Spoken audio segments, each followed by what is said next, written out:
A projector from Anker, A-N-K-E-R.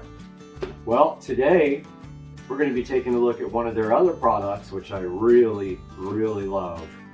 And this is the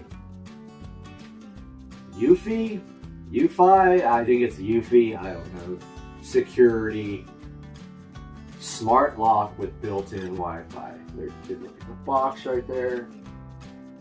And so there's the front, there's the side of the box right there, and the back of the box. So yeah, so this guy's pretty cool. I was looking for a smart lock, and I looked around, and the one thing that I always didn't like about the smart locks was the batteries. Usually with a smart lock, you have to change the batteries. So you could be looking at putting batteries in this guy once a month, or buying rechargeable batteries to put in this thing. So the cool thing about this guy is, now remember, this is a different model than, they do make one with regular batteries. This guy right here has a built-in rechargeable battery. Now I will show you guys that in a little bit when we take a look at the actual lock. Now the other cool thing about this lock is, of course, that it is smart and it is Wi-Fi. This lock is controllable with Alexa, and you can configure it on your phone, unlock it remotely, and you can actually, there's plenty of ways to unlock it. So you can unlock it with the app, with Alexa, with a code. Notice it's got a keypad right here on it. Biometric, so you set it up for your fingerprint or multiple fingerprints. You can have multiple people with multiple different fingerprints set up. Or it actually has a key underneath this dial here. You rotate the dial, it comes with a set of keys. So yeah, the UFI security smart lock with built-in Wi-Fi. Now, you're asking how you charge it. It is rechargeable. Well, the battery is removable, and it has a little USB connector, and you charge it with any regular USB charger, 5 volts. Comes like this, so obviously it's installed already. I don't have a video of me installing it, but it comes in a nice box like this. Okay, so that's what the box is like. When you open the box, you're presented with this beautiful presentation here with this on top, which has the user manual underneath it. We will take that out. And in the beginning, the user manual is actually in this guy, but also inside there they give you some lovely UFI security stickers. If you think that that's going to help you from getting broken into, you put those on your windows. So that guy was actually inside of this pouch when I first got it, so let's put it back in there.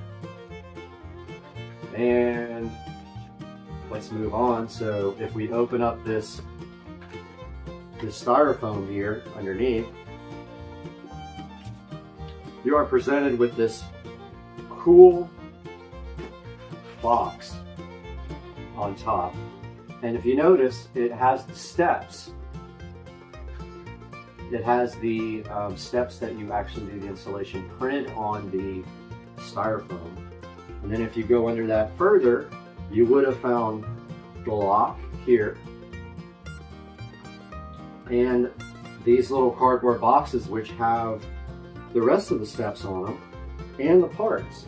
So for instance, step 1 is the thing that goes inside the door. I forgot what it's called, but it's the thing that actually protrudes out and goes into your deadbolt part.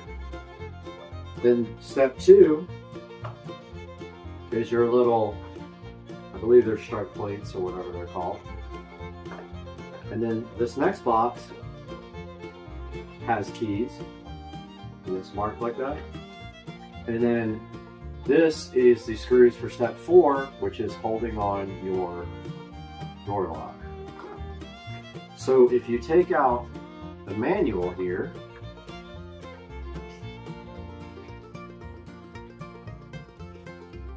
the user manual,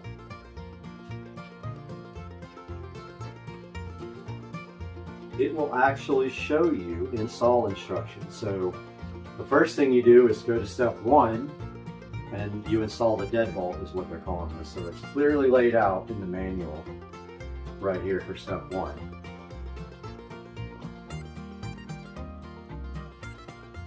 Step 2 is the strike plate, and so it's clearly laid out there, and then step 2 here is the strike plate. Now there is actually a strike plate in here. I already had one because I had a lock failure and they replaced my lock. So step 3, you install the exterior assembly. So if you go to your box here, there's step 3. Step 4, you install the mounting plate, which is the black plate that goes right onto the door. Step 5, you install the interior assembly, and that would have been right here, and that's the actual electronics part of the lock. And step 6 is you install the battery. So that is it, and then you set it up with the app, and I will show you guys that app in a minute when I do a screen recording. You can set the access code, you can register your fingerprints with it.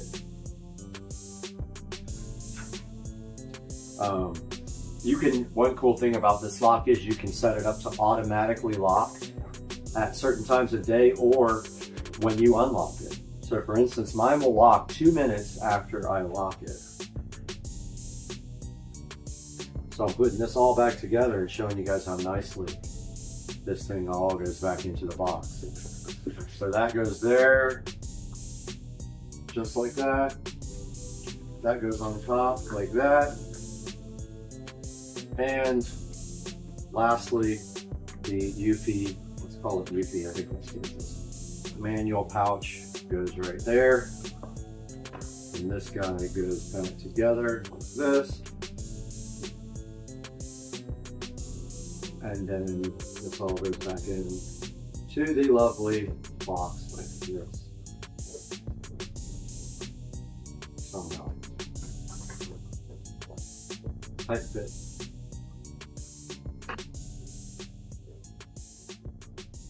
So the next thing I want to show you guys is the actual lock.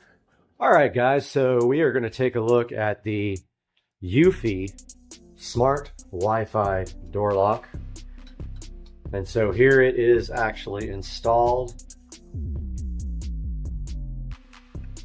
Take a good check it out. You can actually pull off this battery plate and see that that is the battery, rechargeable battery. This pops right out and it has a charge indicator on the back and a USB plug. Now we can then check out, let's unlock that, check out the front. It's going to try to lock, but let's step out here and lock the device with the worst finger ever because it's got cut last night working on the computer. You can see that door just locked. Now, this thing actually rotates out of the way. See how it's giving me a warning here because I'm trying to rotate this? That rotates out of the way and there is a key slot underneath now. Now the door is locked right now, see? All right, now if I want to unlock it, I use biometrics and the door's unlocked.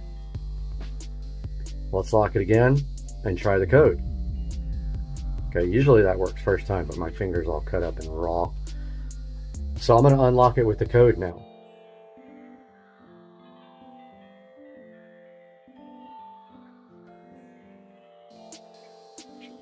Door was just unlocked with the code. Works just perfectly. So if I leave that unlocked for 2 minutes, it will lock itself. Now let's take a look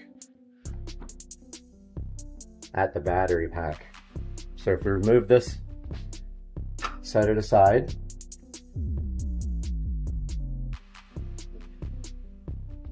This battery pack comes straight out like that.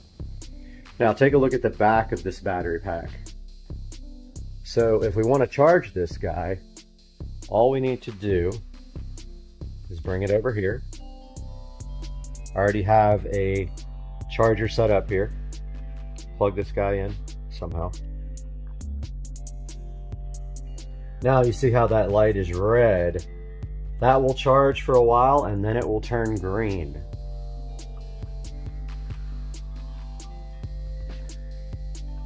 So once that is fully charged, you can go ahead and take your battery, and it clearly lines up like this, and throw that into your device.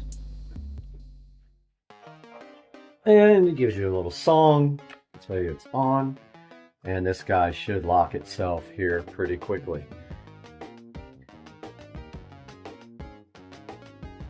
And we'll be right back with some other info.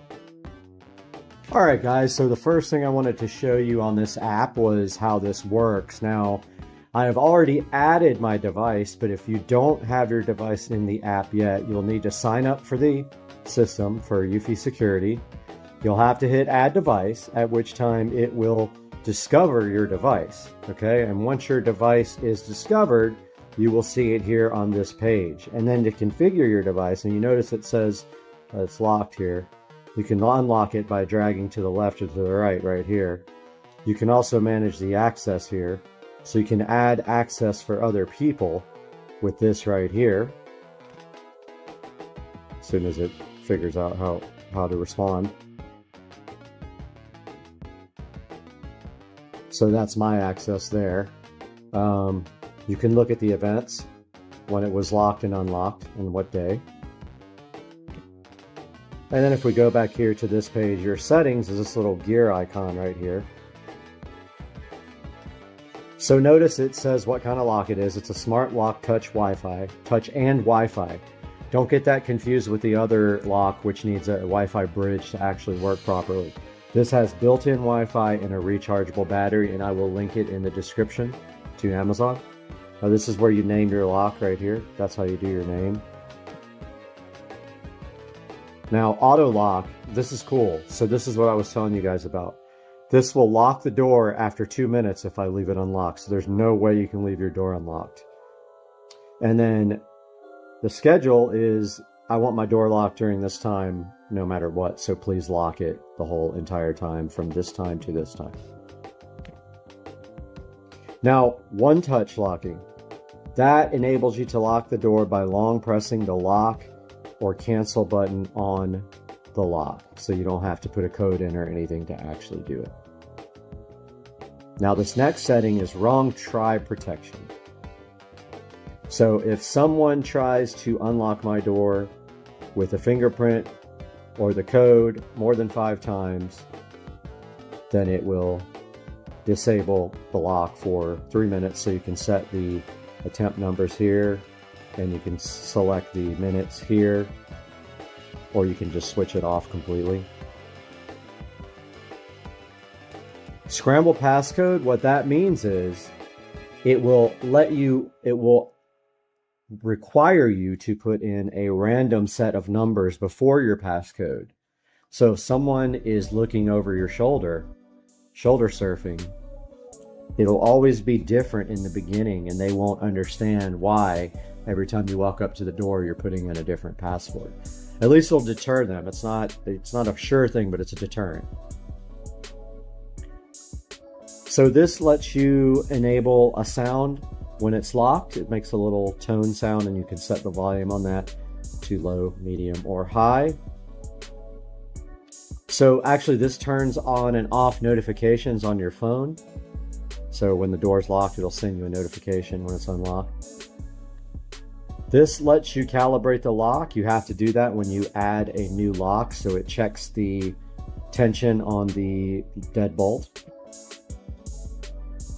This tells you where the lock is connected to Wi-Fi, so it's connected to my 2.4 gigahertz Wi-Fi. It wants you to connect to 2.4. This is where you set the time. I'm on Eastern time, so New York works great. If you have the doorbell as well with the camera, you can integrate that here. I do not have that yet. There's a little mounting guide here that you can watch. Pretty cool. Shows you exactly how to do it step by step.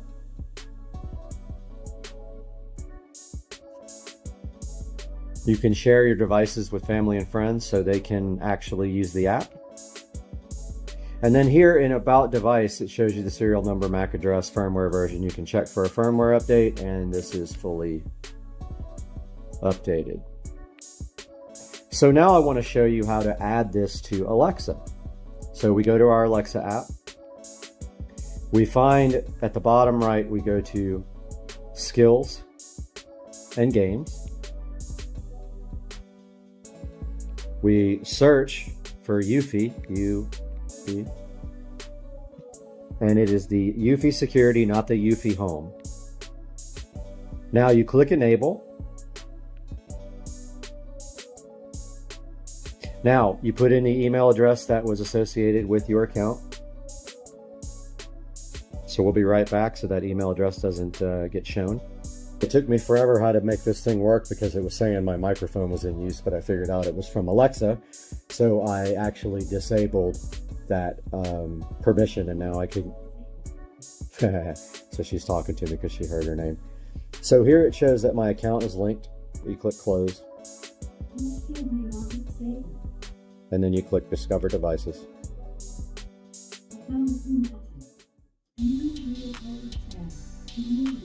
This is hilarious. She's talking to me. So it's looking for devices now.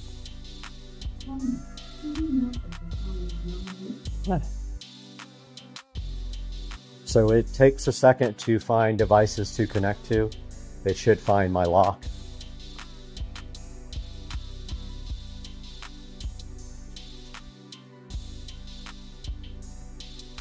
It does say it takes up to 45 seconds.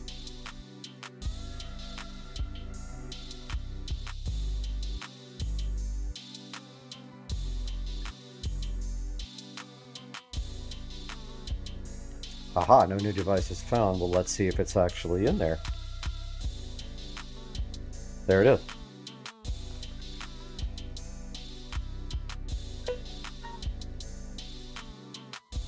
So here you can create routines and set up the door lock.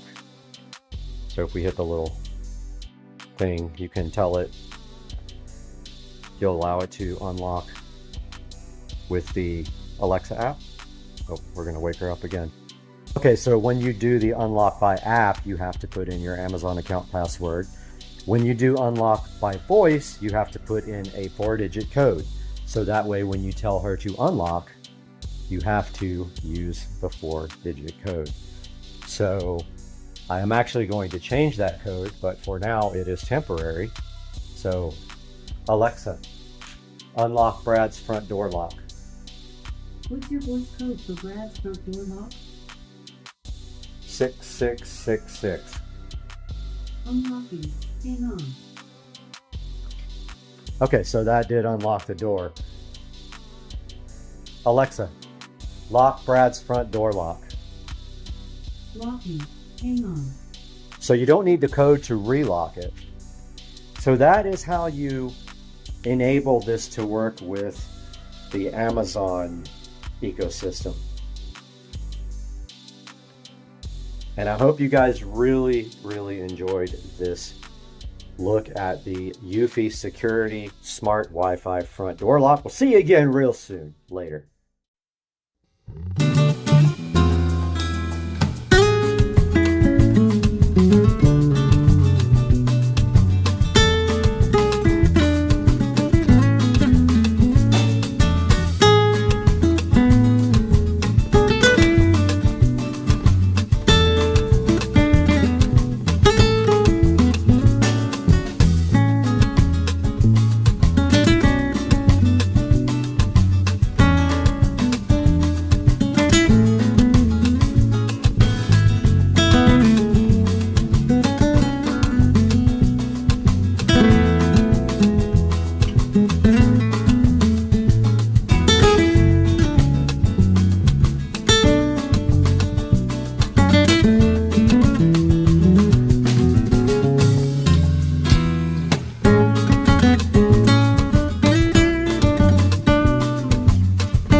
335i 0 to 60 and more with a tune.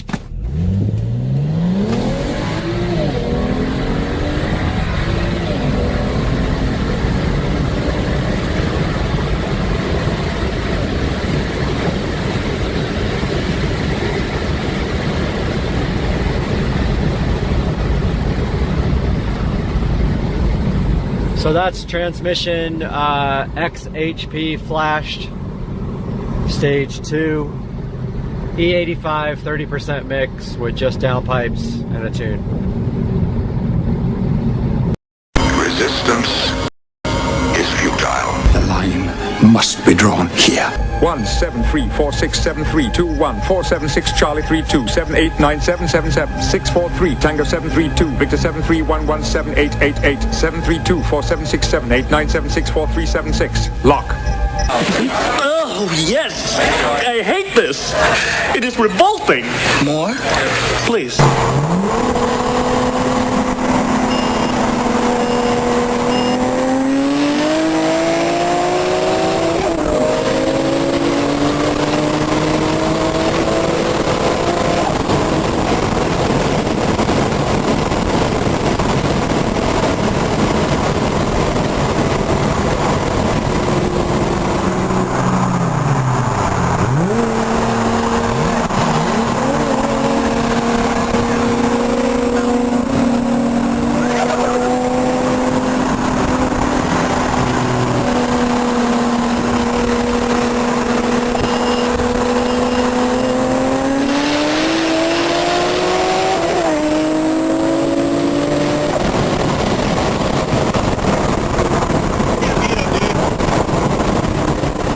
Judging by the pollution content of the atmosphere, I believe we have arrived at the latter half of the 20th century. What's up, everybody? Tuesday afternoon, we're out in the garage. What we're going to do today is attempt to paint these matte black, these exhaust tips. We have some silicone high temp coating paint here from Advanced Auto Parts. We got some sandpaper. Actually, I bought the wrong grit sandpaper. It's way too fine. But I'm sanding down these and roughing them up as best I can. We'll come back and we'll spray these with this high temp coating and see what happens. Hopefully we get it all masked off good and we get a good matte black finish there. We'll see.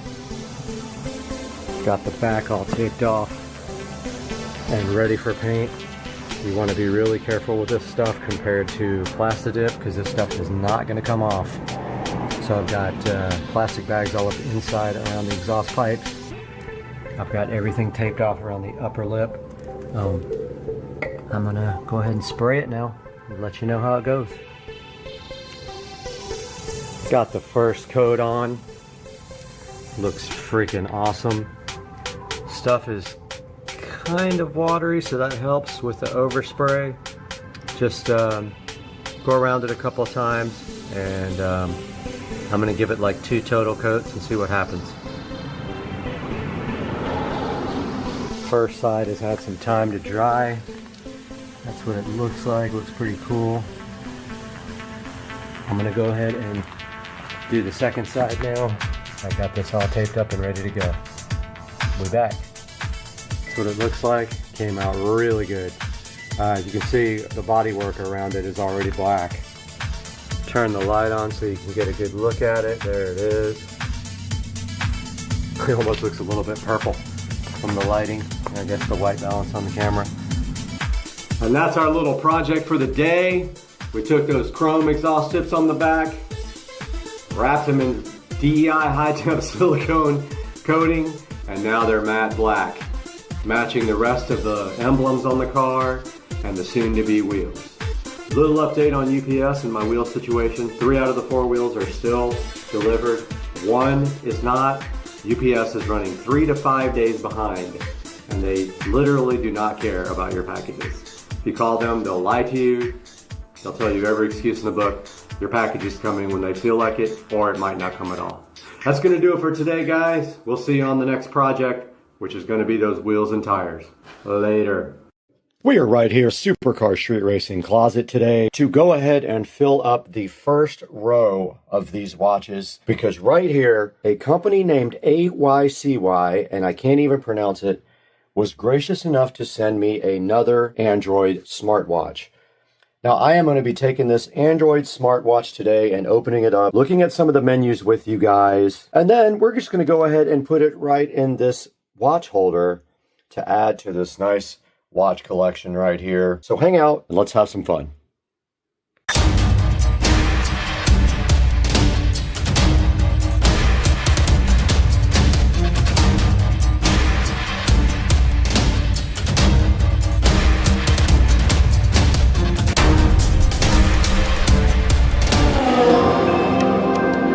Right here in front of me, underneath this box, is the AYCY smartwatch and fitness tracker, and you can see right here it comes in a variety of colors, and we have gotten the yellow one right here to look at. Now this thing is IPS 68 waterproof rating. It does have a touch screen, and it is the brand AYCY, however you pronounce that, and it works with Android 5 or iOS 9 and above. And inside they did give me a charging cable, but I have so many of those I just put it in with all my other extra cables. And here is the AYCY smartwatch, looking so fly. Taking it out here, you can see the form factor here and the band. A good look at the back of the smartwatch, and it is just like most other smartwatches, except the peel set. Go ahead and change the menu to a car because I really like that one. As you can see here, you can swipe down for some of the menus. You can swipe up for text and delete text with that same menu. And there are some more of your settings available by swiping down.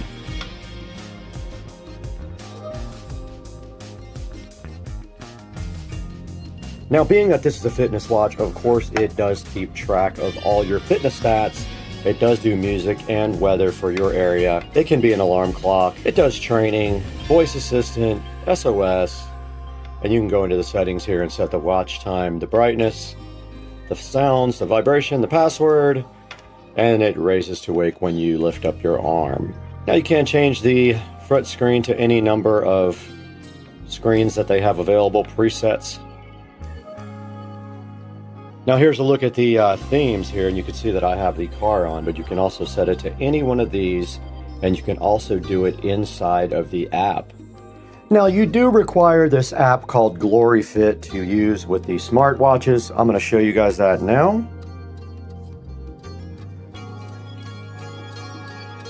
And there it is right here, GloryFit. And down here at the bottom where it says device, if you just hit that, you can see that it is linked up with a device right here. You can unbind with that device and bind with a new device. And if you click watch faces here and custom dial, you can see that that device only offers one custom. And there is the dial center. You can add any of these to the front of the watch, and you can see where I have added the car dial to my watch. And right here you can see me changing it to this purple moon sun looking thing. When I did it last time, it just said transferring or something like that, and it came right up on the phone. There it goes. It says sync on the phone now. You guys can't see that, but it looks like it is downloading the new screen for the phone.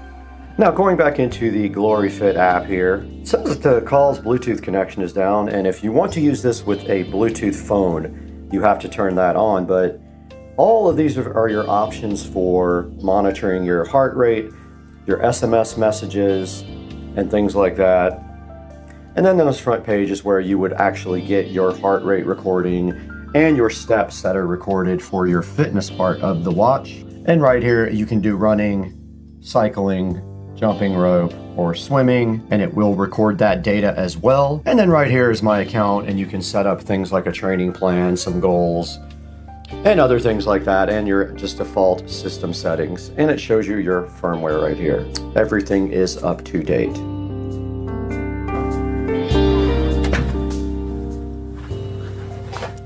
Another visit to the Supercar Street Racing 4K production studio. And today we are offered this smartwatch from a company called AYCY. And I don't know if that's ICY or ICY, but we did get this new smartwatch courtesy of them, and we wanted to just let you guys take a look at it real quick. And here it is right here on the front of the screen, and it has a 4.7 star review. Now, I really don't like doing these watch reviews just because they're all kind of the same thing. I have other reviews for other watches, and they pretty much all do exactly the same thing, and they all use the same app, which is GloryFit. Now, this watch will show you SMS messages on your wrist. It can make phone calls, it can control your Bluetooth music, and it will track your fitness all day long and tell you how many steps you've done. Now, taking a look at this thing online, it does have 4.7 stars. Most of them are 5-star reviews, and there's 15% 3-star reviews. Now, looking at the picture, there is only one picture of the watch available. You can see right here, it says it has long battery life and a versatile assistant. And if we scroll right on down past that, we can see that there are so many other choices for smartwatches that they are all basically the same, and they all cost about the same amount of money. You really can't go wrong with any one of these, but I wanted to get this one out in front of you guys now to show you what I actually have, and go ahead and add it to the Supercar Street Racing electronic watch collection.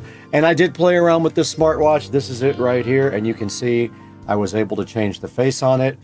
And if you click into it, you can actually go into the settings and change a lot of other things. But you guys saw in the app on the phone, it's called GloryFit, and that is where most everything is controlled for the watch, and it makes it a lot easier. Now, if you do get this watch, bear in mind that these have different looking bands on them. This is one of my least favorite bands, but yeah, that's what just came with this one. But checking out some other watches down here, they all have pretty good reviews, so you can't really go wrong with any of these that you pick. Now, I just wanted to briefly thank you guys for the channel support and joining us today on Supercar Street Racing. Like I said, I don't enjoy the watch reviews that much, but I wanted to get something out there for you in case you like the yellow band on this watch. It gives you a choice for that particular style. And it means so much to us when you click through our links and order products through our links. It gives us a little bit of cash, and it doesn't matter if you order the exact product, order anything you want through any of my links. It'll help the Supercar Street Racing channel out greatly. And the channel is growing, and we've noticed a big uptick in traffic here in the last month or so, and that's all because of your support. So guys, go ahead and like and subscribe to this video. But I gotta get out of here right now. I gotta go buy 10,000 new smartwatches, every color on earth.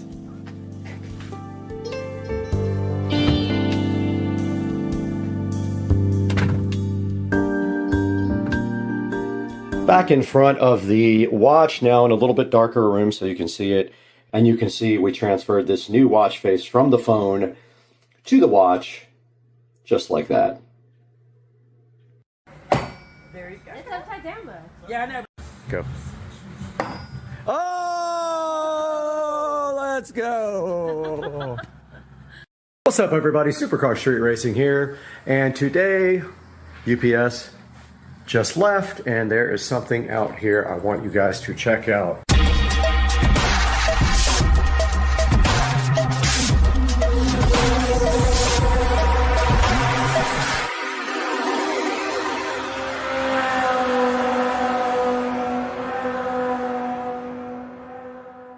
Guys, welcome back to the channel, and today there is a couple of awesome boxes here.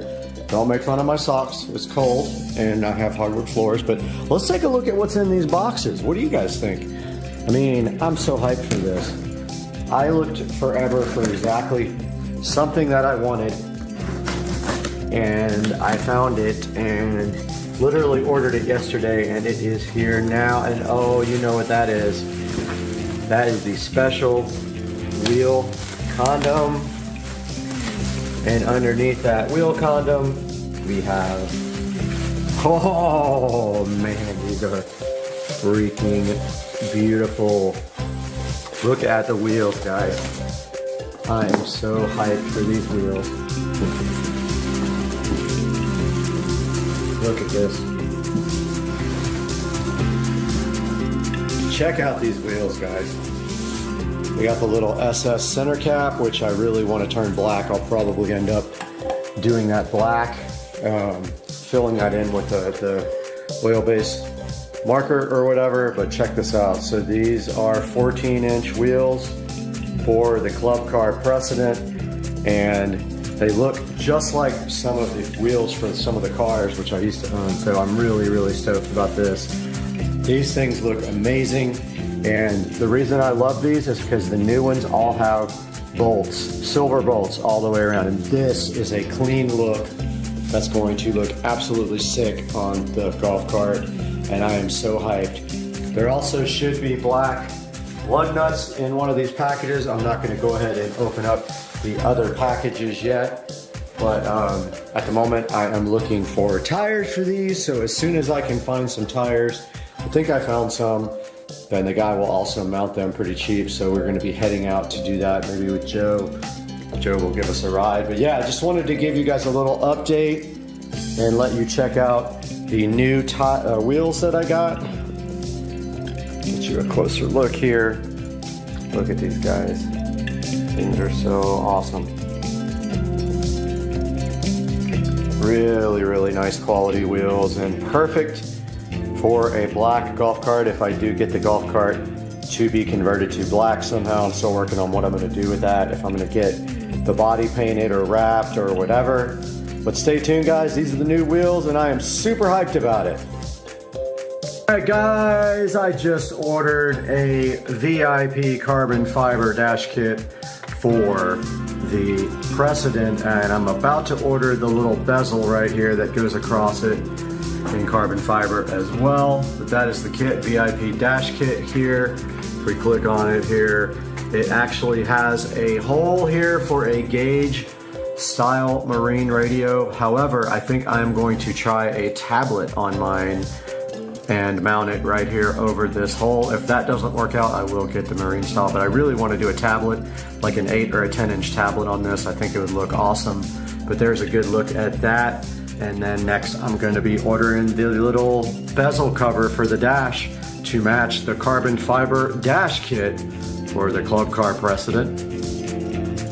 Alright, I know this is confusing because that looks like wood, but this is the carbon fiber dash trim that goes over the top of the dash to round out the carbon fiber dash kit. Hopefully it works out good. The reviews are mixed, so we are going to see. But another place has it, but I already have a credit in Amazon. I'll put a picture of the other place on eBay that has it up on the screen so you know exactly what that looks like. But yeah, I just ordered the dash kit for the marine style bezel gauges, and now I'm going to get the, I think I might even have it up here. Let's see. Oh, we can look at it. Club car Precedent, carbon fiber dash trim, so you can see a better picture of what it actually looks like. So here's an actual shot of it right there. So that is what makes out the entire kit and makes it all look great.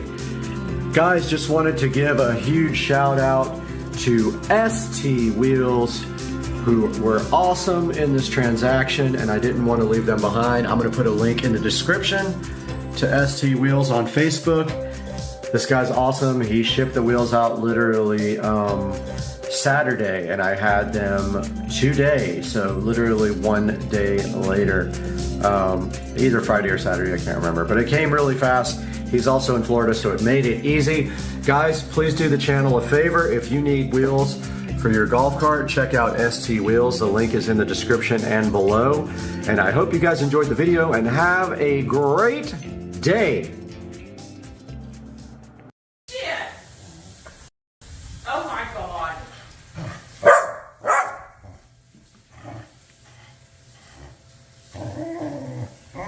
What are you doing? Oh my goodness gracious. He's so happy. Oh my goodness. Look at him, ready to pound. Alright, you want leftover black eyed peas? Sure. Alright, I'm stuffing it. Oh, alright.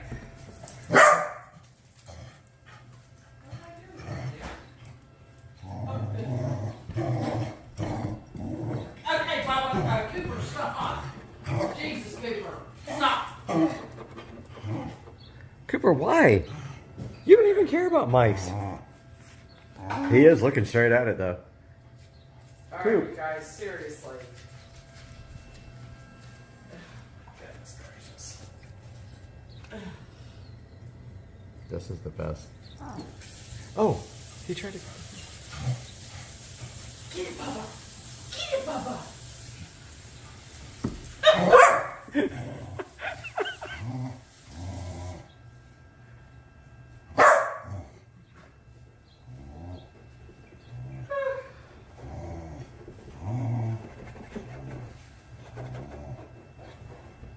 Oh my word. So cool.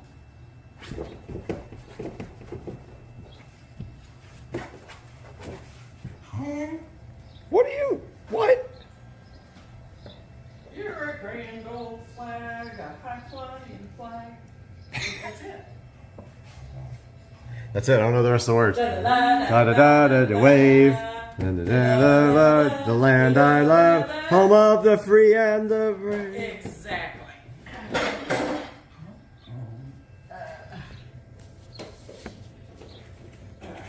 Okay, so you got the peas, he's got the corn. Y'all are both good. You are just ridiculous, you know it? You're ridiculous. Alright guys, give me 2 seconds and you'll get dinner.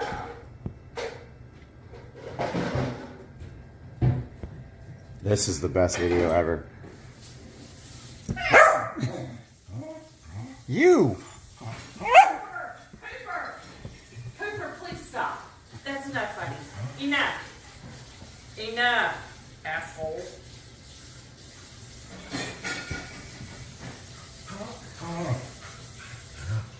Oh, this is good. How come you won't look at me?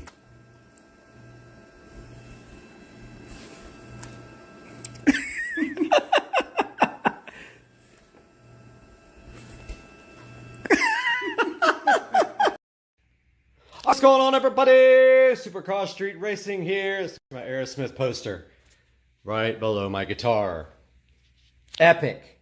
So, taking a look at an unboxing today, we have the 335i. So that's the E90X. Fits 2007 to 2012, I believe, or 13, not sure. E90X, that's convertible coupe sedan.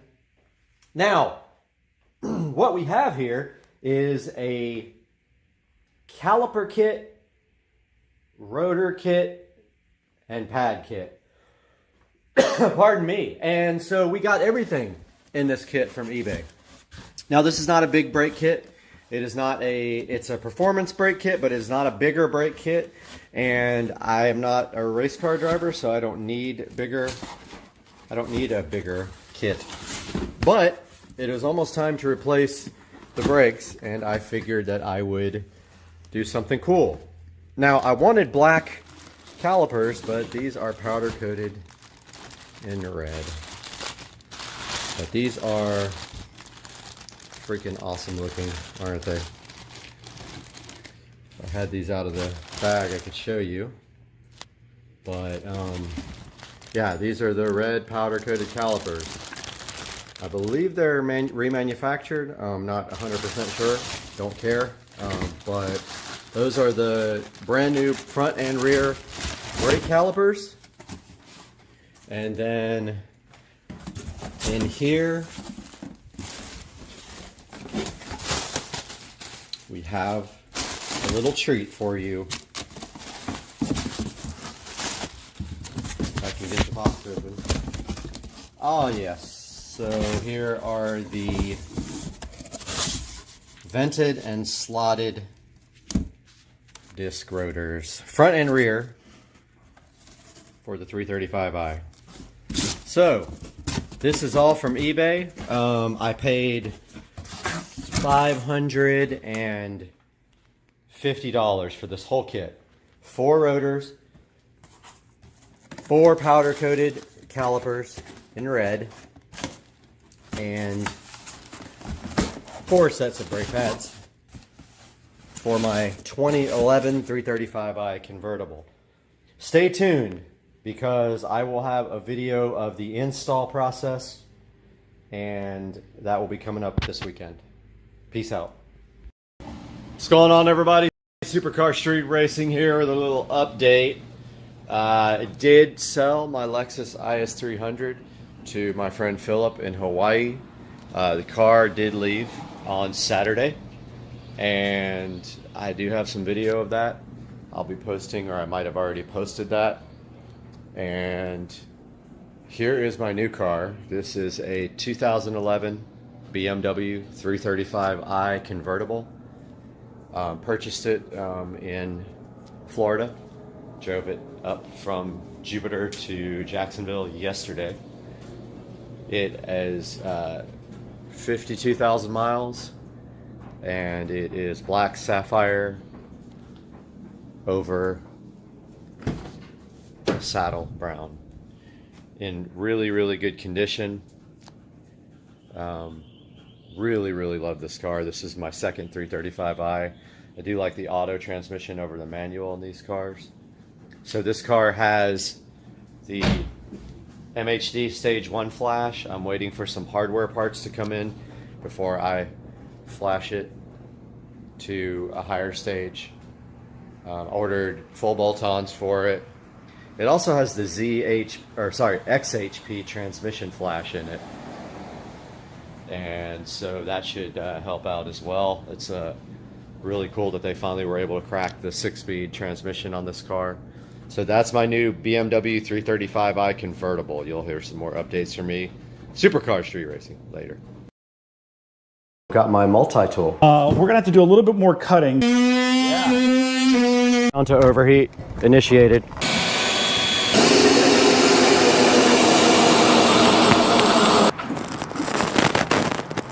Those things are beasts.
Welcome back to Supercar Street Racing. Today we got a special video for you. We have M-Mobile as a new sponsor on the channel, and today we're going to be plugging this directly into an electric car to see what happens, if anything. We're going to do this today on the channel. If you want to find out what happens, make sure you stick around to the end, and welcome to Supercar Street Racing.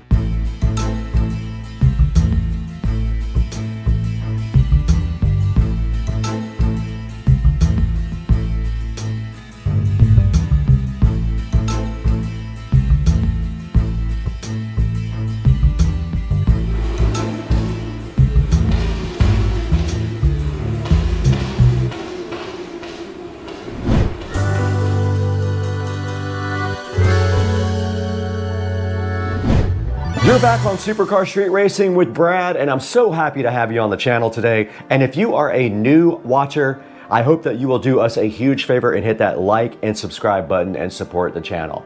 Today on Supercar Street Racing, something special. We have M-Mobile as a sponsor on the channel, and their OBD2 Bluetooth adapter is right here. Now this thing is awesome because you can go ahead and clear codes, check out all your codes, you can do performance data, you can build a digital dash for your car where you can monitor all the cool features in your engine like coolant temperature, RPM, boost, and things like that. But today we're gonna throw a wrench into that because we're gonna plug this into the Supercar Street Racing Model S Plaid Tesla and see what happens when we do that. What do you guys think is going to happen when you plug this into the car? I have no idea, and I don't know where the OBD2 port is, but we have to go find it.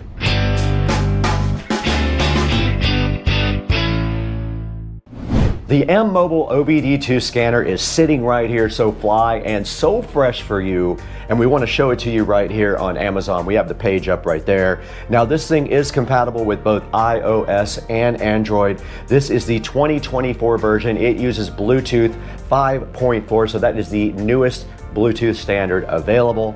This thing provides you real-time access to your data. You can gain insights into your vehicle like RPM, engine load, coolant temperature, and much, much more. You can also transform a tablet or smartphone into an interactive display, putting all of the different parameters from your car up there, and it looks pretty cool when people get in your car and you have this neat digital dash going. You can also assess the performance of your car by doing the testing mode. It'll tell you 3 critical areas in your car that are usually indicators of performance. This thing can measure acceleration, braking, and distance coverage. Now this also does comprehensive fault code detection, meaning that when you plug it in, you can scan all your codes and you can also clear your codes. Now, if you were to take your car to a mechanic, you would have the codes already scanned and you could save yourself thousands of dollars by already knowing what is wrong with your car before they try to tell you something that's not actually wrong with it. Now, this thing does full comprehensive system diagnostics, meaning it scans across all systems in your car. If you have other systems that are available, it will also display them on the M Mobile. Now this guy is $22.99 right now on Amazon, and go ahead and pick that up for yourself and use the links in the description to support Supercar Street Racing.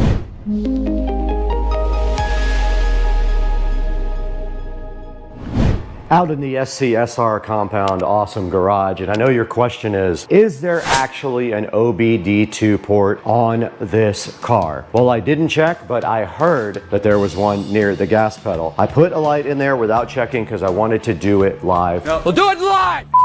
So let's get in this 2023 Tesla Model S Plaid and see if we can find an OBD2 port. All right, let's go check under the gas pedal.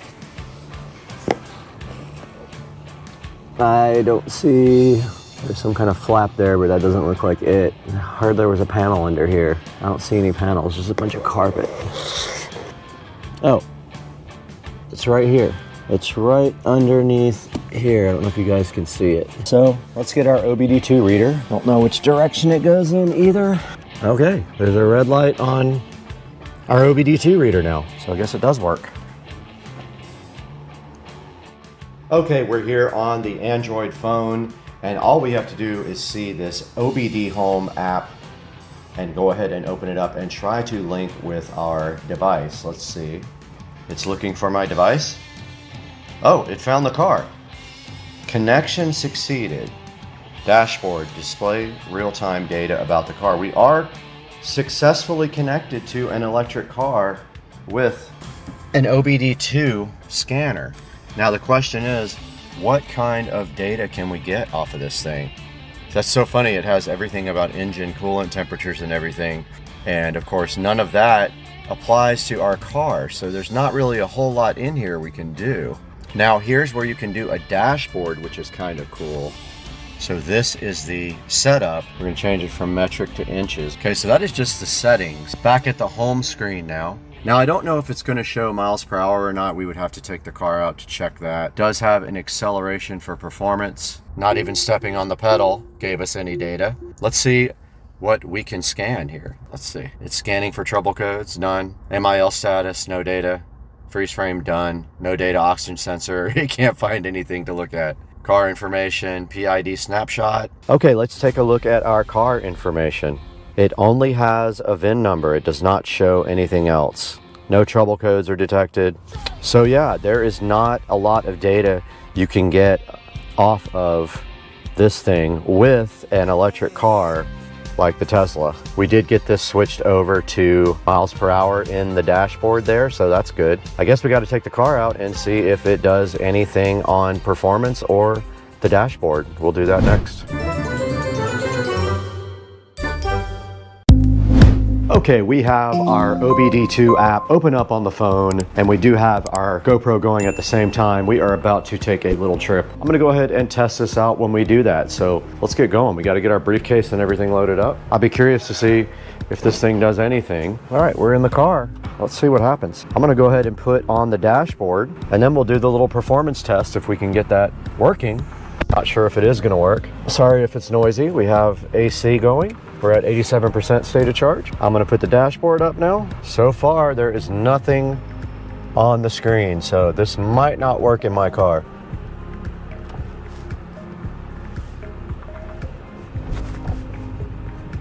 And you can see we have no readout. We have no readout on our app here for speed at all. So this does not work at all. So you cannot get any data from an electric car. That is what is going on here. It barely reads the codes, and the myth is busted. It does not work.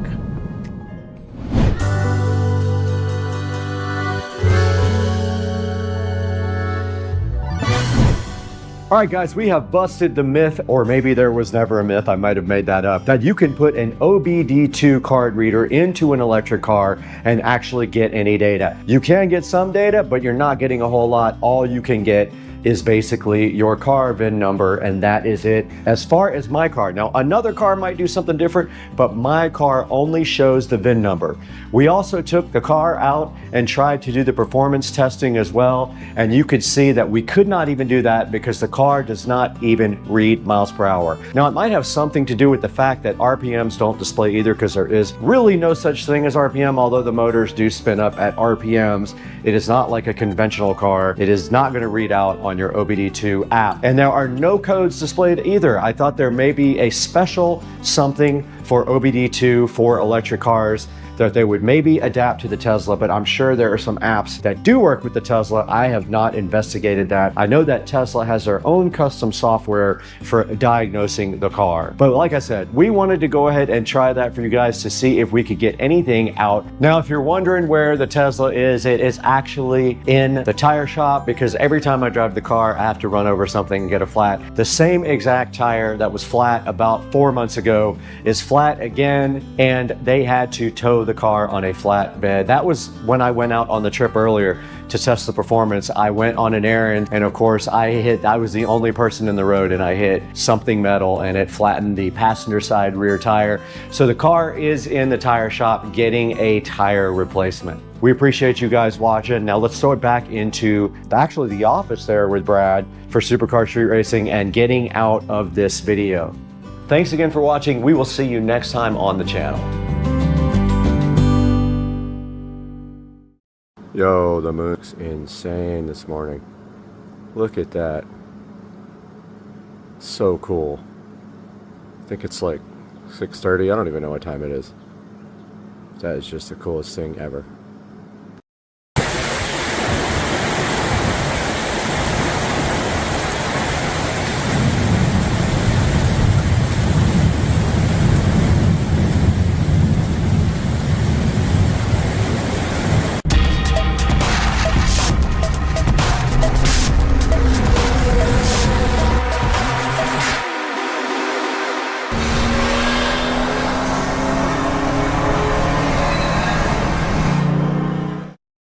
Hey guys, welcome back to the channel, and today we have a whole box of goodies here for something that you guys have not seen yet, and you are going to get a first look at that here in a minute. But inside this box we have some wiring, Romex wire, we have some connectors, quick connectors, workman's pliers, some receptacles, and 3 wise cams to add to the system today. And then in a few seconds, you guys will see what all this is for, because this has been a hush-hush project going on for about a week and a half. I was in California for a week, so you guys didn't see me post much, but I am starting to pick that up again. But here in about 10 seconds, you guys will be able to see what is going on in the yard. So stay tuned for that. All right, guys, you're about to see the reveal of the new shed. So while I was in California, this was started, and here is the new shed. It is about 17 feet long and 7.5 feet wide. And this is what the inside looks like. And I already started on the electrical. I already ran the first box to the wall here. Today, we are going to be wiring up the electrical on this. We are going to be doing a few things. Our goal will be 2 outlets on this wall, probably 2 on this wall or 3 depending on the spacing, 2 ceiling lights up here, and a 2-gang switch box somewhere over here. So that's what we're going to start on now. And our first thing we have to do is take our electrical from the side of this box, get our PVC, run it over to this stud, which is where we will start our chain of electricity for this room. And that's coming up right now.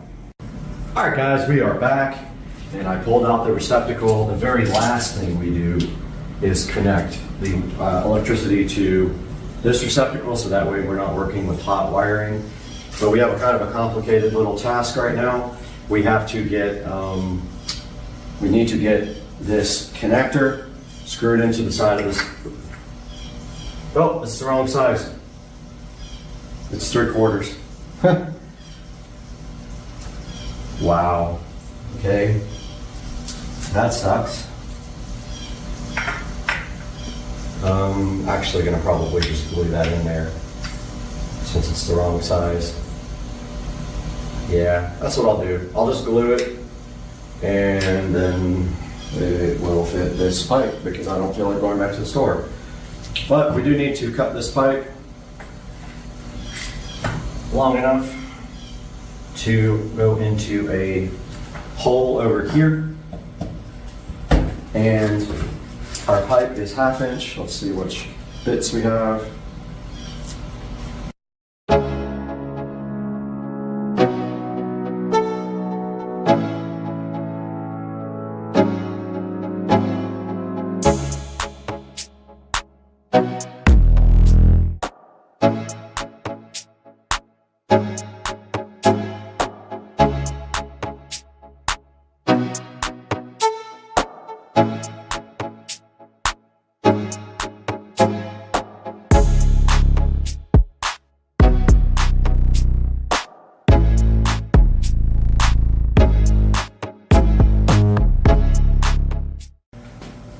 Yeah, so our goal is to get this pipe, even though we have the wrong size connector here, we can get that glued in, no problem.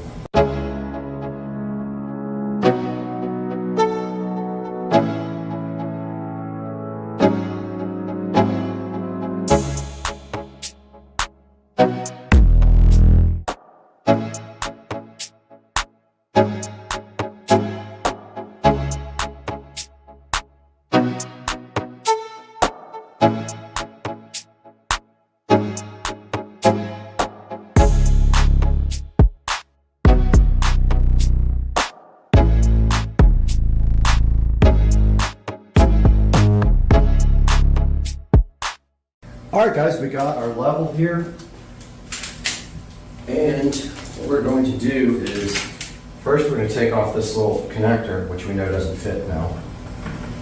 We're going to get our pipe here. We got our, also our, well, I think I brought them. Yeah, brought my Sharpie. So we're going to take this level, get this pipe completely leveled out, and then mark where it goes.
bits are in, but I found a 3/4 over here.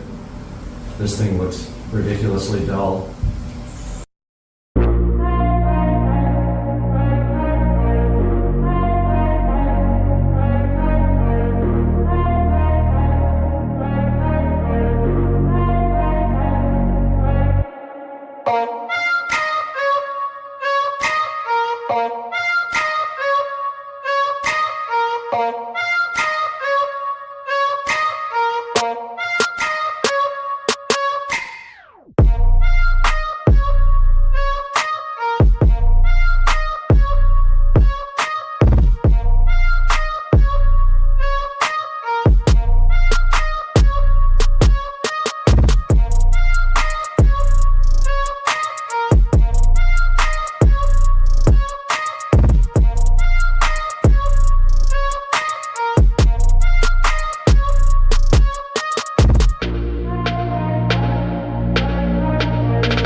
Got my needle nose. Let's see if the impossible can happen. We can get this wire.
Found my measuring tape, so we're gonna measure this wall here.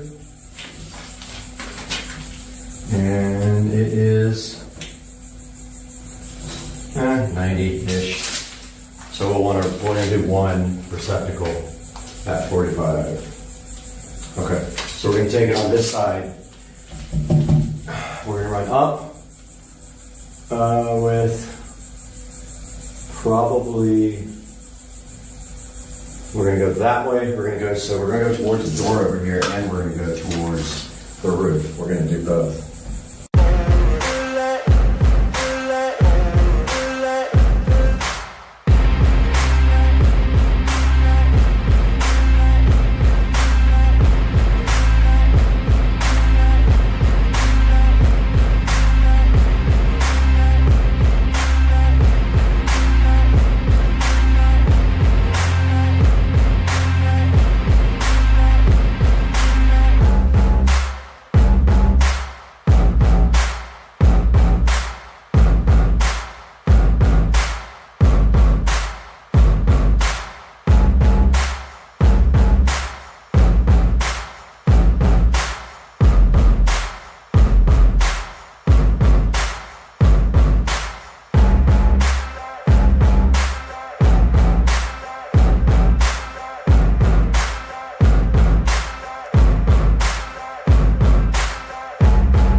switch installed. Switches go 48 inches from the floor covering. And I'm thinking right there. And they go flush. So 48 will put us where?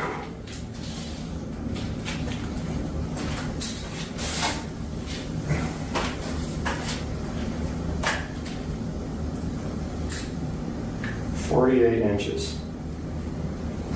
Put us, I think they're talking about the bottom.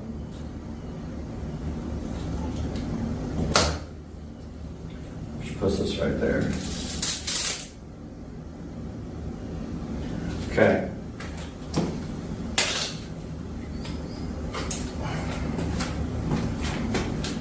That means that would be the bottom.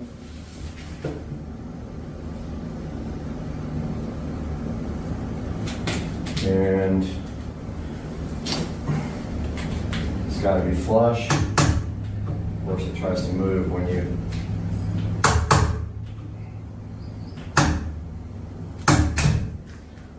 boom. That sucks.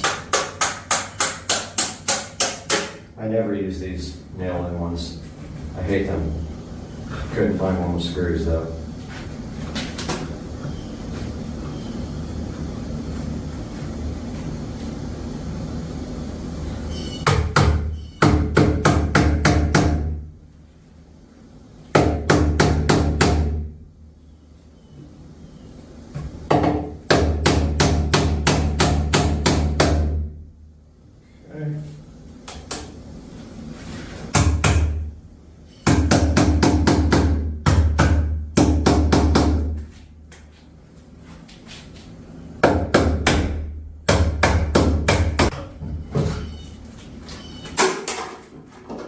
Piece of shit. Alright, that stupid wall box. I threw it in the garbage. Well, it's laying on the ground here all beat up because it sucks. I need screw type. I don't want any nail in anythings in this thing, but they didn't have any, and unfortunately my ceiling boxes are nailed in too, so don't know why I can't seem to be able to do that properly, but it's irritating me. So I have to go to the ASUS Hardware and see if they have any more double gang boxes. But meanwhile, I drilled a hole in the top cap. This is where I'm going to come up and around for feeding lights.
Alright guys, we are back from the hardware store, and while I was gone, unfortunately they only had blue, that's fine, but I did learn my lesson about something. So I think I was hammering too hard on this guy, and I also didn't realize that there is a little tab here on the inside of the box that is to show you that it spaces out for drywall. So that keeps it like out enough so that drywall can get can lay over it, so that puts it completely flat.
Okay, I just checked for sure. The bottom of the outlets are at 12, so I do have this one marked correctly. That is assuming we don't put flooring in here.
Taking a look at the ceiling, we have to run 2 lights and space them out properly.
Out any more than that. But what we're going to do is take this and we are going to run both of our light wires now. Both of these come from, well, we could run one and then feed off of that one all the way down to the other one and drill 25 holes. It actually doesn't matter. We could do it that way, it would be easier. Let's go up to one light and then feed from that light to the next light if our drill will perform properly.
All right, guys, we're back. So we have some work to do up here in this light, and what we have to do is, since we are jumpering off this guy, we are going to make a little jumper wire first and then tie in for our second light, which is going in there.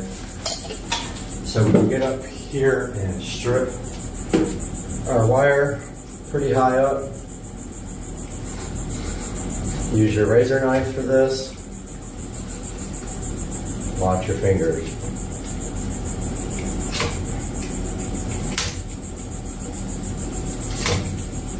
And go ahead and take off the excess. Cut that off.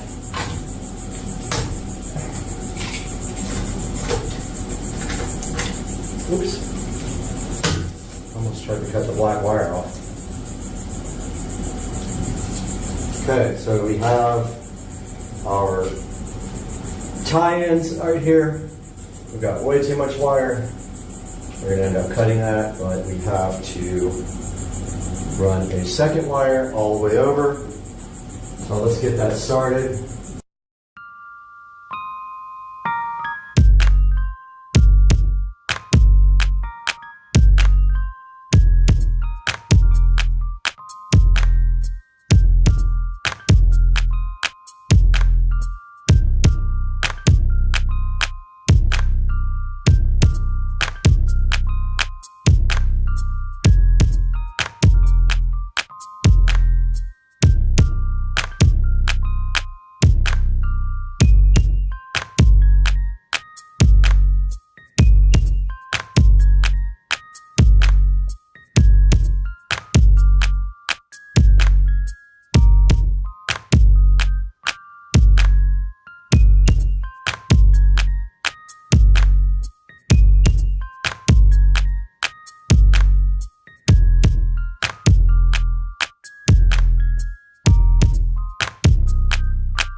Okay, of course my workman's pliers were inside.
I have a bunch of these crappy bits that are labeled Duel because somebody thought they wanted to try to rip off DeWalt.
Okay, I managed to break both of the ceiling fixtures. They're plastic, and when I tried to tighten the nut, the screws, they just broke right off.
Hey guys, welcome back to the channel. I spent about 2 more hours in here today cleaning and doing wiring. I got the wiring for the outside lights done up there. I got the switch panel, the dual gang switch box all wired up, and I got the lights, and that one looks so crooked right now, but hey, I thought I had it. I don't know what I did wrong, but that one looks crooked. But now Amazon just came and delivered the rest of the stuff that we were waiting for to finish. This should be our wall boxes, and I bought extra. So we should have like 10 in here, and we can start our wiring. So hyped. The hype is real. And so first we will be doing this guy right here. I'm gonna stop down, get you guys a little closer, and start some wiring.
Alright guys, so I got all the receptacles wired up. We should be at a point now where we can hook up the circuit. And I just realized our ground isn't tied in. So yeah, okay, so this is hot, by the way. This is hot, so we don't want to be touching anything to anything else. But we do need a wiring nut for that guy, and I don't have one. Or we can use our quick connect, so I'll be right back. I'll give you the quick connect. All right, I got our quick connect. It's just for the ground. And then we'll see if it pops when we put in the rest, because it's gonna be a hot circuit.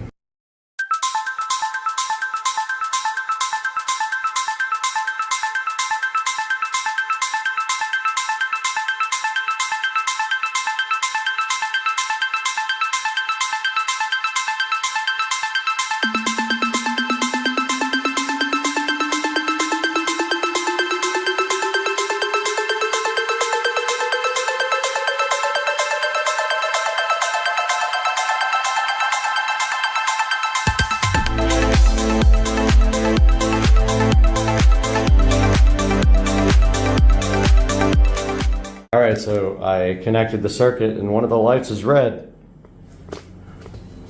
Check it. I just grabbed a light bulb, I didn't know what it was, but yeah, let's see which switch works. Okay. So the switches work on that one. This is my first time wiring up a room. Now we gotta clean up this guy, so we need silicone sealer first. And I'm gonna go grab that. All right guys, I got the conduit caulked up with clear silicone sealer there. It's gonna take 24 hours to dry, but I did test this outlet, it works good. Switch here turns off. Let's see if this outlet works. My little tester, it does. And then this outlet, it does. So this is my first ever entire room wiring, and I replaced the red bulb with a LED bulb. So we got double LED bulbs now in the shed. So hyped. So tomorrow the lights will be here. They are garage LED lights, 12,000 lumens each, that will go in these, and you can aim them like little wing flaps. Now we can close this guy off real quick. Let's go ahead and get that done. I will get you guys all secured. But the other light, the second switch here, is going to be a smart light, because that is going to control the outdoor lights, to which we will probably have a spotlight shining there, a spotlight shining there, and yeah, so that's that. Let's put the last thing on. It's just a simple little double wall plate.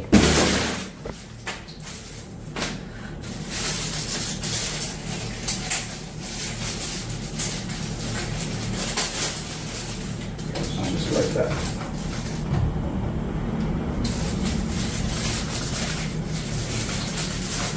Don't lose the tiny little screw. Just like that, they just did. And here's what's funny, they give you one extra. Because if you drop one like I did, and you can't find it, they give you one. So I don't even have to look for that one.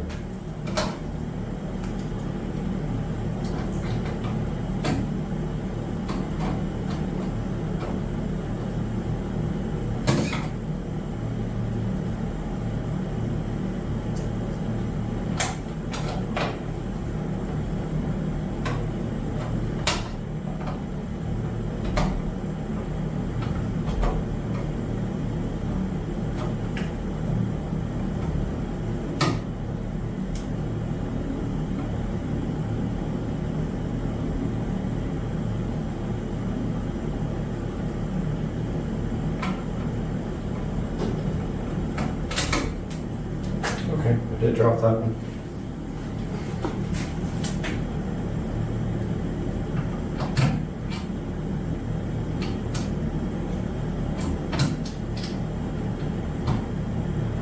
I'm so hyped for my first electrical job where I did everything. It's the first time I've ever built a new room from scratch.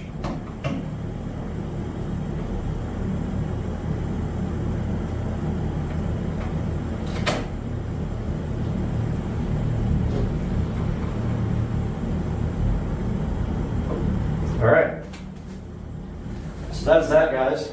We have electric in our shed, and tomorrow we can seal up the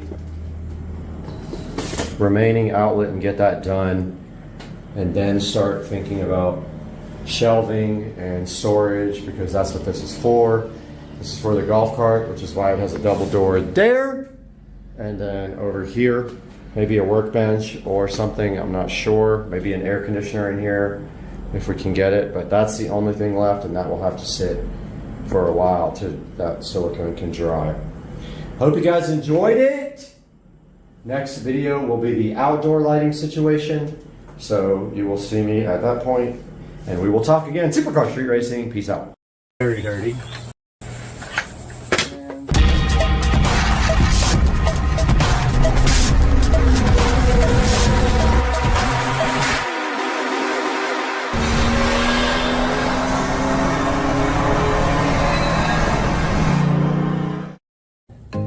Hey guys, welcome back to the channel and happy Tuesday. I hope you guys had a great Memorial Day.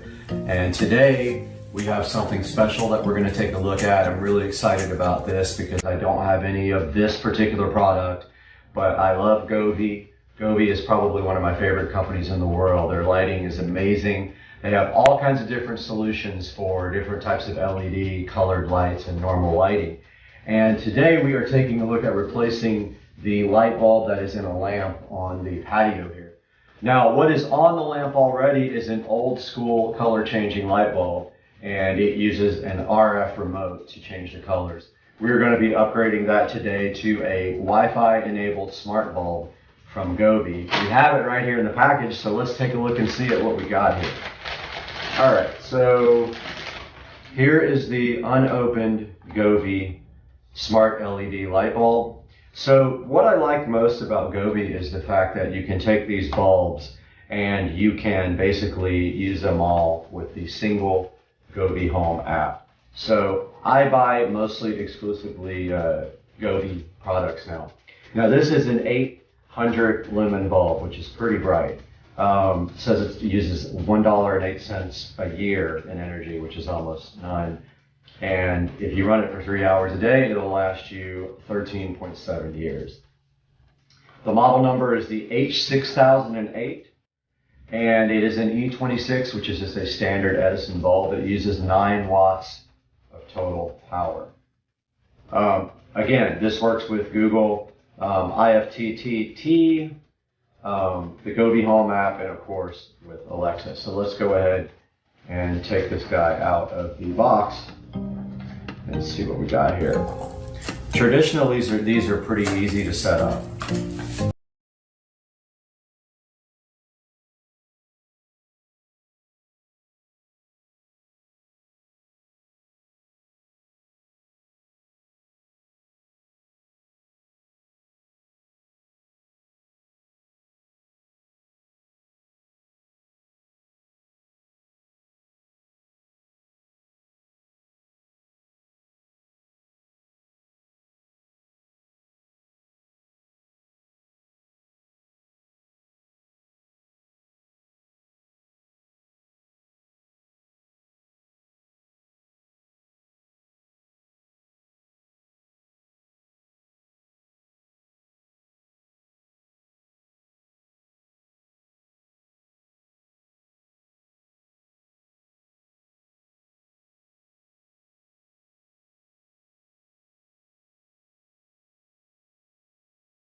Here we are on the tablet recording now. So we are going to first turn on our patio lights with our Alexa plug. Alexa will do that for us because we have a smart plug. Actually, I'm just going to flip the switch since I'm right here. So that turns on these patio lights and this guy, which is now on and warm white. So it did come on warm white. I don't know if you guys can actually see that. But let's get to our app here. So we go into the Govee Home app. My other LEDs you'll see here. Let's see. Welcome to Govee Home. No devices found. Interesting. I'm not logged in. Okay. I'll have to edit this part out, obviously.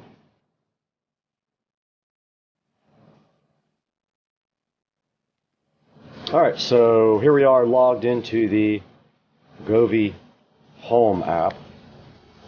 And you can see here my devices.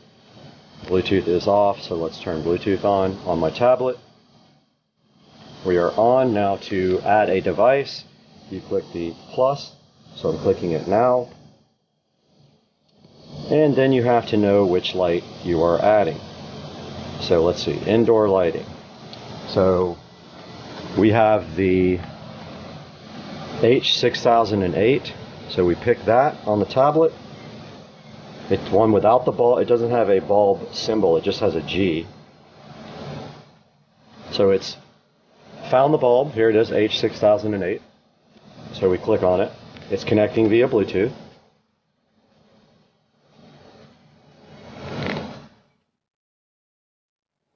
I love how it came up warm white. So let's call this, so we get to name it, Patio LED bulb. Or how about Patio LED lamp bulb? That's good for now. We click done.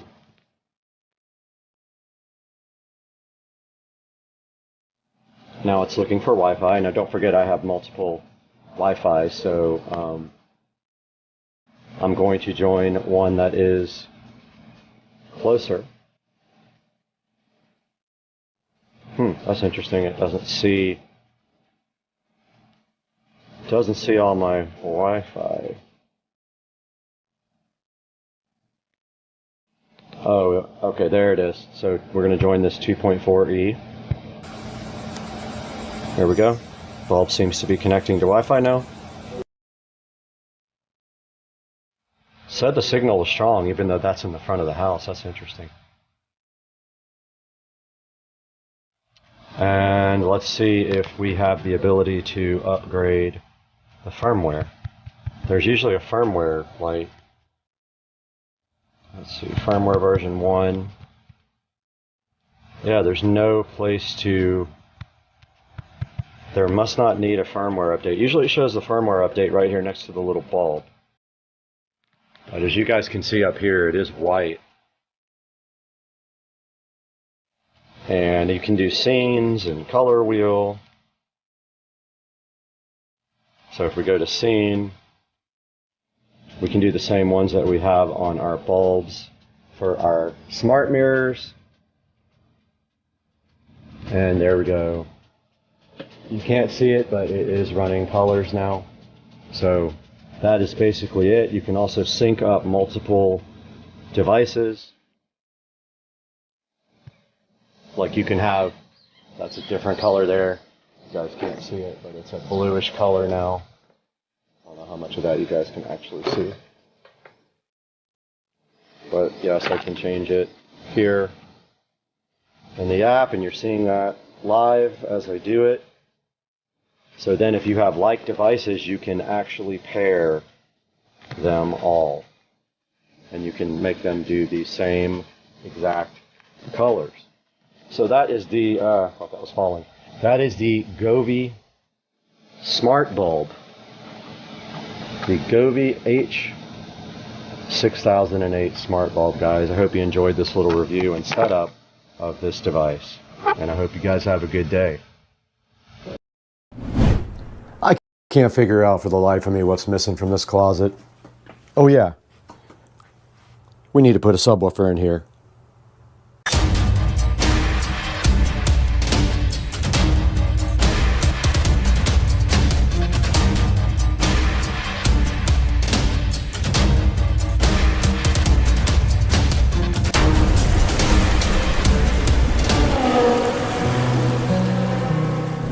Guys, welcome back to Supercar Street Racing. Brad is here on a beautiful Monday in Northeast Florida, and we need to get this Sony subwoofer installed today, and we're going to put that thing right down there by where we have power. So our goal today is pretty simple. This guy has a section on the back for speaker level inputs. We're going to go ahead and get up in the attic, drill a hole in that cap, stick a hole in the side of the wall here, and go ahead and hook up this Sony subwoofer. So let's go ahead and get that sub down now and take a look at it.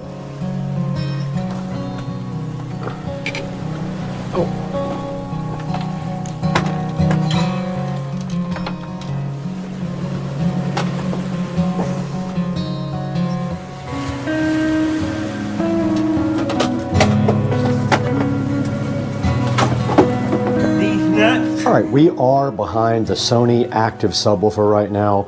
I don't know how old this is, but it looks to be a little bit old. I did pick it up at a thrift store, and you can see inside it has a nice size heat sink down in there. I don't know if you guys can see that or not. But here on the back, we can see we have both inputs and outputs. Now what that is for is so that you can come into the subwoofer and there is a crossover built in, and you can feed your speakers like the ones up here in the ceiling with the crossover output. However, we are not doing that. We are going to be giving these guys up here the same feed as they had before, and this guy will just come off of those to go ahead and provide input to the Sony subwoofer. Now on the back here, they also do have a level control. They have a subwoofer cutoff frequency. Now what that is that is the crossover level. Okay, we just did look this up on Crutchfield, and this is a 10-inch powered sub with 60 watts at 1% THD, 100 watts at 10% THD, and it has a frequency response of 78 to 200 hertz. So this is a 10-inch powered subwoofer. I just wanted to discuss with you guys, when you are putting speaker wires in and you have to run wires down a wall, if you are on an interior wall, there should not be any kind of problems drilling a hole in the cap with a paddle bit and just dropping straight down with your wiring. Now, if it is an external wall, like the one in the bathroom going out to the garage, it could have insulation in it, which would make your job more difficult. And it could also have fire breaks, and those are studs that go left to right in the wall to prevent fire from breaking out as fast. So this wall here has no insulation whatsoever, and we are super lucky because it is literally right next to the attic. All I have to do is jump right up there with my drill and look for where the wire comes down to the other side of the wall for the outlet, and just drill further past it, maybe like 3-4 inches past it with my big paddle bit, and that should be it. So our wiring run, just FYI, is going to go up that wall, and then it's going to come right over here to this speaker at the top and that speaker. So I'm hoping I have enough wire. I'm going to bring extra up there with me in case I have to splice, but I'm kind of using old wire for this, and I will bring some electrical tape. So I'm going to bring my wire strippers up there with me and a pair of scissors and just have that handy. But it is easy to get up and down on here because it is so close to where we're going. So let's get everything prepped up to get up in the attic, which is going to be a lot nicer now because my attic is spray foamed. It should not be 1,000 degrees like it used to be.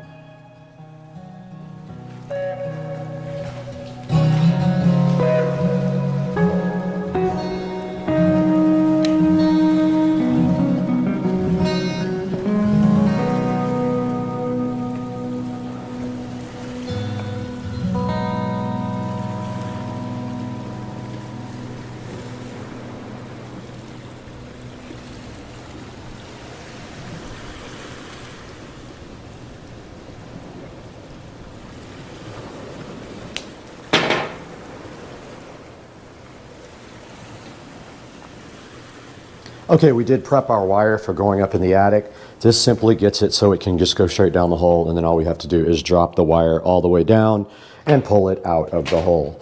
Now let's go check out our supply of wall boxes and see if we have anything to use to cut into the wall.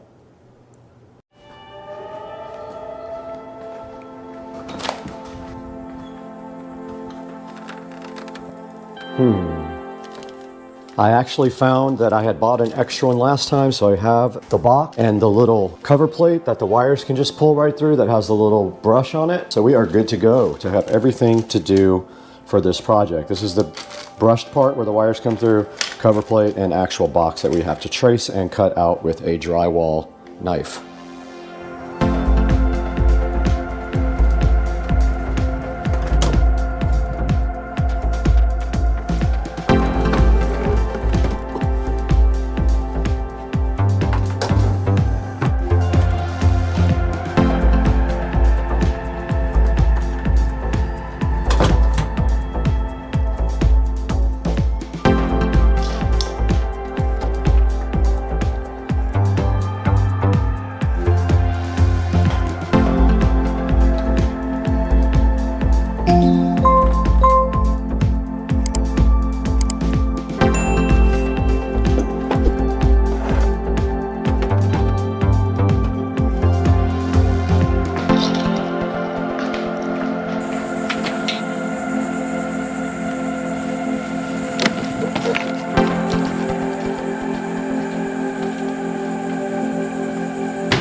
Okay, we're right on the wall now where we are going to be installing our new wall plate. And I measured on the other side of the wall 35 inches to the wall box. Okay, now I really measured it. It's 49 inches from the side of my dining room wall, which is going to put it way, that's going to put it right about there. Hopefully I can come in right here. That's my goal, is to not hit anything on the other side and also be the same distance to the center of the outlet, which is 14.5 is the center. 14.5, and then we're just gonna send it. I don't know what else to do. Hopefully my wire's in here. Now the way we do this, put our template up there, level it out, and then mark it.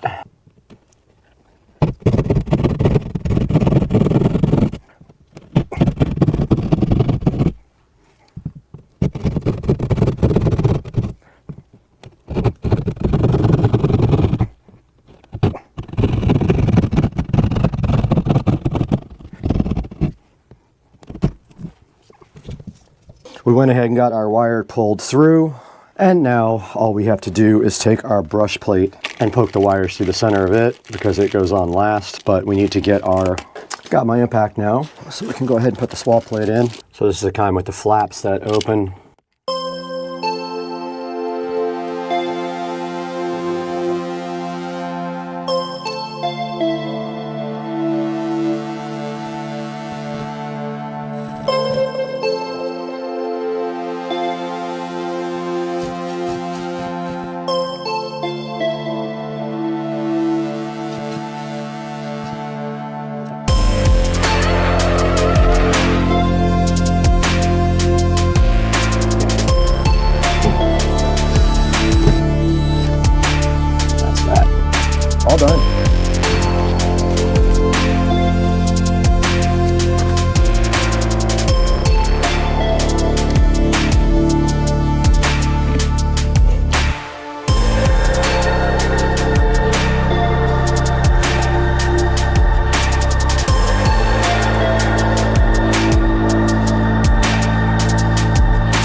Now we should be able to pop a battery on these and pop my speakers to test the wiring. Let's see.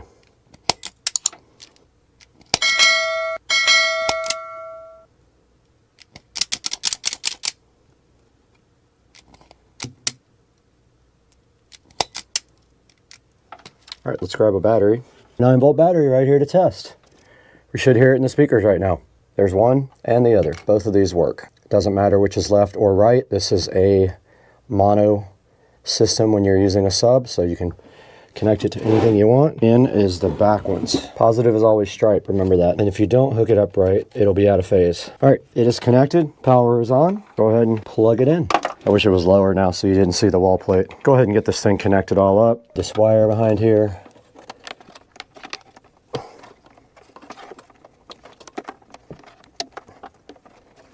If we wanted to, we could slide over my shoe rack to hide it more. And we see the power light on. All right, there should be no copyright music playing right here. And it does hit pretty darn good for a 10-inch Sony sub. And this is designed to add some bass fill back around the bathroom area where I have speakers in the ceiling. And it'll also help out the entire house. But that is going to do it for this project. And I hope you guys enjoyed yet another subwoofer build inside of the house. 8 total subs with 6 being connected to the main house audio system. And we'll see you guys next time on Supercar Street Racing. Please don't forget to like and subscribe to the videos. And I'll put a couple of good subs in the description for you from Amazon. Go ahead and grab those. Click through my links. It helps us out so much. We can do more projects like this, more fun things with you guys. We'll see you next time.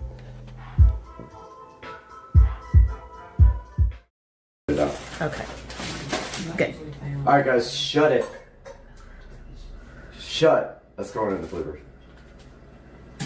Hey guys, welcome back, and today we're over at Rich and Trish's house, and we have something so exciting in here that none of these people know about, and it's time to see. I don't even know what this looks like, so check this out. Inside of this package right here is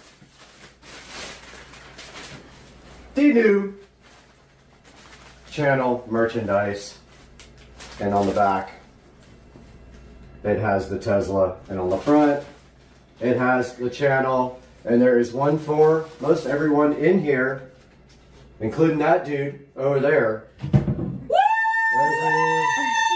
That's the new merchandise for the channel and Supercar Street Racing. And we might, guys, the hype is so real today as we sit here in the Supercar Street Racing kitchen. Pay no attention to that, because that does not equate to what is happening today. Because today, although we have the window open because the temperature is fantastic today in the 70s in Jacksonville, we have a package here from On that was dropped off, and we're going to be unboxing that today on the station. Stay with us. I'm hyped.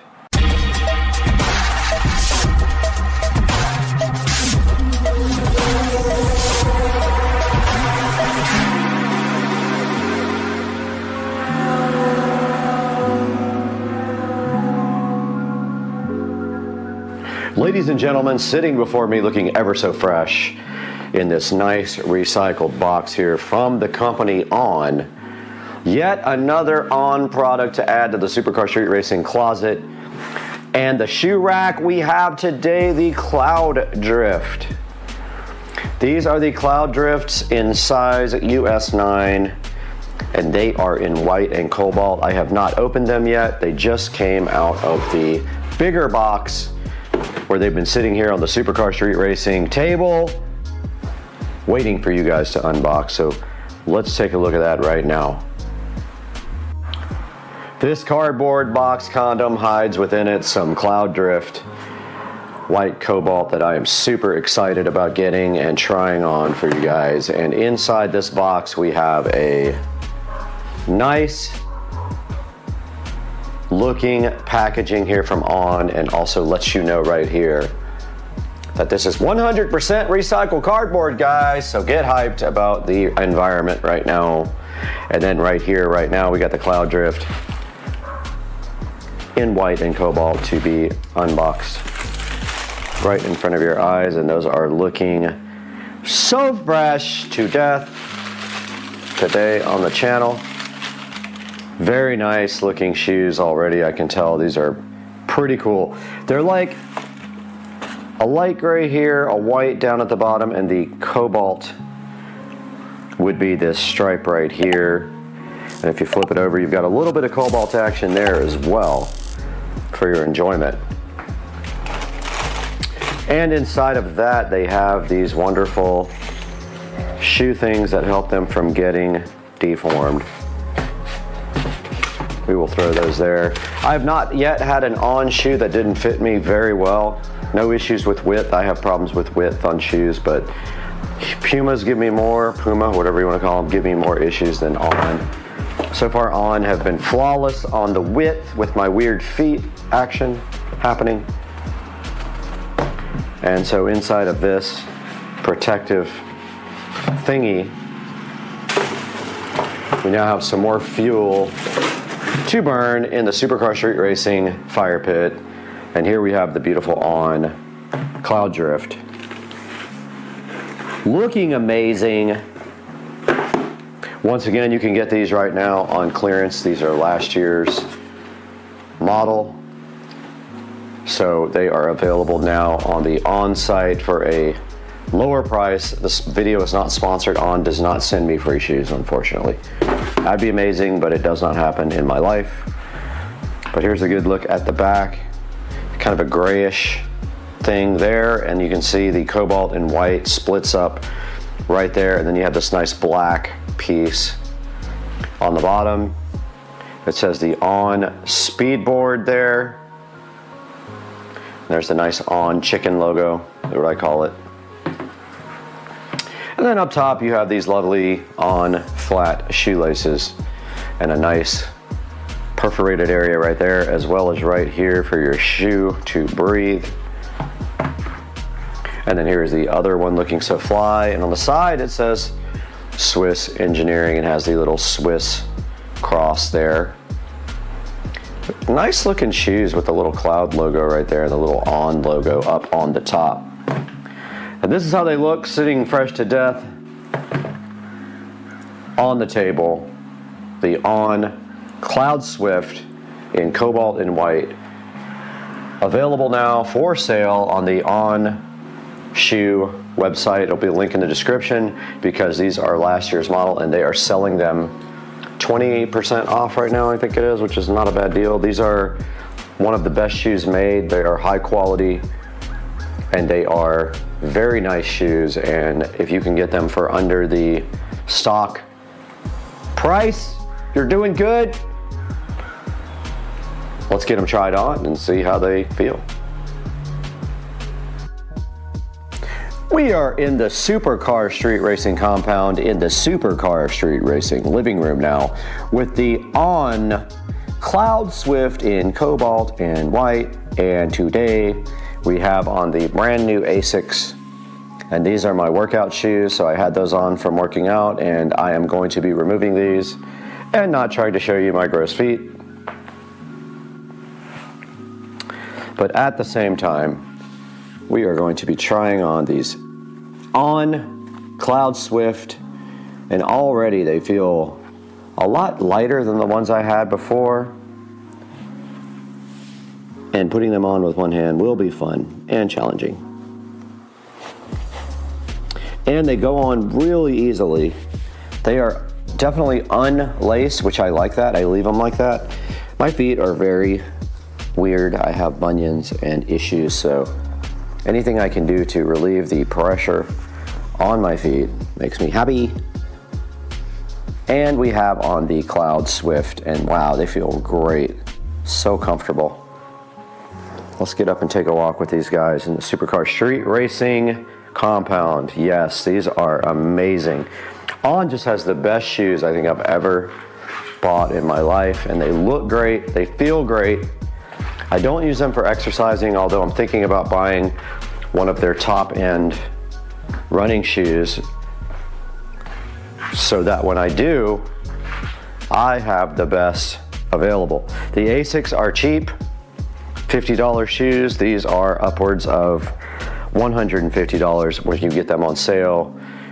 More than that when they are brand new. And since this is last year's model, you can get them now cheaper. If they have your size, you've got to go on there and get your correct size because they sell out very quickly. A little bit of squeak from them, but that's because they're loose right now. They're not laced up. And if they're not laced up, that tends to make the squeaking noise, which you're hearing underneath my feet. But yeah, these are awesome. They feel really good. They're super comfortable. Got no issues at all with these. I love them.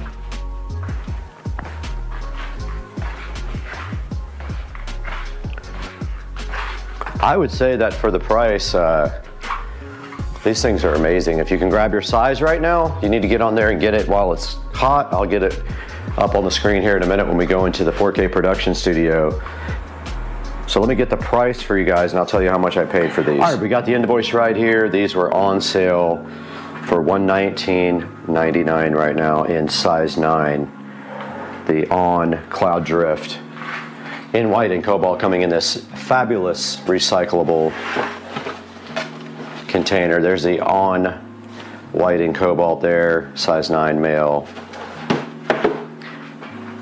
And now let's get these guys where they belong in the Supercar Street Racing closet with the rest of the goodies.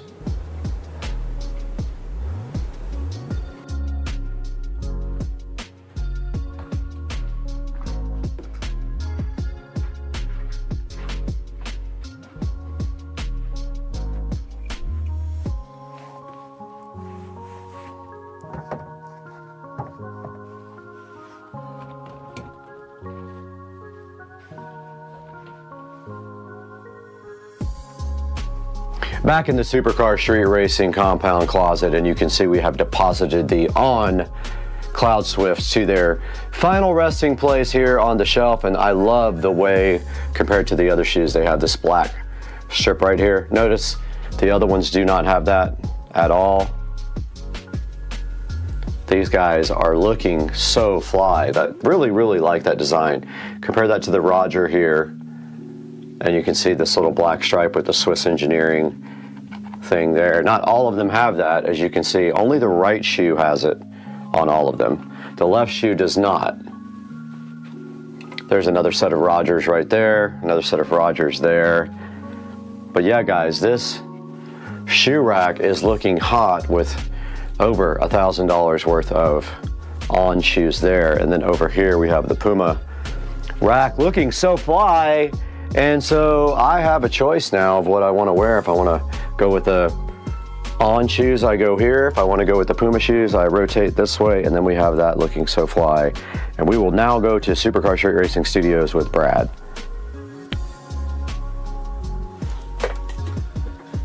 Welcome back to the 4K production studio. I'm Brad, and as you can see right here behind me and beside me, we are out here in the beautiful studio bringing you guys high quality production and looking at some pretty cool products. And today we are looking at the On Cloud Rift shoes that we got on the On website directly from them. They are Swiss engineered shoes, and we have the website up right now. So I want to show you guys exactly how to find these.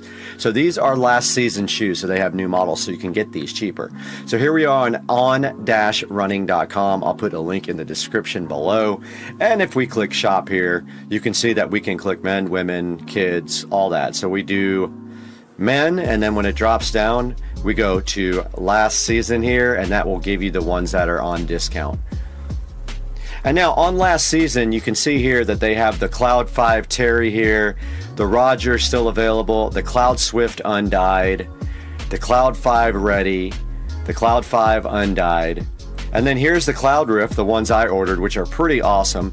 Here's the Cloud Tracks, the Cloud 5 Combo, Cloud Undyed, Cloud Easy, Cloud Wander Waterproof, and the list goes on and on. Now the issue here is going to be finding your size, because a lot of the sizes are sold out as they start deeper discounting these shoes.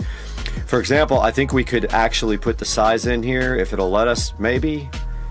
It will not let us do the size. So you do have to click on the actual shoe. However, we are clicked on men. Now you can also just go to shoes by clicking that. All right, now we're only looking at shoes, and let's go to the Cloudfire Terry and see if they have our size. And so if we click it right there, they do have the Cloud 5 Terry in my size, and you would want to log in and then shop. But going back to something like the Roger, some of these shoes you're going to find that they don't have the colors that you might want. I'll show you, for example, if we go to the Roger.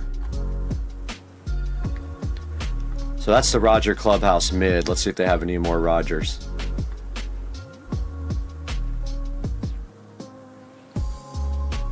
Okay, I'm unable to locate the regular Roger. Let's see. All right, they have the center court, which I have a pair of, which these things are awesome.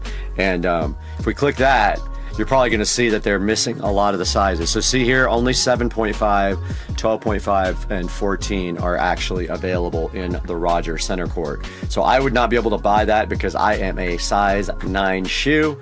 But something like the Cloud 5, let's see if they have that in my size. They do not. And see, also, it depends on the color. If you click the colors here, they might have your shoe, like they do have my size in the red, and it's actually called, let's see, what is that color called? It is called Ruby and Rust. As you can see right here, it shows you the colors. So these are available in my size. And so are these. These are the olive. They are available in my size. The black are as well. So there's a lot of the Cloud 5 left on the site. So go ahead and get yourself over to onrunning.com and see if they have your size. And guys, we really appreciate you hanging out with us in the 4K production studio. Make sure when you buy from Amazon, you click through our links. If you buy On Running shoes, use my link in Amazon. If you buy anything on Amazon, click through any of my links. It doesn't have to be the product that we featured or the product in the link. If you click through my link, it gives me a very small commission and allows me to keep the channel going. Guys, we appreciate you so much, and we will see you next time. I am peace out of her. Train, Amtrak train. Check it out. We are on Amtrak and headed to Bradenton, Florida. Is there now? Can't tell you why yet. And this was our breakfast here. We had the egg bites, the Coke Zero, and the lovely Cheetos on our breakfast. And yeah, we are headed to Bradenton, and I can't tell you why yet, but yeah, we will update you guys after we get there. Like, here is the Amtrak train, and I am on it right now, sitting in the dining car, just chilling and eating breakfast. Diet Coke. Got the egg bites and potatoes. We'll update you guys later. Guys, in the Supercar Street Racing bedroom right now, and today we've got Keener providing us with this eye protection desk lamp. They have asked us to take a look at this, unbox it, check out all the features, and then let them know what we think.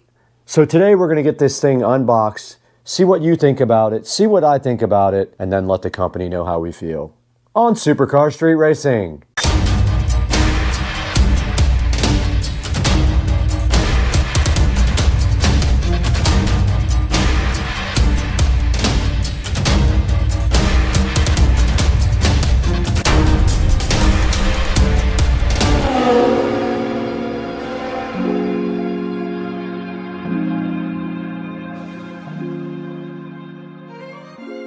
Ladies and gentlemen, the company Keener has provided us with this eye protection desk lamp. So today, right here and right now, our mission is to get this guy out of the box and basically see what it's all about.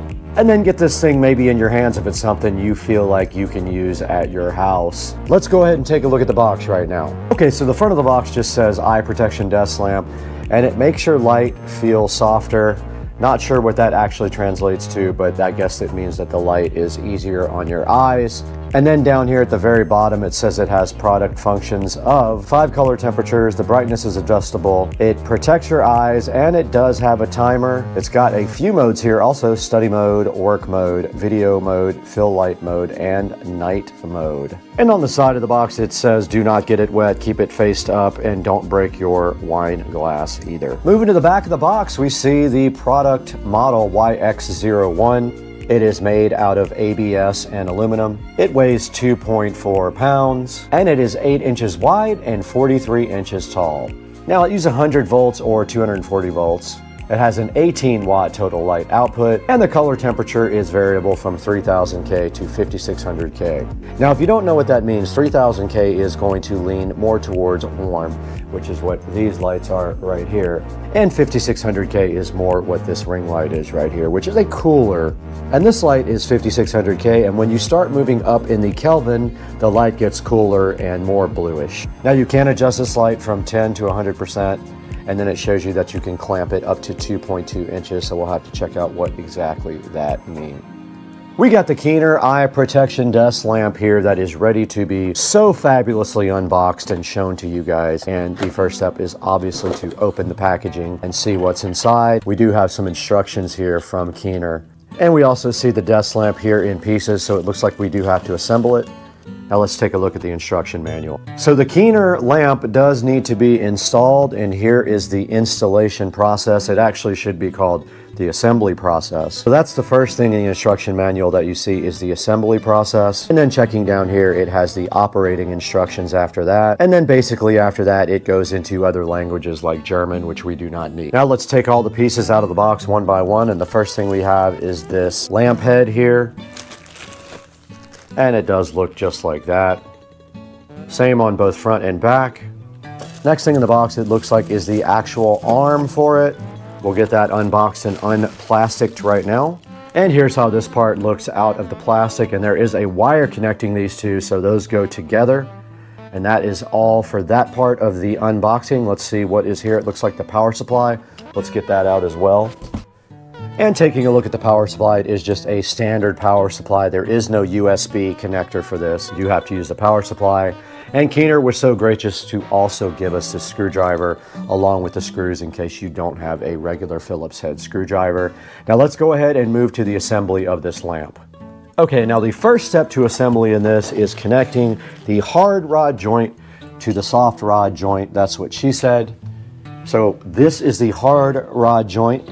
It has the switches and everything on it. This is the soft rod joint with the curve. There is a screw that goes right in here to keep it from coming out. You just put a screw right there. So let's get the small screw out. So we're supposed to use the pan washer head screw. So that is this. If they say pan washer head, it has a flat washer on top. All right, so what you want to do when you assemble the hard and the soft rod is you want to line up the screw holes there. There's a screw hole in both. You line those two up. You take the pan washer head screw, and then you go ahead and put that right here. It's a little tight. All right, so the next step here is to align the holes of the lamp head with the holes of the rod here. So that would be on top. And your next screw is a pan countersunk screw. So it will be tapered like this. It is tapered off. And let's go ahead and get this put on the lamp. And you can see that just goes right in like that.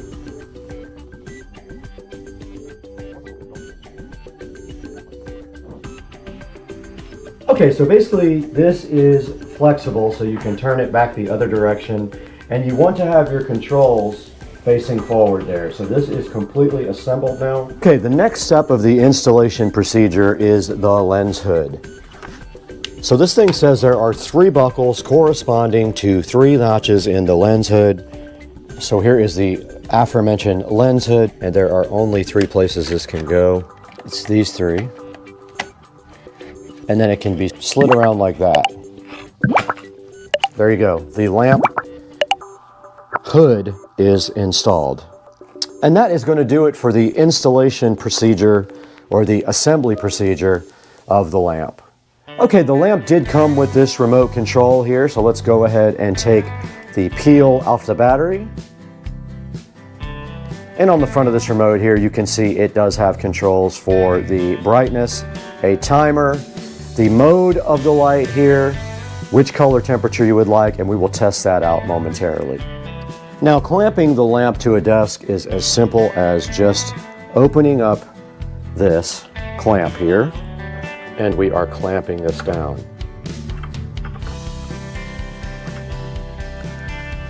Let's go ahead and add power. So we have our adapter here, and there is a power connector right on the back. We have convenient power right here on the desktop here on the, and we have convenient power right here on the end table. And now the desk lamp is powered. Taking a step back from the Keener desk lamp, you can see it is quite large. You could potentially put it on the back of your desk here, and that would kind of alleviate, but this is kind of a big lamp. If you see here, I don't know if you can tell, but this is a very long neck here. Now let's go ahead and power this thing on. All right, we did power it on there, and it did come on kind of a bluish hue there. Now let's go ahead and use these provided remote control to crank up the brightness. And you can see there that it gets pretty bright. Okay, so this is an idea of what the light looks like, and it is kind of a bluish green tint right now, more blue-green. Now let's go ahead and change the color temperature. It did get a little bit warmer and warmer. Every time I press this button on the remote, it gets slightly warmer towards yellow. And that is full brightness there on the desk lamp, which is pretty bright. It is kind of an interesting design here, and it does also light upwards to the ceiling. Now let's change the mode here to reading. And it did go back to a cooler type of hue. This is the computer setting. Dimmed it a little bit, and it's still kind of a cool blue. And this is the night setting, and it dimmed it almost all the way down, as you guys can see. And that is all the settings on the Keener desk lamp. Now, taking a look at the controls on the actual lamp, you do see on the back of the lamp you have the timer function, you have the brightness function, you have the color temperature function, and the power. So if we do press the bulb on there, it does change the brightness. If we press the little sun symbol, it is changing the color temperature there. And then the last function would just be the timer. Now, I am enjoying this lamp immensely. It is pretty cool. I'll probably leave it right here, honestly, or put it over my work desk back here. But for now, let's go ahead and go online and see if we can find this online live from the Supercar Street Racing Studios.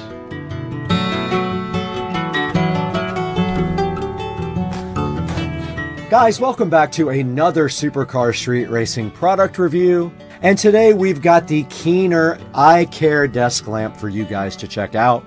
Now, this was so graciously sent to us by the manufacturer to check out with you guys. Now, they did want to let us know that they are having an event on April the 15th. They're going to drop the price of this lamp from $89.99 to $44.99 for this special event.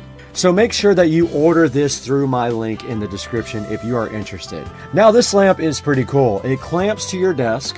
It has 4 or 5 different color temperature settings, and it does have an adjustable brightness and a remote control.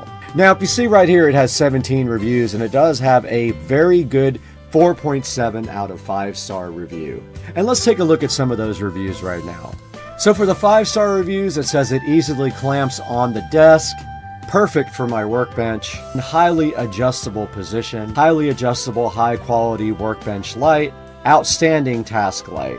It does have some 4-star reviews, nice light, wonderful desk light, innovative clamp lamp, good quality, versatile, although pricey. So make sure you get yours when it does go on sale. Now back to the main page of the Keener lamp. You can see the lamp right here. It does have a little shade that clamps on that you can spin. And then right here it says that it's really good if you are watching a monitor. It will help with eye strain. And here is a look at the dimensions and the control panel on the actual lamp itself. Now the thing is telescopic, so it can move and bend and twist wherever you need it. And it is also very bright. Now we want to remind you to please support Supercar Street Racing the best you can. Please click through our product links to buy anything on Amazon. It helps us out so much. And make sure you go back and watch all the other videos you haven't seen on the channel. Guys, we got to get out of here. It's so dark in here. I need to go get 50 lamps.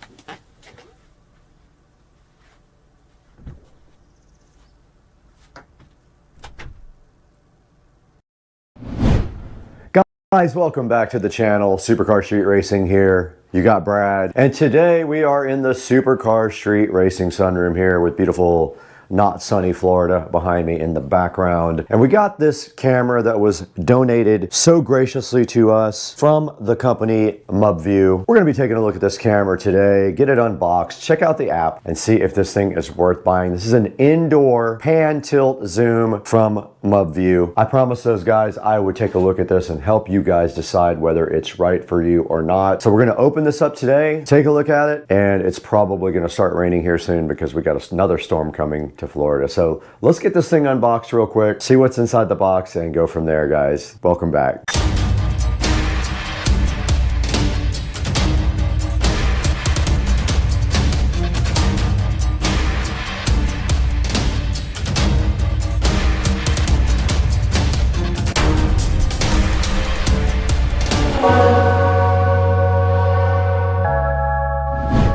Guys, welcome back to Supercar Street Racing. We're out here in the beautiful SCSR sunroom to show you this MubView pan tilt zoom indoor camera. This is a good look at the box right here. We're gonna get this thing unboxed in a few minutes, but I wanted to go ahead and talk to you about this. Outside of this box, it has a couple of things on it that are interesting. So it says it has two-way audio, so I guess you can talk back and forth to the camera. It has motion detection. It has warning and playback, whatever that means. It does have night vision. It does panoramic views, uses Wi-Fi, and does cloud storage. It has an activity zone, so you can mask off where you want the camera to actually check for activity. It says something about ONVIF. I'm not sure what that is, but we're going to dig into that today when we get inside of the box for the MubView Smart PTZ indoor camera. So let's get this thing opened up now and figure out exactly what's going on, and I'm so happy you guys are here today. All right, a few things on the front of the box also that we didn't check into before. It says it's good for home security, for baby care, for elder care, or for pet care. And now let's get this thing opened up and see what's inside. All right, directly in front of us is the MubView Pan Tilt Zoom indoor camera. We're gonna go ahead and take a look at that now. And there's a better look at the front of the box there that you didn't get to see before. It actually has a code to scan for the app, and this is the model PK320. And I guess what a lot of these companies usually do is they just clone other companies' apps, and they sell the same camera with multiple different apps, the exact same camera. And then there's a good look at the front of the box. Let's open it up now and see what's inside. And on the top it says PD. I don't know what that's about. And inside of the box, the MubView camera that so many people clone and copy and use their own names on. Let's see. There is an instruction manual right here. And that's it. Inside the box they have this little cardboard condom with the cord inside of it. And then if you go further, you do have some drywall inserts to install it with. You have a standard USB 5-volt power adapter here and the mounting base right there. And inside of the box with the MubView, you can see that it does have a wooden base, which is interesting. The other ones I have don't have that, but check out the Pan Tilt Zoom MubView camera, 2.4 5G. It does say it supports 5G, which would be the first camera that I have had that has 5G connectivity, as far as I know, unless Wise has integrated it, which I don't know if they have yet, but most of these devices will not work with 5G internet. They only work with 2.4 gigahertz. They have issues with doing anything other than that. But yeah, this is the indoor MubView, so I'm curious to see. And I think it's interesting that they chose a wooden bottom. I've never seen that before on any of the cameras that I've had. And this is how you mount it. So you basically screw this to the wall, put the camera on it, and you are done. And that is how you set that up. Here are the drywall inserts. So you have a place where you need to put this when you have. So here are the drywall inserts. If you have a place you need to put this, take a screwdriver about the same size as this, push it through the wall,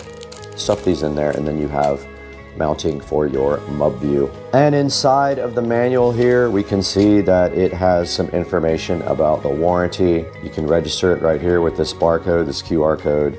They do have a phone number here and a website, which I will put in the description of the video. On the next page, it does show you that the camera has the lens right here. There should be a status light somewhere on here as well. There is a mic on this part, it says. There's a reset button on the bottom along with the SD card. So it looks like you have to put the card in right here, which is kind of hard to get in probably, but I don't know. But there's the reset button right there as well, right on the bottom. It does say that the back here is a speaker. So there's your speaker right there. This is your charger or your power supply.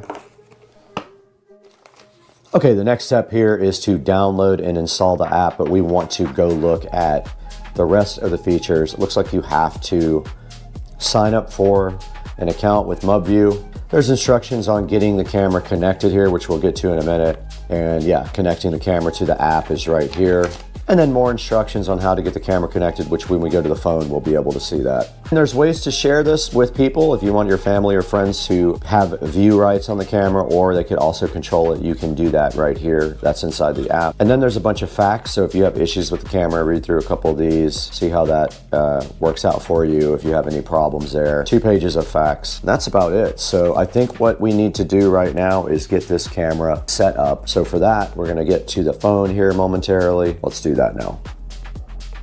All right, we're back with the MUBview pan tilt zoom camera. And the first thing we need to do today is go ahead and download the app. So to do that, they have a QR code right here. So let's go ahead and scan that QR code on the phone, which we are also recording on. And we do see here the app is called Cloud Edge. And if we were to search for MUBview, so Cloud Edge comes up, but it doesn't say MUBview, which is interesting. So let's go ahead and install that. Go ahead and open up the app, Cloud Edge, and we have to sign up. All right, I'm gonna go ahead and sign up, Supercar Street Racing. All right, so now we are ready to add our camera, but it is not plugged in, but I do have my trusty battery pack right here. So let's go ahead and power the camera up. All right, the camera came on and did sound. You saw that. It is still going crazy. It's doing a little dance for you guys. All right, let's add device. All right, went ahead and added device. It did find the camera, and it looks like this camera can be battery charged. So it does have a rechargeable battery in it. You can see right here on the screen, we found it. Hit next. Please reset the device by holding the reset button for 5 seconds. Wait for the indicator light to flash red. Okay. It's flashing already red. You can see right here. Let's go ahead and hit next. Select the 2.4 gigahertz Wi-Fi network and enter your password. All right, it is successfully added the device to Wi-Fi. Let's click next. Let's rename the camera. Let's call it MUBview. All right, we're done with that. All right, now we're looking at the management for the MUBview PTZ. You can see it right here on the screen. If we hit play, it is showing us how to work the camera here. All right, we're back in front of the MUBview now. We do have a 128 gigabyte SD card to go ahead and put in the device. The other device, the other card would not work. We are ready to put the SD card in the MUBview. Let's go ahead and press that in, see what happens. All right, it's fully inserted. Let's go into the app and see if it recognizes it or if we have to format it. We got our SD card formatted on the computer, and when you format this, you should do exFAT for the format. SD card is inserted. Let's back out and go back into recording management. It's saying, wait a moment. It's trying to figure out the SD card. It is doing something, 10%. It's getting the SD card ready now. You can see it right here on the app. All right, it sees that the SD card is 128 gigabyte. It has 117 gigabytes free. I'm gonna set it on all day recording. All right guys, we're back in the Supercar Street Racing office with the MUBview camera, and I just wanted to give you guys a little update. I was able to use BlueStacks on the PC and successfully look at the video live on the PC. There should be other ways to do it with this new open standard It'd be a way to call it up on multiple programs with this new open standard. It is called ONVIF, Open Network Video Interface Forum. So that gives the ability to use a lot of different types of programs to monitor this camera. Now I did use the camera on a live stream for about a day and a half, and I am going to put some of the video from the camera up right after this and let you see what it looks like both in the daytime and at night, pointing out at my backyard. Now our sponsor would love if you would go check out the MubView camera. I'm going to put a link in the description to that. And make sure that you buy all your Amazon products through our links. It helps us out greatly, as the channel doesn't make any money. So it just helps us get by a little bit and bring better products to you to review. But like I said, the MubView here, it's a nice camera. It does come with a little mounting plate on the bottom there. You just screw the mounting plate in somewhere and then you turn the camera onto it. It comes with a USB brick, a 5-volt USB brick, plugs right in there to a standard USB Type A port as well. And the quality is about 2K is what it says on the box, and that's what we observed. And we will show you that now. And then right after that, please go click through the links in the description.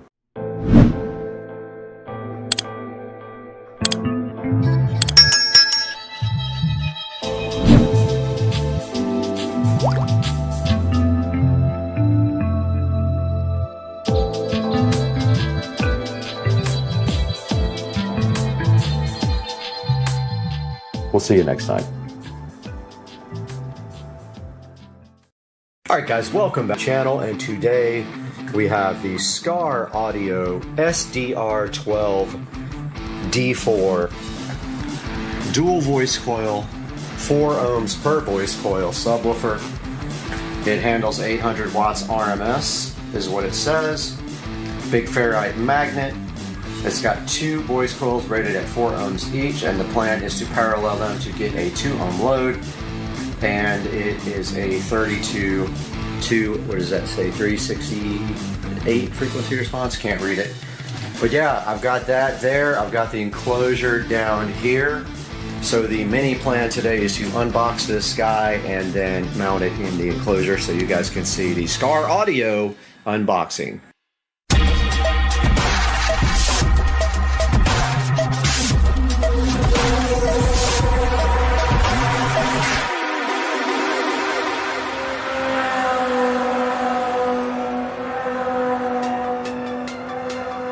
Guys, here we have the SCAR Audio SDR12-D4 to take a look at here on the channel.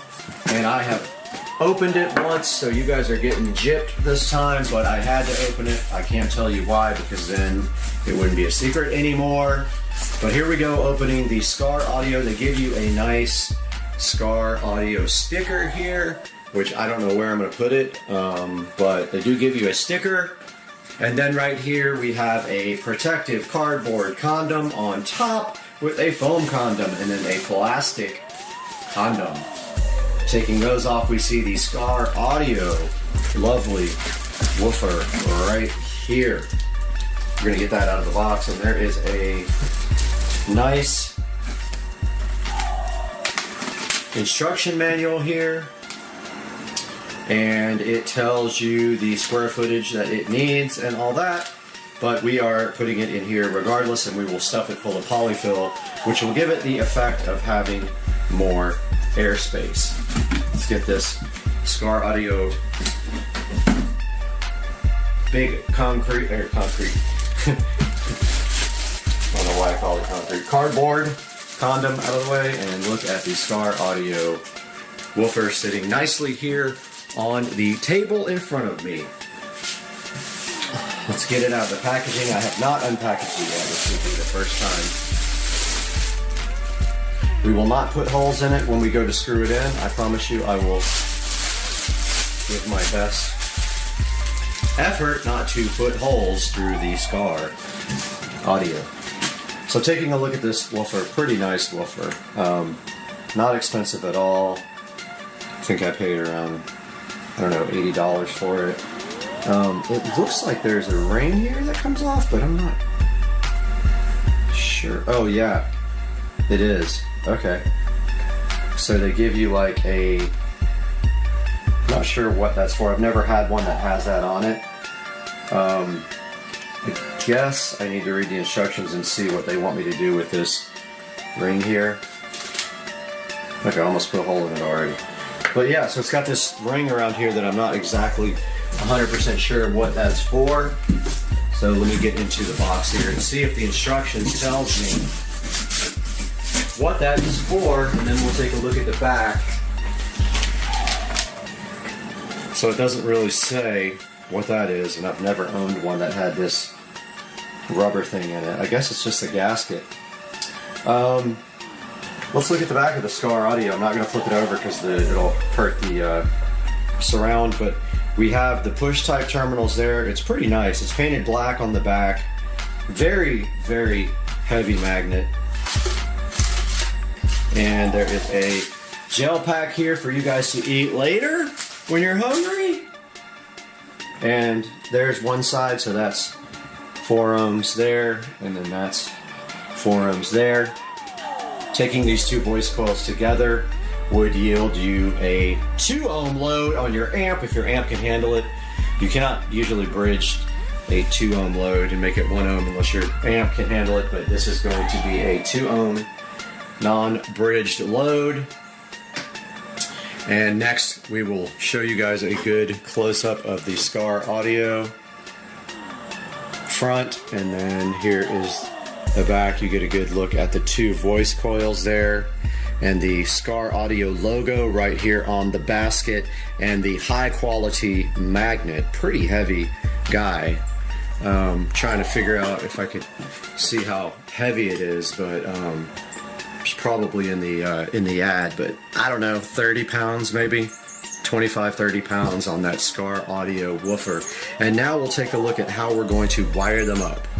Alright, this may be overkill for the amp I have, but if I ever upgrade amps and get a nice subwoofer amp, I want to be sure I have the enough wiring to handle it. I ordered some 12 gauge wire, but I don't have any now, but I want to go ahead and get the woofer mounted, but I've got plenty of 16 gauge wire, so I'm going to double up from voice coil to voice coil, then double up from this voice coil to the actual speaker input on the box. So I'm going to grab all the tools to do that now. This is my new heat shrink kit with all the connectors we need for hooking up the amplifier. Came with all these heat shrink connectors and also this really nice crimp tool. So I'm guessing you crimp then heat shrink. I've never used it before, but I'm going to take a look and see which connectors. It's going to be one of these style that are going to go over inside the subwoofer box. I'll show you guys that in a minute. We're going to need female, probably these spade connectors here. And it looks like you crimp up here and then heat shrink here, which is awesome. So I still need my heat gun, but I'm going to go ahead and test and see which size fittings fit inside the speaker box. Here we have the speaker box. I've got the yellow, which would be the largest connector that is available, so we can put the most wire inside. But let's see if those work. Totally. So yeah, we're going to use the yellow connector and put, hopefully, stuff 2 wires inside of that guy right there. Alright, let's go ahead and we don't need much wire at all. This will actually work for the voice coils. I found these 2 little pieces, and I'm gonna go ahead and zoom out here real quick. Much better. So these 2 are for the voice coils. That'll be fine. And then this piece I'm going to double up on and use for the connection from the other voice coil to the box for our 2 ohm load. It doesn't have to be that long, but if you want extra to be able to wire up your woofer, you leave extra. So I'm just going to use this and go ahead and cut it.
our ohm meter here. Let's see if I can figure out how to do it.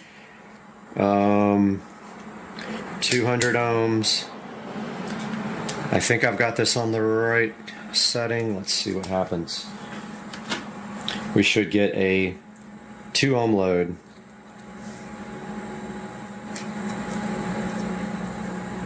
Through this 2.0 ohms, and that is perfect. So those wired in parallel, those voice coils, gives you a 2 ohm load. We have a visitor, Mr. Binks. Hi, kitty.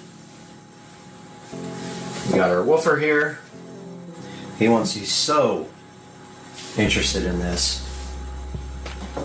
But our woofer goes this way.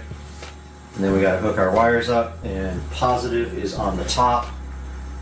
Positive is on the top towards me. And I am blind as a bat. This is positive.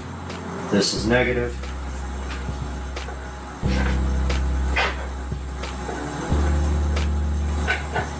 Mr. Binks is purring like crazy.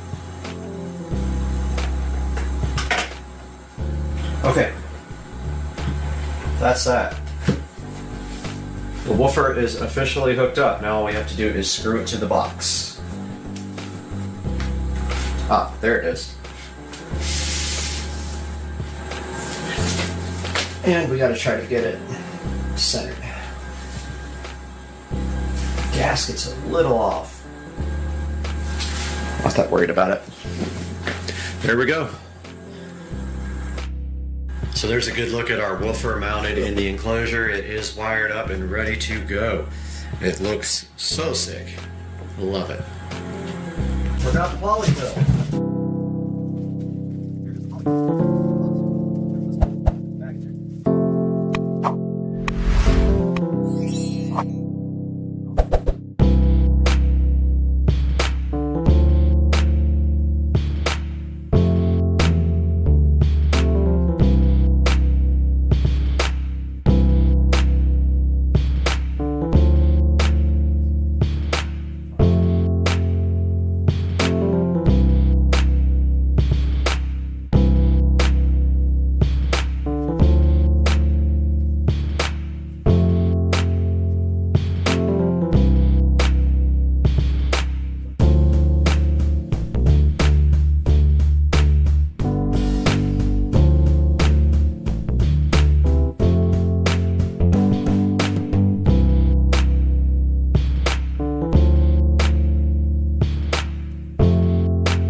All right, we are out here at Dukes of Duval today, and this is the boat, the Hydrosport. We have some stuff to do to this boat today, some audio stuff and some Garmin stuff, and we're going to be trying to install this. We brought all the connectors over, and we got everything ready out here. We got the Kenwood speakers, we got the new head unit, so hang out today while we do a little bit of boat work here with this dude.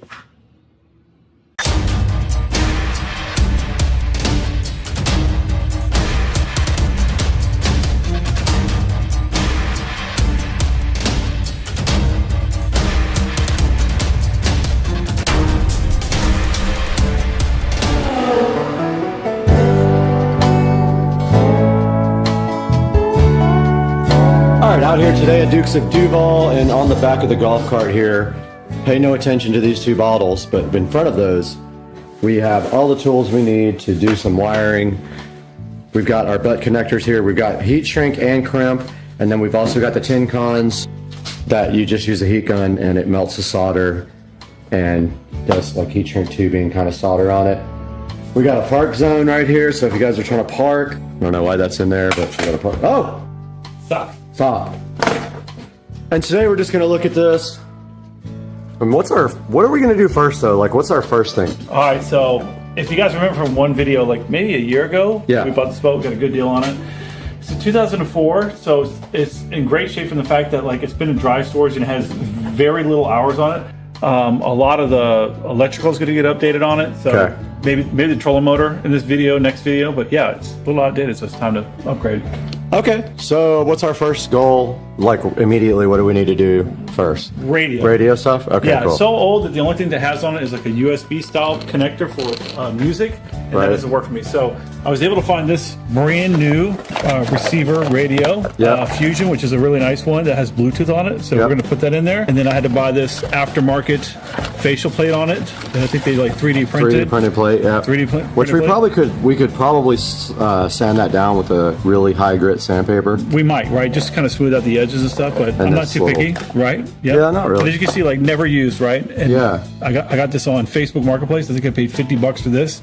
Okay. And these two speakers, we're going to upgrade those two as well because the old ones are a little bit old. And then on another boat that I had a really nice Garmin setup on it. So we're going to replace the depth finder GPS combo with a nicer, much bigger screen, color coded, really, really nice. Only like a 1.5 years old, 1.5 years old. It's going to be really nice. And then, so I just was looking at the speakers here, the KFC 1630, 1653 MRW. They're the same size. And the screw holes will line up. We'll see.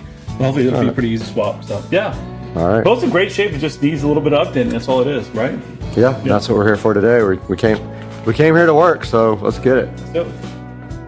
Got a long video.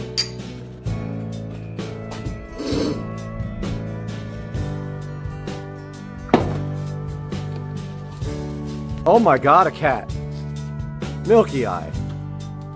So Joe wanted to talk a little bit about the Robalo trailer. This trailer was purchased from someone last week, and it's designed for a much bigger boat, so we were able to come in and kind of adjust everything, move some things around, re-drill some holes, and make this trailer fit for the Hydrosport. And in the process, we moved this from there to up there. Stanchion. Got him! Edit. Stanchion.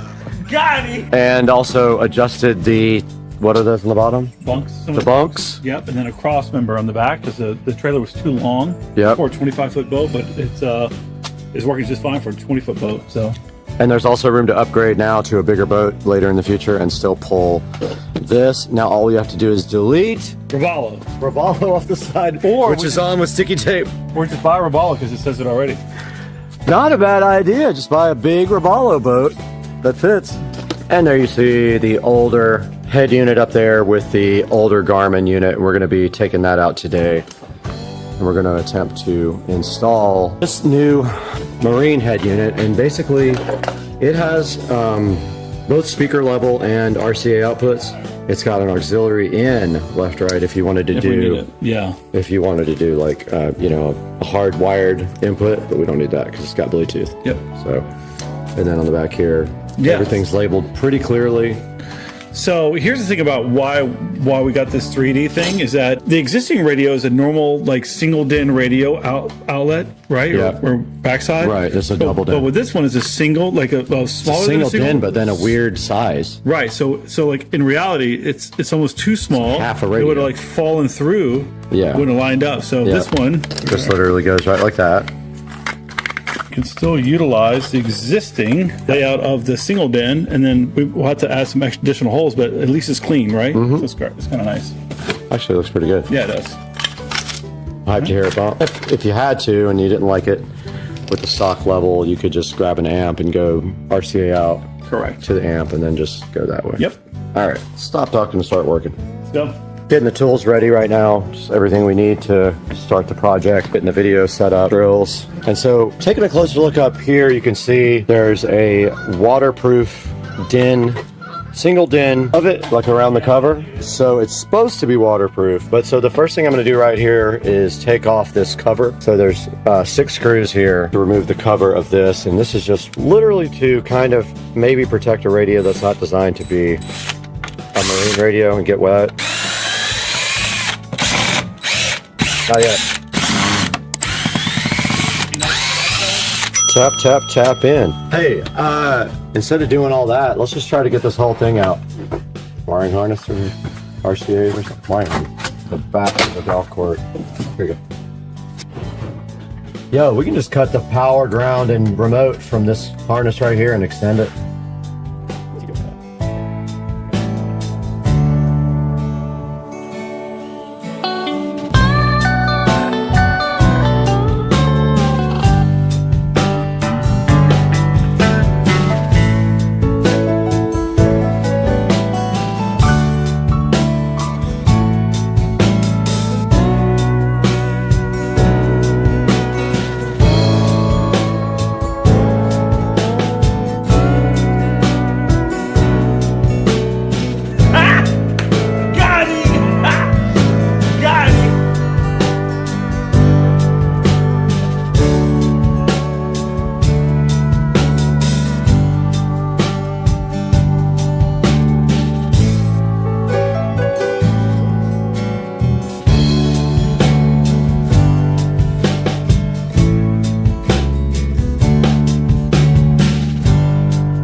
Let's go!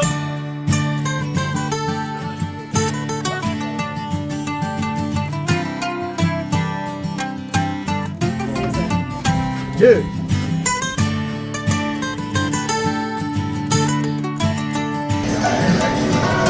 What the? Are they talking about me? All right, we got the radio installed, we got the speakers wired up, and we can't turn the music up because it's copyright music, but it's not super loud, and we're kind of concerned about if we have enough volume to overcome. It's loud right here, believe me, the neighbors are mad, but when we get on the water and the motor's going, Different story. it's going to be a different story. Yeah, so it's 4-channel. So I'm wondering, do we add 2 more speakers and then put an amplifier to it and put a subwoofer to it? We'll see. Let's go. Maybe. Back out here, radio's in. All right, so next we got to get this Furno replaced with a real depth finder. So that's the next thing on the list. And what is this? Dun, dun, dun, dun, dun, dun, dun. Dun, dun, dun, dun, dun, Oh, this is old Furuno, I think. Way old school. This is 20 years old, man. Basically, all this thing is... my age.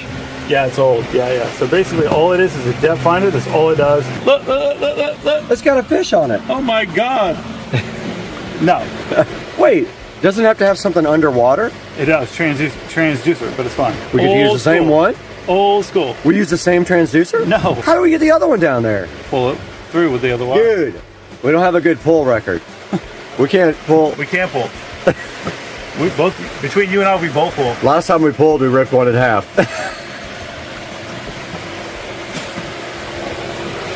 That's going in the video. Oh, it's not. We have to hook this up and this up, right? Which, once it goes down the hole, this will be right there, right? This and this. This wire, though, however, we got to take this off because this loop comes inside the boat. It has to. There ain't no other way. That's wild. It's a massive wire. Yep. There's literally no other way. Look at this 5200 that like never dried. Never dry. Hey guys, we're back at Supercar Street Racing in the 4K production studio, and you've got Brad here, and you just saw myself and Joe Dukes of Duval putting in his new Marine audio head unit and his 2 new speakers.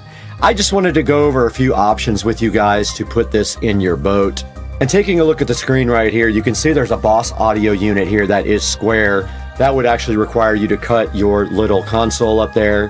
Right below that, there is a Garmin nice looking unit that has a LCD screen that's kind of cool, and it is $358. And then if you go directly down below that, you see a standard single DIN unit there. A lot of boats just have that. And then very common is a round one like this that kind of resembles the gauges in your boat. And then taking a look at Marine speakers, there are quite a few to choose from. Now these are all waterproof as well, and you know that is important out on the boat because they're going to get very wet at times, even get rained on. So there's a lot of options here. Most of them are 6.5 inch, but there are bigger ones as well. And also there are subwoofers available for that as well. If you want to get a sub to have more bass on your boat, check out the subwoofers on Amazon, and I will leave a link in the description to all these.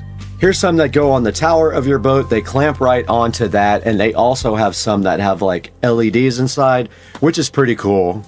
But of course you'll have to put power into them. I think most of them require power. And on this page we have a good selection of amps. I tend to like Rockville amplifiers. They are a good value, they're low price, and they tend to perform very well. And you can see right here on this one, this is a 6-channel amplifier, but you can bet it is not 2600 watts, even though it says it is. So this one actually has a PA system also with a microphone, so you can actually use that on the boat. And there are some that have Bluetooth, so you don't even have to have a head unit. You can install a whole system just the amplifier, and you can use your phone to supply audio to the amplifier. Guys, I would love to sit around all day and talk about marine audio with you guys, but I gotta work on getting a boat myself, and I'm getting a 700-foot yacht. I'll see you guys on the next one. Please like and subscribe, and always buy your products through our Amazon links. Check down in the description. I'll give you a couple of options for amplifiers, head units, and speakers, and we'll see you next time.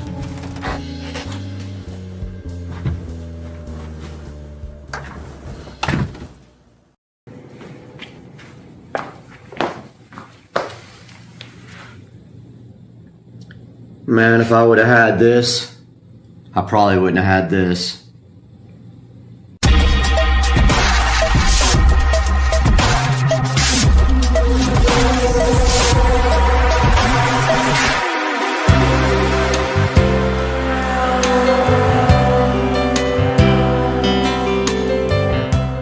Back in the Supercar Street Racing, amazing living room here. And today we have been provided this product by the manufacturer to check out the Mini Ultrasonic Pest Repeller 2-pack. And you can see right here and right now that in my sunroom we do have an occasional critter that likes to get in, and there is one right there. So what we are doing right here, right now, today on the channel is taking a look at this pest repeller, and you can see right there, if it'll ever focus, it says no pests, and it looks almost like it's RGB, so I'm interested to see what happens when we plug this in.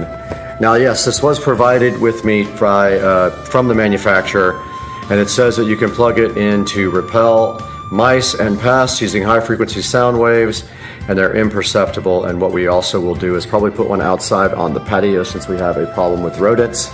And then I will let you guys know if I honestly think that this guy will do anything. Guys, we are back in the lovely Supercar Street Racing dining room here, where we have the Mini Ultrasonic Pest Repellent unboxed here on the table and out of its cardboard condom and in its plastic condom. And as we can see right here and right now as we remove this from the box, as I'm hoping it has an RGB ring on it, is what it looks like on the picture. And we do have a warranty card right here, and we're not supposed to show you that part up close, so this tells you about their lifetime warranty, premium support, and releases from the giveaway team. And on the other side it says that you will have to register there to get your lifetime warranty, and it gets you a gift website there also to check out.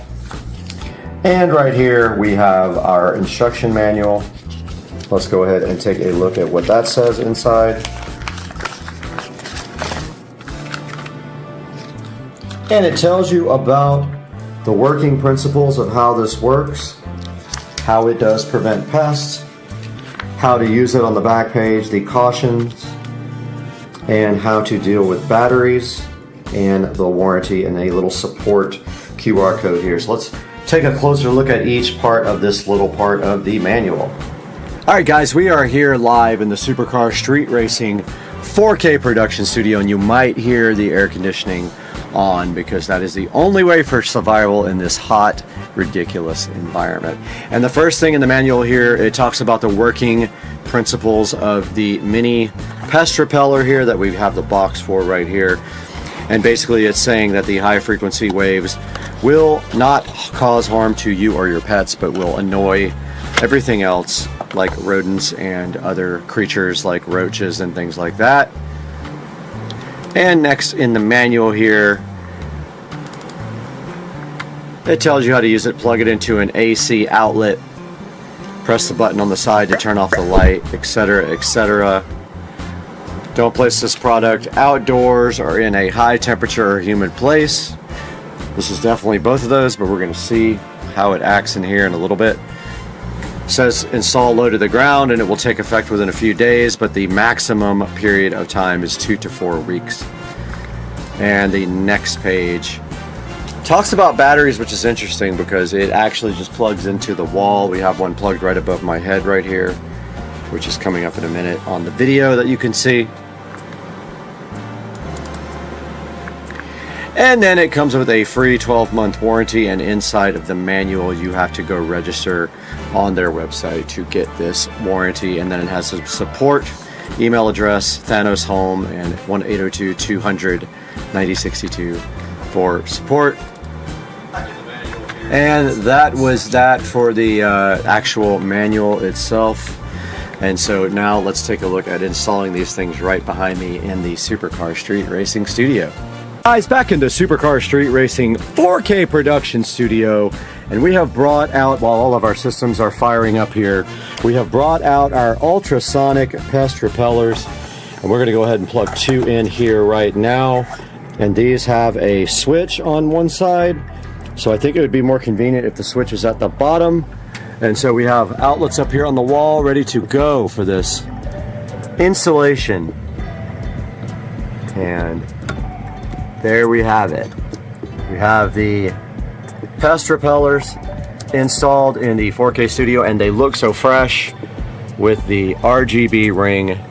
And now let's put the other one in place. And we have another outlet way up here, and we will face this light down as well and install this guy in the studio to hopefully block out any bugs. And there we have it. We have both of our pest repellent guys in the studio cycling at different RGB rates now, and the studio is fully fired up so we can start editing this video. And yeah, that's what it looks like in the studio. It looks pretty cool. I dig it. Guys, we're back in the beautiful 4K production studio here at the Supercar Street Racing Ranch. And right in front of me right here right now, we do have the ultrasonic pest repeller indoor pest repellent ultrasonic plug-in 2-pack X-Pest mouse repellent electronic rodent repellent pest control for fly, insect, mice, rat, roach, bug, and spider. That's a lot, and we do have it right here right now. Now this is selling right now for $29.99 on Amazon Prime, and let's take a look at some of the ratings here.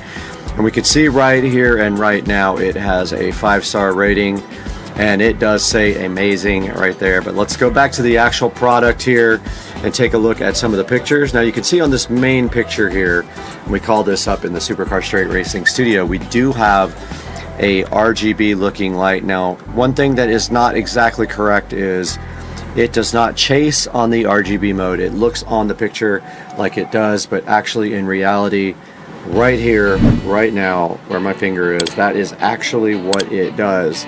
It just fades between colors. You can see it's blue right now, and it will fade to red and yellow, and then it will fade back again. So it does not chase in a circle like the light right here does. That is a chasing light. Very different up here where it just fades between colors. Kind of not what it does and what it looks like.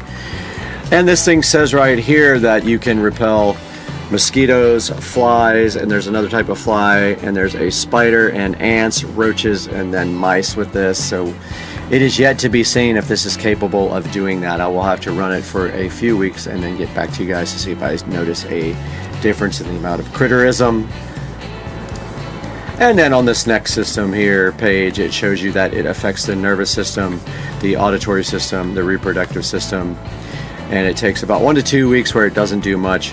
3 to 4 weeks it is the impact period, and then in like later, I love how it calls it the explosive period, like they're just going to explode, which would be hilarious, but I doubt that is the case. And this thing says that it is 100% safe for you and your pets. Safe, non-toxic, and harmless. It shows you like some of the areas you could put this. Now you actually can put this anywhere you have a 110 volt plug. If you are a firm believer that this works, you might put this anywhere. And that again, it does not chase like this. There will never be more than one color on the device at one time. As you can see right here and right now, it is one single color at a time. It fades off and fades back on. And it shows you here the dimensions of the product are 2 inch by 2.4 inch by 2.4 inch. And looking down here further at the ad here, You can see that it has another picture here that calls it the Pest Extermination Expert here. And the invisible pest killer, it is claiming to, in 1 to 2 weeks, decrease the appetite of pets. Pets start getting sick and then they bail, as in this cartoon character here took off and went into hiding. Showing another picture of pets here, acting like it is safe for your pets.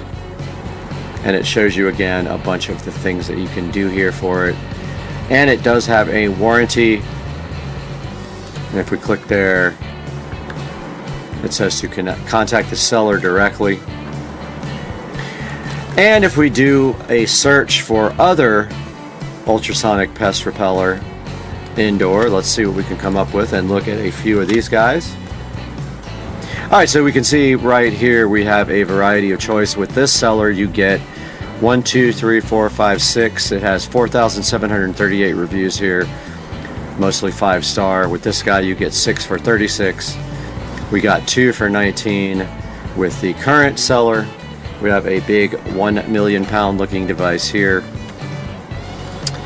We have some right here that look completely different, and another set here that look completely different. So you can see that we have a lot of choices for our pest repeller, but the far from least amount of reviews has got to be this guy with 4,738. Now that doesn't mean the one that is behind you right up here, right here, and right now will not work. It just means that it does not have a lot of reviews yet. And if we go back to our product right here, we can see the brand here is X-Pest.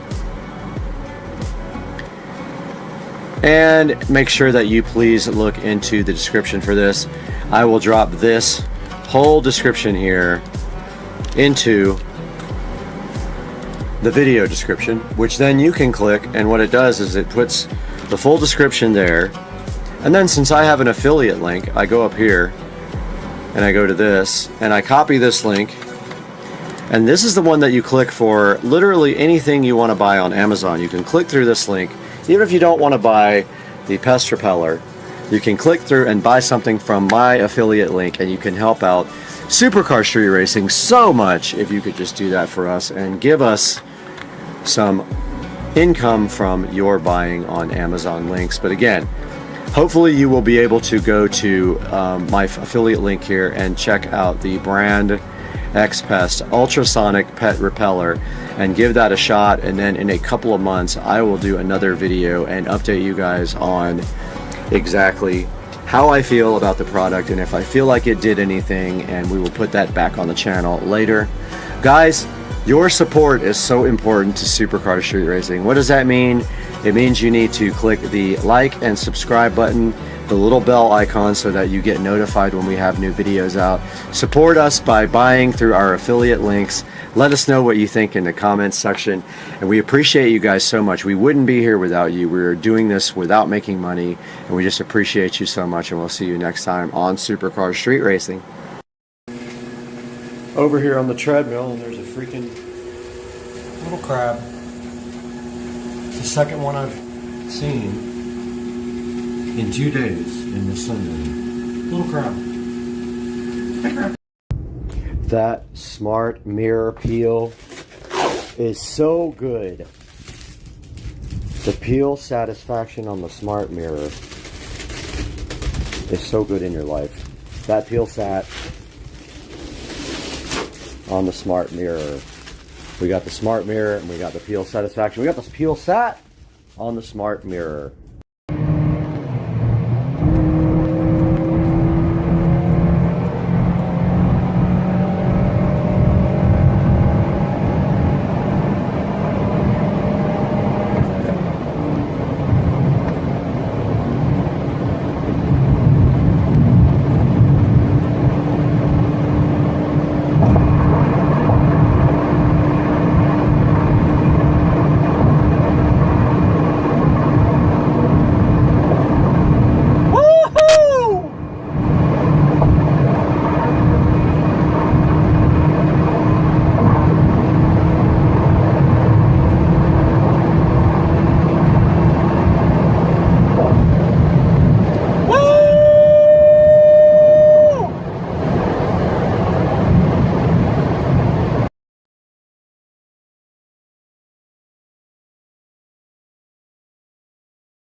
I'm out here filling up my brand new decanter that BTO gave me. So awesome. I'm hyped. All right, we got this little tiny toothbrush and we got this tape and we have this peel satisfaction. Oh no. It didn't actually work right. Oh no!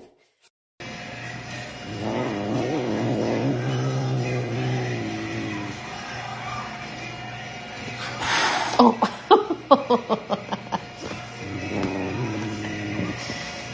Little toad.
What's up guys? Welcome back to Supercar Street Racing, and today we have a special thing for you right here in this big cardboard box. Yard Care reached out to me and asked me if I wanted to show you guys their 2-in-1 dethatcher and scarifier, and of course I was like, yes sir, I would love to rep your products, so go ahead and ship me one out. They did just that. It's right here in the box. So today on Supercar Street Racing, we're gonna get this thing wide open. Let's do it today on Supercar Street Racing.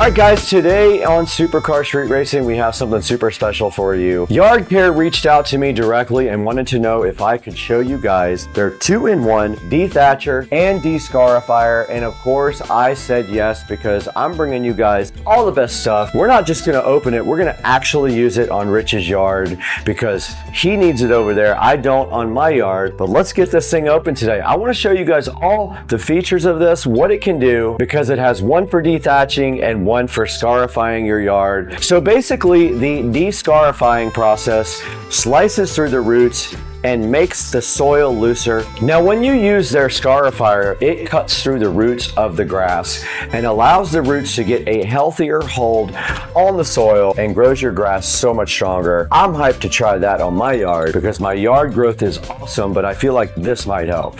Now this guy is fully adjustable. You can adjust the scarifying depth and the dethatching depth up to a certain amount. So whatever your yard needs, if you need a certain level of each one, this guy will allow you to adjust both, and I'm hyped about that. This thing holds 10.5 gallons of dethatching, and it has 2 safety switches to make sure that there's absolutely no way this thing will start while you're actually working on it. It's safety first. Now this thing also has 7-inch front wheels and 5.5-inch rear wheels. The tires are also puncture proof. Now the Yard Care dethatcher and scarifier doesn't have many reviews yet, but both of them are 5 stars. I'm gonna get this thing out of the box now and show it to you, and then after that, we're gonna go ahead and use it and see what it actually does on Rich's yard. Now I don't know what depth to put it at. I think that's an experiment for the future. We'll have to figure that out.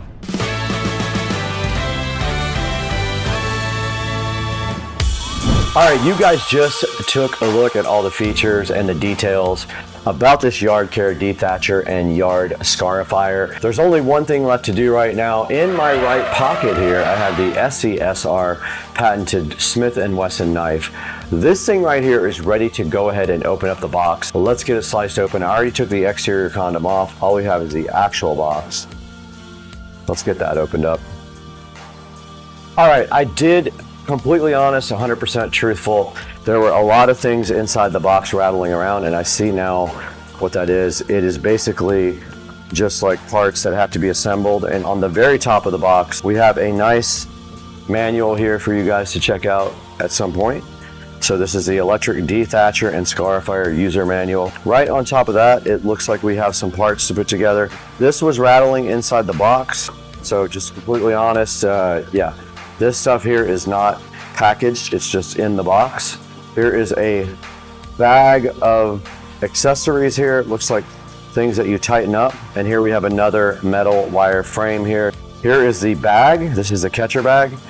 And it does say yard care directly on it, but there are definitely loose items inside the box that are not packaged in anything, and they definitely move around. So just be aware of the packaging when you get your yard care out. Here is the top part. It is actually connected to the bottom. You cannot remove that. So here's the handle, and that won't come out either, so I've got to figure out that. All right, so the rest of everything is this one piece with the handle connected to it, and it just does come right out, and it is pretty light. To be honest with you, it probably weighs 15 pounds, no more, and that is the complete unboxing. Let's get this thing on top of the chair for you guys to check out.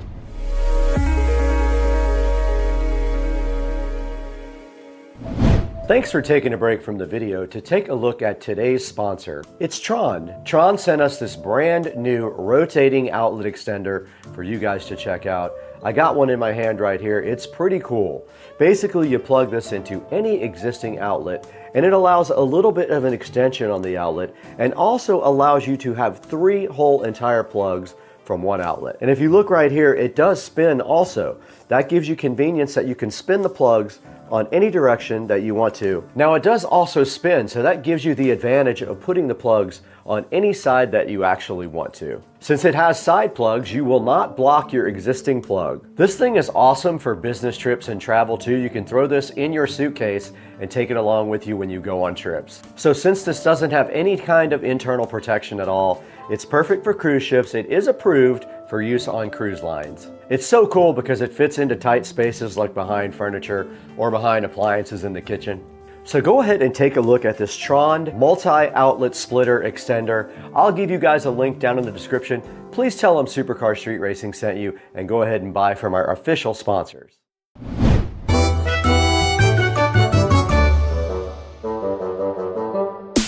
And there it is. There is the yard care dethatcher and scarifier on top of the Supercar Street Racing stool right here. So I guess we have to put this together, and it looks like this guy goes right here. There's a control here for the depth of the dethatch or the scarify, and I guess you would have to play with that in your own yard to see what your custom depth would be on yours. Let's break out the manual now and see how you actually build this.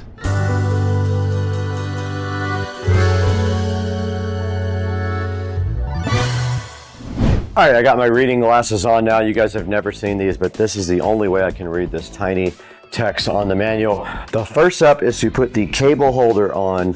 It says the switch side of the handle, but I'm looking at it and it looks like it's aligned that way, and that just keeps this cable. You can actually pull some slack there like that, and then it'll just kind of sit like that on the side. Lower handle assembly onto the deck. Make sure the metal handle is in the slot of angle adjustment block 11. Handle, it does, oh, I did this wrong. This is completely incorrect. Robert, it goes down. No, it don't. It do go down. Oh! All right, guys, the next step in the process is putting these side handles on there. I'm looking at pictures to see which way they actually go. You need to make sure that the offsets are on the outside, not the inside. Both on there. They're both to the outside, like it shows in the picture. Okay, these next bolts go to the outside. So you just put them from the inside of the handle to assemble the handle.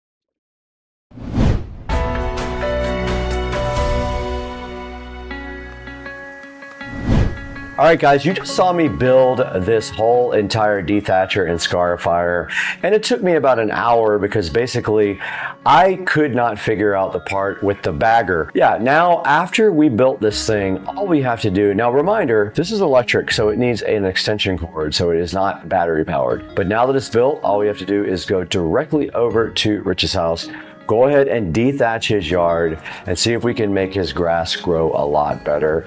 Let's go over to Rich's house now with this yard care dethatcher and scarifier. It's time to take this dethatcher over to neighbor Rich and Trisha's house and go ahead and test it out. In order to do that, we need an extension cord. I did not plant the cord holder. I did not secure it to that, so I don't have that. I think this is the cord holder. I think it's actually supposed to go on here through this metal thing. I'm just gonna leave it off for now. But we need to go out to the shed and get the extension cord first and then go try this thing out over at their house.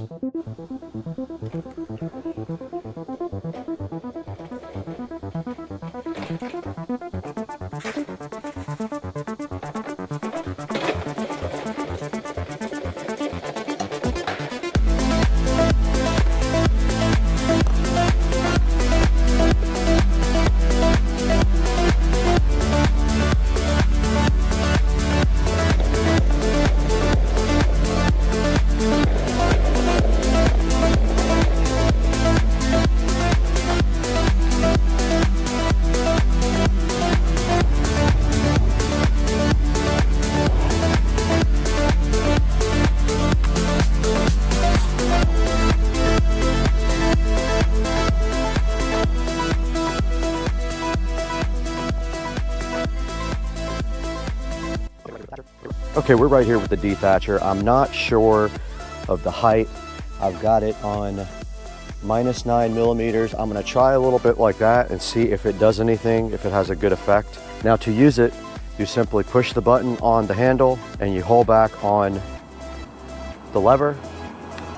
You can hear it and see it working.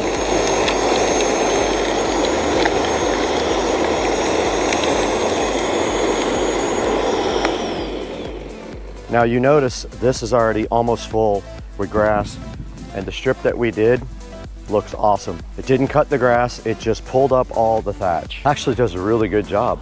Check out the strip that I did with the dethatcher, it looks awesome.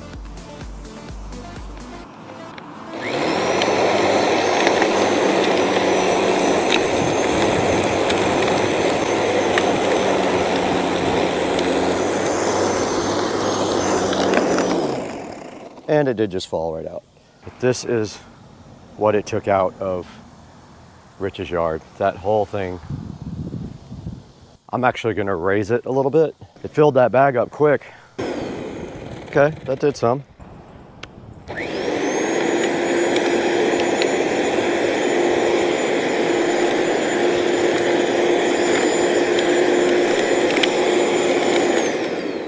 But you can see there, we have a full bag of different stuff from the yard. That's exactly what this thing is designed to do. That was like 2 minutes worth of dethatching and I got a lot of the leaves. Look how much it got.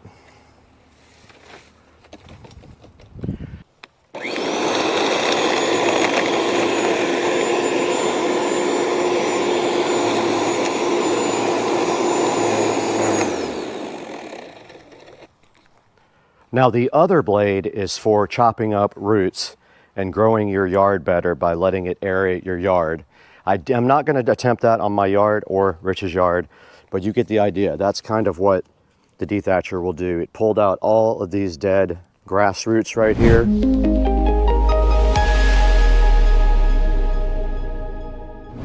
All right, guys, you just saw us over at Rich's house dethatching his yard. He really needed it. He had a lot of dead grass in his yard, so we thought we could help him out by taking the yard care dethatcher over to his house directly.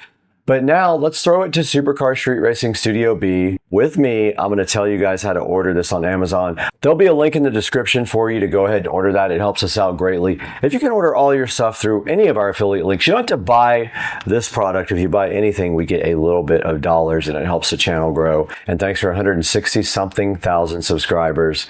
Let's throw it to Brad.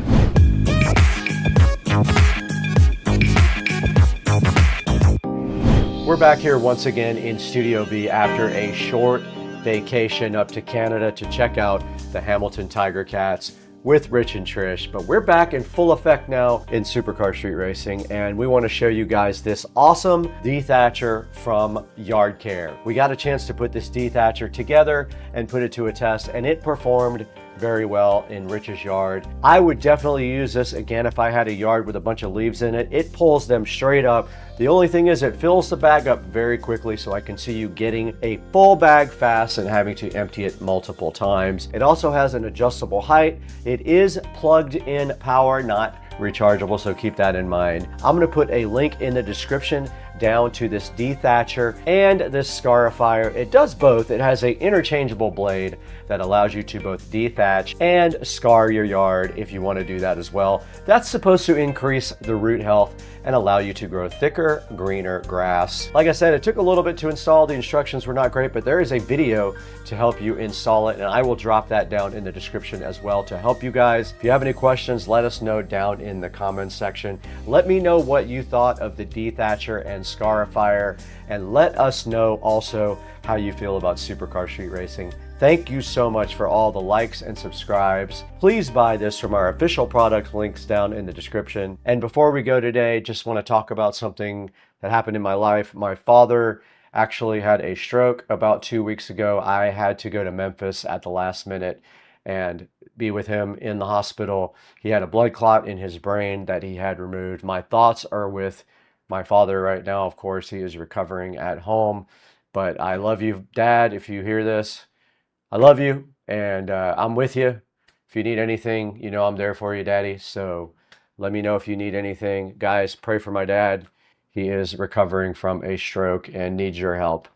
But that's all we're going to do today. We got to get out of here. It's almost dinner time. I'm very hungry, and I have a date tonight. Let's go.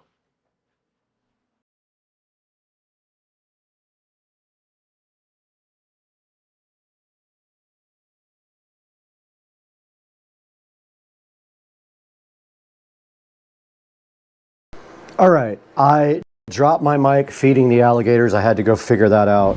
Are you guys ready to go beyond today? Because today we have the HP Envy, and it is from Best Buy. It has the Ryzen 7 processor and 16 gigs of RAM, 1 terabyte SSD. Let's get this thing opened up and see what's inside.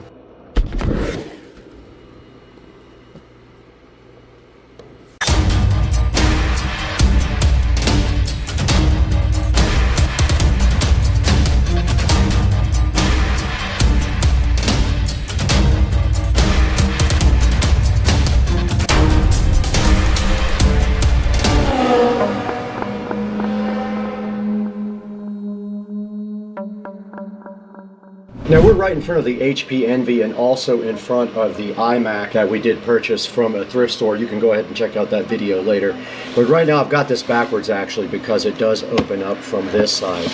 But if we go around the side here, we can look at the model number, and it is a HP Envy X360 2-in-1 laptop. This thing does have the Ryzen 7 processor on it, and it does have a terabyte SSD in it and 16 gigs of RAM. Now, one of the things we're going to be doing today is actually we're going to edit this entire episode on this laptop. This is not an editing machine by any means. It doesn't have a super fast video card. This is a super fast processor, but not a fast video card. But we're going to set this up for Rich and Trish live. While we do that, we're going to be recording that, and then we're also going to get this thing going for them, as far as we're going to take all the bloatware off and install all the necessary antivirus and other software that they need to work every day. Now, this thing did come from Best Buy, and I believe it was $749, so not a bad deal. And looking at the back of the box, it doesn't really have much on it, just a little barcode and some battery information. Everything important is on the side, and like I said, I'll put a link in the description to this guy for later. Back in front of the HP Envy and ready to unbox it. And it does open up backwards, which is better for you guys because you are backwards, but the camera would hit it. So let's roll this thing around and see what's inside. And here we have a nice HP Envy logo on the back of the box, which you guys can't see. And then the Envy is inside of this black felt right here. And right underneath that, inside the Envy, we have a package here, which I'm assuming has some software related items in it. It has some setup instructions here. And then underneath that, we have a power adapter, and it is a USB Type-C power. Let's see if I have enough cable to actually plug this in from where it has to reach. All right, of note, the very first thing that we can say about the HP is that it does have a decent amount of cable from the power adapter. I would say at least around 10 feet. So here is the HP Envy, and this is what it looks like on the top. And flipping it over, not much to see. Apparently, if you want to get this thing opened up and do some RAM upgrades or something like that, it's going to be a little bit more difficult. They don't have an actual place to open it up, and I don't know if the battery is even replaceable. We would have to read our manual for that. But there is no battery place for you to actually just eject a battery on the back of this, as you can see. Now let's get this thing opened up and check out and now let's take a look at the ports on the HP. So on the side here, you can see it does have one USB Type A, it has an HDMI, and it has two USB Type Cs, and on this side another Type A USB port and a headphone jack. Now they have done away with the card readers on these now. There is no card reader inside of the HP. And we do have the laptop open now, and you can see it has Radeon graphics. It has a nice sticker here to show you that it has a Ryzen and Radeon graphics. It is called the Poly Studio. This is a touchscreen laptop, by the way. So I'm gonna go ahead and plug in the laptop and power it on now. And on the side of the laptop, we do have a white power indicator indicating that this is charging. And next, we'll go ahead and power this laptop on. And to make our life easier, we are gonna go ahead and plug in a USB Type A mouse to the side. It'll be much easier for us to do our setup on the laptop if we do have a regular mouse rather than the touchpad mouse. So let's go ahead and power this guy on. First, we have to find the power button. It is right here. It did light up here, indicating that we do have power to the laptop. We finally have an HP. That took about 25 to 30 seconds to actually power on, which is interesting. Now you can see Windows booting up here. Now this laptop does come with Windows 11, supposedly. We're gonna take a look at that as well and see what updates it needs for Windows 11, if any. I'm sure there's going to be a round or two of updates. And here we are at the initial Windows 11 setup screen, asking us what country we're in. We are in, and we are in the United States. We'll hit next there. We are in Windows. No, we want to skip a secondary keyboard layout. We're going to go ahead and connect to my network, but we are going to stop you guys down while we do that. Here we are connected to my Wi-Fi now, the Starbase. It's looking for updates now. So they did find some updates. It is going to go ahead and install those. We won't bore you guys with that. We'll stop down while it does the initial update procedure. We're back and we have our EULA in front of us. We're just going to accept. And it just did rename the computer, and so now it is proceeding to restart. Okay, we can go ahead and do location-based services, find my device, and give advertising data and all that. We're going to turn off advertising data. And I did skip a couple of the things, but we don't want to do any of this stuff.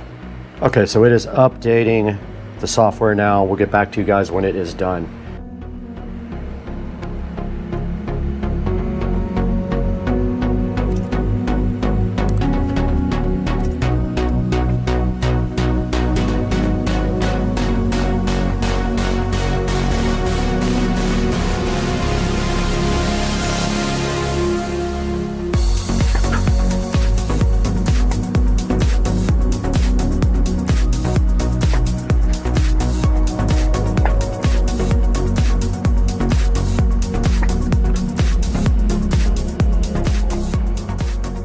Okay, we did just put the PIN in to sign in, not the actual password. So computer is now in the setup mode here again.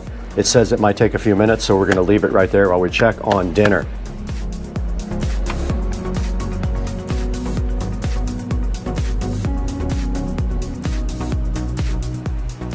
All right, we are all signed into the desktop of the machine now, and we are going to, first things first, remove a lot of the bloatware, including the dumb McAfee that comes with this, because it is worthless. We got dinner.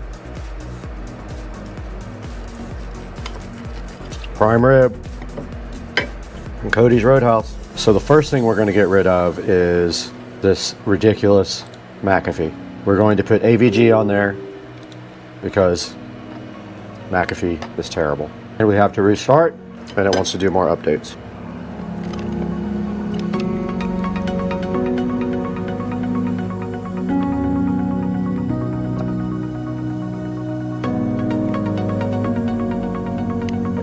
Let us get AVG now and Chrome.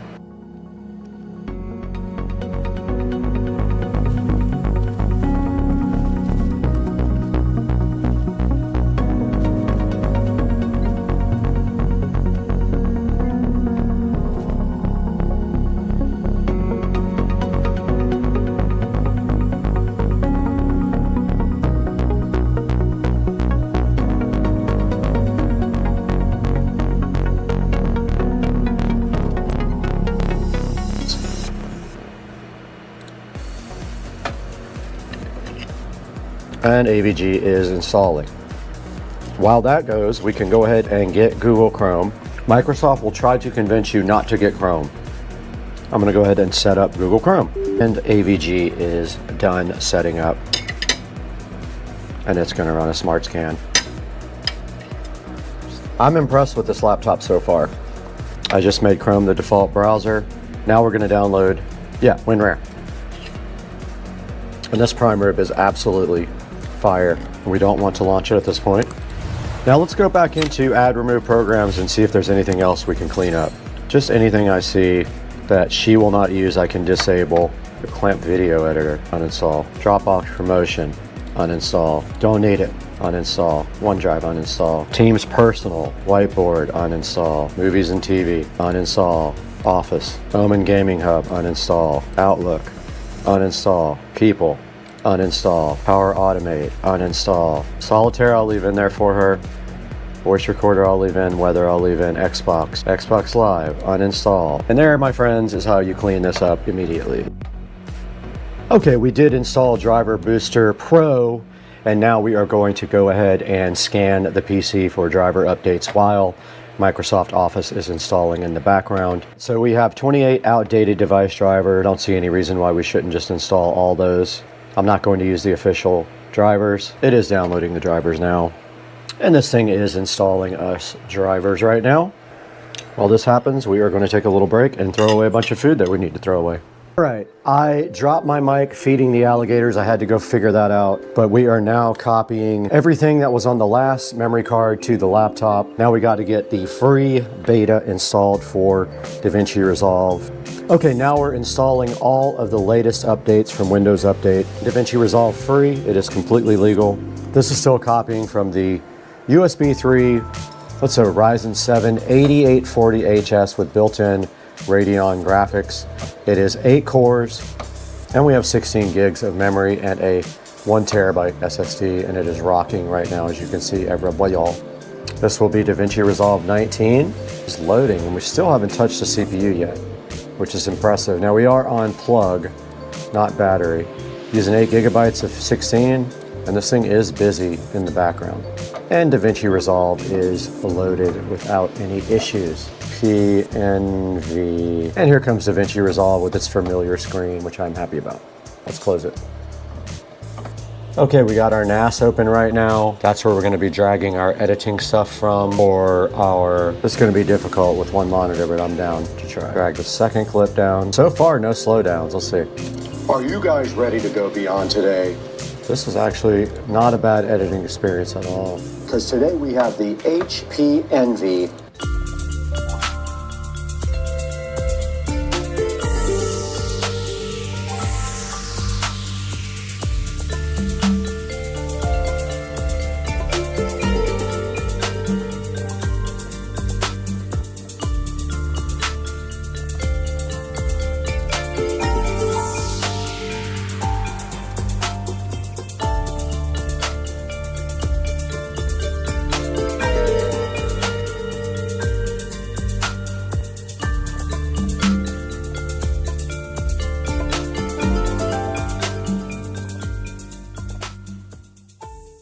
Welcome back, guys. Today we have something really special. We have the HP Envy X360 laptop. It is a 2-in-1 laptop, and I'm going to show you exactly what that means here in a moment. Now, this is my neighbor Trisha's laptop. She lives across the street, and I told her that I would install the software on it for her, take all the bloatware off, and also put on anything else she needed for work. So we did just that, you saw in the video, and we also edited about 95% of this video on this HP Envy X360 laptop. Now, I do have the X360 right here in front of me, and it is quite a beautiful laptop. You can see right here and right now. And look what it does when you want to use it as a tablet. You flip it over like that and it sits on the ground in a V shape, so you can use it upright, or you could lay it flat completely like this if you really wanted to. But yeah, so this is how you use it in tablet mode. So let's go ahead and fire this guy up right now and get it booted up. It will be on batteries. So let's see what happens here. Now, I did fire up the HP Envy laptop, and I gotta say I'm pretty happy with the performance, and you can see it just did get logged on just then. All right, we have the Envy laptop right here in front of us in tablet mode, and you can see right here, you turn it like this into a V shape, you can very easily use it in tablet mode. So for example, I can double click Chrome and Chrome opens right up right there. This is how you use it in tablet mode. It's pretty cool, and I think you could actually lay it flat as well. All right, so I just did test the laptop. Now, when you have the lid open like this and on reverse like this, it disables the keyboard. That allows you to lay it down flat. You could lay it down on a soft surface or a hard surface, it shouldn't matter, but I would probably put it on something very soft. Now, the performance of this laptop is awesome. I had no problems whatsoever editing this video on the laptop from my NAS too, so it was actually using Wi-Fi over NAS to edit this video. I am going to leave an Amazon link in the description for this laptop. It is the Ryzen powered laptop with 16 gigs of RAM and a 1 terabyte SSD. You see it on the screen here. It is $858, and they even do have payment plans if you want to go that route. Guys, that's going to do it for today. I hope you enjoyed this, and we will see you next time on Supercar Street Racing. I got to deliver this laptop over to Trish. Let's get out of here.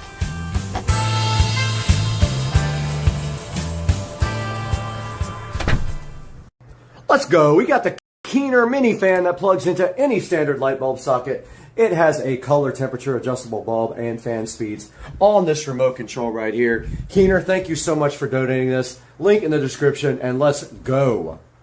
Hey guys, and today I want to tell you about this amazing LED pool light from Lemuli. So we're going to talk about everything about this light today. So the first thing we want to talk about for this Lemuli beautiful pool light here is that it comes with super strong magnets, and that allows it to stick very well to any type of metal pool. The second point about this thing is that it doesn't take any type of tools to install it, and it is compatible with all types of pools, meaning you can put it anywhere you want in any part of the water. So this pool light here also uses an app for Bluetooth control, and that means you can do so many things with it. You can change all the colors, put it on a schedule, or sync up music to it with the Bluetooth app, which we will show you guys here in a little bit. So if you guys have ever tried any solar powered lights for anything, then you know how weak those can be. And this is amazing because it has a 26-foot cord, meaning it can reach almost anywhere, and if it doesn't, you could just simply add an extension cord because that part will not be submerged in the water. All of that is waterproof as indicated in the manual. So yeah, this thing has a long enough cord where you can put it pretty much anywhere in your pool. So the Lemuli here also has a built-in transformer. There's no need to go buy a separate transformer. It's completely safe to swim underwater. So the Lemuli light is rated at IP68, and that is a dust and water rating. The IP just simply means ingress protection on the light, and the 6 means that it is dust resistant, with the 8 being that it can survive long periods underwater being submerged. So completely waterproof with the Lemuli light. Here we have the Lemuli LED pool light, and we're going to take a look at what's in the box right now. And here's a good look at the front of the box. Shows you that it's a 20-watt pool light, and it has an 8-meter cable, and it is IP68. And there is Lemuli there, and the barcode for it. And right here, it's showing you the app that you use to control it. And on the back, I guess they also must sell some other besides RGB, but this is an RGB color LED pool light. And taking a look inside of the box, we have what looks to be some sort of mounting bracket, and on the back it says to glue it. We have a instruction manual, and we see who this is made by right here, and that is in China. And then there is some instructions here on how to install it, which we will be taking a look at here momentarily. And it looks like here we can put it in 3 different types of pools: steel wall pools, soft-sided pools, and then I guess where's the 3rd type of pool? And okay, yeah. So the 3rd type must be the glue type pool, which would be for any other type of pool. And then inside the box here for the Lemley pool light, we see we have quite a long cord here with a built-in transformer. They do give you some, looks like some glue. Not sure how well that will work or not, but we will give it a check out. And here is the actual device here, sitting so beautiful. And on the back it says Lemley there. 20 watt RGB color light. And that is all that is in the box for the Lemley LED RGB pool light. So as usual, we're not just going to tell you to buy this product. We're actually going to see how it performs and how it installs. So once it gets dark out here, we're going to go outside and take a look at this at the pool. Alright guys, we are in the phone, and the first step to getting the app for the Lemley LED pool light is to go to the instruction manual and scan. And let's put it on photo there, and it already shows that it wants to open that link, and we install the Duo Co-Strip app, as you can see here. And there goes the app installing. And let's go ahead and open that now. And that is how we will be using the Lemley LED pool light. We have to allow it location access, and Bluetooth has to be on. And that is the first step of getting this light working. Okay, now that we have the app installed, the instruction manual says to connect to the light, we have to do the following. We have to tap the settings icon, and we got to find that.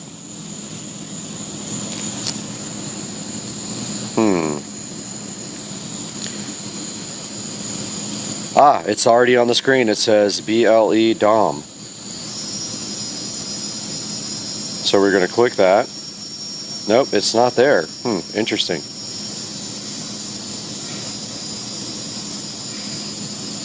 Tap setting icon and refresh icon. Okay, hit the refresh icon.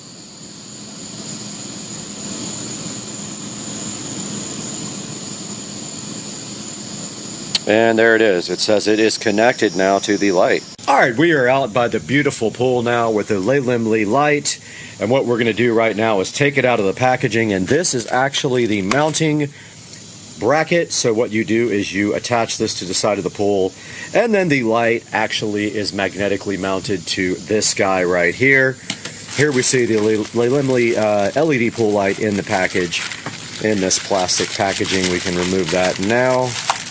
And then what we will do after that is go ahead and plug it in and get it submersed in the pool, where we can start taking a look at the app. Alright, we have the Lemley LED pool light sitting here right now, and we will get to do this peel at some point. And I don't know how that actually peels. Let's see. Just like that. And now all we have to do is plug it in to supply power to it. And let's see how bright it is. And yes, it is very bright. And now we will proceed to put that over into the pool. And we will just be temporarily mounting this. So no mounting necessary. If you were going to be mounting it, you would use the mounting bracket over there, glue that to the side of your pool, or attach it to the side of your pool. Then this would stick to the magnet. And then we're just going to put this here until it gets dark enough to actually show you the app and how the light looks underwater. Okay, we are back outside where it has gotten dark, and we are with the Lemley LED pool light. We have the app open now, and we're also recording on the other camera, and where we can go back and forth. And you can see here on the app, we can just hit one of the presets like green and purple. And that's really purple. or this classic colors here, and the light is responding to the Bluetooth control. It is very bright. It's actually much brighter than my regular pool light. And we can also go over here to style and go to any of these preset styles here. That's blue strobe, green strobe, red strobe, 7 color strobe, and there are all kinds of presets for here for you to actually go through here. Those are gradual changes. Then of course you can do music. Alright, you can see also here we can adjust the brightness and the speed of any of these presets here. I just changed the speed there. And the brightness can go down as well. As you see there, it did get a lot lighter. And moving back to the front page, you can also use the color wheel to change the colors. And we just showed you that we can use the microphone to adjust it, or we can use a regular music clip to also adjust it. So we would have to have some no copyright music on here in order to do that part. Guys, I hope you enjoyed this review of the Leyland Lee pool light, the RGB LED pool light. We took you through all the parts of the apps. We showed you that you can just adjust the colors, the brightness, and the contrast. It is very bright. You can see here how good it makes the pool look at night. And that is going to wrap this up for our review of the Leyland Lee LED RGB pool light. Ladies and gentlemen, welcome back to the SCSR Compound Garage. And today we have a new sponsor for the channel. You can see sitting right here on top of the Model S Plaid, another tiny Model S Plaid. And then right next to it, our new sponsor, Chemical Guys. And Chemical Guys was so kind, they sent us this leather conditioner and this leather cleaner to show you guys. We're gonna show you how to use this today, right here on the 2023 Tesla Model S Plaid, and right behind you on the 2014 Club Car Precedent. There's specific directions for using this stuff, and we're gonna show you that today. So hang out with us on Supercar Street Racing while we detail the inside of the Model S Plaid and the golf cart.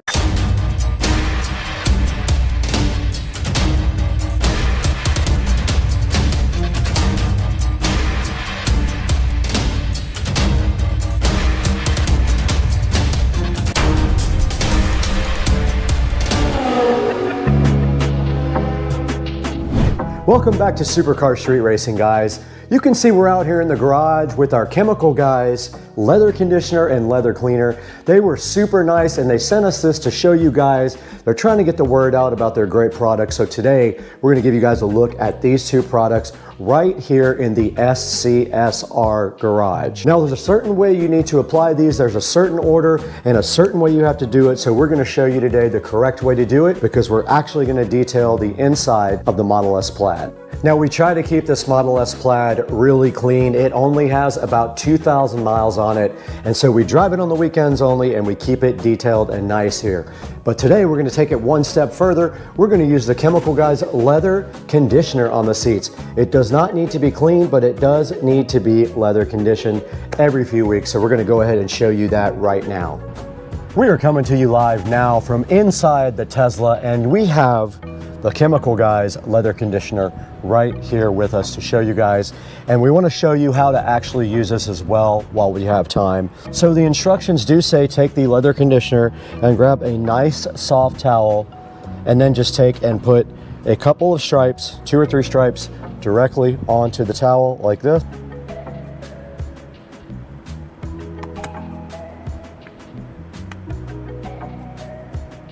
Okay. Now we do have a couple of stripes right on the towel here to go ahead and start working with. And all you have to do is work it into the seats. And when you're done, you can actually buff it off and dry it. And then you can do a second application if you really feel like it. So yeah, you just take your towel and you put about 2 or 3 stripes of this stuff right on the towel, and then you work it into the surface. We're gonna go ahead and start with this Model S door panel right here. I'm gonna go ahead and knock this down a little bit because I did put quite a bit on it. So I'm just gonna knock it into both sides here so it's not so thick. And then I'm gonna go ahead and proceed to put it directly on the door panel right there. See it going on with a nice finish there. I'm gonna go ahead and get all over the door panel with this stuff, and you can already see that it's drying. Don't forget to get into the cracks, everywhere that you would normally touch to keep it clean, and the sides too. Now, if you'd like to, you can go ahead and wipe that off as well. You can buff that right off, just like that. And that door panel is completely done. All right, guys, here is the front of the Model S, and we're gonna go ahead and put a little bit more of the Chemical Guys leather conditioner on my rag here. I'm gonna turn it over first. And this time I'm not gonna put quite as much on it. I'm just gonna put a couple little stripes here.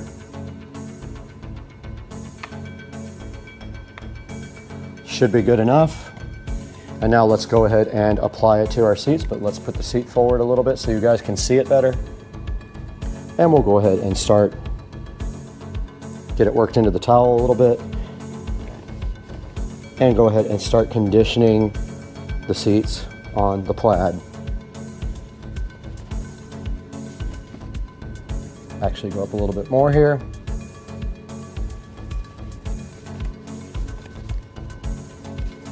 We'll flip it over and do the bottoms.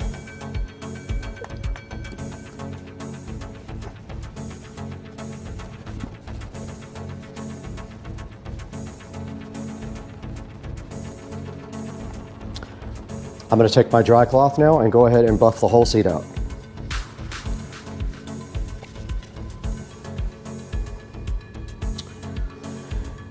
And the front seat is done. I'm going to go ahead and take the opportunity to do some protectant now on other parts of the front here. Yes, let's go ahead and get the protectant. All right, I am using standard protectant on the rest of the stuff here on the Plaid. The stuff that is not material. This is not Chemical Guys, it was not sponsored. So this is just my stuff.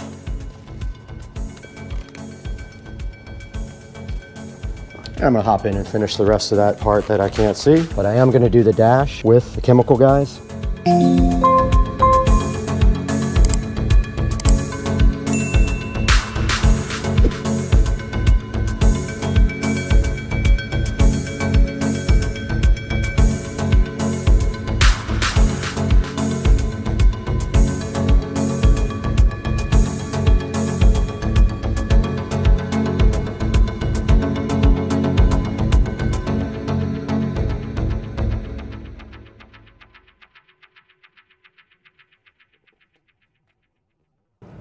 All right, we're on the other side of the Model S. We're gonna go ahead and put some leather conditioner on our rag and do this other seat for you guys. We're gonna go ahead and wipe it into the rag so it doesn't splotch a lot.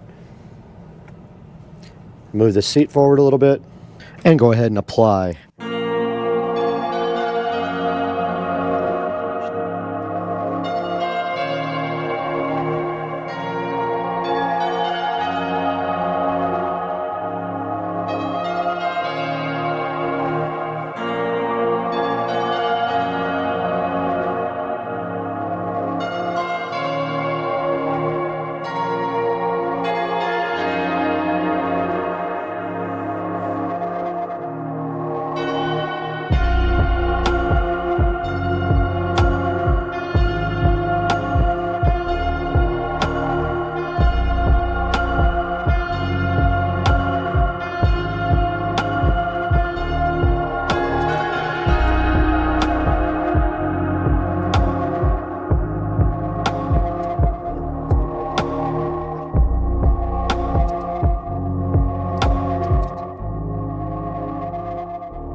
And I'm going to go ahead and rub that into the dash.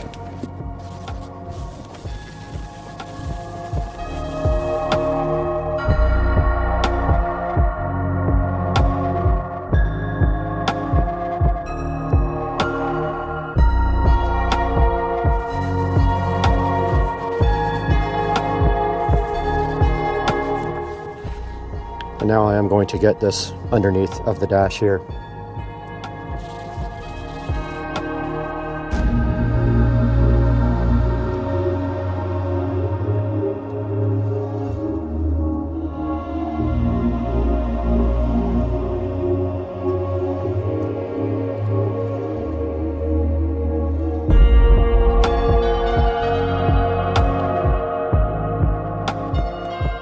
Now you guys just saw me clean the whole inside of this Tesla Model S Plaid with the Chemical Guys leather conditioner, but we got to take this one step further because we need to show you guys how to use the leather cleaner. So what we're going to do with the leather cleaner today is we're going to turn our attention to our club car precedent over here. We're going to clean all the seats and then condition them with the leather conditioner. So one step at a time, let's get busy now with the leather cleaner on the club car precedent. We're back in front of the golf cart. You guys can see we have the Chemical Guys leather conditioner and the Chemical Guys leather cleaner sitting so fresh here.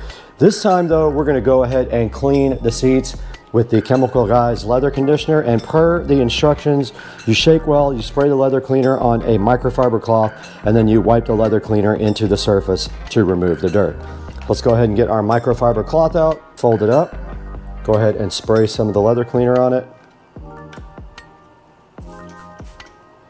And we'll go ahead and clean this leather.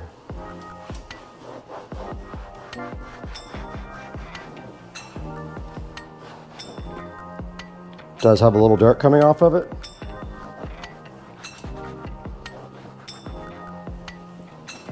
And that's all there was to that. And we'll flip it to the other side because there was some dirt on that seat. This cart is out in the garage all the time, so it is going to get dirty.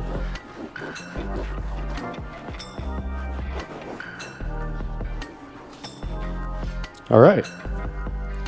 That is the leather cleaner for the front. Now let's go ahead and get a clean cloth. We'll put a few stripes of leather conditioner on the cloth, and then we'll go ahead and condition these seats.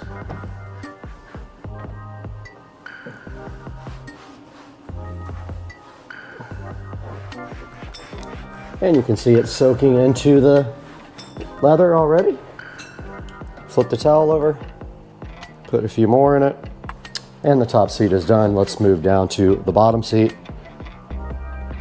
Flip towel over again. I put way too much on that. That will be enough for the front and the back. I'm going to put some of this on this other towel for the back. Let's go ahead and do the bottom seat. All right, the front of the golf cart is finished. Let's do the back now. We're back at the rear of the golf cart, and we are going to start with the leather cleaner. Let's go ahead and spray some on our rag here and wipe down this top seat. Be careful of the tiny Tesla. And that is clean. That just needs to dry. I'm going to flip my rag over and do the same to the bottom. That will get all the grease and contaminant off the seat and clean it and get it ready to be conditioned. Top's already drying, bottom is done, and this rag is also done. The top is dry. I've already got some leather conditioner on my towel. I'm going to go ahead and rub that into the seat at the top. You can see that's plenty. I had a bunch on my rag, and I'm just going to let that dry however it wants to dry. And then I'm going to flip my rag over, put a little bit more on the back, and go ahead and rub the bottom seat as well. You can see that it takes all of 2 seconds to do the seats on this golf cart. And now the bottom seat is done, and if you want to, you can grab a dry rag and wipe off the excess. If not, you can let it dry naturally, but you can buff it out like this. And that is that. Back out here in the garage, and you guys did just see us clean and condition the seats on the 2014 club car, and you can see how good they came out using the approved methods by Chemical Guys. We went ahead and cleaned all the seats first, and then we followed it up with a nice coating of the leather conditioner by applying it to our towel first, and then going ahead and rubbing it on the seats afterwards. We want to go ahead and thank the Chemical Guys for being so gracious and contributing to Supercar Street Racing.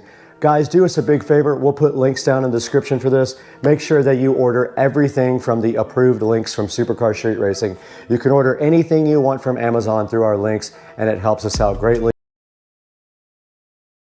In this case, we might put an affiliate link for the actual supplier that gave us this. Go ahead and order it from them. It'll do them a big favor as well. And check out the Chemical Guys products down in the description and pick yourself up some. Now let's throw it over to the 4K production studio with Brad and see how you can get this stuff online. You guys just saw me out in the garage taking a look at the Chemical Guys premium leather auto conditioner and leather cleaner, and we are so proud to be partnered here with Premium Auto to bring you these two products today. Now, the leather conditioner is awesome. I used it on the interior of the Model S Plaid without doing the leather cleaning first, but I did use the leather cleaner on the Precedent golf cart. It came out awesome. I love this stuff. You can see right here on the screen our partnership with Premium Auto, and here is the actual Amazon link for this stuff, but I am going to put Premium Auto links in the description. So go ahead and order yours through the link and help out Supercar Street Racing greatly. We're going to get out of here right now. It's almost dinner time and I haven't had anything to eat, but please support the channel, like and subscribe, and we will see you next time.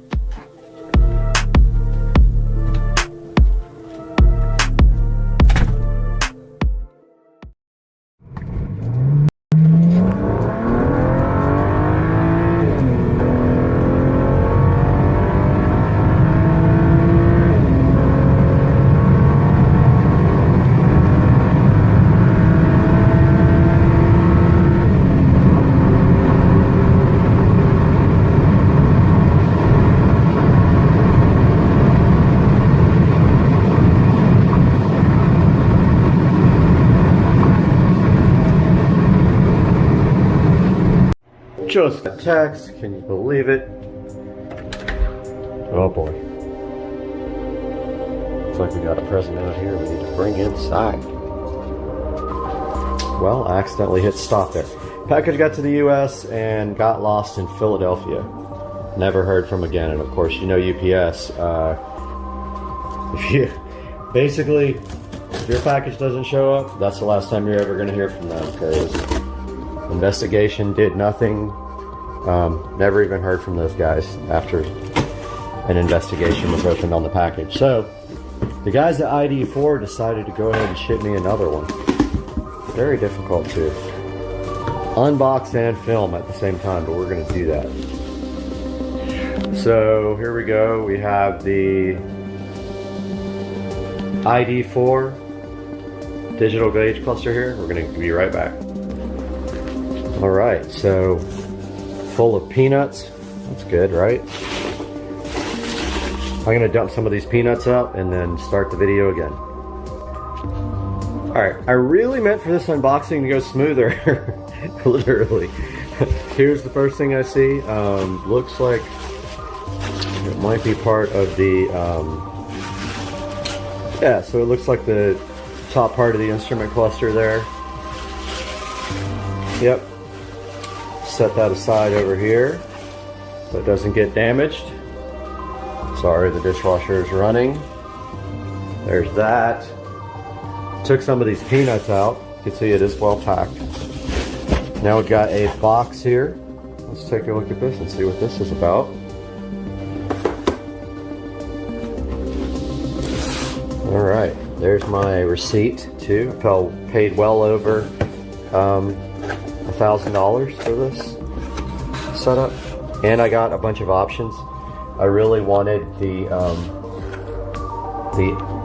some of the options that allow you to plug in the USB without getting to the back of the instrument cluster, and also I wanted the keypad option. Looks like we got some of that stuff here. We got the USB cables. We have the keypad, which goes onto your dash there. Yep, there's the, really want to get that into the actual dash underneath where your leg goes. I want to, up underneath there, Dremel that out. Looks like here we have, I'm not sure what that is. We have a template to cut the vent, I believe, right there. I think that's what that is. We have the backup camera, the RCA adapter for the backup camera, which I already have that. We have the right angle adapter for the USB here. And not sure what that is, but I'm gonna figure it out. Oh, that's for the keypad. And then I think this goes to over your vent once you Dremel out the vent plate, I believe that goes on top of that. All right, let's see what's next in here. All kinds of goodies on it. Underneath a bunch of green peanuts here. All right, so this seems to be the main unit. Let's get this box out of the way. And the peanuts.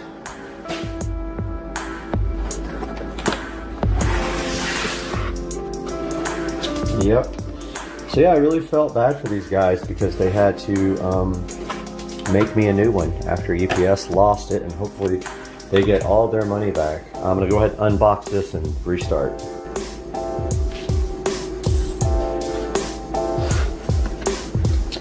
Trying to get this open without stopping the video. I had to stop it once, but all right, I'm trying this one more time. All right, got this beautiful packaging undone.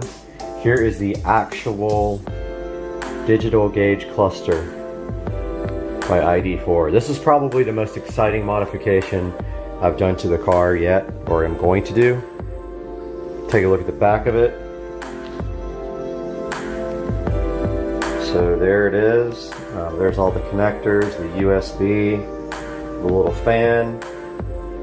Yeah, so this thing does not fit without trimming the plate from the back. I'm assuming there's instructions somewhere or a video for me to watch, but here is the plate. I believe that the plate template that you put doesn't even say which way is the top, but I think you tape this onto the vent behind your stock gauge cluster, and then you use your Dremel and you trim out the back so it kind of fits in there.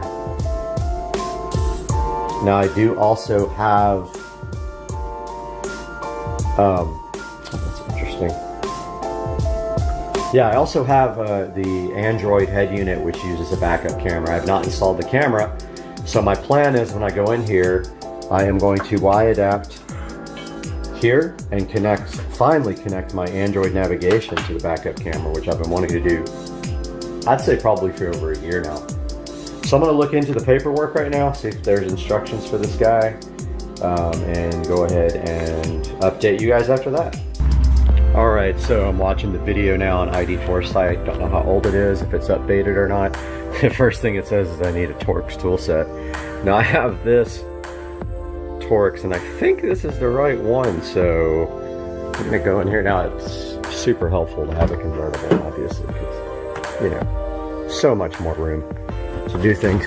But apparently you go up under here to remove these screws. Wouldn't you know it, that's the right one. So you know why? Because I used it to do the Android radio there. So going to grab a light also so you guys can see better, and I'm going to do the first step in the video. Alright, first things first, I went ahead and hooked up my battery charger because I have a feeling I'm going to have the doors open for a while and it's going to cause some current draw. I do have it on the lowest possible setting here. It's not a bad idea to use a thing like a battery tender here that I have to top off your battery every once in a while if you know, keep your battery in tip-top shape. But if you guys don't know it, you can hook your any jumper cables or anything up to the front posts here. That's what those are designed for. Now, I have a feeling this is going to take me a while. Also got a light set up in here for a little bit extra lighting. So I'm going to get my next step ready. I'm going to go ahead and try to take out these screws up here by hand. Let's see what happens. Oh wow, yeah. Apparently you don't need a lot of torque here because these are hand tight. And I thought about getting my small screwdriver out, my electric screwdriver out for this, but they're just, it's in an awkward place. I don't think you'll be able to get that in here. So here's the second one here. Let's see if I can get underneath this. Nope, there's not a good place to go. Alright, this is kind of hard to get out by, oh, there we go. Came right out. Not a bad idea to have a place to put your screws, but BMW gives you one right there. All right, second screw coming out. And out. I'm gonna go ahead and check the instructions and check back with you guys. All right, guys, so the next step is you just should be able to just pull the cluster. Everything's difficult with one hand, but yeah, look at that, it just comes right out. Pretty easy.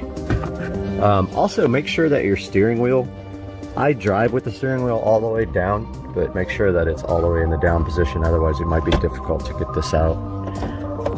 And there should be a connector on the back here. Now here's the next part that's going to be hard, is getting this out, because there's like literally no room. It's very hard. And you know what? I'm gonna go ahead and grab a towel and cover the steering wheel so I don't damage it.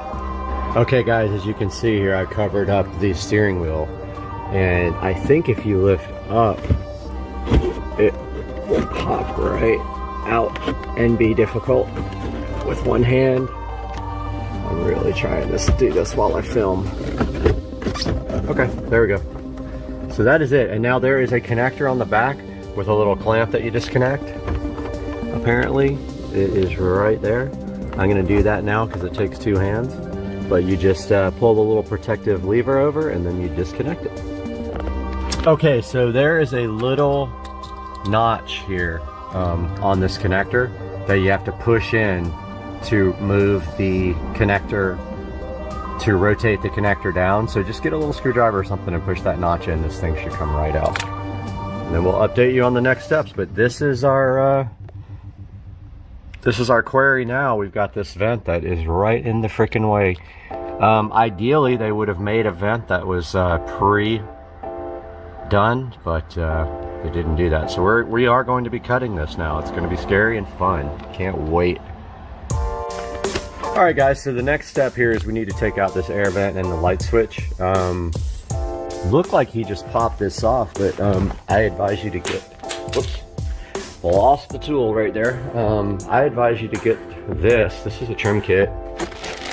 This has all the tools you need to deal with trim stuff in any vehicle. So there is a little, I'm sure this literally pops right off in the video. Let's see what he does here. They make it look so easy. He's like, yeah. When the cluster is removed, take out the air vent and the light switch. In a very heavy German accent, take out the air vent and the light switch. So I can relate because I'm half German. So got this tool here. Now you see this thing is specifically designed not to hurt your trim because it's got plastic on the back. Watch me break it right in front of the whole entire world of 5 people that'll watch the video. Okay, so that popped right out. You don't want to break the tab, so just be careful or you'll be on one of those videos where it's like dying inside. So I'm going to be doing this again because I'm going to be painting this trim in the coming week, but I wanted to go ahead and do this first. But yeah, so wow, check that out. Now we also got to take out the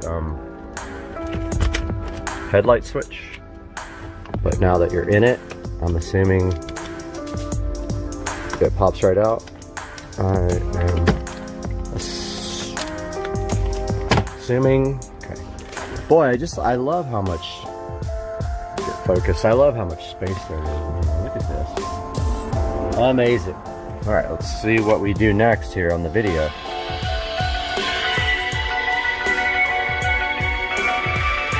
All right, so he's popping out that headlight assembly switch. I don't think we need to take it off. That seems a little bit too. It hangs down. Make sure it is aligned to the right on left-hand drive vehicles. On right-hand drive vehicles, it must be aligned to the left. Okay, so the sticker must be aligned on the lowest part of the air tube. All right, so he's saying to get the sticker. Cut out the sticker and place it over the air tube. It came with it. Make sure it is aligned to the right. All right, well, let's go. I'll go grab the sticker and see what he's talking about here. All right, so this thing has to be cut out, apparently. So I am going to take a few minutes now. Go ahead and cut this out to the best of my abilities, which is 0. I'm going to drink some non-alcoholic water that tastes exactly like water, and I will be right back with a nice cut template. Just watch the video. Hopefully I did this correctly. I've got the video up right here. I mean, that apparently is how you cut this out, right? And then, so you do it. Make sure it is aligned to the right and left-hand drive vehicles. So, On right-hand drive vehicles, it must be aligned to the left. he's on a left-hand drive vehicle, so he's aligning it like this, and it kind of bends over, goes to the bottom of the air vent, As shown in the picture. and then you cut everything except this. Tube is still in the vehicle. Place the metal shield to cover the hole in the air tube. Metal shield and cover This is was. a good time to install the vehicle interface cable. I lost the metal shield and cover. Oh, right here. Go. Here's the metal shield and cover that goes over what you cut out. All right, let's go try the next step here with. Oh, here's Mr. Bink. I know. Kitty, are you hungry? Oh, you're such a good kitty. Are you gonna stay with me forever? Okay guys, so I got this into the air vent area. It's gonna be an adventure. So I literally use shipping tape, and you can see where the lines are folded right here. So take your template, fold it over there. I taped it multiple places. I am going to get my Dremel. I'm gonna watch the video and make sure that I cut, you know, I think this is supposed to be like, yeah, okay, so I've got it taped wrong. So basically you Dremel the air vent there across where it curves, and you come straight down here. Mine is taped too low right there, so you can see where I messed up, but you get the idea. You're cutting the vent all the way from here over to here, and then straight down here to the bottom, and then you're going to match the picture here. Let me pull it up for you. So check this out. This is what's on the instructions. Place the metal shield to cover. So there's the instructions. Piece as shown in the picture. All right, see how they cut. While the air tube is Sorry, I still in dropped the it. vehicle. So that's all you're doing right now is you're dremeling, or whatever your favorite dash destruction method is. I know. Mr. Banks. He's still chilled. Mr. Banks. Such a good cat. Alright, I'm gonna load up the Dremel gun now. I have to turn the light off for that, unfortunately, but I am going to work on that right now. This is scary. Kitty! Alright, so I got the Dremel. This is what I'm going to use for it. So I've got this Dremel. I think I lost like the real attachment, but I'm going to use this cutting disc right here and really destroy that dash. So I'm going to go ahead and put this. What? I know, dude. So I'm going to go ahead and put this disc on the Dremel. Get back with you guys. Got my Dremel tool all set up here, even though it refuses to focus. Good grief. Come on, man. So yeah, gonna go ahead and mount this to the Dremel, and I'm gonna Dremel out that air vent and destroy my car. Got my Dremel tool on here, so this is just a regular cutting bit. Variable speed Dremel here. It's gonna be hard to get this thing in here and cut that. Seriously? I already broke the... Okay, I already broke it. Real life here. Your Banks is so vocal right now, but seriously, these cutting discs are so fragile, and I just literally touched it to something. You'll have to play with the Dremel speed. I keep it on a pretty high speed. I'm gonna go ahead and try this. I've been dreading doing this for months. I can't do this and film, but you see what's gonna happen right there. Around that template, right around the edge of that vent, I'm going to cut that, and I'll get back to you guys after I have destroyed my amazing car. Okay guys, so trial and error. This is what I've got here. So basically what I found out after playing with this is your best bet for cutting this is not a Dremel. It's very thin. They don't explain this to you, but this knife here is all I needed. I cut this original slice with the Dremel. The problem is the Dremel can't get into the space, so I cut the rest with this.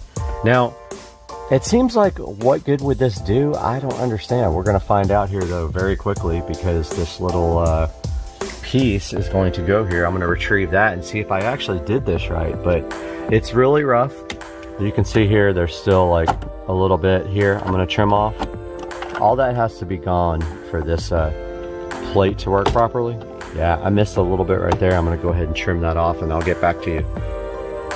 Okay, I wanted to update you guys. This is the cable for the backup camera. I am splitting that cable to go to my Android head unit. So I've got a Y adapter here. I went ahead and taped these up with electrical tape. That's a Y adapter. One of these will feed to the backup camera. The other one will feed to my Android adapter. Now I'm gonna go ahead and tell you right now, I'm having a lot of issues getting the cluster in. It's very difficult to get it. I know, man. I know the feeling. It's really difficult to get it into the area. The steering wheel is in the way. It's tilted all the way down. I'm gonna work on that for a minute, but I wanted to go ahead and get everything connected to it. So once I do get it in, I don't have to worry about connecting everything now. So I'll get back to you guys if I can figure out how to do it. Okay, so I connected all the cables that came with it. Obviously one of them is for the stock connection to the instrument cluster. The other one is for the keypad right there. Just the keypad here that mounts on your dash with double-sided tape. And then the third one is for the backup camera. So there's also this USB. I did get the right angle USB, so this will only go, the cat's so vocal. So only go in one way because, you know, lovely USB. So this makes it so it sits more flush, like that. Then you take this additional adapter and you mount this into your dash. So this is an extension for that. Now at the same time, this thing is very hard to get in the dash, so I'm still working on how to do that. And once I figure it out, I'll let you guys know. Alright, so I'm having a lot of issues getting this cluster installed, and I figured out from a different video for the 5 series, maybe it would help if I got rid of these little edges on the dash. So I went ahead and broke those off right there to see, because I got it almost in, but it's just very difficult. So let me try to do this now that I've got these little corner edge pieces broken off. I've got all the wiring run through the dash here, coming down through the dashboard and through the headlight jack. Let me give this a shot. Oh, also I taped up here because it started to, this is really like taking, my car's taking a beating on this.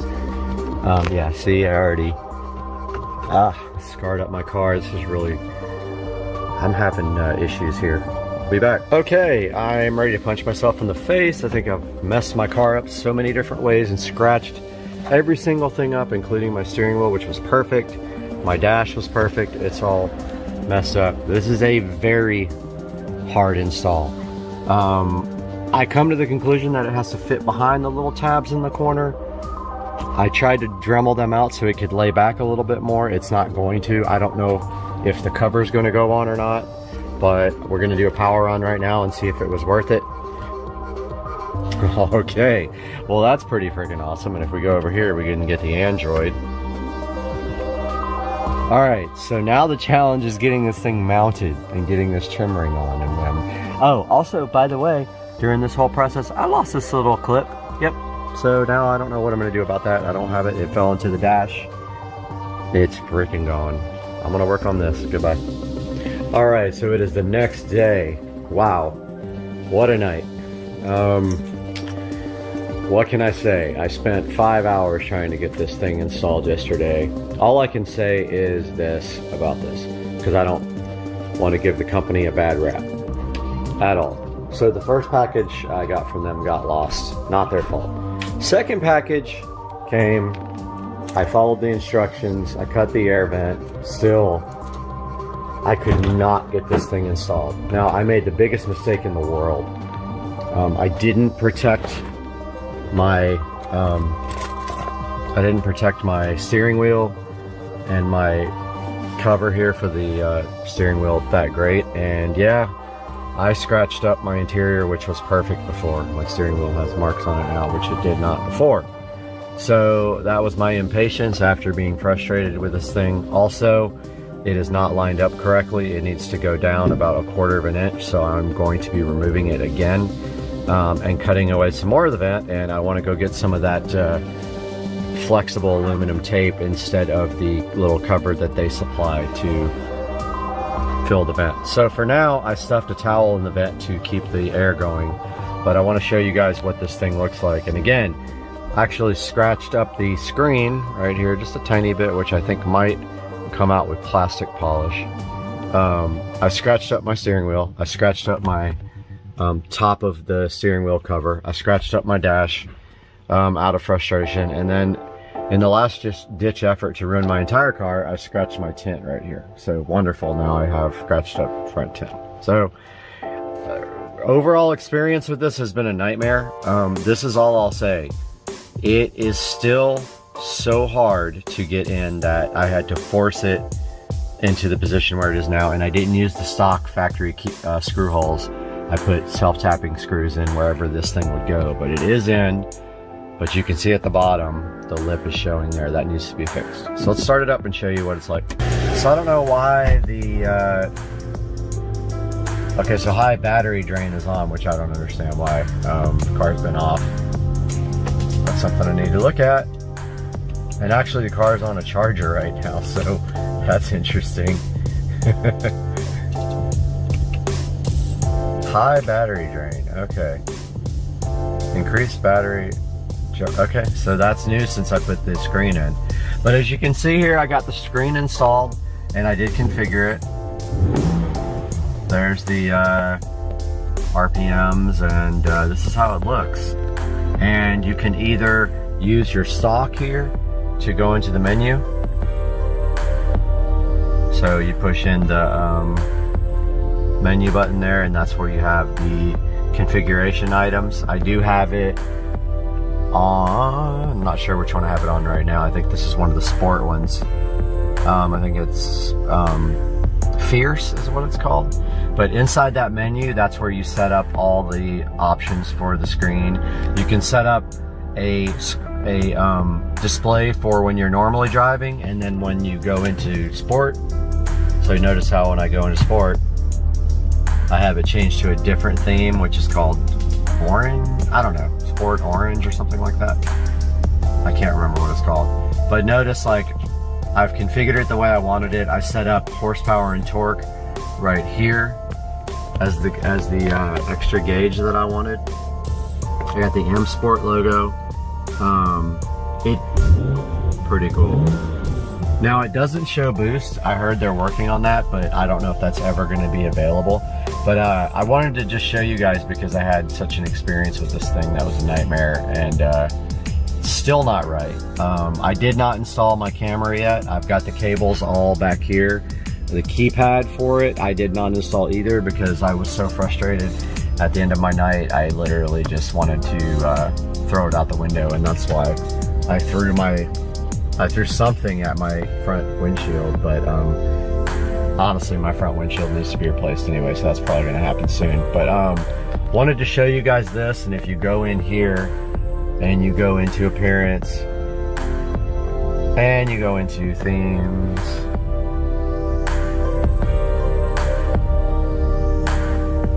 and default themes. So default means when you're not in sport mode. There's that classic analog, modern analog, classic orange, modern orange, bright blaze. Okay, that's what I have set for when I go into sport mode. And fierce blaze is what I have set up all the time. And so there's plenty of other options for this thing. You can set up an extra gauge like oil temperature, oil pressure, whatever you feel like you want. But it's cool so far. It's definitely an expensive purchase, and this is all I can suggest to you.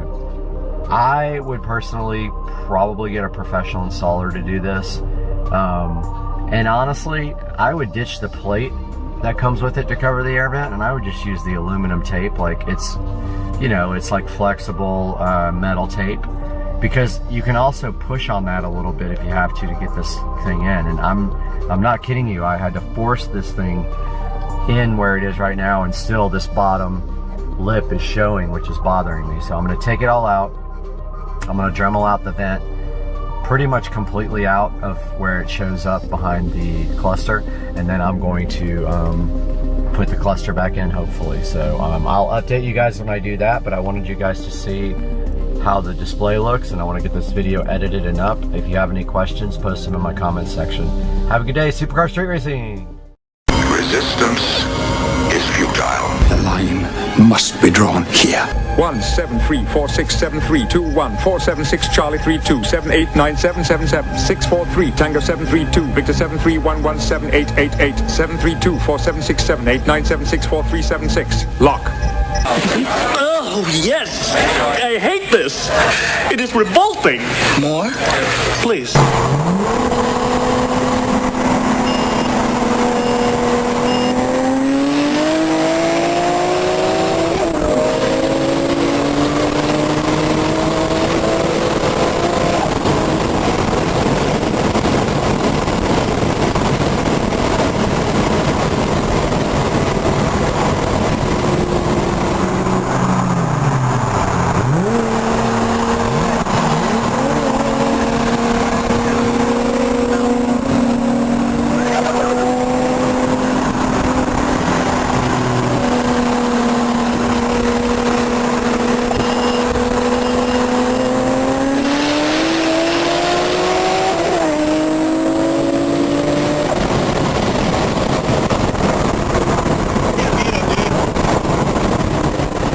Judging by the pollution content of the atmosphere, I believe we have arrived at the latter half of the 20th century. Guys, welcome to the channel. And this happened.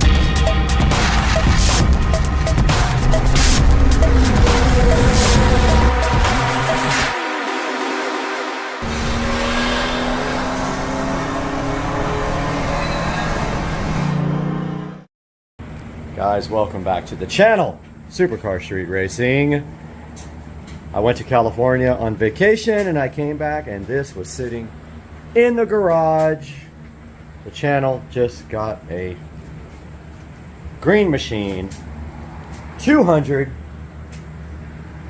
EFI. I haven't even taken the plastic off yet. I was starting to, and I'm like, no, I gotta let you guys see the green machine first before we take the plastic off of this beast. So this is a 200cc low-speed vehicle, not a golf cart, not a side-by-side, two-wheel drive. Don't need 4x4 here in Florida. Love this thing. It's brand new. Bought it in Missouri from the company that fabricates them. They put it together for me, and this is the green machine for the channel. Supercar Street Racing. Got the cup holders, and I am in the process of cleaning it up right now and unpackaging it. I still have to put the windshield on, but I'm gonna get Rich to help me with that. But yeah, guys, I wanted to give you a quick update on this guy, and then I'll get some B-roll here, some time lapse while I polish it.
About to take this thing to the store, to the ATM, and put some gas in it for the first time. It's on empty. I have not driven it yet, and this is the second time I have started it. So that's the sound. And the only thing I'm worried about is the skies. I don't really want to drive it in the rain, but yeah, about to rip this thing, so I'll make some video when I'm on it.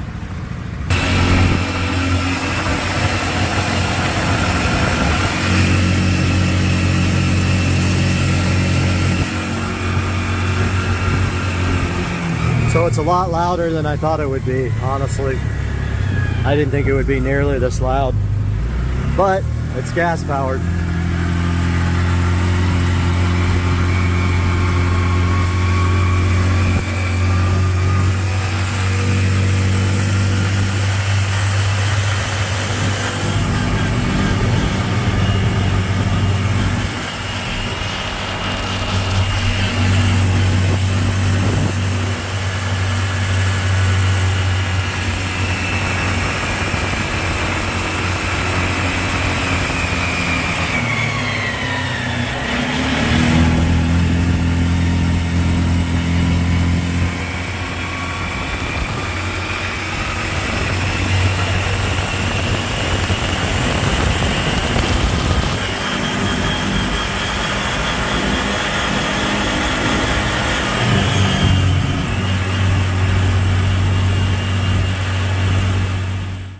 Guys, I might have figured this out, and I think we're going to be able to install this now.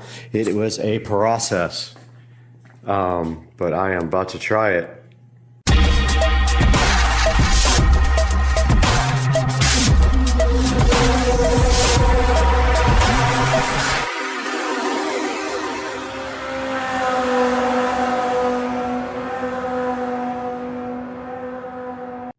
Hey guys, welcome back to the channel, and today we're going to show you how to install Kodi on a show device. That's right. You didn't think it was possible. You thought you were locked down, but guess what? If you got one of these, you can put it on there. Back in front of the Show 15 now, where we're going to show you guys how to install Kodi on this device. So the first thing you have to do this is a Show 15. I'm not going to say the name because it will wake up. Once you have the Show 15, you will get a prompt that asks you if you'd like to upgrade your experience to the Fire TV experience. You go ahead and upgrade this device to the Fire TV experience, where you will come back and you will see this little dot right here. See that? Right there. Once you have that, then you're well on your way to getting Kodi. All right, let's quickly go over what you have to do to install Kodi on your Echo Show 15. First, you go into the Fire TV. You go ahead and go to Find, and you search for the developer menu. Developer tools menu there. Here it is. Go ahead and open that. It pops up this little window. You can just hit the back button on your remote or either on the display remote. You're going to have Toolless installed as well. So go ahead and do that, and you're going to have File Explorer installed as well. When you press on them, you should be able to install them. Now let's go get Kodi TV. So we can hit back button here, or back on the remote. So we will need the downloader for that. So back to the home screen. Go to Find.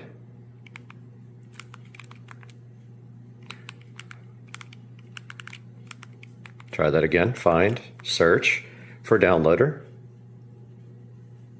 There it is there. Go ahead and install downloader. Once it's installed, open it up. Now it's telling you that there's limited functionality for touch. So now Once you have Downloader installed, you browse to either this full link or you go to Kodi.tv. And remember, this is limited touch. So if we just go to Kodi.tv, if you don't want to type in that whole link, you're going to have to get the 32-bit version. Go to the little menu here. Go to download.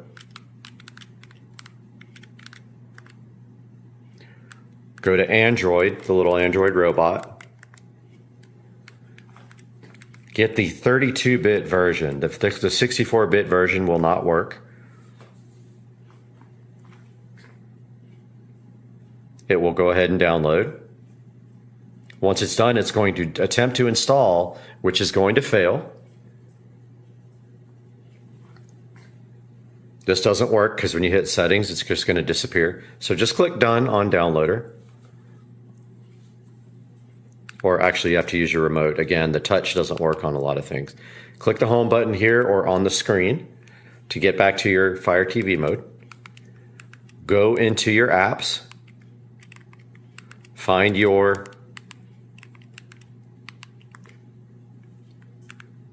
developer tools menu, open that. Just hit the back button to get out of that. Now on File Explorer, you have to use your remote again. See how it says limited touch?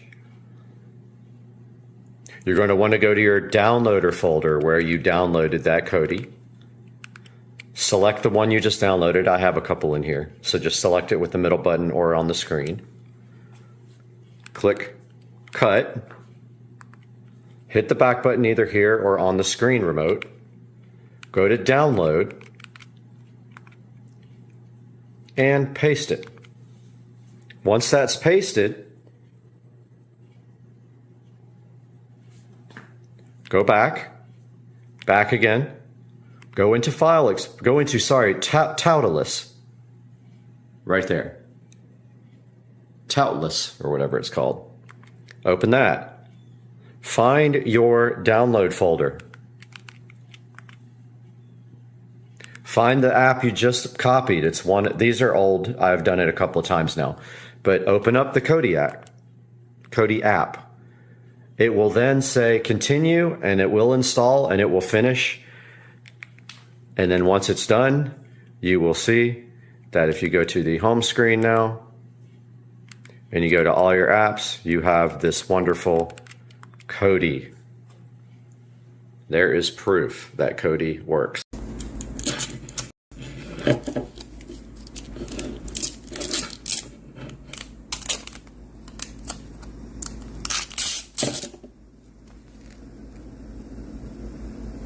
Hey, what's up? She didn't even jump for my video. You did? I asked if you wanted me to go back to public, but you didn't answer. Oh, I'm sorry, I'm busy. What are you doing? Guys, welcome back to Supercar Street Racing, and we have a huge update for you on the Supercar Street Racing studio, which we are currently in. And today was a day of pain, frustration, hard work, and now this is where we are. We are still live streaming. We've been live streaming since this morning, and let me tell you what we got done today. All right, where do we start? What a day, man. 14-hour, 16-hour day, something like that. But check out the studio, guys. So hype train. Today I got this whole wall finished with acoustic tile. That entire wall finished with acoustic tile. Got it cut in all around the AC and the plugs. You can see it turned out so good. So hyped. I got the Govee 6-inch recessed lighting done. Look at it, guys. It's going to sync to the TV lighting too. Check it out. We got 6 of them, and they are programmed and doing an awesome job. Those are also Govee. This one's turned off, but the actual bulbs are Govee there as well. And we got all the speakers mounted, guys. There's the center channel. There's the side surround, surround, surround, side surround. All we have now to put up are the Harbinger that are going to be flying. Oh, also got the hooks and the chains up for the Harbingers. They're going to hang off of these. These guys right here are flying. Guys, the studio is coming along so good. And I am sleeping in here tonight, so I got all my stuff out. And the AC is set to 68. And we're live streaming at the same time. But yeah, we got all our lights on. And we're just having a good time. Went out on the golf cart with Joe. Had some liquid refreshments, and now I'm gonna upload this video for the daily update. And I'm crashing right there, get up early and start work tomorrow. Guys, tell me what you think about the Supercar Street Racing Studio. It's coming right along. A lot of hard work has gone into this. All we have left to do is this front wall, and that is going to be an insane amount of work. I have to, first of all, put the walls up, and then I have to do all the electrical and audio and video. We got 1, 2, 3, 4 electrical boxes to put in. All the HDMI, all the network, everything's got to go. The switch has got to go up there. The Harbinger's got to go up. It's another week's worth of work, easy. And then, after all that's done, I still have to tile the ceiling with the acoustic tiles. That is a good, probably 5 hours worth of work, because I have to cut in around all the speakers and the lights. So, some of it will go fast, some of it won't. So, yeah, guys. So hyped for this new studio. Thanks for joining us, guys. We'll talk to you tomorrow on Monday. Hold on, I just gotta go into my kitchen real quick and then... Oh. Okay.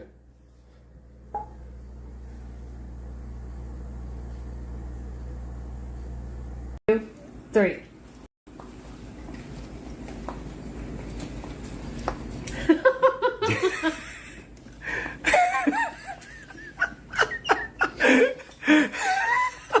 Are you chewing? Welcome back to the channel, and today we got Dukes of Duval. We got his 2013 Chevy Silverado here, 5.3 liter V8. And tell us about the problems you're having with this vehicle right now. Well, about a couple weeks ago, I started feeling some like stuttering. I felt some backfiring going on in it, so I knew something was up. So I took it to a friend of mine's house that's got a computer that we hooked it up to. Okay. And we got a failure for a sensor, which is a Bank 2 Sensor 1 failure, which is an O2 sensor, which is not a good thing if those things fail because they cause a lot of issues. I'll let you speak on that, but definitely causes some pretty good issues, specifically really bad gas mileage. So I've been sucking through gas significantly with this big V8. All right, we're going to take a look at that today. We're actually going to fix it. We've got everything we need. Yep. It's pretty hot right now. We're trying to let it cool off, but we're going to look at that today on the channel, so hang out. Yep.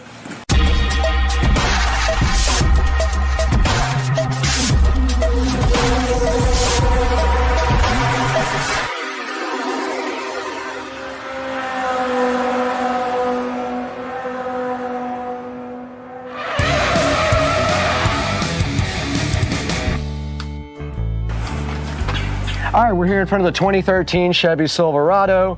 We got our wrench here. This is a 7/8. This is going around the O2 sensor. And we've got the brand new O2 sensor right here. And which one is this? That is Bank 2 Sensor 1. So that is what they consider an upstream. So it's before the catalytic converter, as opposed to being behind it. I did look under there. There is one behind it. Now, how many total do you have in this truck? 4 total. So you have 2 sides of exhaust. So you have 2 in the front of the Cadillac, 2 in the back. Yep. So how much was this replacement Catalytic, part? not Cadillac. That one costs about $50. Okay, it's an off-brand, but it's got a 1-year warranty on it. So if it doesn't work, then I'll be able to take it back. But fingers crossed it does work. All right. So if you get this directly from Chevy, how much would this cost you from Probably $100 or so. $100. Okay, yeah, if I had to cool. guess. So I looked underneath the truck, and there's a frame rail there, and the catalytic converter sits right above that, and then right above that or right on the catalytic converter, actually above it, is the O2 sensor. I'm gonna get under there with my lights and stuff and try to get the old one out. But here's the tricky part. You can see right here, there's a clip on that. I have to get under there and clip that off. And so we're going to see if I can actually do that or if it's going to break. A lot of times these are so brittle from getting heated up and cooled down so much they just break right off, which that's fine too. Yep. As long as we can get this thing off, right? Yep. And then the other fun thing about this is that typically you wouldn't use a wrench like this, a box end wrench. They have like a they have a specialized socket that has like a slit in it that will allow so the wire goes through wire goes through it, right? Yeah, so in this case, before. we're not going to do that because I don't want to go buy a specialized tool just for this. And you can see I got the anti-seize compound all and this over one, my finger. yeah, exactly, came with the factory with anti-seize on it. So if yours does not have anti-seize, because it is going directly into the exhaust, I would apply some on there, but this one already had it on there. Because if you ever try to get that off, sometimes you need heat and other things to get that off. It'll be like welded on there if you try to get it off later down the road for sure. So. All right, well, hey, I'm up for a challenge. Let's get underneath the truck and see if we can get this thing out of here. Let's do it. Yeah, let's do it. All right. All right, so I'm underneath Dukes of Duval 2013 Chevy Silverado. And as you guys can see, I got my light right here, so I've got a pretty clear shot of the catalytic converter here. Now you can see the rear O2 sensor behind the cat. So that's the post-cat O2 right there. Super easy to get to that one, and the clip as well with the wire. But as you can see up in here, this guy up here is pre-cat, and the actual wire, I'll try to get the GoPro right way up in there. The actual wire goes, I had my hand up there before. All right, so I got my hand on the wire.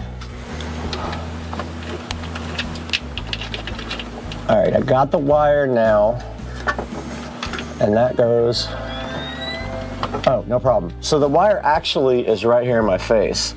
So I'm gonna go ahead now and get that wire unclipped. It actually has a safety, it almost looks like a zip tie on it. It's a green safety thing. Yep. You have to pull that out first before you can unclip it. So I'm gonna get my GoPro clipped up here somehow and then show you guys this. All right, so I'm underneath the truck now and I see the clip that I have to remove, and you can see this safety, and I just pulled that right out. And then now all we have to do right here, right now, is pull this plug, and there you go, it's completely off. And also it has a Christmas tree on the side that's holding it to the wiring harness, so that also has to come off before it will come out. The actual oxygen sensor end, though, looks like it might be free. Let's see. Let me see if that's the right end. Okay. No, the end with the oxygen sensor is on a Christmas tree, and that is hooked to the wiring harness. So that is not going to come out until we figure out how to get this off.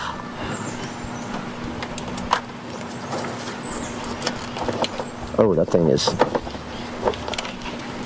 on there.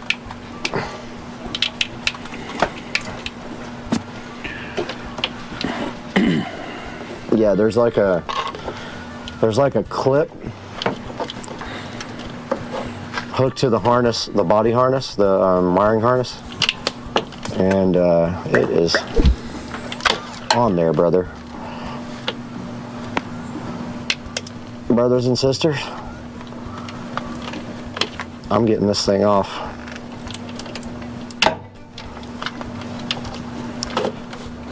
You get it? Yeah, we got it. All right. You guys can see right here and right now, I got the actual pigtail disconnected from the wiring harness. It was Christmas treed to the actual vehicle. And now my mission is up there. I've got to get this O2 sensor out. It's the pre-cat O2. And guys, you can see that that is a squeeze right there. So let me get my wrench on that and see what I can do real quick.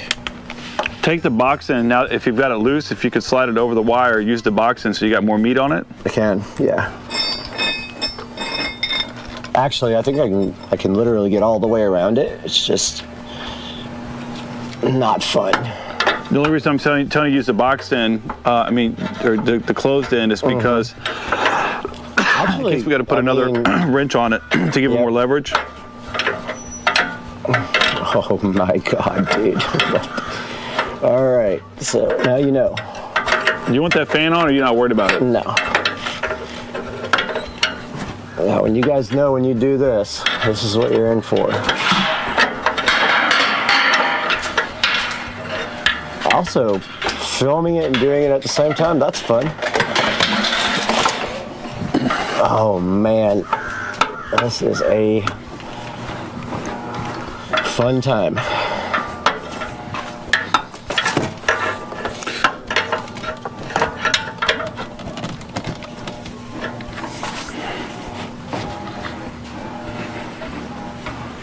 Oh, wow.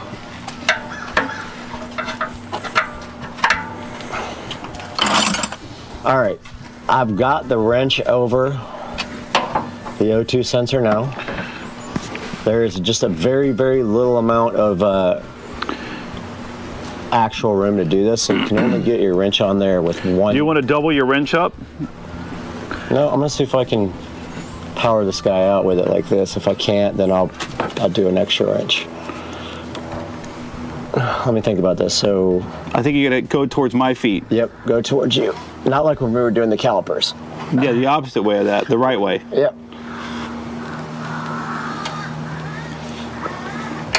Yeah, got it. Nice. Yep, good to go. Oh, I love it when the dirt goes directly into your eyes. That's usually a good sign. That's all the hot rust going in my eyes. You have to break it some more, huh? No, it's just like my eyes are, I got like stuff in them.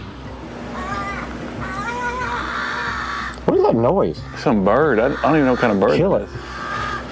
Erase from channel. There's a crow. Do not kill birds. Okay, so I'm getting out from underneath this because it's putting dirt and dust all in my eyes. Fuck. That's turning? Yeah. Well, it was. Oh man. It's my pellet gun. More just dropped right into my eyeballs. Probably should have been wearing glasses for this. That sounds like a wild bird. Kill it. Guys, if you do this at home, wear safety glasses because I just got hot, molten lead rust in my eyeball. Every time I go up there, more drops in my face. You want safety goggles? No.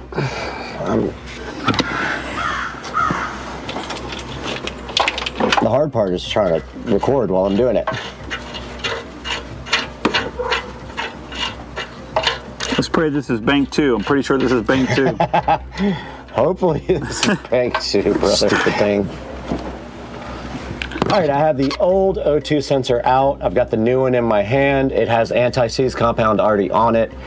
So if you guys don't get one with that, go ahead and get the anti-seize compound and put it on the end here and screw that guy back in. I'm gonna do that now.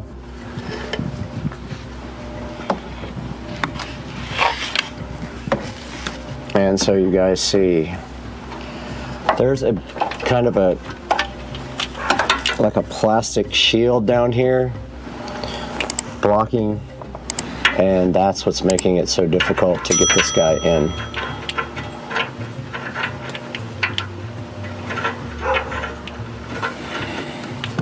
All right, so I got the new O2 sensor threading in at this point.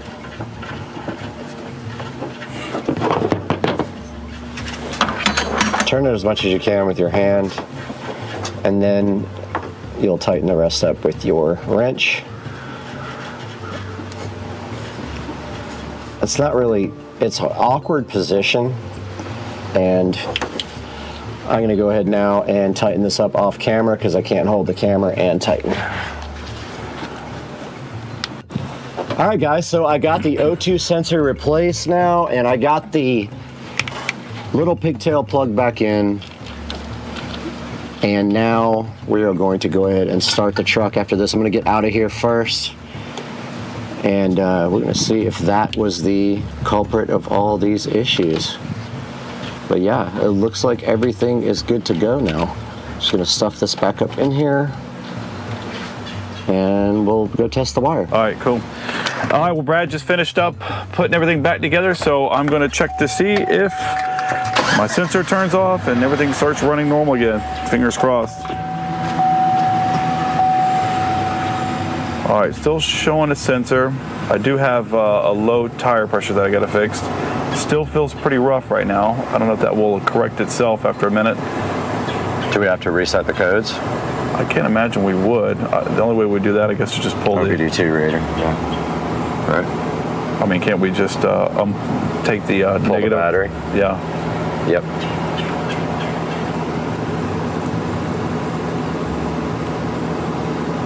Hood open.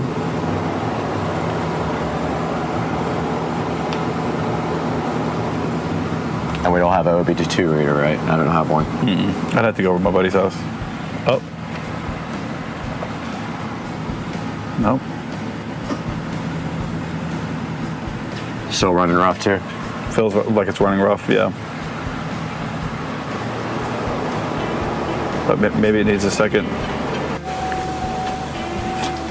So we're still getting some weird readings from the computer. So we're gonna go ahead. We're gonna go ahead and pull the battery cable right there and go ahead and reset everything and see if we can figure it out. Because we did double check a video and we replaced the one that was showing the code in the computer.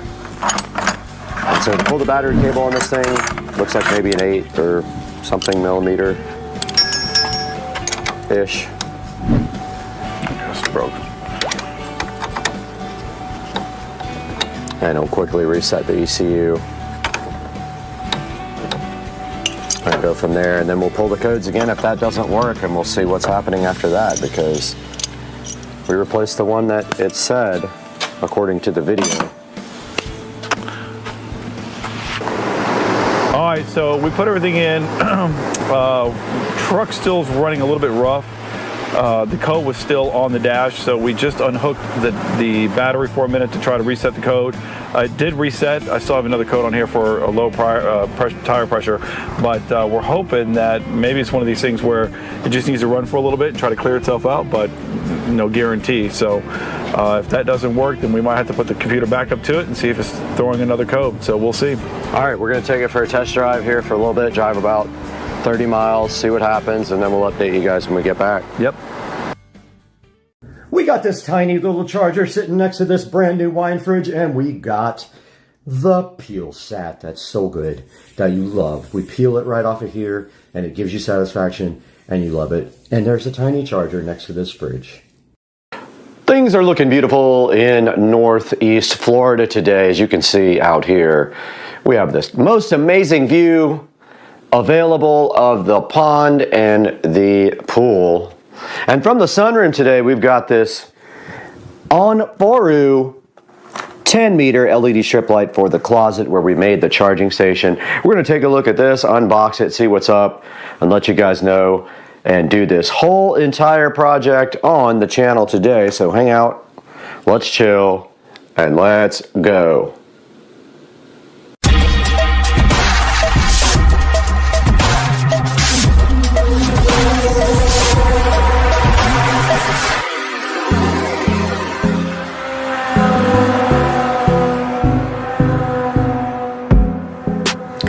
Out in the SCSR sunroom. And today we've got this On-Foru 10-meter LED light strip. And this is for the closet where we installed the charging station. So that closet has no lights, but now that it has electricity, we can go ahead and put a nice light strip. And I contemplated doing a smart strip, but really, honestly, I don't think I would ever use that part. It really just needs a control panel, and inside of this box we have the On-Foru, the names are just hilarious, light strip, looking so hot and fresh, and inside of the box we have the power transformer, and I'm actually happy to see it has a pretty long wire here, because what we're going to do is plug it into the outlet in the closet, and then we are going to run that down the side of the wall and up and around, but we want it to be a full U-shaped pattern, and in order to do that we have to put the power control near the bottom, which is a bummer because we'll have to reach down, but what we'll do is we'll put it up a little bit on the wall. We'll put it up a little tiny bit so that we can actually reach that, but it'll be down around knee level. Or we can actually, yeah, I don't have an extension for this, I don't think. I might have one. I have a bunch of like, actually I might have an extension for this, which would be cool. We could actually put this up higher and then extend down and put the light strip on the bottom. But you also get these nice clips here and some extra 3M tape. And of course the light strip has on the back of it stickiness for your enjoyment to stick that directly to the wall, and we will get rid of this stupid sticker. But yeah, here's the light strip. You get the little clips and the screws, you get the power supply, and then this is a on-off type dimmer control that we will show you guys here momentarily. But I think I have an extension for this, which would allow us to put the power up higher and then run down to the power strip down at the bottom. I am an absolute wire hoarder. I have to force myself to throw away things, and I think that I see, it's actually really long though. Yeah, this is so long, oh my God. Yeah, that's exactly what we need, male to female this, but it is so freaking long. Like there's absolutely no point in using that. So we're not gonna use that. That's like a 20-foot long extension cord. We'll have to figure something else out, not that one. Inside the SCSR charging station closet now, and you can see right here and right now that it is very dark in here. We've got just our production lighting here lighting the way, but what we're going to be doing is down here, and of course the GoPro battery is already at 30%, barely used it. We're going to be connecting power here, run over to this wall. We'll just clamp the power wires to the wall there, and then we're going to go up the side of this closet to the top, around, and then back down this wall here, and that will be our closet lighting system. So that is going to take a little bit of work here, and the first step is to get the power wire run and see what it's going to take to run power. We're just going to go straight over here. I hate to do it that way, but that's really the only choice we have. There's no other way to get power to it, so let's get rolling. We have our power transformer here, and unfortunately there's not really a great way to get the power over here unless we go through the wall. I mean, I guess technically we could punch into the wall here and punch out, but I don't think it's worth like actually putting a hole in the wall for this, because then it has to be repaired. So I think the best bet is power transformer below here. And then I think maybe just like, well, the problem is going to be no matter what we do, our control is going to have to be somewhere where we can get to it. So unfortunately, I think we're going to have to start about right here so we can at least touch the control. So let's go, yeah, I mean, it needs to at least be height of hand, so I think right here is fine. And then we'll just have to run the wire in the corner here. Unfortunately, I hate that, but I don't think there's any other way to do this. So let's go ahead and stick our wire there. And they did give us some 3M strips to do that with.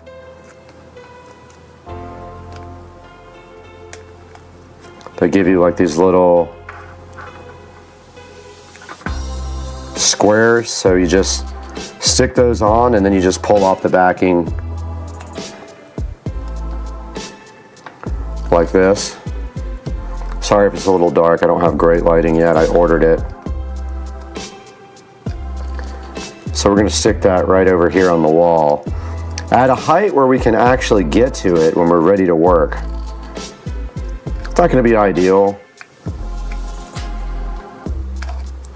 but the result is going to be good when we're done. So what we're going to do here is go to the bottom of our reach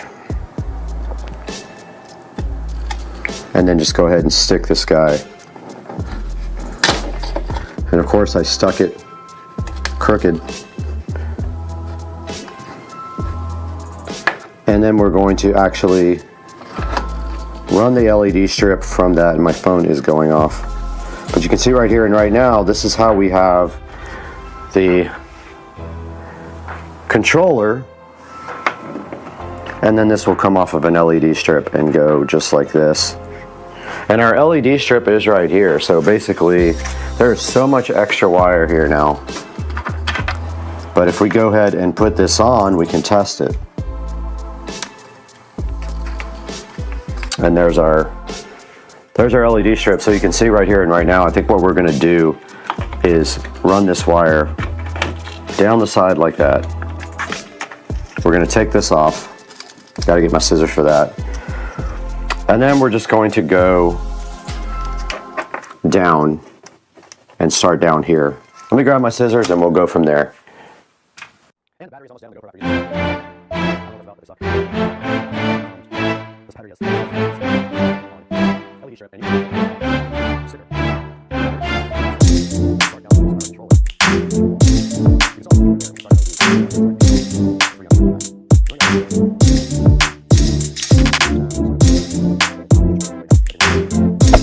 Hey there. Subscribe to my channel. And also press this bell icon.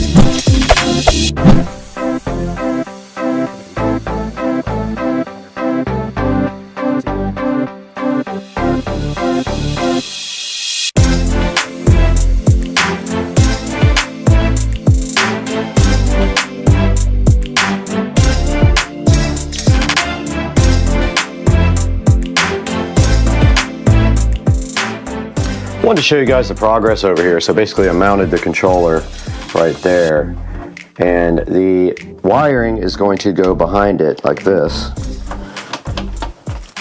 and just be hidden back there. And then of course we go up here. You weren't even on it, but there's the wiring on the side. We're going to go ahead and clamp this to the corner and then go all the way down to the bottom with that. See how it goes down to the bottom underneath, and then we will come up here and we need to go get a stool to finish this work.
All right, this is our nice, well-lit charging closet now compared to before.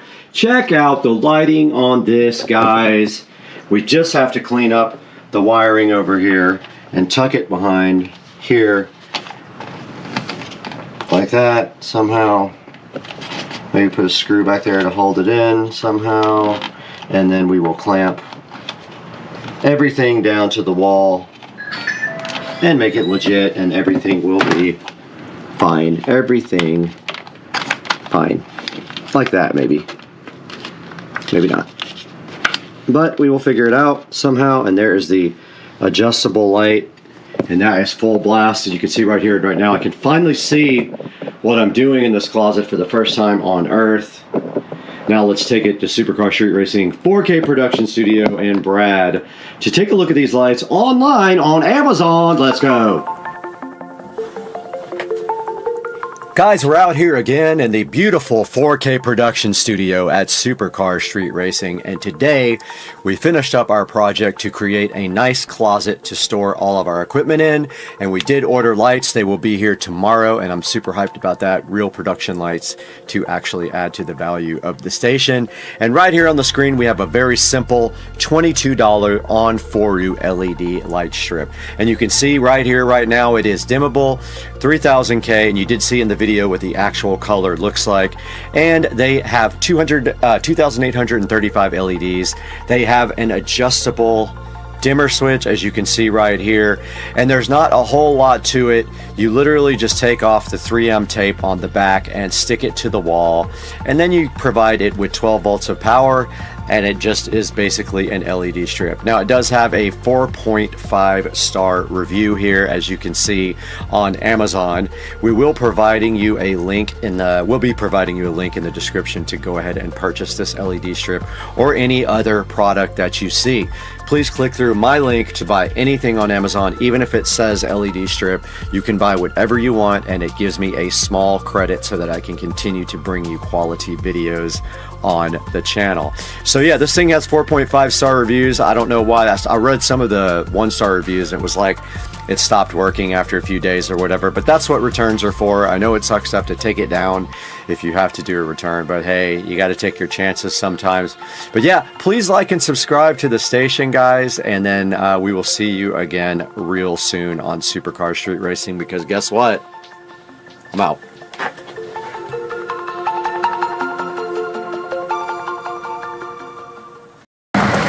Out here in Joe's golf cart. I got Joe's cart, and that's Joe. I'm gonna try to pass him. I think his batteries are low.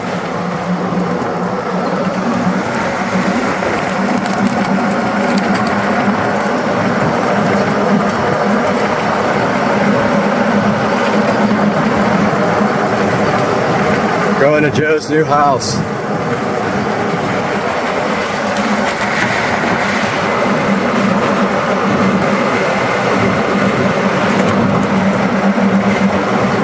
I think we got, yeah, this thing's dead.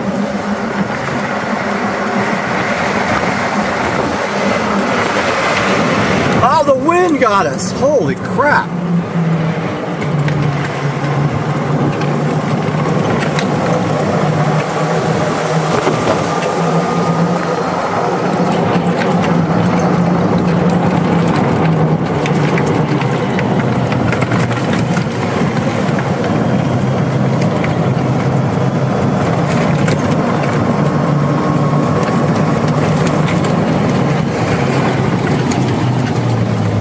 Alright, Joe's new place.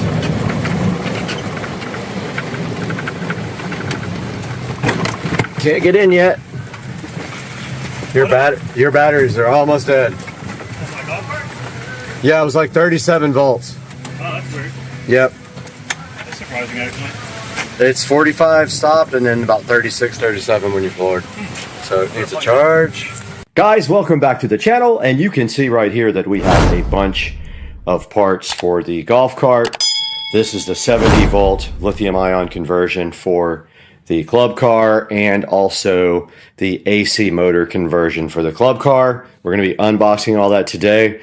But first, before we do that, we need to get this motor and controller out because it is sold. So you're going to see that next when Dukes of Duval and I take the motor and controller out of this beast on Supercar Street Racing.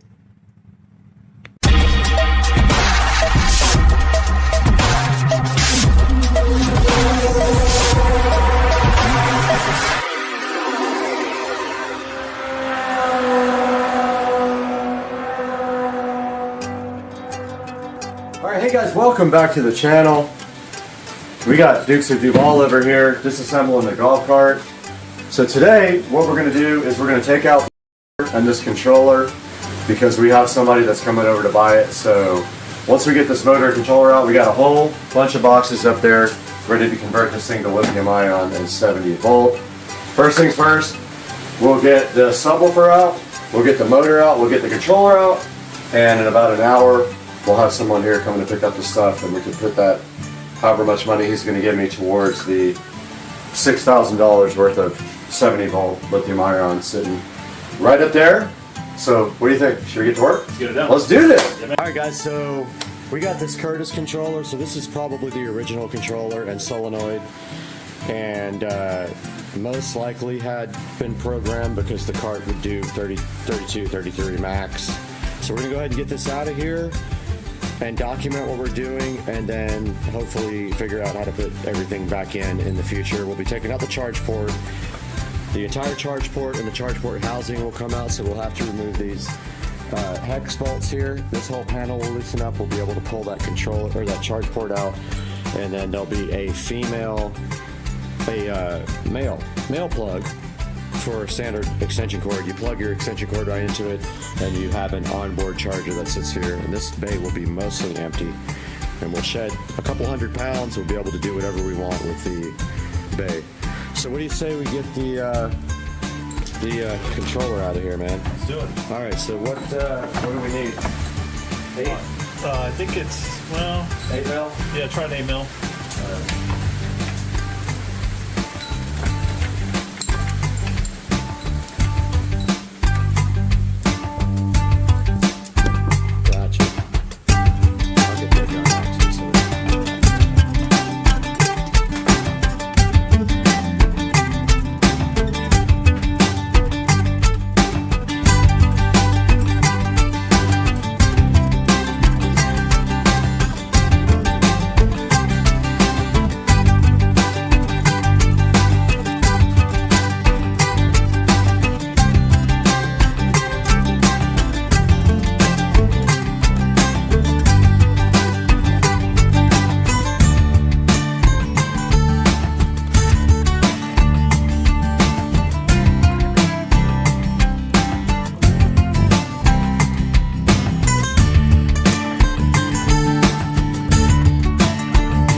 Guys, we are back in the garage at Supercar Street Racing, and you saw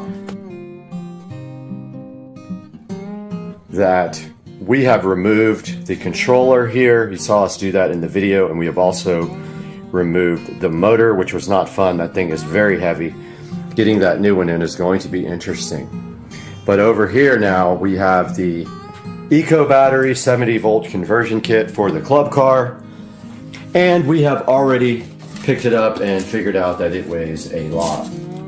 It is something like 105 pounds, and here is a look at the massively expensive Eco Battery. Let me take you guys out of the tripod so you can see the 70 volt Eco Battery conversion here. There's a good look at it. We aren't sure about mounting it yet, but the guy did say it would directly mount to the club car, but I haven't seen any way to do that yet without modifying the club car battery tray. But regardless, it's going in there either way. So that is the Eco Battery 70 volt lithium ion $3,700 battery, and the lights just went out. All right, so we took a look at the Eco Battery here, the 70 volt Eco Battery, and we can get that thing back in here, maybe.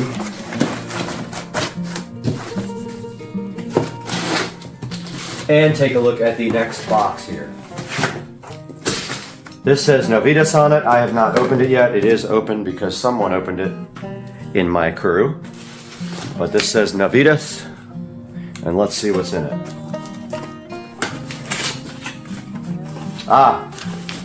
We have the Novitas AC motor controller here.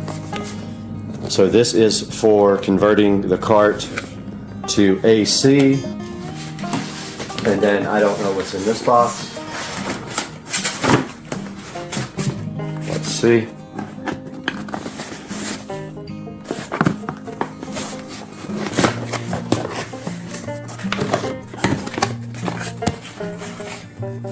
Oh, nice cable,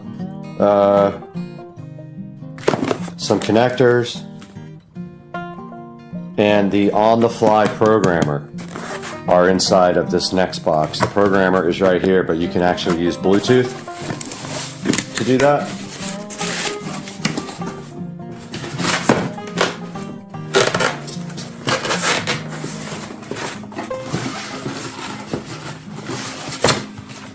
And we will package this back up.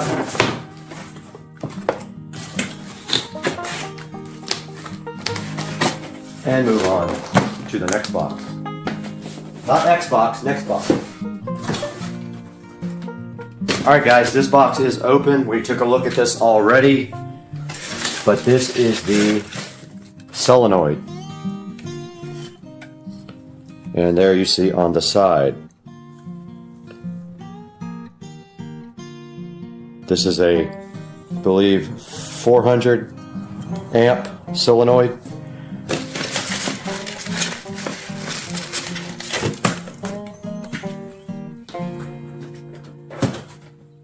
This is the Eco Battery install kit for the Precedent.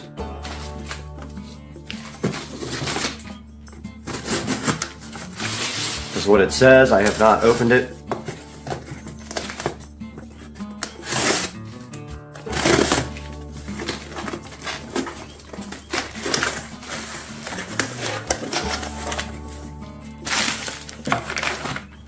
We have something inside of this bag. I'm not sure what.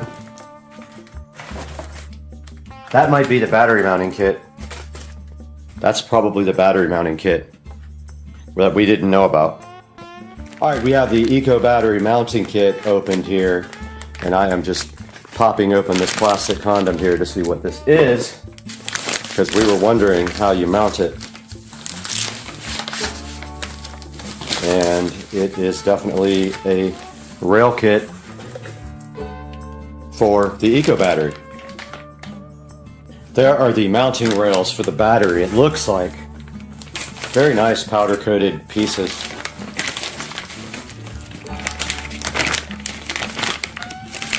This is exactly what we were looking for here. We will put these back in the packaging now. Keep everything nice for the install process.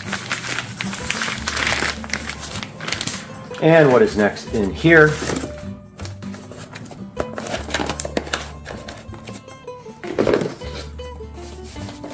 We have this box next.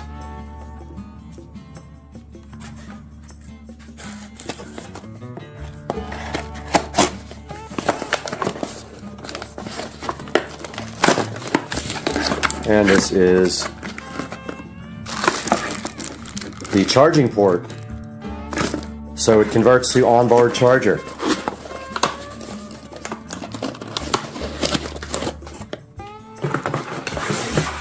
And the last box we have here might be the gauge. There's a charging gauge. It is. This is the charge and voltage indicator panel that goes and mounts on the front. So we have to figure out where we're going to put that actually. And that is all in that box. And there's 2 more big boxes to open. Here is the next box here. This is a very heavy box.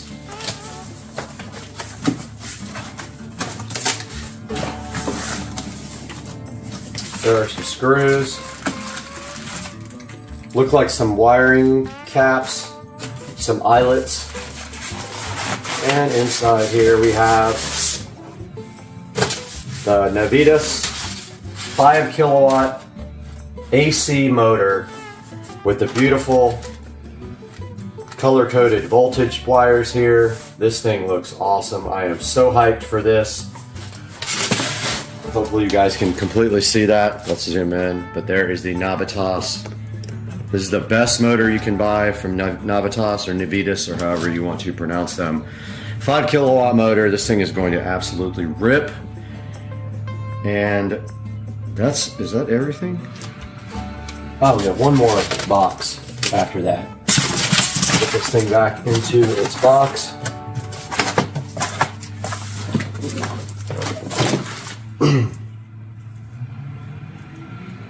This is the Eco battery charger. It says it on the side, but what I have not seen is the 12 volt voltage reducer. Yeah, it was supposed to come with a voltage reducer. I do not see that. This is the built-in charger. Let me contact the company about where the voltage reducer might be. That's interesting. Yep, this is the onboard charger, so you no longer keep one in the garage. You keep this on the cart. So yeah, there's something missing. The voltage reducer is not here. So I'm gonna give them a shout and see where that is. Just got off the phone with Ryan about the missing item, and apparently Eco Battery has been neglecting to send this part out for the last couple of orders he did, so he is going to get the voltage reducer to us. We already have one. I'm hoping it will accept 70 volts. It says 60 max on the, and this actually says 48 on the input here. I'm hoping it'll go up to 70 because it does say 60 online, so I don't know. We might burn it up, and I don't really care. But the new voltage reducer, the 70 volt voltage reducer, is a 30 amp. This is a 60 amp, so we might have to buy a 70 volt voltage reducer for the stereo system. So we are missing a part, and we have to go get the cables today. They are in the mail to the wrong place, just like all this stuff was shipped to the wrong place. So I'm keeping an eye on the mail for that. And guys, this has been part 2 of the 70 volt lithium ion conversion video on Supercar Street Racing. I hope you guys subscribe, and I will make a playlist for this, and we will see you guys next time. Amazon decided to disable a certain feature of another device I have. And inside this box might be the flagship of all of the devices that Amazon sells. But we're going to open it up today and let you know, because it doesn't have a screen on it, but it does have some other cool features. And inside this box, hopefully, is the answer to a problem that we have. And I didn't even know it was a problem until a couple of days ago when I got my new 65-inch 4K TV outside on the patio. So what do you guys think? Is this thing going to solve my problems or just create more and get returned? And also, this is a refurb, so this is from the Amazon refurbished store. Let's get right into it today, guys, on Supercar Street Racing and get this product unboxed and out on the table and have a look at it.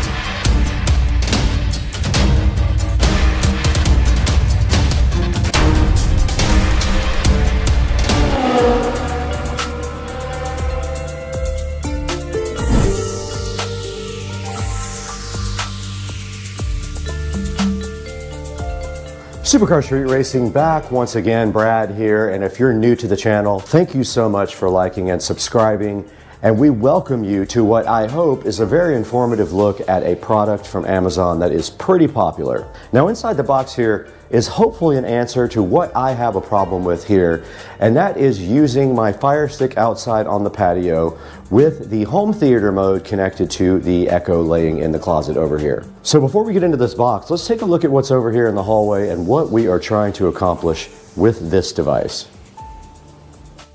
We're right here in the Supercar Street Racing audio closet, where you can see a monitor up here, you can see a switch box, and you can also see my Pioneer amplifier right here, and right above that is my very cool Behringer Ultra Bass Pro EX1200 bass processor. Now this system does feed the entire house audio, and also zone 2 of this device here feeds out to the patio for the pool music. Now running this whole system is this Echo Dot right here. Now this was working fine until about 6 or 7 months ago, and I could never figure out why home theater mode was not working. So what's home theater mode exactly? So that's when you have a Fire Stick that you connect to another device like this Dot, and then you actually play music from the Fire Stick through this Dot, and then on the back of this Dot there is a audio output jack that feeds my whole home audio system. Now that will go out to both zones 1 and 2, or you can play something different on zone 1 than zone 2 using this actual receiver. So Amazon decided to disable the ability to play out of the audio output jack on this Echo Dot. Now from what I read online, the Echo Studio will do that, so we might have an Echo Studio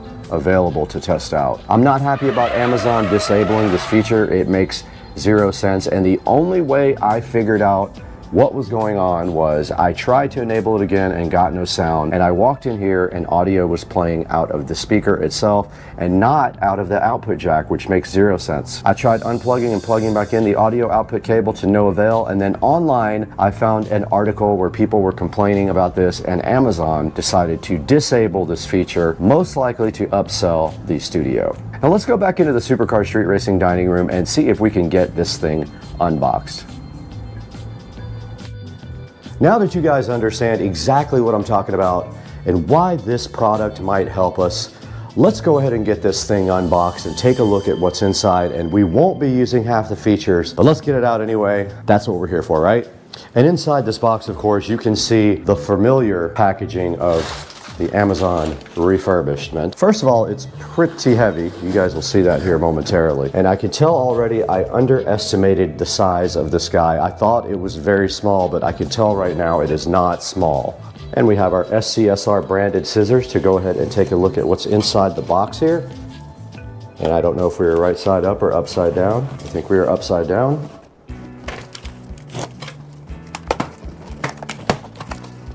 And they do provide you with a little handle here to get this out, which is very cool. That is bigger than I thought, and that might be a huge problem for me. Let's go ahead and get this thing unboxed. That's all you have to do to unbox it, is just pull that little sticker off. And then inside the box, it comes in a nice cloth. Unlike all the other devices, this has a dedicated power plug. Wow, this thing is massive. Okay guys, so right in front of us here we do have the Echo Studio. Now, I'm not even going to be using this for most of the features. This is more or less just going to be used for the audio output if it actually works for that. Now, I do have a problem already that I see. This is absolutely huge. I thought it was a small device. This may not be able to be used, but as you can see here on the back, we do have the proprietary power plug with that appliance looking connector. We do have an audio output jack, and we do have a USB port, which is not used except for maintenance. Now inside of this, supposedly there are 2 speakers, one subwoofer down here and a regular speaker up top here. And on the top you can see what looks like maybe lights, and then you can see the power button, the plus and minus button, and the mute button sitting right on top here. And this right here is the port for the subwoofer, and then on top you can see the smaller speaker there, which would probably throw audio up for higher frequencies. Now I'm putting the scissors next to this so you can see kind of how big this is. It's about as tall as my pair of standard scissors and about 3/4 as wide as a pair of standard scissors. Now they did also give us this instruction manual with it, and on the first page it shows you exactly what's on top. There is a light ring, there's an action button, volume up, volume down, and microphone off and on right around the top, right there. So you will need to go ahead and download, gonna wake up everything in my house, but works off the Alexa app. So there's not much else to do at this point except go ahead and get the power cable out. Here's the included power cable. Again, the packaging is done really nicely. And if we look on the back there, it does just have a standard appliance type connector. I forgot what the name of that connector is, what that is called. Okay, we're back in front of the audio closet here, and we have very limited space. It will most likely not fit right here. We can try it. We can try to slide over the receiver, but I don't think that's going to work. I think we're going to end up having to put it down here. It also needs its own power plug. So let's move some stuff around in here and get this thing in here and see if it actually does what we bought it to do.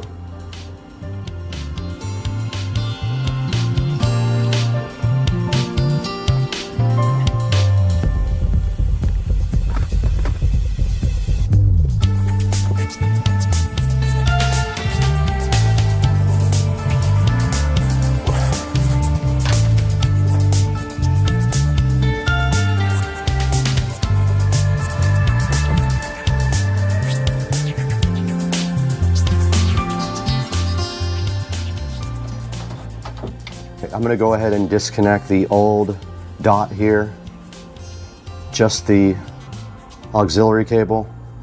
Actually, I'll go ahead and just unpower that completely. And there is the audio output cable there. Look at the size comparison here.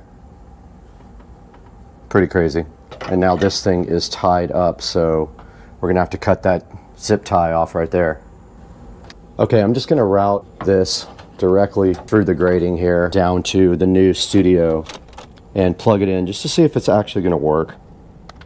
So we have the studio plugged in, the auxiliary jack there. Now we got to get some power to this guy.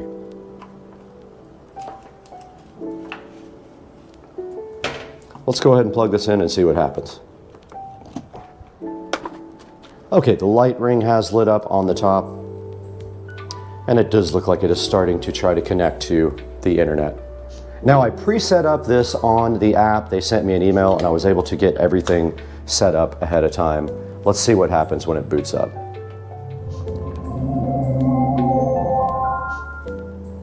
There is now a yellow light spinning.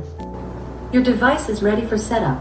Just follow the instructions in your Alexa app, bringing your device online. Just a moment. To continue setup, go to your Alexa app. Okay, it is asking me to open that up, so let me get the phone out now and start recording on my phone so you have that as well. All right, we did lose the audio for that part of the shot there, so I wanted to go ahead and go over some of the settings inside of the device when you put it into the app, which I can't say because it'll wake up the one behind me. But here in front of me, we see a picture of the player settings here for the Echo Studio. And at the top, I already changed the name to Audio Player because it was defaulting to Brad's Echo Studio, so I already got that changed. Now these are the speaker settings here, so you can select to connect multiple speakers speakers at the same time or any of the Echo devices. You can see a list of all mine right there on the screen right now. And right here, you can actually set up a regular remote to use with your Echo Studio. It shows you how to pair it right here in the instructions.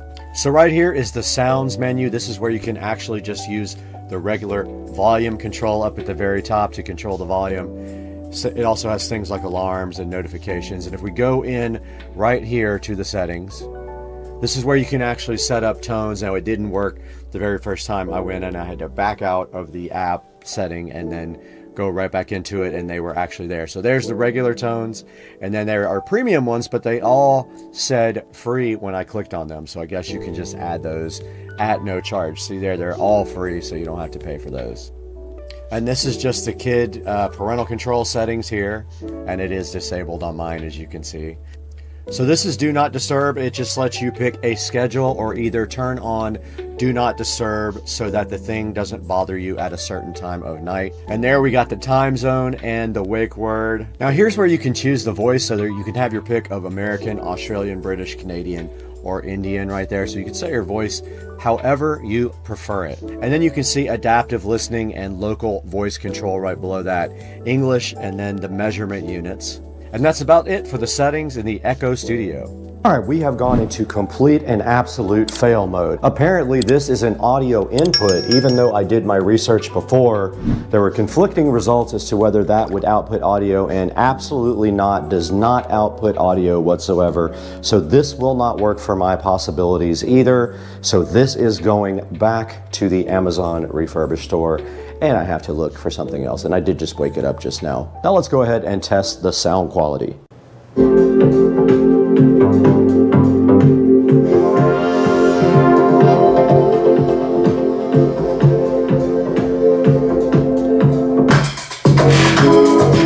And it is rattling the table.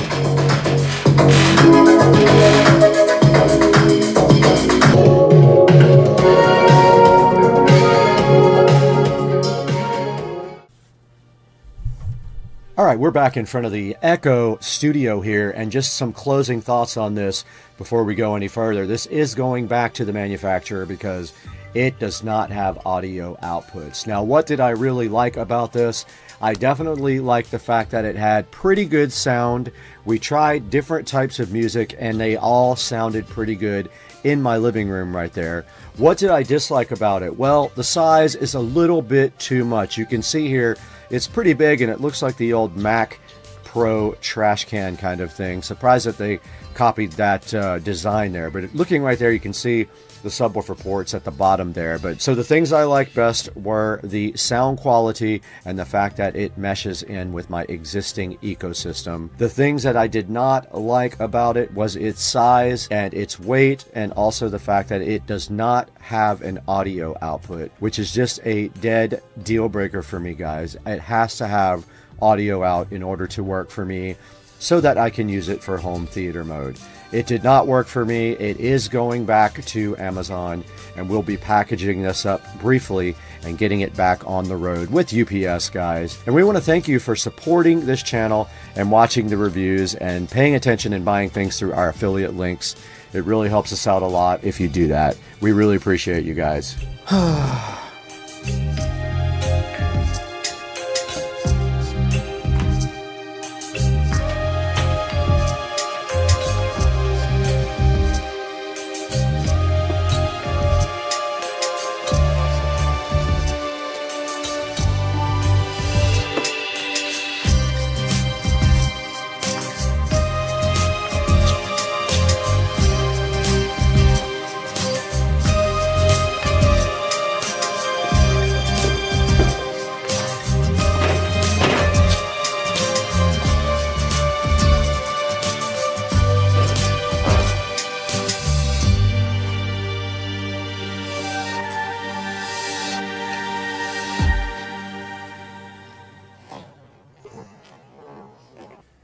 All right, guys, welcome back to the 4K production studio. You got Brad here. Now, we did buy this to go ahead and try to use the home theater mode, which means if you have a Fire Stick, you can play the audio from that to another device, and they used to let that happen with the Echo Dot, and they disabled the output of the speaker about 6 months ago, which is super irritating. So now I can't play the Fire Stick from the pool in the house audio system, which is the whole entire house. So I went ahead and bought this Echo Studio, and guess what? It did not work for me either. So I am returning it. I am not going to keep it.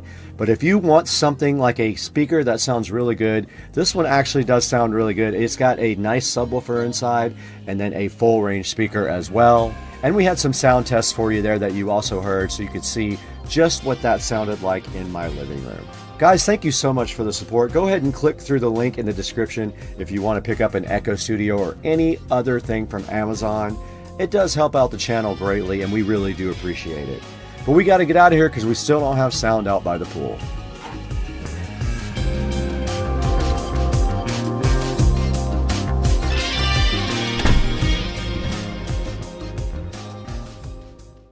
What's happening, guys? Supercar Street Racing. It's been a really long time since my last upload. So here's what's been going on since the last time that I posted, which was back in February or March. It's been a very long time. So I sold the SL65 to a guy who is in the Air Force. He's actually going to be stationed close to my parents' house, which was interesting. And so since that time, I've been looking for cars. I looked at Toyota Supras, Nissan GTRs, E63S AMG.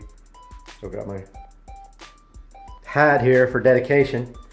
So I did find a vehicle, and I made a deal with someone, and I will be picking that car up on Friday. I am driving to Virginia in a one-way rental car and to pick up my new vehicle. In order to get my garage ready for my new car, I had to make some changes because I have not had two vehicles since January. February. Ended up selling my truck as well. So here is my other vehicle that I acquired. This is a 2011 Honda Accord, and I picked it up with, believe it or not, 13,000 miles on it. It's in very good shape. So I've been driving that while I was looking for a new car. I had my yard stuff all right here.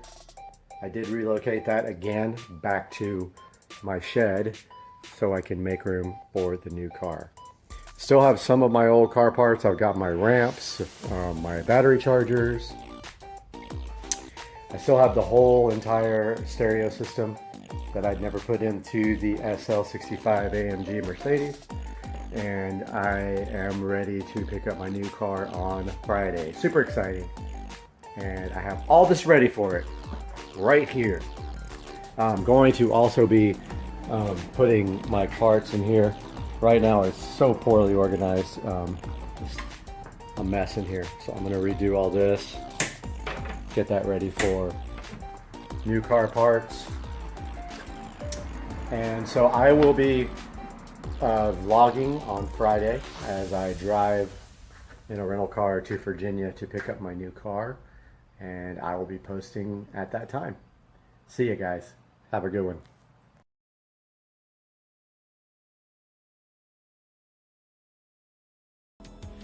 Alright guys, welcome to the stream. So today we're taking a look at the Starlink mission. Trying to figure out if my audio sounds good or not. So I'm listening to it in headphones here. Oh, it actually does sound good. Okay.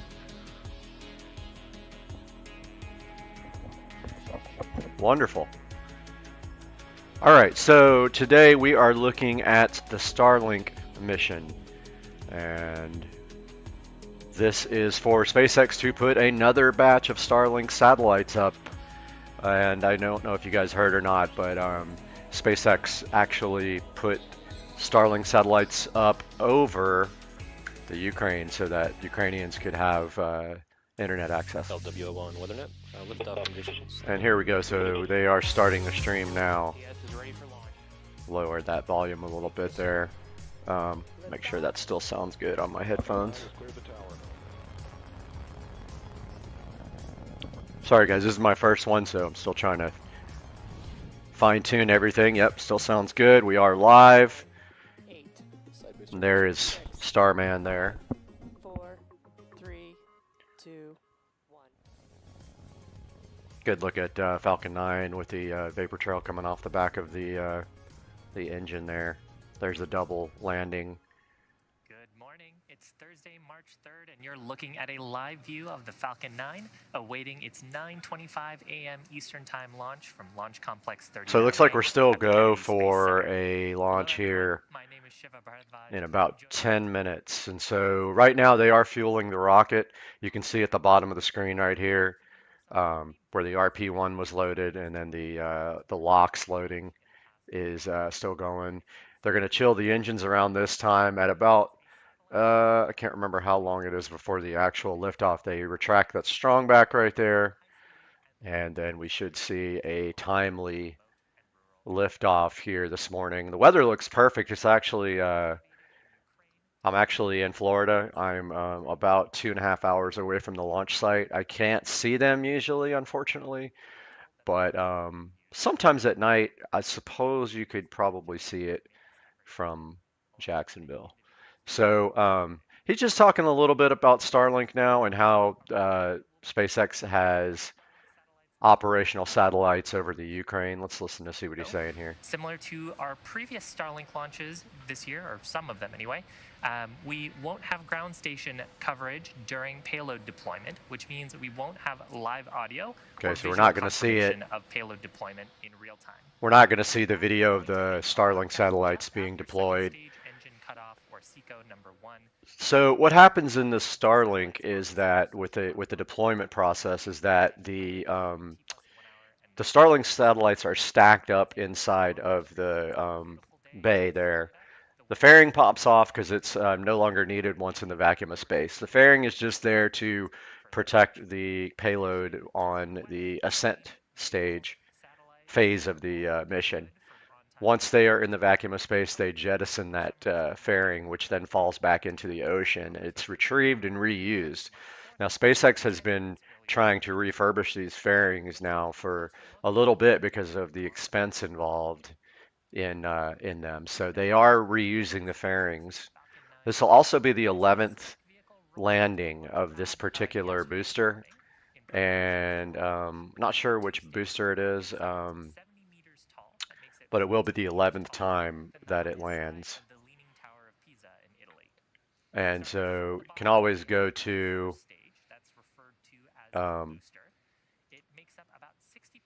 can always go check out like launch schedule. If you don't know, if you can go to Spaceflight Now and you can go to the launch schedule here, and here we're looking at, so it's Starlink 4.9.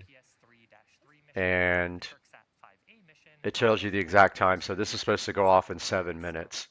And then we're going to launch 47 satellites. And so we're going to get to see a drone ship landing, hopefully for the 11th time. But yeah, we are live now. We're 7 minutes away. Depending on the payload that we're flying. Above the first stage, we have our black carbon fiber inner stage. It's got that distinct color from the unpainted thermal protection system on the surface. This structure connects the first and second stages and houses our pneumatic pushers that are used during stage separation in flight, as well as the Merlin vacuum or MVAC engine on the second stage. Notice this condensation coming off the rocket is normal. So what happens when the cold surface of the rocket meets the warm Florida air? It's probably about, I don't know, it's in the low 60s here in Jacksonville. Maybe a little bit warmer down south. Payload into its destined orbit. The first stage will then return to planet Earth. So there's a good look at, just read the instructions. 11th time on our drone ship named Just Read the Instructions. And they're pre-watering that deck for the heat that's going to be generated when that landing burn is activated there. minutes into the flight, once we've exited. Good look at the fairing right there that they actually do recover. So this is reused. You can actually tell here that they refurbished this one. So that fairing is to protect the payload, the Starlink satellites on the way up to space. Looks like we're about 5 minutes away. Some pops, some hissing, and some callouts on the net about propellant loading. That started at the T-minus 35-minute mark. Falcon 9 uses two propellants, a refined form of kerosene called RP1, or rocket propellant 1 as its fuel. The RP1 and then the LOX as its oxidizer.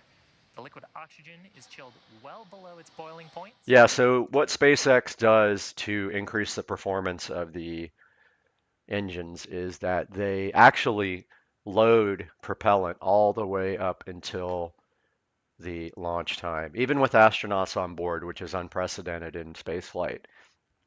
And what this does is that gives the higher performance on the engines, because the fuel is super chilled, and that produces more performance. We're about 4 minutes away now, guys, from liftoff down at Kennedy Space Center. And they are at LC-39A, Launch Complex 39A, as you see right there. About 4 minutes away, guys. We're still adding fuel here.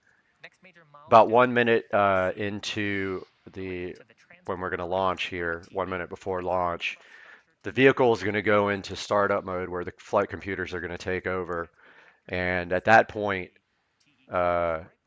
if the computer sense anything wrong, it will automatically scrub the launch. To pull away from the rocket slightly, and then he's talking about the strong back here. That's going to fall back and allow the rocket to lift off. Fully retract away, clearing the way for Falcon 9 to lift off from the pad. Now, the TE is a structure that provides liquids, gases, and electrical connections to the second stage. It also make sure that we're actually broadcasting here. Yep. Okay. You can see on your screen that it's starting to retract away from the second stage. Look at the strong back here. It's actually moving backwards. At this point in the mission, the first and second stages are almost completely loaded with propellants. Fuel loading is complete. Coming up in about 10 seconds, we'll hear a call out for liquid oxygen loading complete on the first stage, followed about a minute after by liquid oxygen loading complete on the second stage. So they're almost done with fueling now. We're just waiting to hear that call out. Speaking of that liquid oxygen, you're seeing some gassy clouds around the vehicle. There. Those are actually caused by that liquid oxygen. We periodically vent some of the gaseous liquid oxygen in the tanks to maintain the pressure as we top it up. And once that cold, some of that you're seeing is venting, some of it is just the rocket reacting with the warm Florida air. And forms literal clouds around the vehicle. The payload, the Starlink payload, continues to look healthy.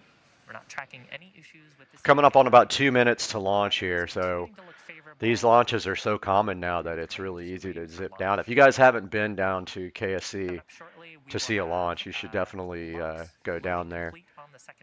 I saw the in-flight abort test from Kennedy Space Center, and although the weather was not great, we did get to see it go up, but we did not see it come back down.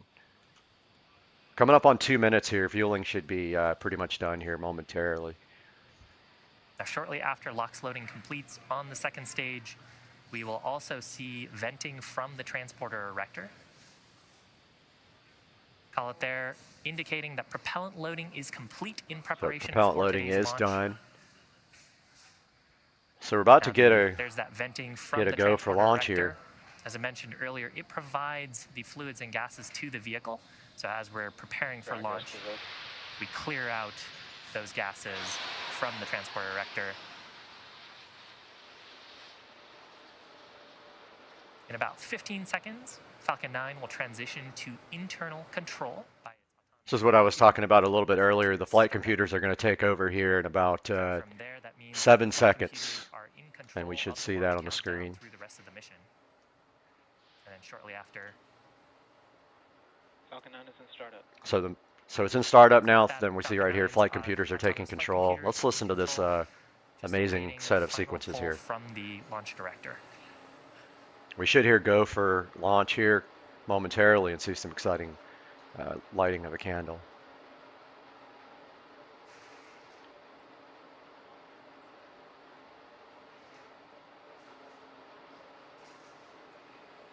"30 seconds till launch." T-minus 30 seconds. LD, go for launch. All right, we just got to go from the launch director. LD is launch director. To go.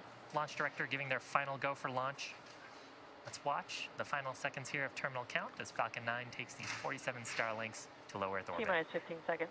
We got 15 seconds to launch unless we get a scrub 10, here. 10 9, seconds. 8, 7, 6, 5, 4, 3, 2, 1, 0. Ignition. All right, our telemetry is on the lower left-hand side there.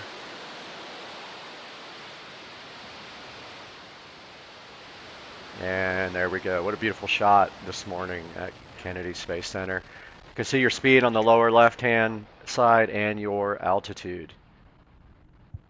Now here, coming up here shortly, we are going to see this vehicle reach max Q, which is the maximum stress and aerodynamic pressure that are exhibited on the vehicle.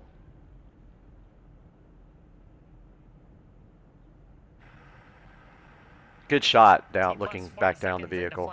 Falcon 9 lifting off from Space Launch Complex 39A at the Kennedy Space Center. Check out the coast there. Carrying 47 Starlink satellites to low Earth orbit. Nice shot. Now, we just throttled down the Merlin 1D engines in preparation for max Q. That's the point of maximum aerodynamic pressure. Falcon 9 is supersonic. That's the point when the combination of the velocity of the vehicle and the density of the Earth's atmosphere. So the vehicle is now traveling faster than the speed of sound, and you probably could see it pass through the sound barrier, and that might have been what that plume was just there. So with that, we are through the point of maximum aerodynamic pressure. Okay, made it through max Q, which is the most dangerous point for the vehicle. You can see they're going almost 2,300 kilometers per hour. They're at 19 kilometers in altitude.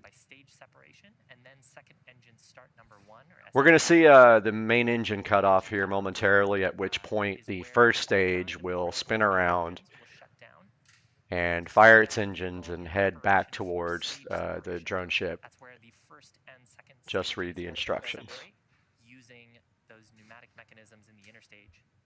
Right after stage separation, the first stage will be making its way back to Earth. What a great shot, man. They are doing so good with their coverage these days. Today on a drone ship stationed out in the Atlantic named Just Read the Instructions.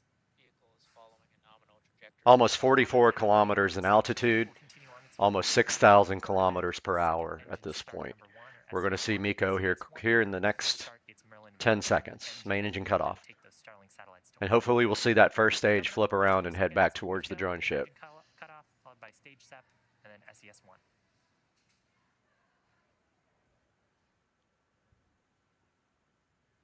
There's main engine cut off. Now we should see that shot from the vehicle. There goes first stage.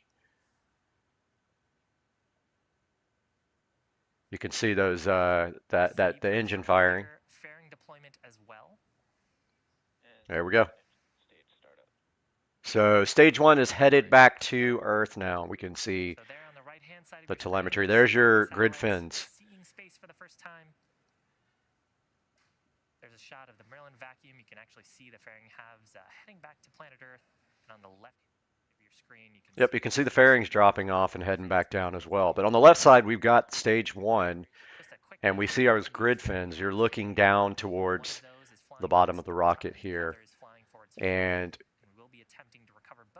we are going to have an entry burn. What that means is that thing's coming in hot, so the entry burn slows the vehicle down enough where it doesn't burn up re-entering the atmosphere. On the right-hand side, we see the Merlin vacuum engine performing amazingly, and we can see the stage 2 telemetry on the lower right-hand side. We are not going to see the deployment of the Starlink satellites today because they won't have tracking station available.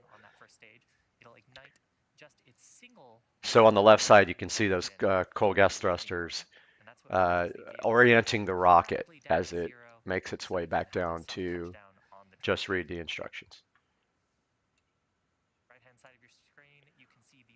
So those grid fins, basically what those are for, those are to steer the rocket when it gets more into the denser part of the atmosphere. Those things are worthless in space, obviously, because they are air-based fins. So until the rocket gets into a place where there's more atmosphere, they're kind of worthless. On the right side, we can see almost 10,000 kilometers in speed as this thing makes its way up to a final speed of, I don't know, 25,000-ish miles per hour or something like that. And it's 165 miles up. Left side, we see stage 1 headed back down towards just read the instructions. And we do see the ocean there underneath. Still traveling at 6,800 miles per hour, and it will have to have an entry burn here shortly to slow the rocket down substantially. You can see our altitude's dropping though. We're at 129 kilometers now on the stage 1 on the left-hand side.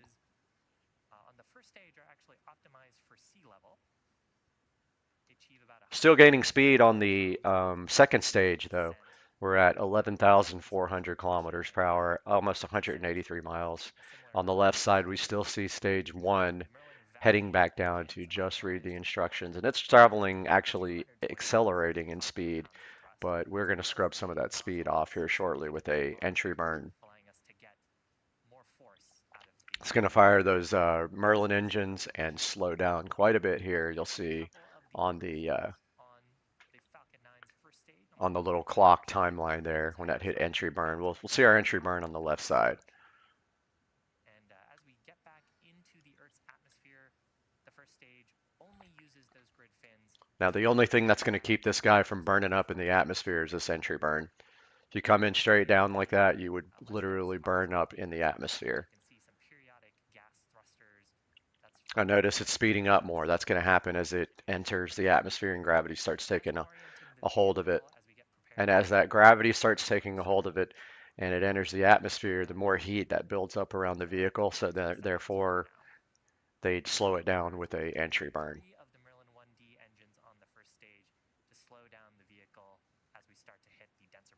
All right, we're at 70 kilometers in altitude for stage 1 now.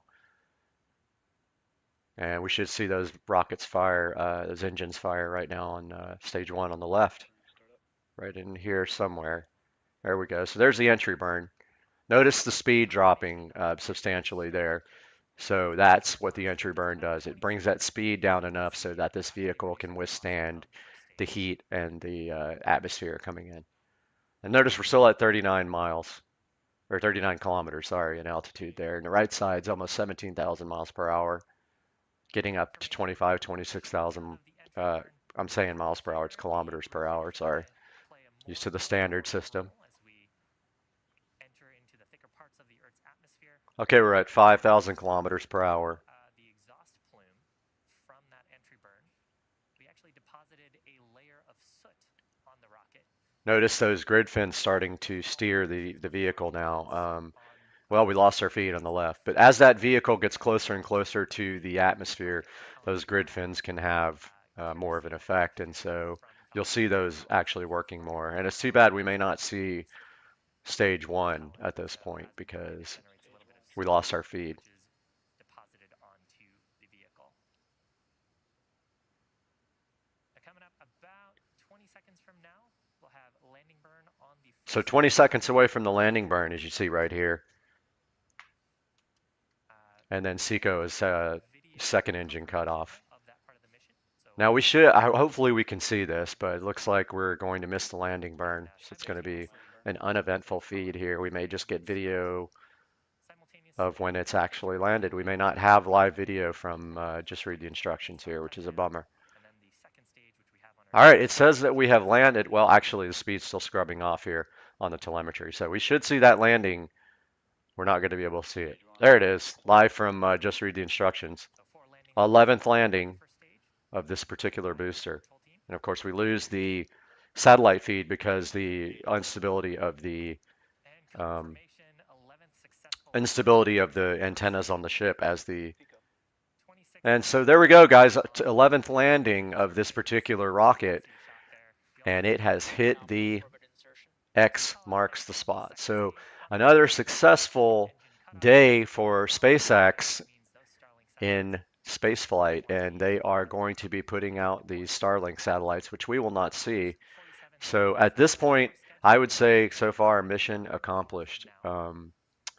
And we're going to end the stream right there. Guys, thank you so much for watching. I hope to see you guys again on the next one. I want to do these more. And I got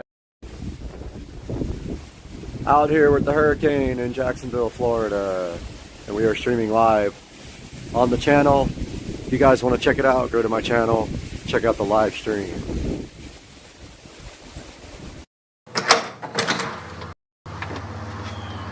This is huge. Literally.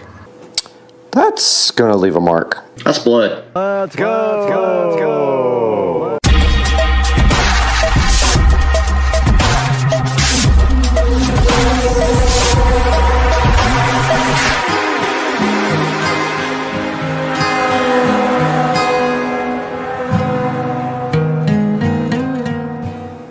This huge box is something amazing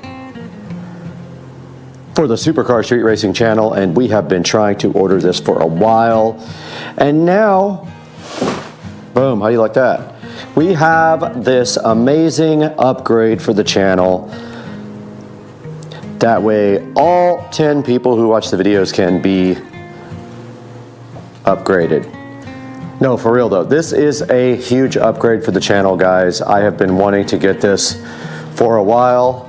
We got the official SCSR scissors out so that we can open up this incredible, huge box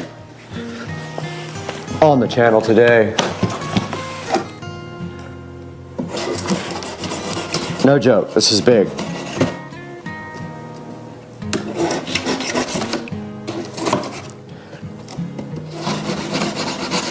Suspense is killing me, guys. This is probably one of the biggest upgrades for the channel yet. The only thing that I haven't bought yet that I really want to get that is coming is a camera. And that will be in the next month or so. Guys, I'm hyped for this. Half the box is empty. Where's my other half of my... I got gypped.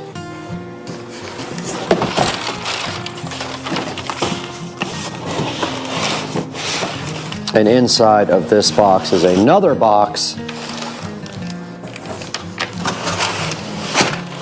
And probably inside of that box yet another box.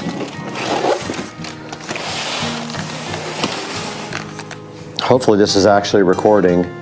I got this SD card off of Ali and it immediately said, oh, you can't do everything you want to do with this SD card. But I did play back the video and it seemed fine, but if this doesn't work, I am going to be one upset individual. Ooh. Alright, well, those scissors are sharp. I just cut my finger hard. Not good. I just sliced myself open. So, lesson learned, don't grab a scissor.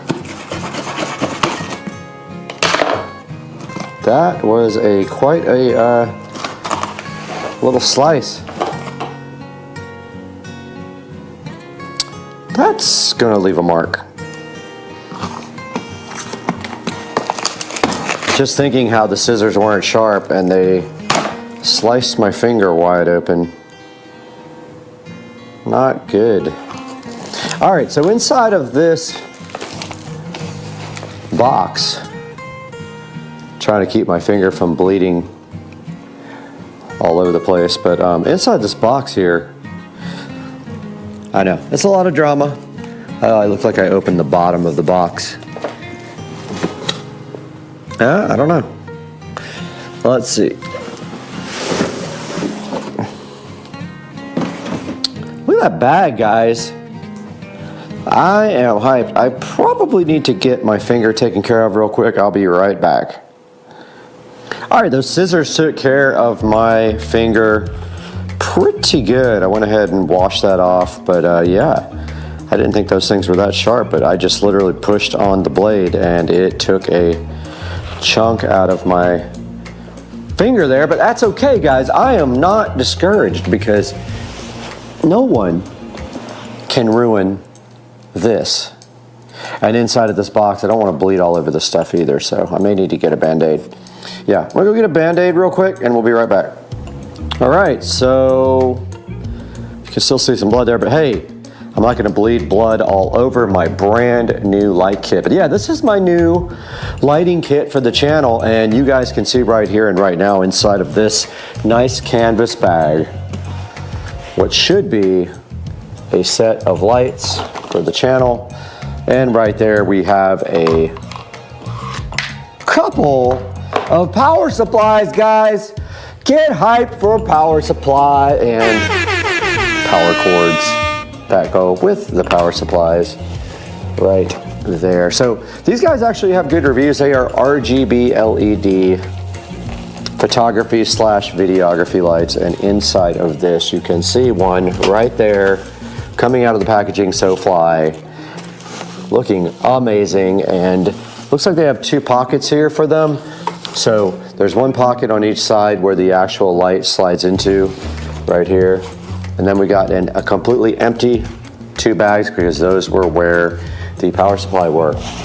And then we should have 2 tripods. It looks like we have 1 and 2 tripod assemblies right here. And what a nice bag this is, guys. So cool to have something for the channel decent.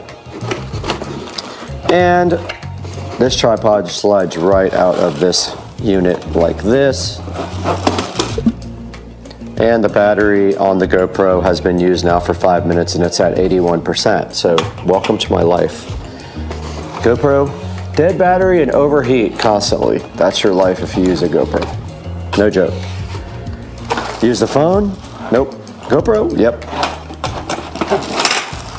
And inside of this box, guys, look what, we had 2 boxes right there. Both of them housed a nice tripod for each light. And then inside of the light right here, inside of the bag right here, we have the actual light. Now I'm not seeing any kind of instructions, but I haven't really looked. Don't see any kind of instructions on that, so I'm just gonna keep on going and maybe they will pop up at some point. But is my finger bleeding? Yes, it is, all over the place. And there is 1 light outside of the kit. These guys right here are now scary to me, so I'm being careful. That was kind of a dumb move on my behalf, but I've done some dumb things in my life, so you know, wouldn't be the first time, brother. And that's a good look at unboxing and unplasticking this light. That finger really is trying to bleed a little bit, and I know I'm being drama filled, but I just don't want to get blood all over these brand new lights. And inside here we have the nice K80X lighting right here and right now, and you can see looks like there's a spot for a battery right there, I guess. Not real sure, it didn't come with one, but I don't know what, I guess this is a slot for 2 batteries. Not sure, I'm gonna investigate this a little bit more. Those sharp cuts though. So this manual does say use the Pixel LCS app, so I'm gonna go ahead and see if I can find it. Pixel, I haven't even powered these on. LCS. All right, there's the Pixel LCS app. We're gonna go ahead and download that. Now, you have to buy batteries for it, that's fine. I didn't expect it to come with batteries, I don't care. The point was for you guys to see if it actually had batteries or not, and is my finger still bleeding? All right, so that's the LCS app. So we have not even powered these guys on yet. So I think the next step is to go ahead and get these guys set up. This is going into the fire, guys. Let's go. Oh, there's blood on my floor. There is blood on that floor.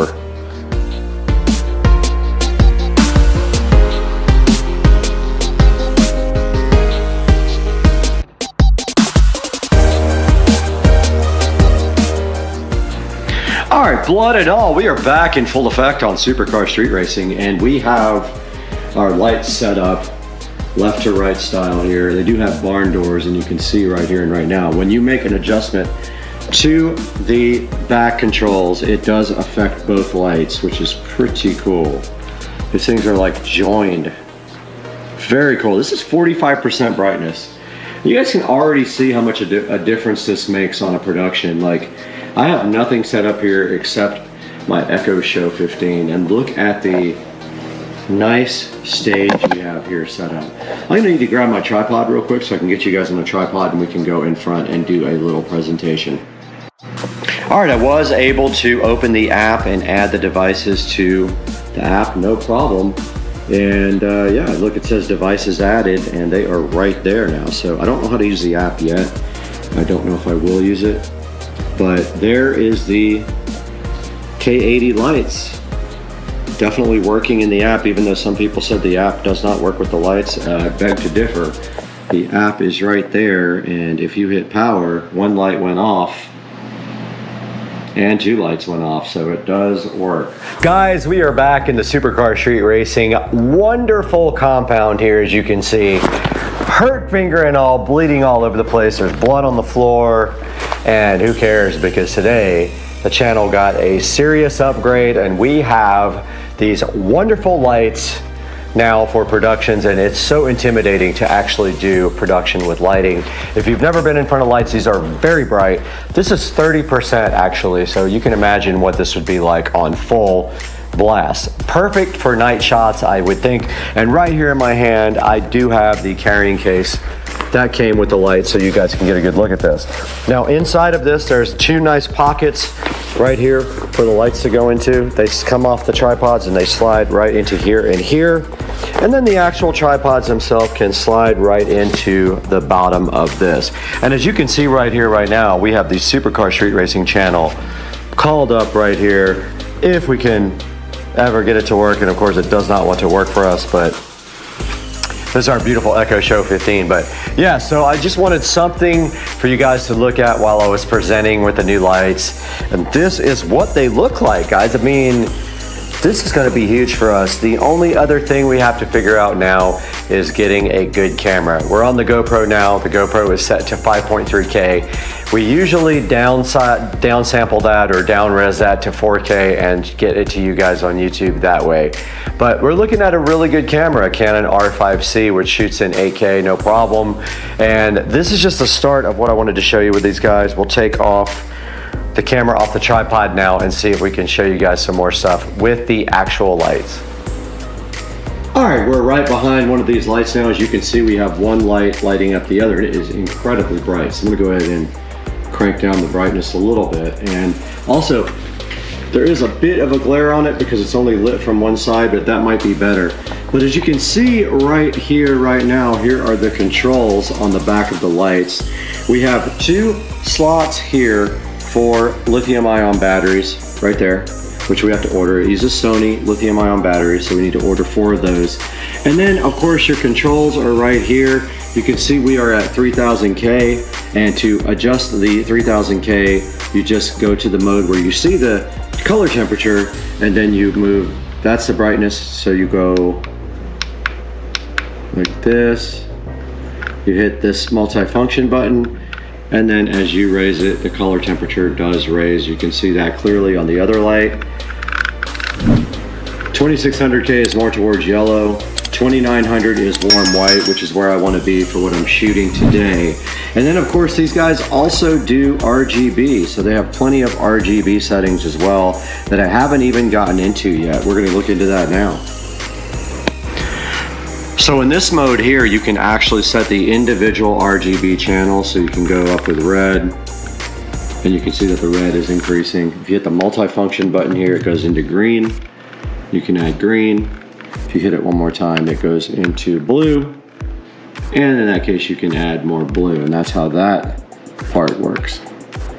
We're in the flash mode now. And then now we're back into the regular photography mode of the light. Haven't gotten any deeper into that yet, but I do love how these guys are on the same channel so that when you do something to one light, the other light responds in the same manner as the first light, which is very cool. Okay, a little deeper dive into what is on the front of the display here. The channel is in the upper left. You can see it right there. It may not focus directly on it. Also, I think there's some peel satisfaction still on that. The group is A, B, C, D, E, F for a group of lighting. The brightness is there at 41% right now, 0 to 100%. And the DC mode is right there with the plug, and you can see right here and right now it says Bluetooth, and then the color gamut would be on the left, but right now it's color temperature. If you have it in a different mode, it would show you the color gamut and the saturation, but right now it is set on 2900K for the color temperature. And then we went to the other mode. You can individually adjust the R, G, and the B of the lighting. All right, guys, so this is a good look at how it looks with the RGB turned on. And right now we are a nice hue of blue, looking like a bunch of Smurfs right now for you guys, but this is how the RGB lighting effects work on this. It's pretty bright still, like it's literally hurting my eyes right now. I can imagine that these guys are so good at night when you don't have any light, or in the dark garage where we're always working. This is gonna be awesome. That's blood. All right, a closer look at the actual tripod for you guys as well, and the barn doors. As you can see right here and right now, this is the back of the unit, and the guy just kind of drops right on here and tightens up with this. You have the normal tripod here that you would get with any kind of other tripod. It looks exactly the same, performs exactly the same, has some height adjustments here, and then the top is the clamp for the actual unit. And we are lit up by the other light, guys. Get hype on the lighting. It's just lighting up the other tripod so you guys can get a good look at it. And then the barn doors are simply right here and right now if we spin this guy around. This is a good look at the front, and the barn doors just do open and close like so. And there is a plastic diffuser in there. And this thing tightens up just like that, and that is how it looked coming from the shipping. So to pack it back up, you loosen up this bolt right here and then place it right back into its place right here. There's one for one light, one for the other light right there, and then the tripods go right there. And then here's a look at the light from the front. I want you guys to see that before we go have some fun.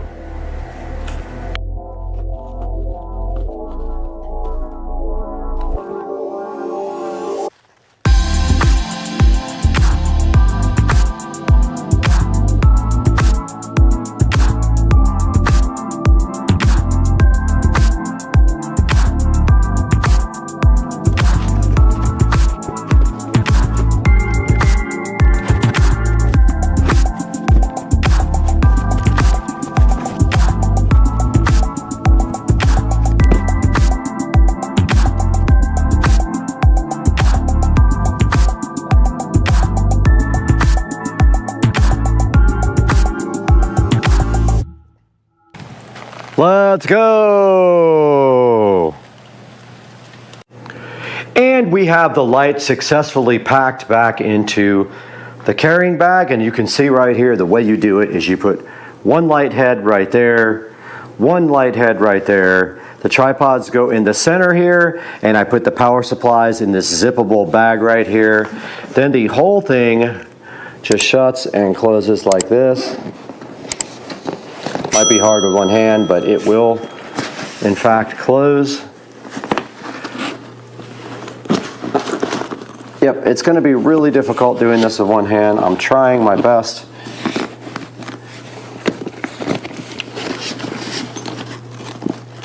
And yeah, not going to be able to do it one hand. Let me get that zipped up. I'll show you guys. All right, this guy is all packaged up and ready. Let's see how much it weighs. I would say maybe 15 pounds max. It's very light, super easy to transport. And as we go here into the Supercar Street Racing closet, it will sit just like that, where the tripods sit right behind it, and that will be in storage there. Just like we planned for the closet here, it is perfect. And actually, we could move that to the back and put the tripods in the front, and it'll fit kind of better. We don't need this light anymore, so we're gonna have to retire that or put it in the studio. But let's take it to Supercar Street Racing Studios with Brad and look at this on Amazon.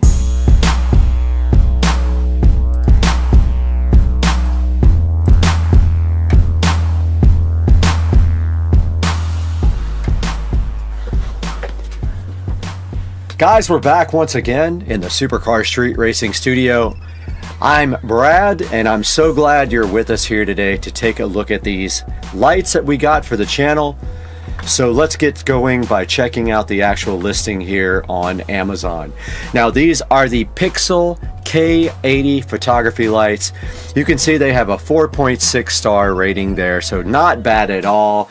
They are 2600K to 10,000K, adjustable for the warm to cool lighting on them, and also they do RGB as well. You saw that in the video. You can adjust the individual R, G, and B channels, and when they are working, they are actually locked together, so when you make a change on one, it is changing it on the other one as well. They are $297 right now. I just purchased them. They are not given to me. I am not sponsored by Pixel, but you can see they have 4.6 stars here, and not bad. They do come with 2 power supplies, 2 tripods, a nice bag, and then the 2 lights, and they do not come with batteries. I wanted to make sure that you guys saw that. They do not come with batteries. And the batteries were up when we first started broadcasting here, and you can see that they are an added expense. You can get 4 batteries and a charger for $139 right here on Amazon. I'm going to put a link in the description to these. The app does work. Some people said it doesn't. It actually does work. I'm going to put a link in the description to both the light kit and the battery kit. And please, when you guys are buying anything off of Amazon, it doesn't matter what you buy.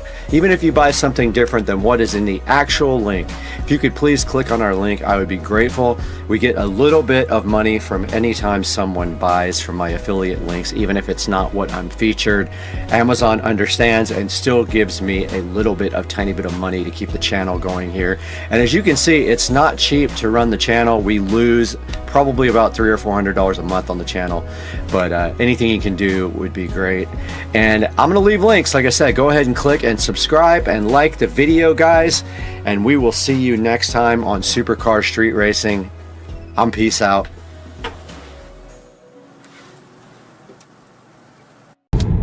Good morning, everybody. Supercar Street Racing here. Just wanted to give you guys a little bit of a idea of what XHP Stage 3 looks like. So this car is flashed with Stage 3, and right now it's on Sport mode. So you can see how it shifts. Shifts are very crisp. That was about 3/4 throttle.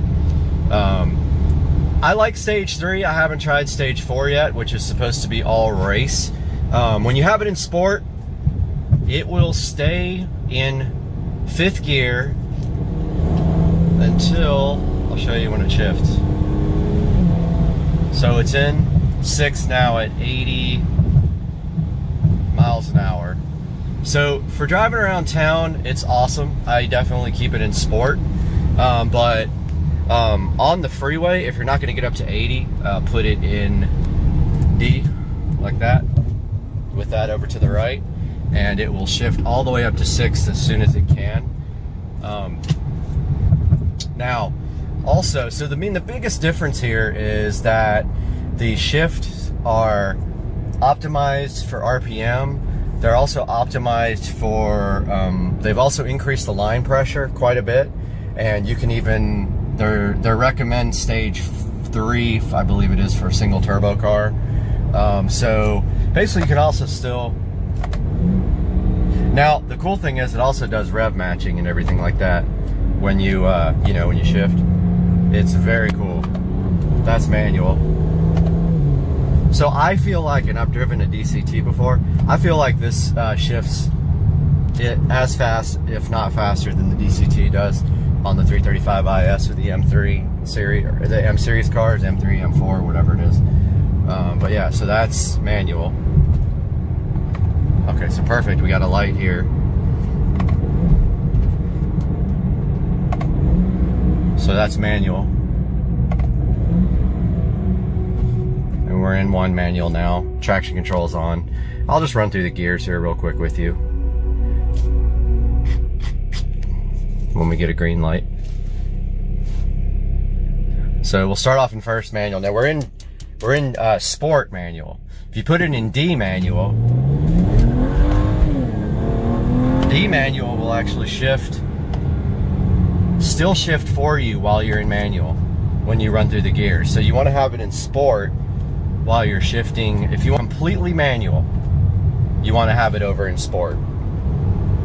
Do I recommend XHP? Absolutely. I flash it with my Android head unit. Now, as I previously stated that you could flash the MHD with this head unit, you cannot. And I learned the hard way because I tried to flash with it and it reboots the it actually shuts down the navigation system right in the middle of a flash, which is so annoying. And I actually rendered my car inoperable. I had to go home, get my little flash cable for the phone. I was at the gym actually when I flashed it, and I had to come back and flash the car with my phone in order to get the car running again. So that's XHP in a nutshell. Great little add-on app for the N54, N55 6-speed auto transmission. Pick it up as soon as possible. You will love it. We are so blessed to have the company Lumery sponsoring the channel, and they sent us an 8-pack of their retaining wall lights to look at. We're going to get these opened up today, take a look, and install them over at Rich's house on his bar. So let's go.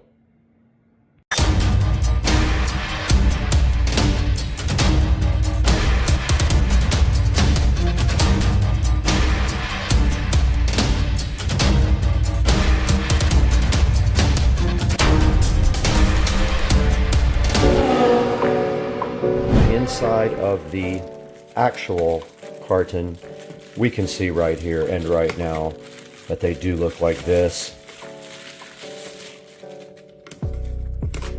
And that is a good look at how they look, and they have a jumper wire on them, and the light is at the bottom, and they just go on the wall underneath the lip just like that. Or it looks like you can flip them over so that they can use the other way like that.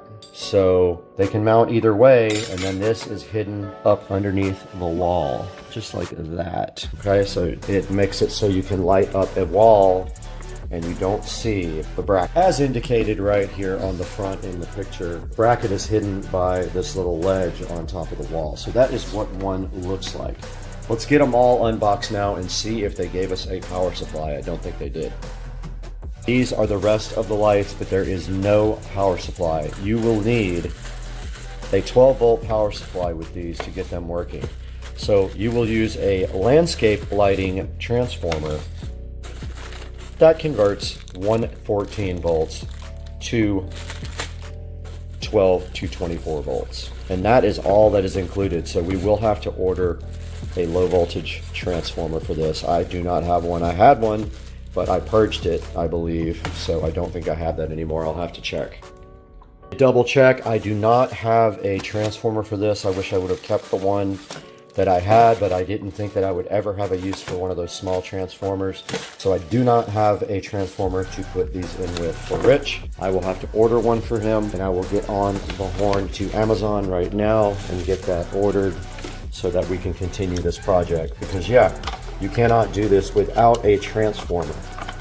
It is not the type of kit that comes with its own power. You must provide power for it. So I will show you guys at the end of the video what transformer I did order for the Lumery retaining wall light kit. We'll need a 24-watt transformer for this. You can see on the back here that you get 8 of these, and they take input voltage of 12 to 24 volts AC or DC, and they have a 3-watt per light requirement. So let's find an appropriate transformer that is 24 watts. End up ordering a transformer for $13 total for this guy. There was a coupon for it. We'll discuss that at the end of the video. Now we just have to wait for that transformer to come in.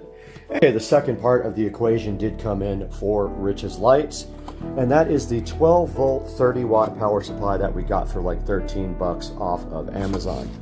So these will work with Smart Life, the actual app, and then this will provide power to it, and I will have to hardwire this into these lights. And that's all we need to do, except to get over to Rich's house when it's nice and cool outside and get these things installed. All right, we do have the Lumery lights set up now in the bathroom. These are the Lumery smart retaining wall lights, and this is how you would set them up on a wall next to your house. And they do have the ability to kind of pivot on this mount. So it works pretty good here to demo them. I'm not going to install them on a real final surface yet, but we are in the point right now where I've added both of them to the Lumery app by hitting the plus sign. They did show up and they did add to the app, so they are available in the app. Now it says to pair them, you unplug for 5 seconds, and then you plug it back in and hold any key on the remote control. Okay, so I unplugged and replugged them. They would not pair, but it was pretty easy. All I had to do was hold this group button until they paired, and now they are all controlled via this remote control now. So we can go to RGB mode, or we can change the brightness here to low or high.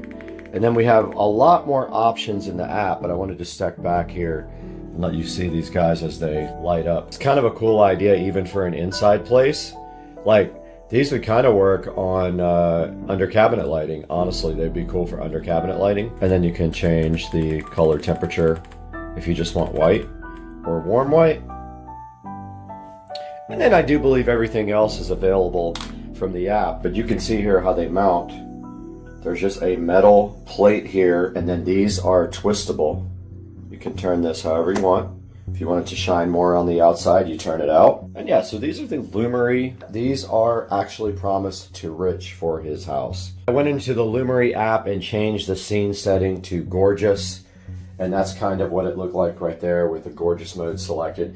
You can sync these together, so you can make them into one group, or you can control them separately. And of course, we only have 2 of them out of the box right now, and there are actually 8 in this kit. So this is going to look cool on a bar.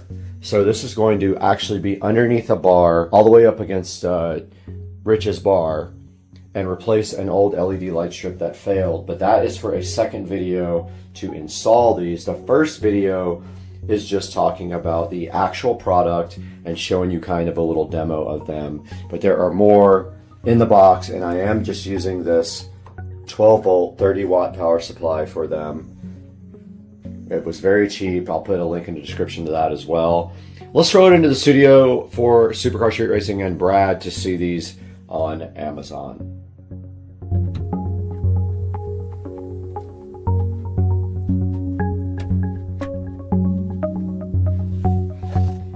Hey guys, you just saw us check out the Lumery retaining wall lights, and Lumery was so generous to send these to Supercar Street Racing.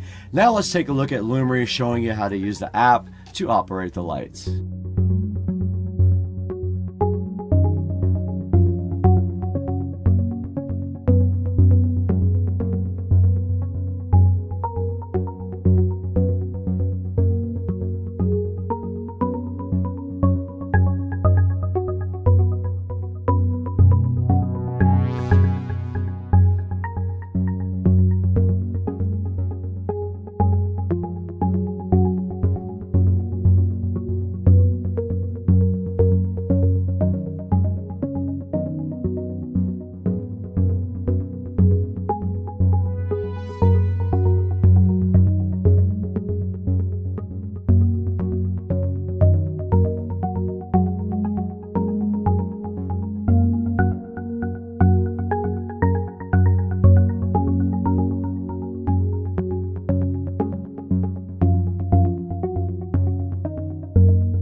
Alright, you just saw Lumery showing you how to use their app. Now let's take a look at them showing you how waterproof these awesome retaining wall lights are.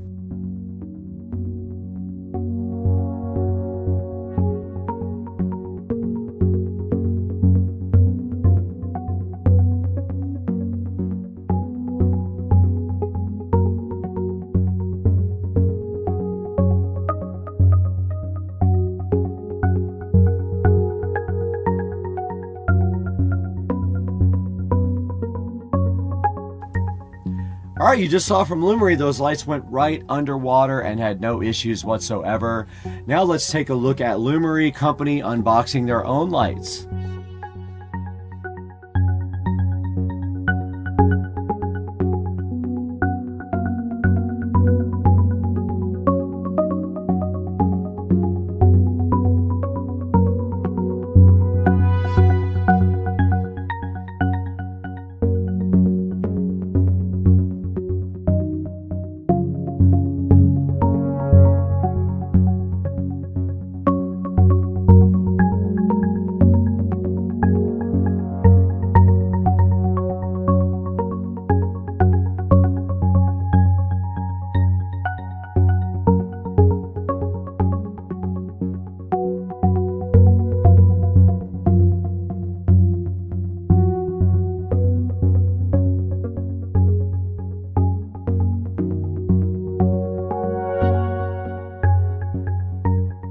Guys, thank you so much for watching the video, and I hope you buy through our links in the description. It helps us out so much, and you don't even have to buy this. You can buy anything you want. Go ahead and check out the Lumery 7-inch smart LED hardscape lights, and we'll see you next time on the channel. We got a lot of stuff to do. We have 7 million projects going at the same time, and it's mind-numbing.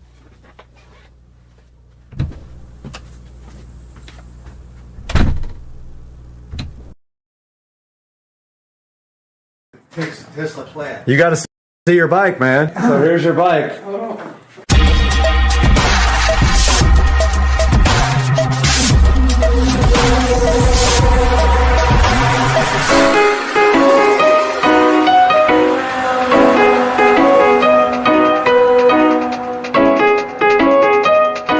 Hey everybody, welcome back to Supercar Street Racing. I hope you guys had a wonderful Thanksgiving. We're back out here in the 4K production studio, as you can see, and today I have something special for you guys, because you can see right here on the screen that this is Shamar Bridges mini bike that I rebuilt. This video here that's running is the Shamar Bridges bike in 10 minutes, and we're going to play that right after this.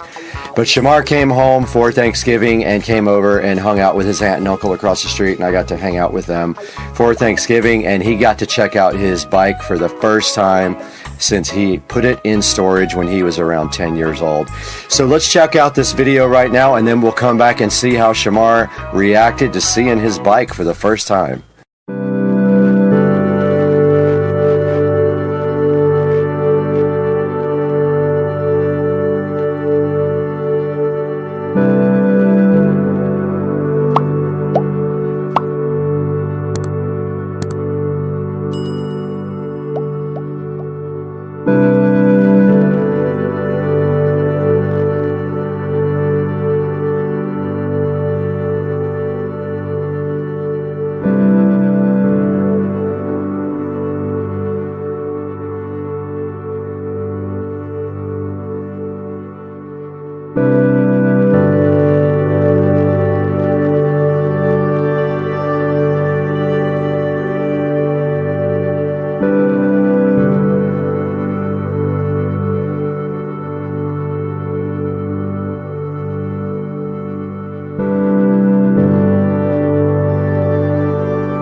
All right.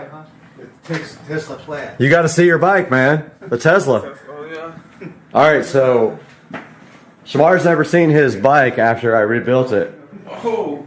So this is, you drove this when you were 10 years old, man. Yeah. All right, so This your Christmas tree? this is my Christmas tree. All right, so here's your bike. Oh no. That's crazy. Dang. Like, rebuilt. Yeah. Did you do like a little like overpaint? So I took everything apart and I sanded everything down and I repainted everything. Yeah, this is a cool little decorated thing. And yeah, so it doesn't run anymore, so I don't know what happened to it. Yeah. So I haven't decided if I want to put a new motor in it or just. Well, your uncle rode it, your aunt rode it. Yeah, you rode it. So I did. she rode it, and it. I fell off of this a couple times too when I was young. Sorry, look. Oh yeah, I crashed it. Yeah, everybody I think fell off it for sure. Yeah. So I crashed that thing so hard, my thumb is still not proper, and I have scars and everything. And then that's nice though. yeah, and when I crashed it, I scarred that all up. I scarred all this up. I had to repaint all that. I dented the fender. Yeah. No, it's nice. Yeah, man. Though. It looks nice. All right. Get the Christmas lights. Put Christmas lights on there or something. Well, my plan was for you to ride it, but I'm scared to ride it doesn't run. Don't ride it, Shamar. Please don't ride it. I'm scared to ride it. Doesn't run, but yeah. Nah. It came out good, man. It looks great in here. That looks good with the guitars and everything. Yeah, it matches all my stuff. Oh yeah, that's nice. Very cool. That's going on YouTube. Yes, heck yeah. All right, as you guys saw right there, Shamar Bridges took a look at his mini bike that he hasn't seen since he was 10 years old, and it has been sitting in a garage. And right here in this 10-minute video that you guys saw earlier, I completely restored it. The current state of it is it does not run, it has no compression, so I'm still trying to figure out if it is going to remain a piece of furniture or if we're going to go ahead and replace the motor. And I did have some ideas for maybe some sort of possible electric conversion on that. Would be cool. However, it might not be worth it because you can buy the whole bike brand new for about the same price as you can get the motor separately. So guys, I hope you enjoyed this video. I had fun making it and showing Shamar his mini bike that he hadn't seen for a really long time, and I had a great time with them on Thanksgiving. I want to encourage you to like and subscribe to our videos and go ahead and buy products through our product links because that helps us out greatly and keeps the channel going. But right now, I've got to actually edit this video, so I got to get out of here. And I got to work out.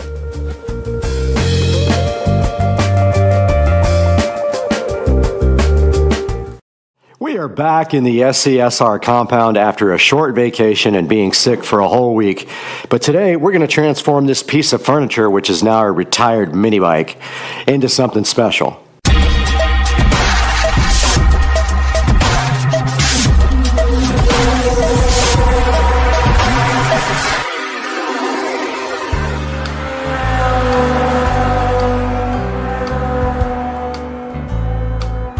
Welcome back, everybody, to Supercar Street Racing. I'm Brad, and you know where we are. We're in the Supercar Street Racing compound right now, and I was gone for about a week on vacation, and I just got back last night. It took me like 3 hours to unpack, and I was sick the whole entire time.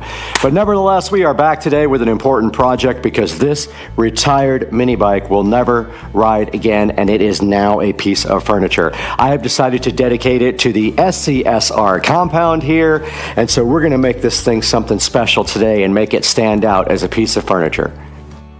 Okay, during my roof replacement, one of the LED strips in the sunlight did fail. They were banging on the roof, and this one failed. So my plan now is to replace both of these with RGB IC because I did put the wrong ones in. This one is done. It is replaced. I ordered that one. It'll be here tomorrow. And so that freed up a RGB LED strip for us to use for the mini bike. It is not IC, meaning it is not individually controlled. It is just a standard Govee strip, and that'll be perfect for the mini bike. It won't do, you know, they can't address each LED, so it doesn't work like that. But we're going to be using that to light the mini bike, and then we're going to be using this cool plug-in USB LED for lighting the headlight up. We're going to come up underneath the headlight just like that with my light. and just kind of aim it like that, and it will light up the mini bike headlight and make it look like it is glowing. So that is our mission right here and right now, is to get some LED strips run. And I also ordered a runner for underneath this that is red, and so that will hide all the wires and everything, and then we will get power from back behind there. So let's get to work on running this Govee RGB LED strip now. And my plan is to go start underneath the fender, go up this little cross member under there, under the seat, down under the fender, and then come down under the bike. So it's going to light up the fenders, and it's going to light underneath the bike and underneath the gas tank. So let's get to work. All right, we do have our LED strip, and unfortunately it has been stuck already, so obviously it may have some issues sticking, but nevertheless we are going to go for it and try to get some work done here. So I'm going to start under here.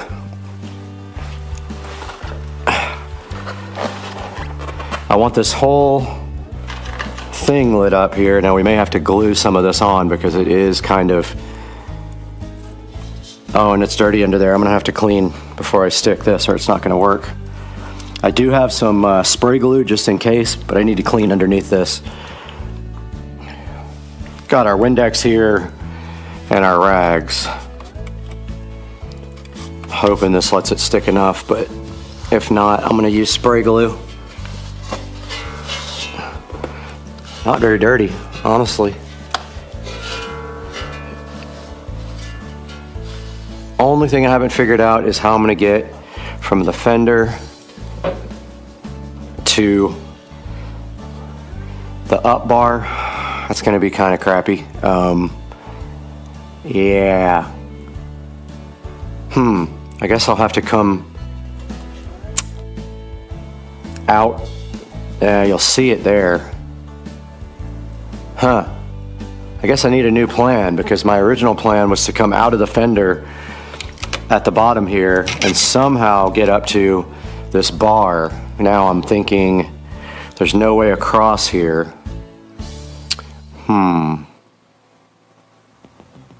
think maybe I'm gonna have to go halfway, then up the side, then under. Yeah, I think that's what I have to do. It's just unfortunate that this has been stuck already, because it's going to be really hard to put on. But I'm going to go ahead and start at the front. Again, I don't know where I'm going to start plugging in either. I guess I'm going to have to hide everything under here.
Alright, so all we did is just glue the LED strip underneath that, and then we're going to come out the back here and then come up this fork to the side of the fork, and then up and then underneath the gas tank.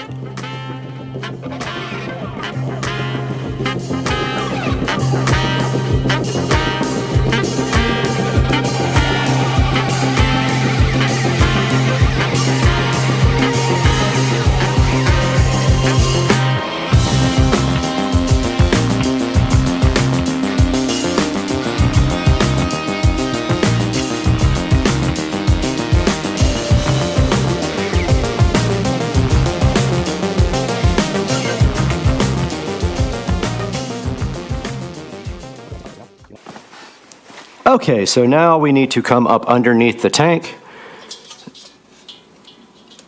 There's already a black zip tie there, and there's some cables in the way. I'm gonna have to cut that zip tie. It's too bad I don't have any black zip ties. I gotta get some pretty quickly. There's a black zip tie already here for the cables. And that has been cut. And we're gonna try to stay on the back side so you can't see the LED making the run.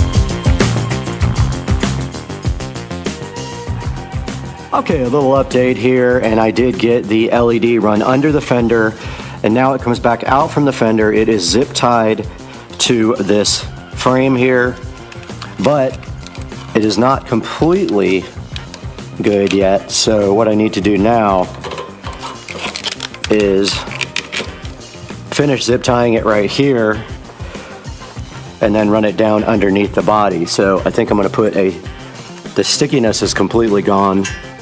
So I'm going to put a zip tie down here.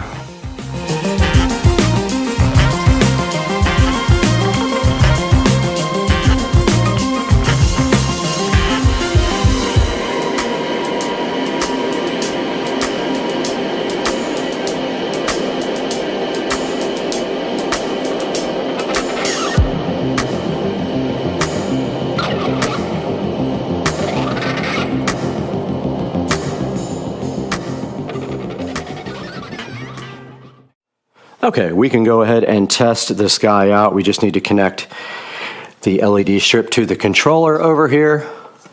Let me go ahead and do that when I get my hands free.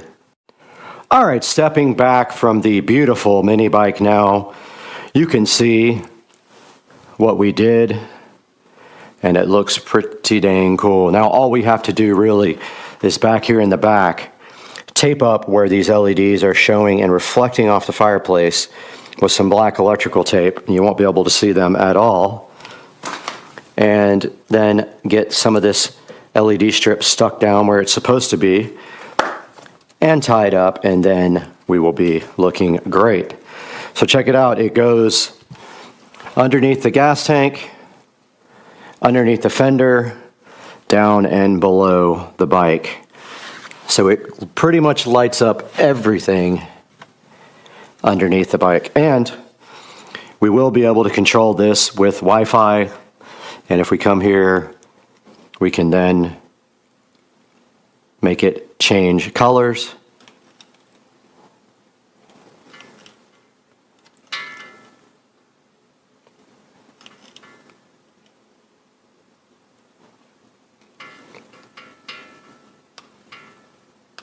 And that is sound activated.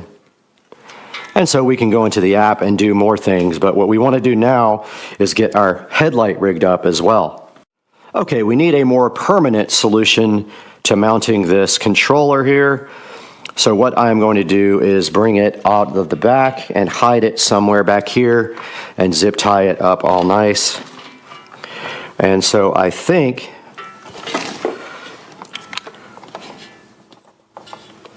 I'm going to just do it like that. Zip tie it right there. You won't be able to see it. And then I'm going to zip tie it to the back of the fork right here. So let's do that now.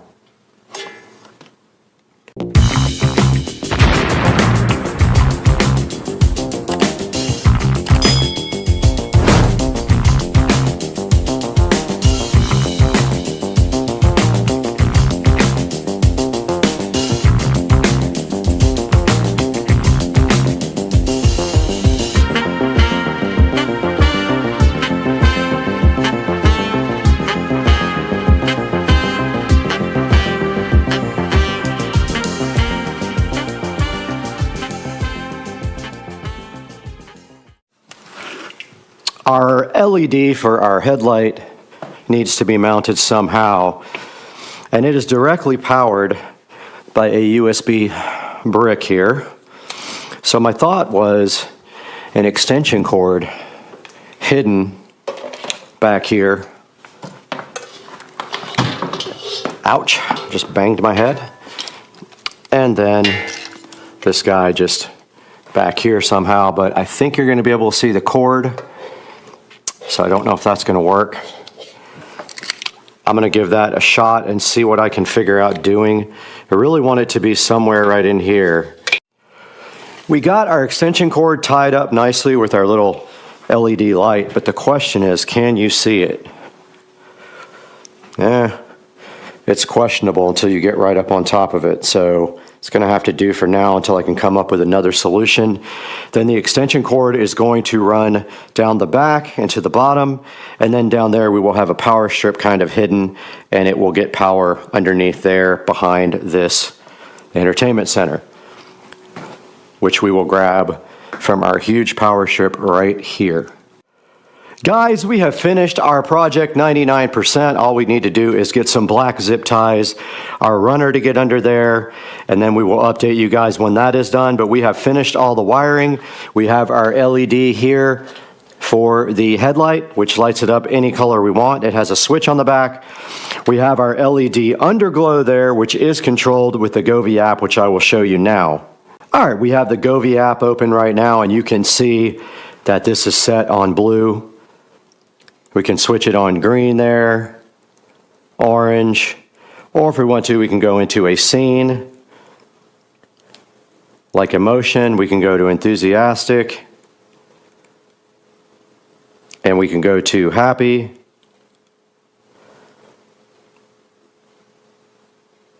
And we can go to breathe, which is one that I like, and relax.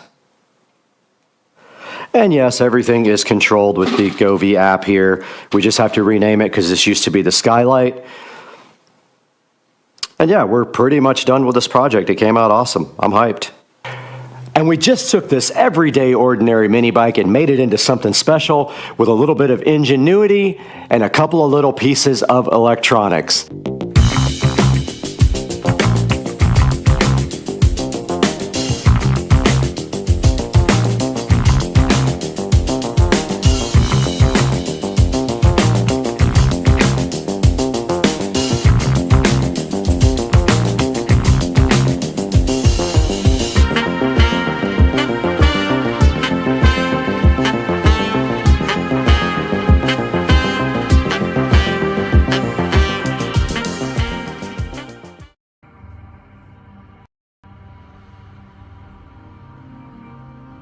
There he is.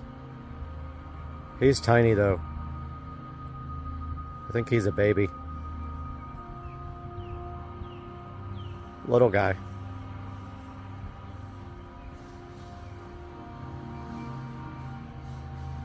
Harmless.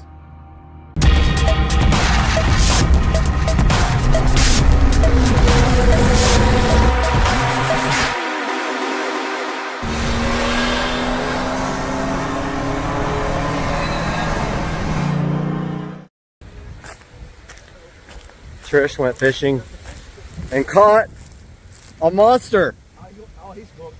Oh my God, that is crazy. Yeah. That is insane. That's a snapping turtle too, by the way. Come here, dude.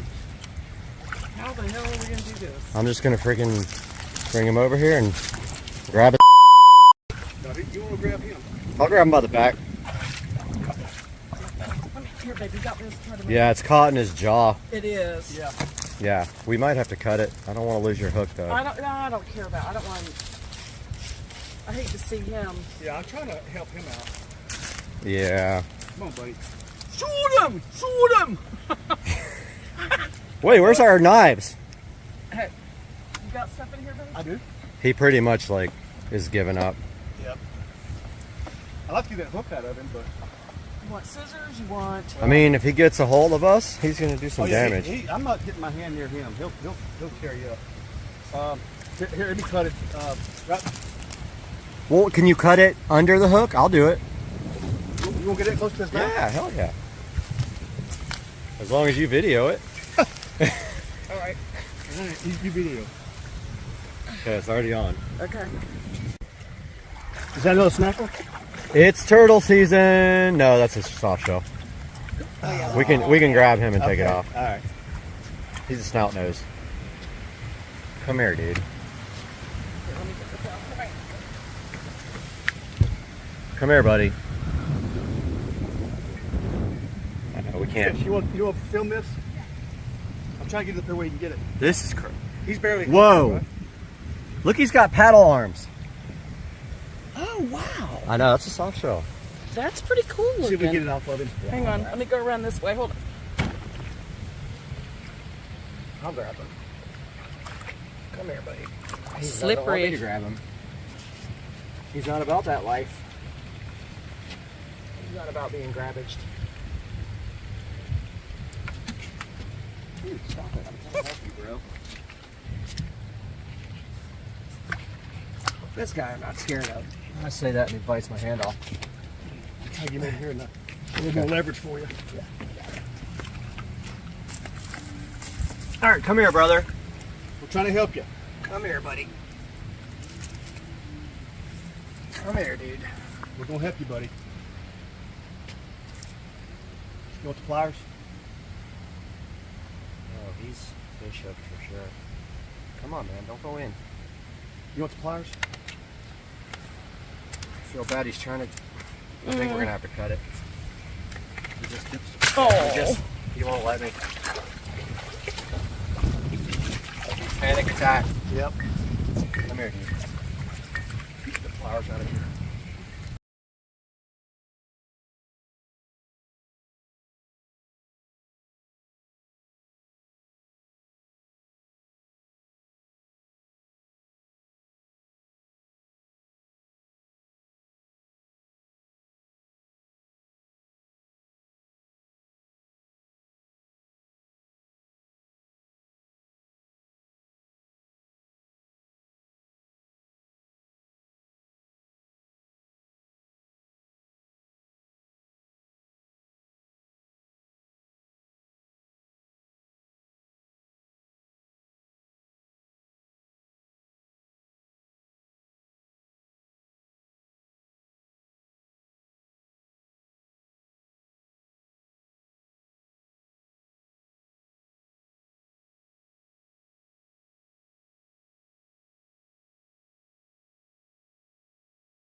Guys, I might have figured this out, and I think we're going to be able to install this now. It was a process, but I am about to try it.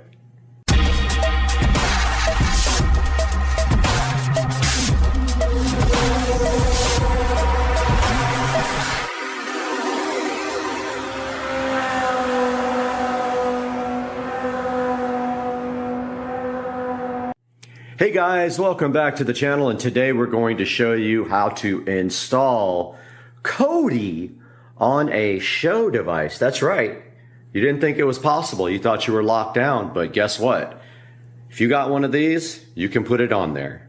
Back in front of the Show 15 now, where we're going to show you guys how to install Kodi on this device. So the first thing you have to do this is a Show 15. I'm not going to say the name because it will wake up. Once you have the Show 15, you will get a prompt that asks you if you'd like to upgrade your experience to the Fire TV experience. You go ahead and upgrade this device to the Fire TV experience, where you will come back and you will see this little dot right here. See that? Right there. Once you have that, then you're well on your way to getting Kodi. So guys, what is Kodi? So Kodi is a multimedia app that has been around for a really, really long time. And it used to be called XBMC for Xbox Media Center. They did change the name. Now, what is important about this Kodi app is that people write add-ons for it, and you can actually download add-ons to watch certain things. I won't tell you what, because obviously we're not going to be breaking the law here, but a good app like this might assist you in watching certain things. It has all kinds of apps. You can also actually just play multimedia from a server. You can install apps directly onto Kodi, like YouTube, if you would like, but the important thing is you can install these add-ons. These are video add-ons, and to do that, you have to find their repository and install them from the repository, which I will show you here momentarily, but this is Kodi. All right, let's quickly go over what you have to do to install Kodi on your Echo Show 15. First, you go into the Fire TV. You go ahead and go to Find, and you search for the Developer menu. Developer Tools menu there. Here it is. Go ahead and open that. It pops up this little window. You can just hit the back button on your remote or either on the display remote. You're going to have Toolless installed as well. So go ahead and do that, and you're going to have File Explorer installed as well. When you press on them, you should be able to install them. Now let's go get Kodi TV. So we can hit back button here or back on the remote. So we will need the downloader for that. So back to the home screen. Go to Find.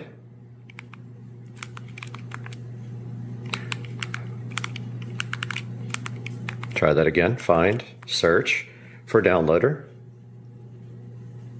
There it is there. Go ahead and install downloader. Once it's installed, open it up. Now it's telling you that there's limited functionality for touch. So now, once you have downloader installed, you browse to either this full link or you go to Kodi.tv. And remember, this is limited touch. So if we just go to Kodi.tv, if you don't want to type in that whole link, you're going to have to get the 32-bit version. Go to the little menu here. Go to download. Go to Android, the little Android robot. Get the 32-bit version. The 64-bit version will not work. It will go ahead and download. Once it's done, it's going to attempt to install, which is going to fail. This doesn't work because when you hit settings, it's just going to disappear. So just click done on downloader. Or actually you have to use your remote. Again, the touch doesn't work on a lot of things. Click the home button here or on the screen to get back to your Fire TV mode. Go into your apps. Find your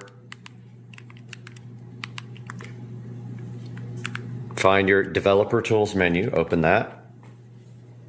Just hit the back button to get out of that. Now on File Explorer, you have to use your remote again. See how it says limited touch? You're going to want to go to your downloader folder where you downloaded that Kodi. Select the one you just downloaded. I have a couple in here. So just select it with the middle button or on the screen. Click cut. Hit the back button either here or on the screen remote. Go to download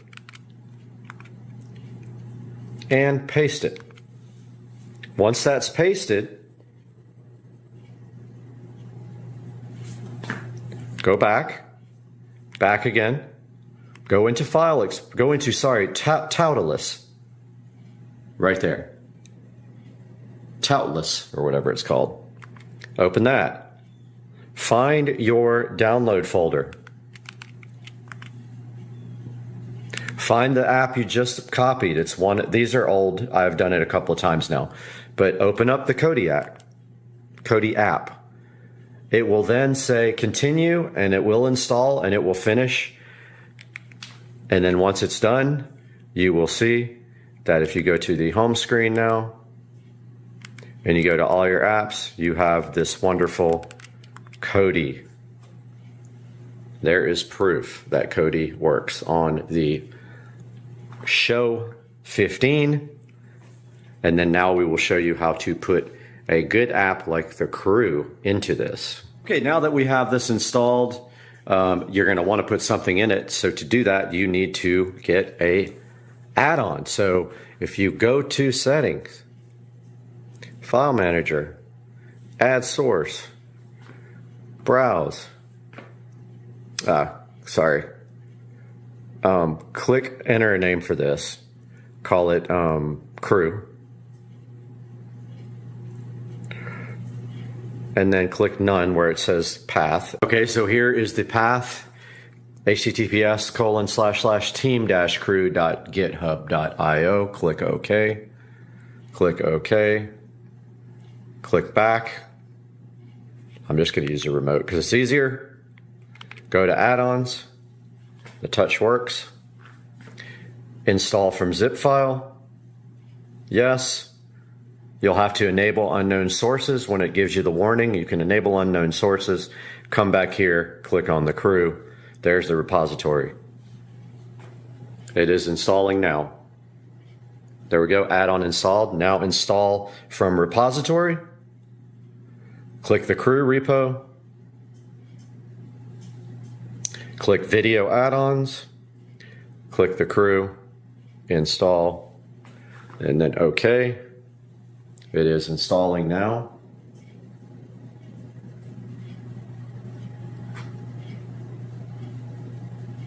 Shouldn't take too long. It's at 7%.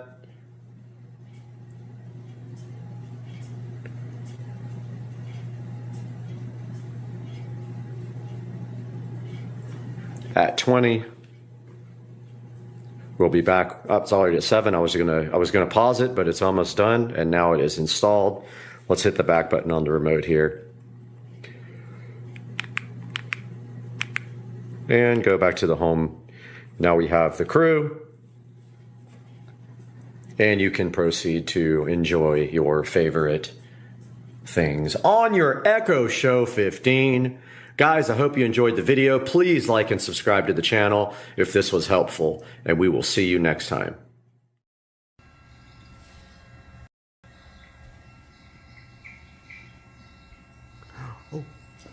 Oh. He's going to get it. He's going to get it. He's going. He's going. He's going for cat. Oh my God. He's butt wiggle. There he goes. There he goes. Your TV's going down. Oh, you followed it off the screen. Boom. Here it goes. Oh. Boom. Ah! Did you get it? Oh my God. Look over to your right. There you go. Oh, there you go. You got it. Oh, holy crap. This might be 10 million views. Oh my. Coop. Oh, he's so into it.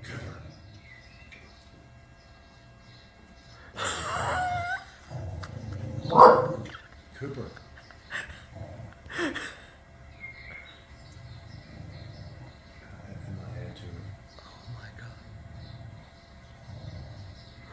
Cooper, that's enough.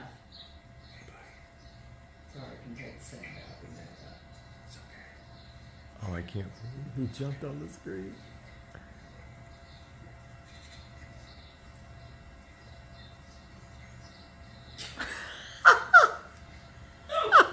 Oh my God.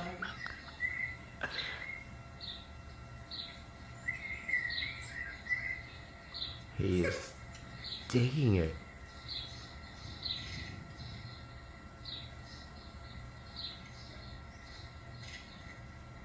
I love how he watches it run back in the hole. He's like, where'd it go?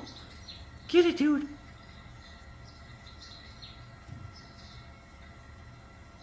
Oh my God. Cooper's like, I don't like that mouse. Cooper's so triggered. Cooper's watching it too. Oh, I love it. Cooper's growling at it. He is. Cooper, what is that invading your house? Get it, Bubba. Oh. Oh. Oh! He got it! Oh my God. That is the edge right there. Look at that, look. Oh, he went after it.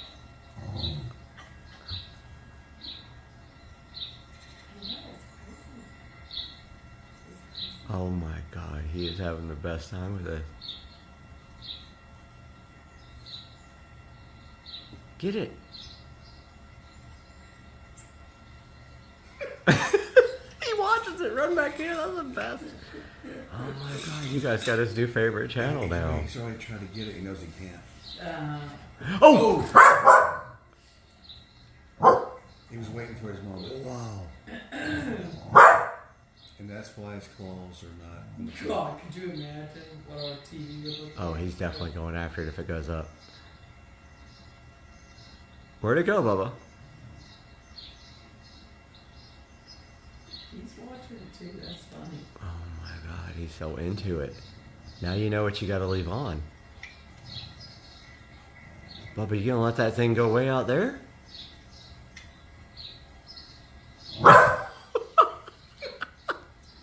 Cooper doesn't like it when it goes back in. Oh my God. It's okay. We found their trigger. What is it, sunflower seeds or something? I think so, yeah. Like, Birdseed or... Looks like pumpkin seeds, but... Oh, uh-oh. Uh-oh. Coming at you, big boy. Stop!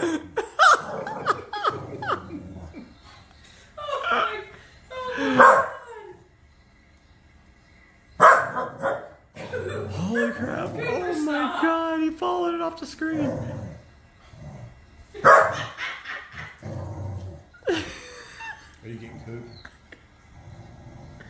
10 billion views. Coop, you gonna let that mouse go in the hole? Oh my God. You gonna let that mouse go in the hole? Get it. Get it. Oh, he is just loving it.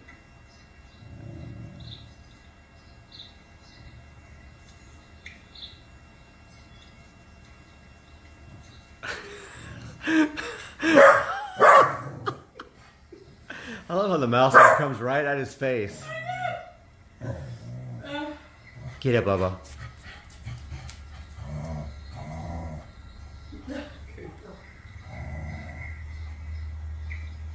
Oh my God, they both are like... Get it, Cooper. Cooper's just... Get it, Cooper. I know. Alright, now you know his favorite channel on earth. Holy He loves mouse. Cat Oh!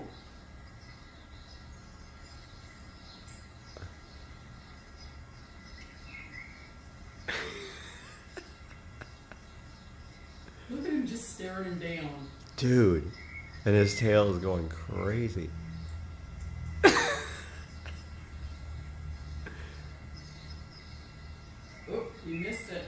Oh. Oh, a new scene. That's just the scene. They started it over. Oh, did it? Yeah. I remember that pumpkin seed, that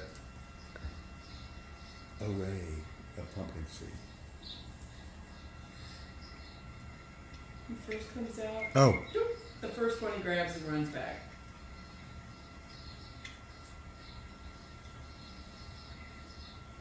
Bubba's locked on target. They don't like it when things stop.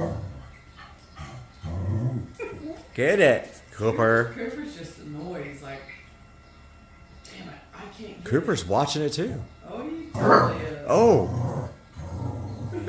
Oh my God.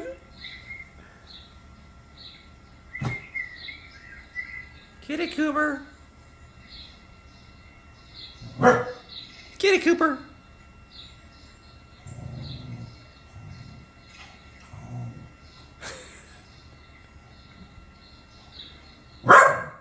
Get it, Coop. Get him.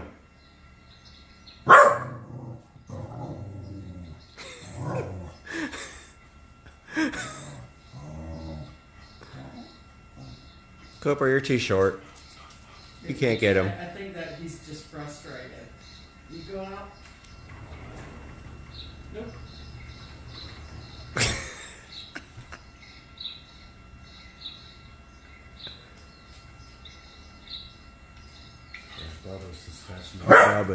Bubba's into it. Oh, yeah. Totally.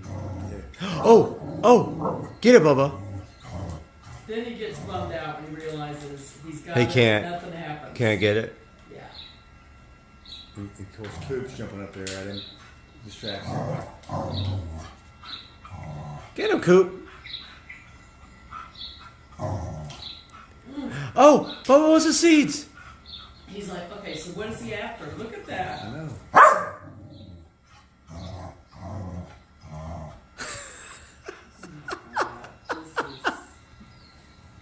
Bubba's like, Coop, you want to help, but shut up. Yeah, totally.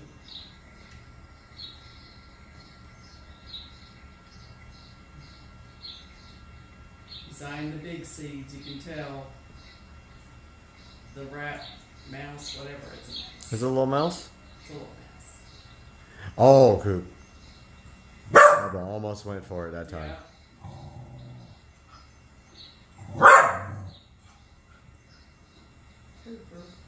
Man, I've never seen a cat so entertained.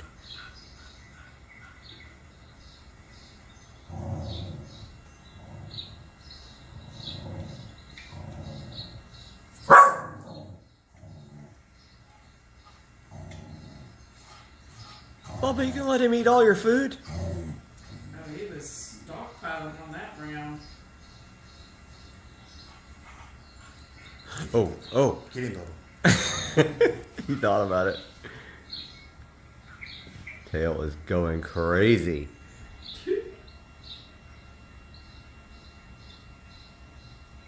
Now you know. Is when you guys want to entertain your cat. Oh my God. Cat TV. Why is the mouse looking at us? Oh! Look at Bubba. Bubba's freaking out. There's two of them. Oh, he's freaking. Yes.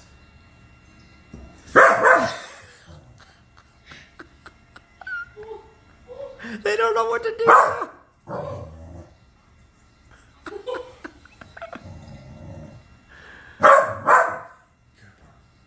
Get him, Coop.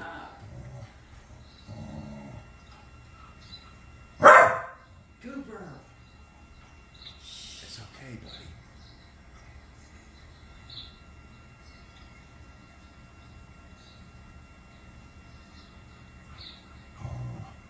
Oh my God.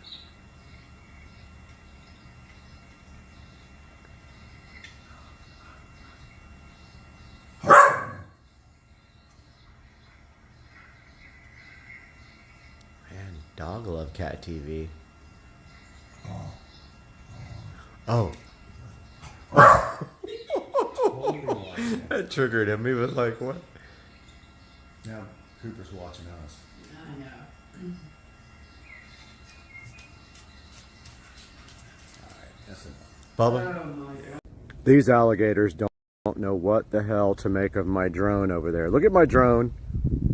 Look at these alligators. I was trying to fly it over their head, but I'm sucking at it. These guys are staring at it like, get out of here. It looks crazy out here, dude. The camera does not do it justice at all. But this is post-hurricane Florida life.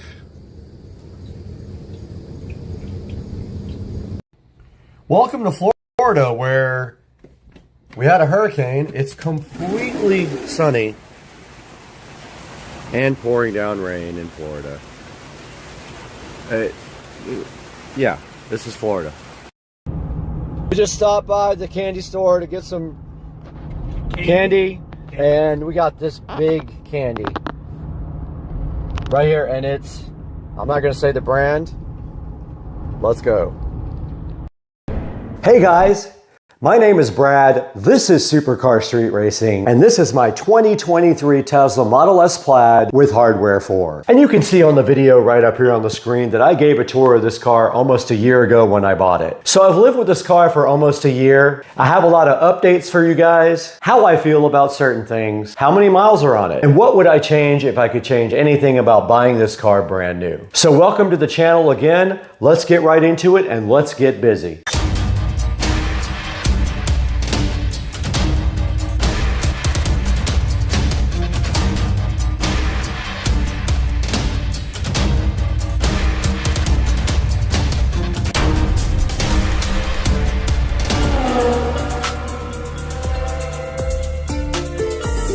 Guys, welcome back to Supercar Street Racing once again. My name is Brad, and if you don't know me, I hope that you'll consider subscribing to the channel and liking this video.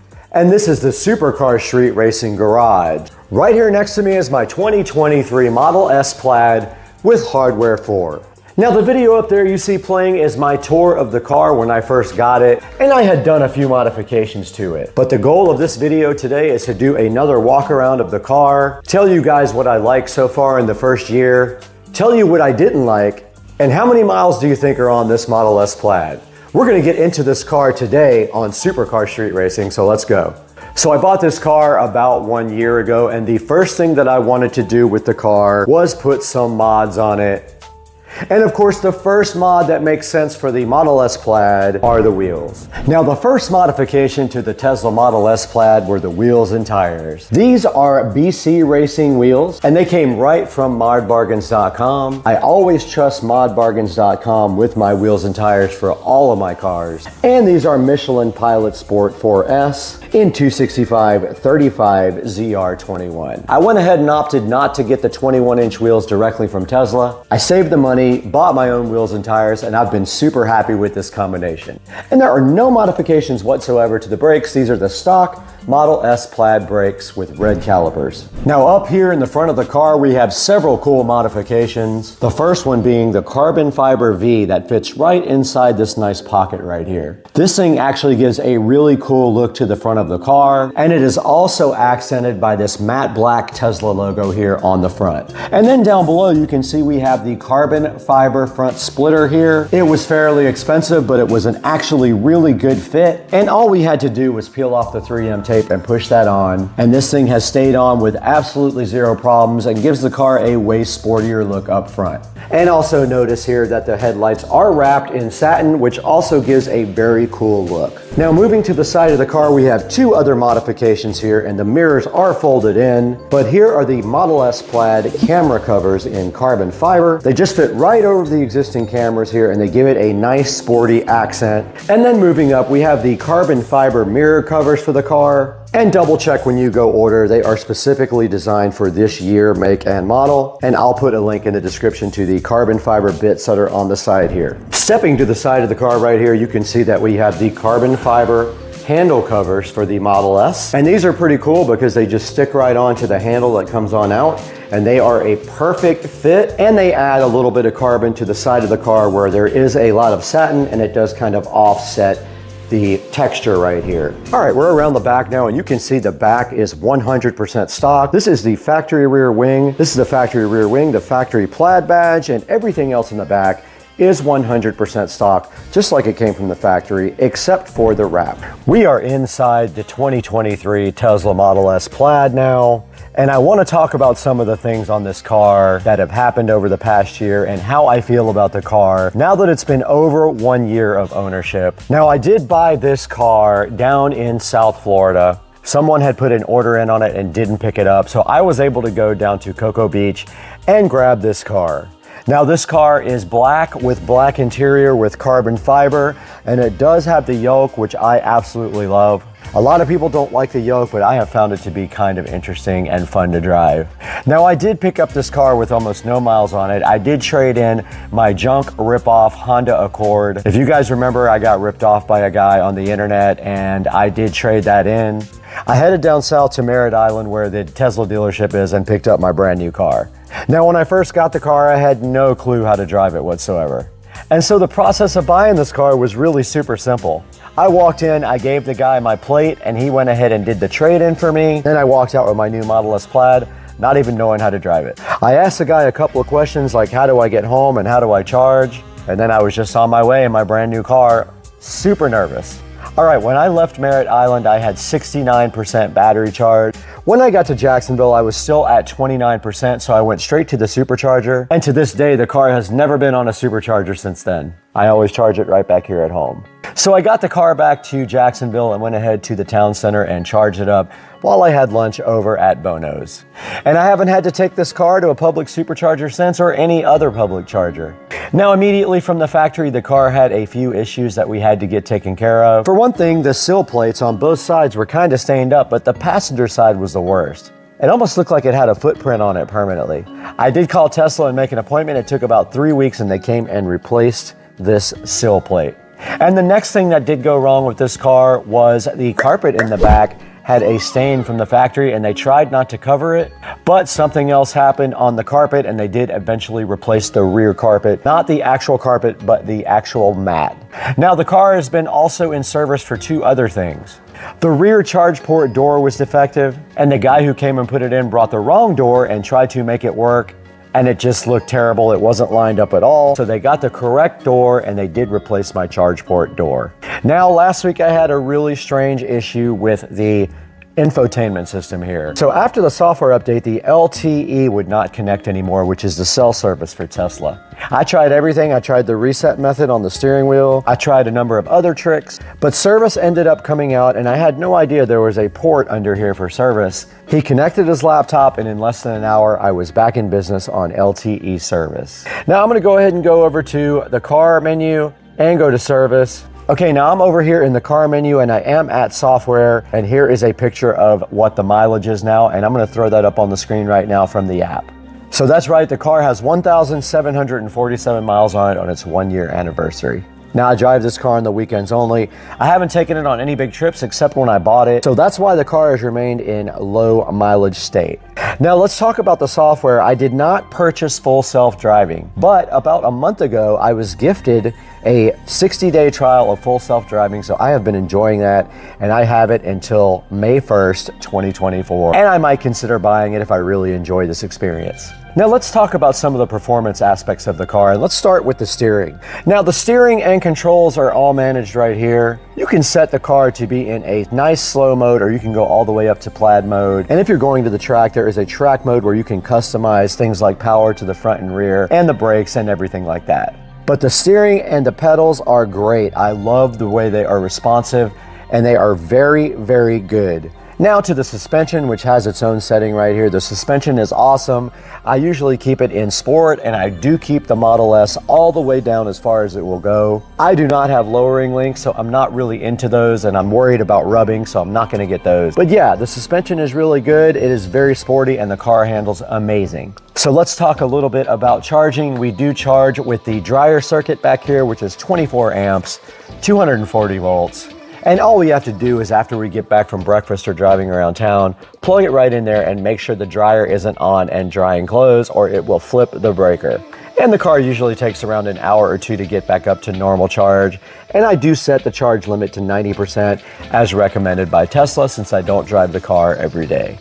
Now, we already talked about autopilot, which I do have like basic autopilot, but right now I do have the full self-driving, and so I have been enjoying full self-driving and learning how to work it for about the last 40 days. The lights in the car are really awesome. This 2023 model has redesigned front headlights with self-leveling, and they are laser headlights, so they are very good, and the eyesight is very happy for them. Navigation system has remained solid, have not had any issues with it, and I also put Waze up on my phone so I can see if there's police around. But so far so good with the navigation system and full self-driving. Okay, on the software we're up at 11.1, and we have 12.3.3 of full self-driving. And so not a lot to say about the software. I probably had 10 or 15 software updates since I bought the car. And the only issue I ever had was with the LTE modem stopped working on the last update, and that is now fixed. Now on to the upgrade. I have not subscribed to full self-driving or bought the full self-driving for $12,000, but it is on my mind. I'm thinking I want to evaluate all the way to the end of the trial period and then see if I really want to go ahead and spend that amount of money. Now on to interior modifications. I do have a couple of modifications here. I have the carbon surround for the charging port, which makes the car look a bit more sporty. And that is all of the modifications I have inside of the Model S Plaid. But I do want to get the carbon fiber seat backs. I think those are awesome. Moving to the inside of the Model S Plaid, you can see that for a 1,700 mile car, this vehicle looks exactly like it should for 1,700 miles. I still have issues with the sill plates becoming stained, but other than that, there are no major issues with the interior here. The seats are holding up very well. I am careful with the bolsters, and the same thing in the back here. We don't have any issues whatsoever with quality or things getting worn out prematurely. The screen in the back is still working great as well, where the back people can control their media and their air conditioning system. And so the interior of the Model S Plaid has held up just as expected to moderate use. And being that I don't drive the car very much at all, I expect it to keep on holding up as I detail it once every 2 or 3 weeks with some good interior ceramic coating spray. All right, that is gonna wrap up the tour of the 2023 Model S Plaid, 1 year of ownership down. And I hope you guys enjoyed it. Please like and subscribe to the channel, and we'll see you again next time. Put it in the comments if you have any questions, and we'll see you soon.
It's ridiculous. No wheels. Lid falls off. Look, I'm over it.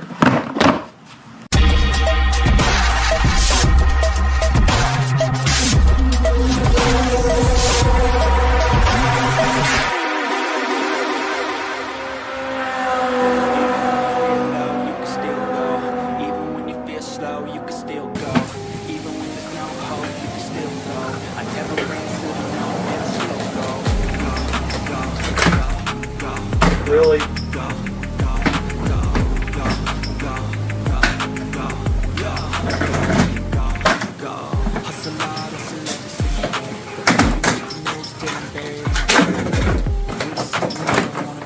Fine. Crap.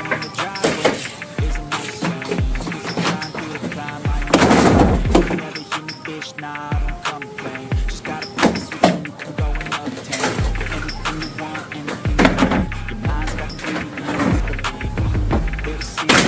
riddance.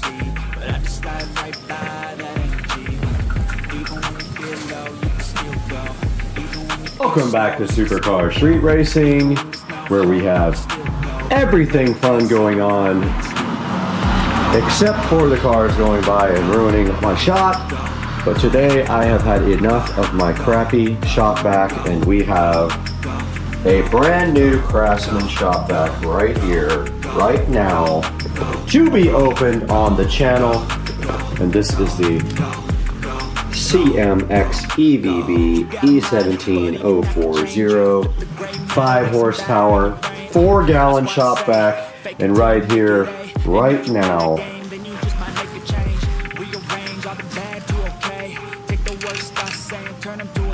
we didn't have both of our cameras on it, now we do.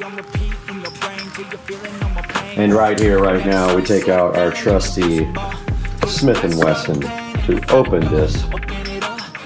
And the lights went off. I am so unprepared. Let's get this thing open. What do you think? Bought from Ace Hardware. No sponsorship whatsoever, of course, involved in this. And we will open this box and see what is inside of this cardboard condom, waiting to be opened for my 10 or 15 fans that will actually watch this video. And inside the box we have this lovely Craftsman 5 horsepower shop vac sitting there, looking so good, ready for you guys to enjoy. Right on top of the box we already have a nice attachment hose here.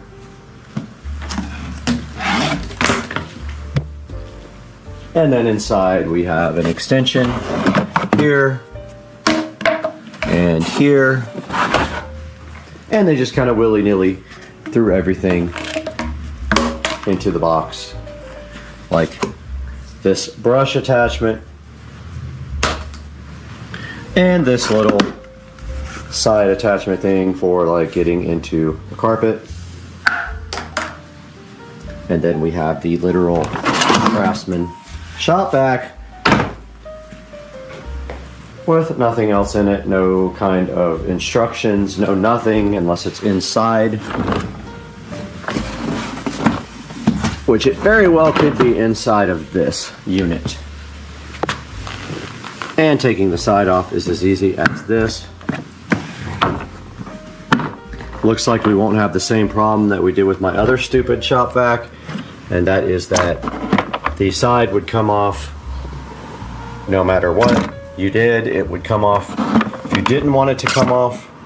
And inside of the box, I call it a box, it's actually the shop vac, we have this instruction manual here, and we have this other attachment right here. Now, already noticing that there's not really a place to put the attachments, which is kind of annoying. I guess you can just keep them inside there, but like they'll get dirty. Oh, okay, they go on the back here. In here? They do, they go on the back. I didn't even see this little back pocket, but the attachments all go back here to sit in their wonderful little attachment condom. And next we will take a look at that attachment area.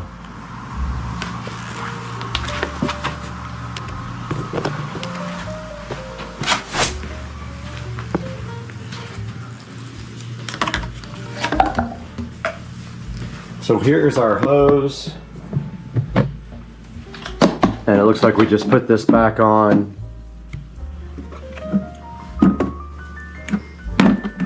like so.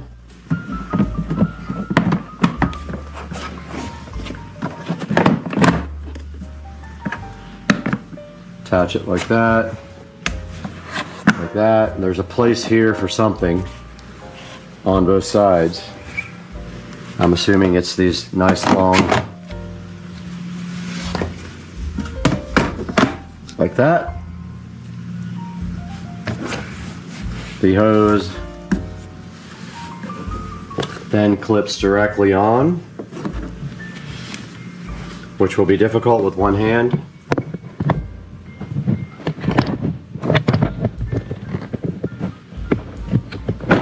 But it looks like it is on there. I think that's where these go. I'm gonna break out the instruction manual. All right, I have these guys in the wrong place, of course.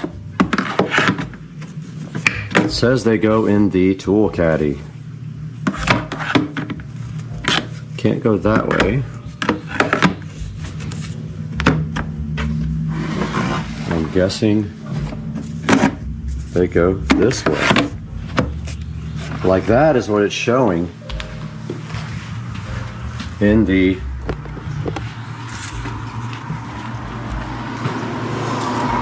looks like the hose goes around the top and the tools all go in the caddy thingy.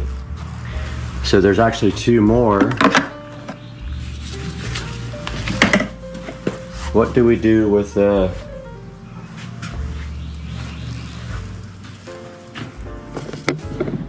it's showing all the accessories in here. Extension ones can be stored in a tool caddy mounted on the back of the drum, and all the accessories. Okay, how are you supposed to?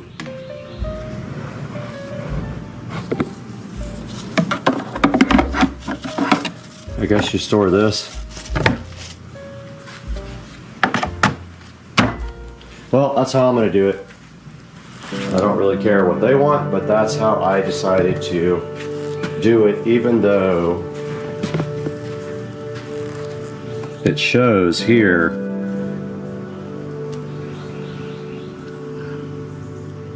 shows everything stored in the back, but I don't understand how they expect you to do that. It doesn't really make sense. There's not enough. Maybe this could go in there, this brush, but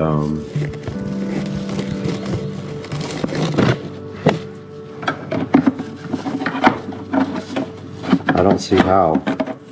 I guess it can go like that. That's fine. And that is the Craftsman 5 horsepower shop vac. Now let's take a look at how it actually works. And the Craftsman shop vac has a 15-foot cord, which unfortunately has no place to store it. So you will have to figure that out on your own. But let's get this thing opened up and checked out. There's the 15-foot cord there. Coming around to the lovely extension outlet. And I guess at that point you would want your hose, maybe an extension, which doesn't come out.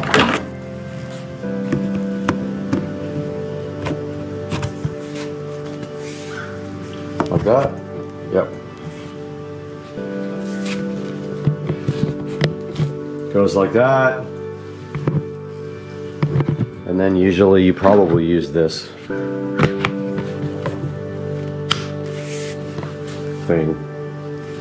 And let's see if this thing will pick up some dirt.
That is the Craftsman. Now let's take a look at how you store the accessories when you're ready to quit. Okay, we are ready to store this. Let's see how we actually do that. Let's take off this. First, this extension. And then this has a clip on the back. Very difficult with one hand. And that comes right off as well. And they can be stored in this tool caddy, which this thing still doesn't really go in there, but we will use it anyway. And then the cord, the lovely cord, is supposed to go right here, right now. That is the Craftsman, did I call it a Black & Decker Craftsman shop vac. All right, we are ready to store the Craftsman. Let's go ahead and get this cord all nice and wrapped up. And there's not really a convenient way to store the cord on this device, so we're just going to store it in the caddy, like so.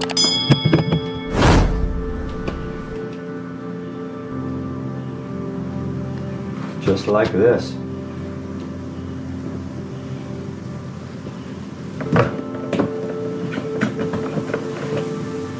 And we'll put our Craftsman shop vac back in the area where the old piece of crap was.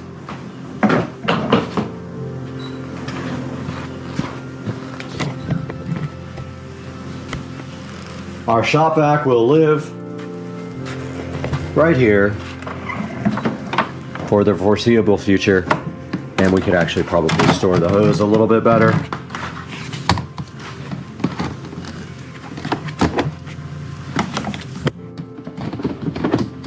Like that. Guys, I do like the Craftsman shop vac. It is very powerful. It is so powerful, in fact, that it likes to suck up the actual carpet here. And this is what it did to the carpet because it was so strong. And yes, it is a good deal. It's $100 at Ace Hardware because I wanted to buy something local. Go pick one up. Craftsman 5 horsepower shop vac. See you guys next time. Supercar Street Racing. Hey guys, welcome back to the channel, and today we are at Dukes of Duval's brand new house here, as you can see, and we got something special for you guys. We have a T-Mobile 5G gateway internet set up here. We're gonna get this thing unboxed and see what it's all about, and then we're gonna test it out. We're gonna do a speed test and walk around and see how the Wi-Fi coverage is, and that's all today on the channel, so stay with us.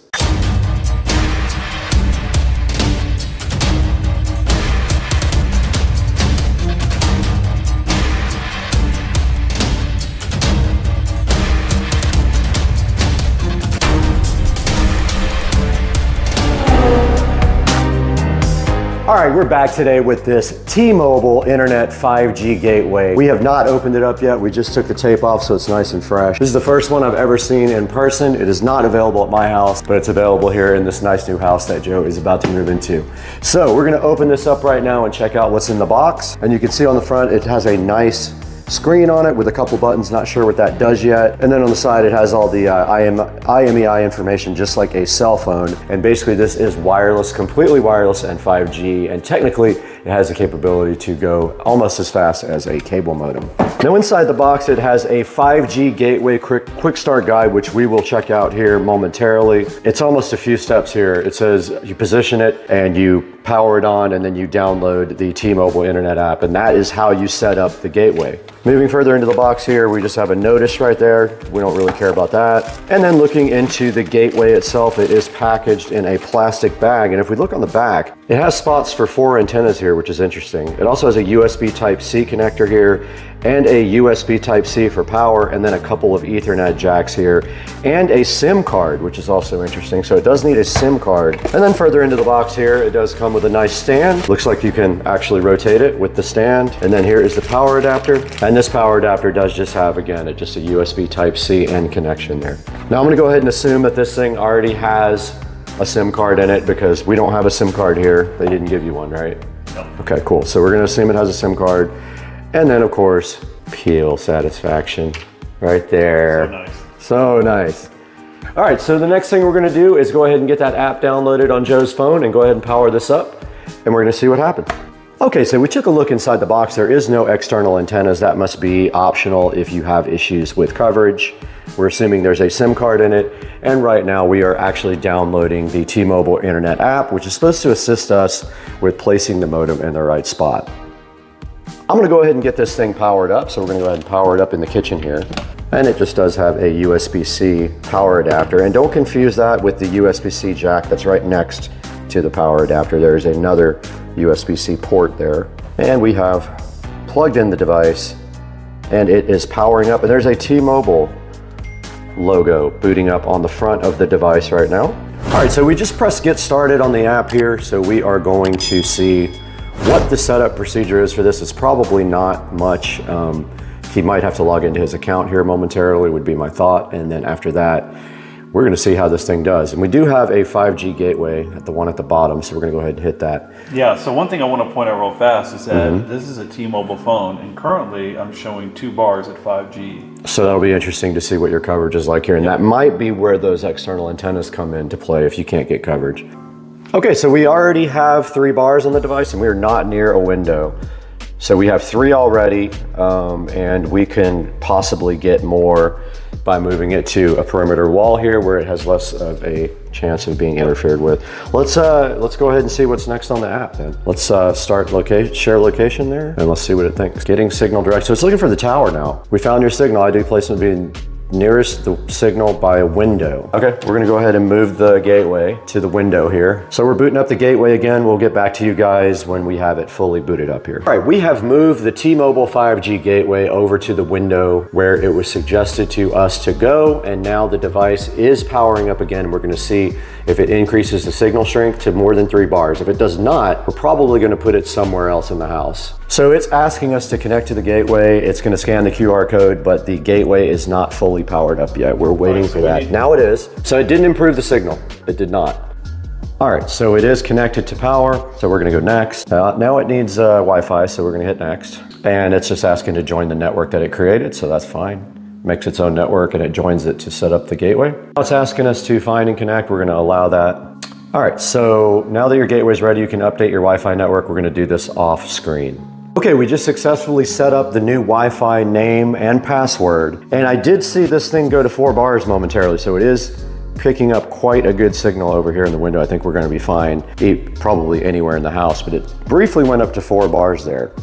I have successfully connected to the new Wi-Fi, and everything is looking good so far. The little display did go out in the front. My guess is that it times out after a certain amount of time here because I am still connected to the Wi-Fi. So the next thing we're gonna do is just kind of roam around the house and do tests on the Wi-Fi and look at the speed tests as well. All right, we just got done completely setting up the gateway. So now the next step is we're just gonna test it a little bit around the house, see what our Wi-Fi signal looks like at the other end of the house and out on the back porch, and also do some speed tests and see how that looks from various places in the house. And there's the connection quality. It's got 4 bars right now, so that's pretty cool. So I'm installing speed test by Ookla right now, and we'll go ahead and test the Wi-Fi here. You know we got a strong signal, we're right next to it. And here we go on the speed test.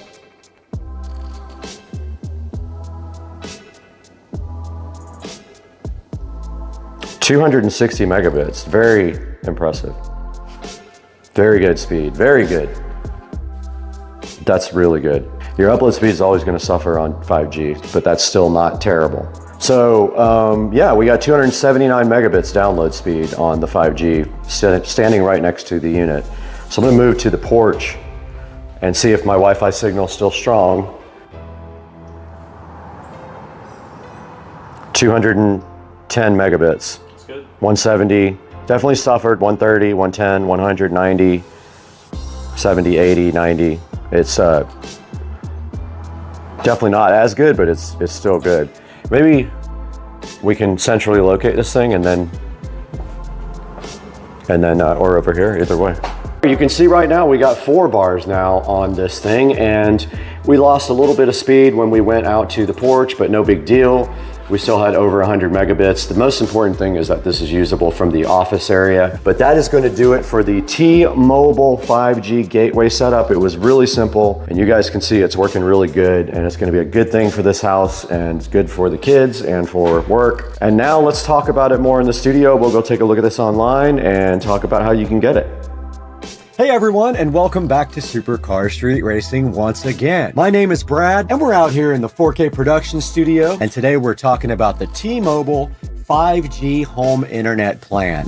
Now, T-Mobile offers this plan for $40 a month, as you can see right here on their website. And Dukes of Duval did get this installed at his house, and we did it ourselves. It didn't take very long, and it was up and running in no time thanks to the app. Now, there is one thing here that you have to know is that this might not be available at your house. Now, we have an issue getting AT&T fiber as well here at Supercar Street Racing. So we just use Comcast here, and it's been working out great for us. But right here on the screen, you can see the T-Mobile internet service, and it says it's fast and reliable, and it is $40 a month right now.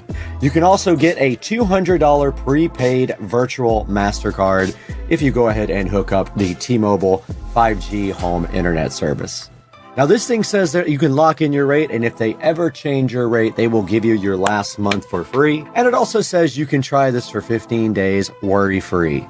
Now, in order to get T-Mobile 5G internet service, you have to make sure they offer the service in your area. All right, so I went ahead and just put in my real address here, and of course, it is not available at my house. I don't think I would get it anyway because I have 2 gig Comcast, and of course, being a content provider, I need the fastest internet possible, both upload and download. And as you saw in the video, your upload speed will suffer with this 5G service. I get about 5 times faster upload service, and I really need that because I'm uploading huge videos to YouTube almost every day.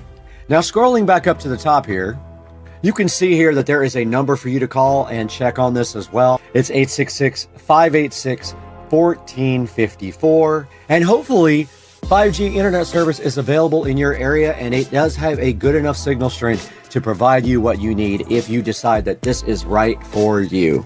Guys, we want to thank you so much for your support here on Supercar Street Racing. Our video about the shark coating is over 200,000 views, and it's all thanks to your support.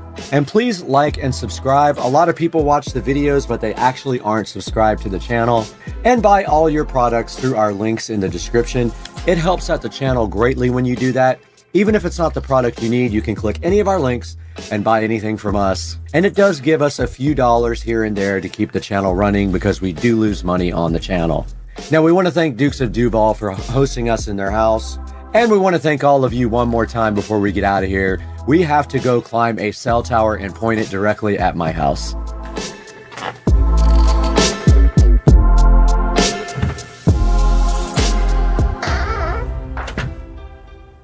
All right, we are at the Morristown Game Vault, which I had no idea even existed. This is probably one of the coolest places I've ever seen. And if you go back here, there's the Tron in the vault. So awesome. This place is amazing. Look at it. Unreal. Every old video game you can think of, and I just happen to be staying a block away from this. Check this out, guys. Unbelievable. Morristown Game Vault. Morristown, New Jersey. This place is amazing. Oh, they got Xena. I am definitely coming back here later.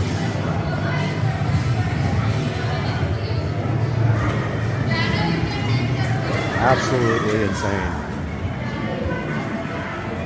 The Morristown Game Vault. A good look at it. unreal. All right, guys, Supercar Street Racing here. It is Wednesday. My neighbor's cutting the grass. That's Rich over there. So we are going to be prepping the car to receive the instrument cluster again, which is on the UPS truck. So sorry about the noise. We're gonna hop in the car here and pull this instrument cluster out and not scratch up the dash anymore. So the instrument cluster is really just sitting in there kind of halfway, and I'm going to be pulling this out now and then retaping all the surfaces so that we're ready to put the new cluster in when it gets back. All right, got the old cluster out. Actually going to show you guys what I did. So when you install your cluster, absolutely must tape up your steering wheel and your top of your steering wheel cover, because mine got all scratched up, and tape up this part here because this cluster is so difficult to install. You are going to mess up your interior like I did if you don't have everything well taped. Now, you notice back there the foil tape over the duct. So that is because even after I cut the duct work, the thing would not fit. So I had to trim more and more duct work off to get the cluster to fit.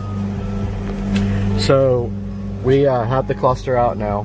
I'm going to go grab the interface adapter.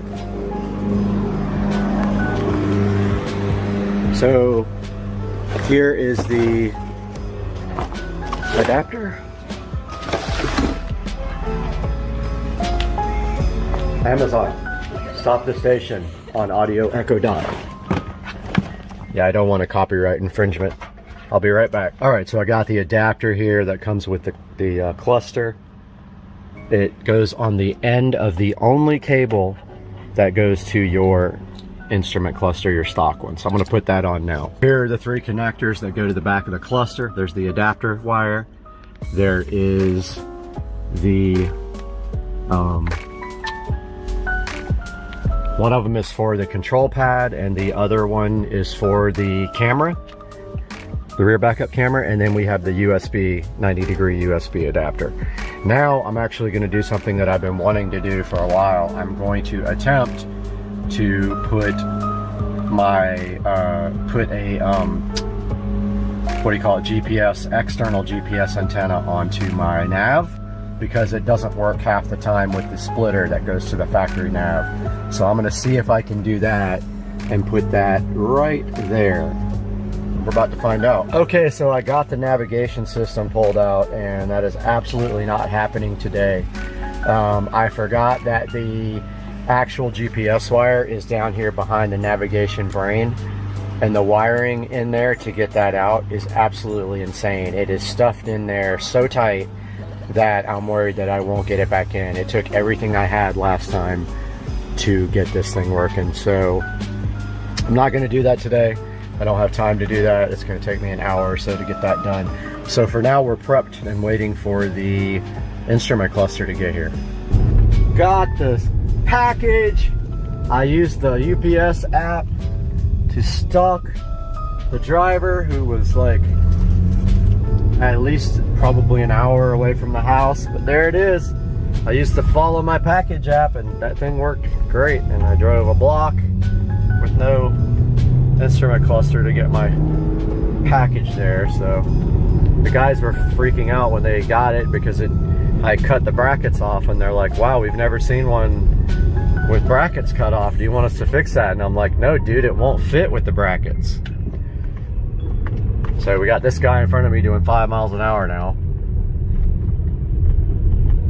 We'll be back. All right, got the cluster unboxed. It's exactly how I sent it to them, with the brackets cut off because they're ridiculous. It did come back with a new screen. They didn't charge me. I don't know why, but they probably will eventually. They said that it ships with a screen protector here from the factory that you take off, and then this is another screen protector that they provide that I guess, I don't know which side is the actual screen protector on this thing. You peel something off and then it goes on, but I'm even scared to take that off before I install it so I don't scratch the thing. But I'm gonna work on getting this screen protector installed if I can figure out how, and then I'll update you guys. All right, so there's no instructions whatsoever for the screensaver. It's already scratched up. It came scratched up. I'm gonna try it at least until I get it on the car in case I do something stupid. However, I mean, the one that came on there was better. I don't know why they just don't leave this on there as like the main screensaver and you don't have to peel it off. But anyway, I had to tape it on with shipping tape. It just doesn't stick. I tried water, I tried everything, and now it's got creases in it and stuff. I'm sure it's gonna look like crap and I'm gonna end up ripping it out, but that's what I got so far. I'm already frustrated. Got the cluster installed. It's took me every bit of my strength possible to get it in there, and it's not perfect. And there's a gap here, you can see. I'm gonna have to fill that in. I think I'm gonna use like caulk right there, black, right in that gap right there to kind of fill in that huge opening, but that's the best it would go. I could not get it to go in any further. So now I'm doing the setup. So you use the push in, it pops the menu up. I'm gonna go down to see what firmware. I've already set the device to let's see. I set it to miles. And temperature I didn't set yet. Okay, it is on Fahrenheit, so then you hit back. Back again. I'm trying to see what firmware this is on. Okay, let's see what vehicle units is on. Okay, let's go to Imperial. Alright, that's good.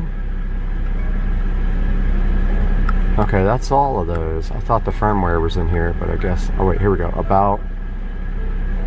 Okay, it's on 2.0.2. And my phone shows that 2.0.2 is the newest firmware. Be right back. I'm going to check on some other things. Okay, like I said, I am on the highest level firmware available. There might be a test firmware that they send me if I'm still having issues with high battery drain. But you can see here, I've got the got this set up from my default display. It shows horsepower and torque, which is absolutely cool. I've got the shift lights turned on. I don't know what that does. I kind of want to play with it. I've got the digital speedometer there and right there, and I just love this thing. It's so cool. It doesn't fit very well, and it's still kind of off. It's kind of just a tiny bit, like a 1/4 millionth of an inch down on one side, but it is in the dash. It's not going anywhere. It is like squished in there. It's so close, so tight. Lucky to got it in this far, honestly. But I will give you guys another update after I hear back from ID4 Motion, because I just emailed them about a new firmware file. But for right now, maybe I'll take a drive and show you guys how it looks. Yeah, I'm gonna do that now. I'm gonna take a little drive. All right, got the cluster all in there and cleaned, adjusted the brightness. It's gonna look weird on this camera, I'm sure. I'm also trying to hold this while I drive. So first of all, let's see if the backup camera works. I did enable that. Now remember, the backup camera comes on both on the instrument cluster and on my Android unit. So let's see what happens. Okay, the picture is rolling on it, which is interesting because it was doing that the first time I set it up, and then it didn't do it for a while. Yep, the picture's rolling, so I don't know what's up with that. It stopped. You can't see it because it's so bright, but you can see it kind of there. It's really bright. So let's go ahead and reverse.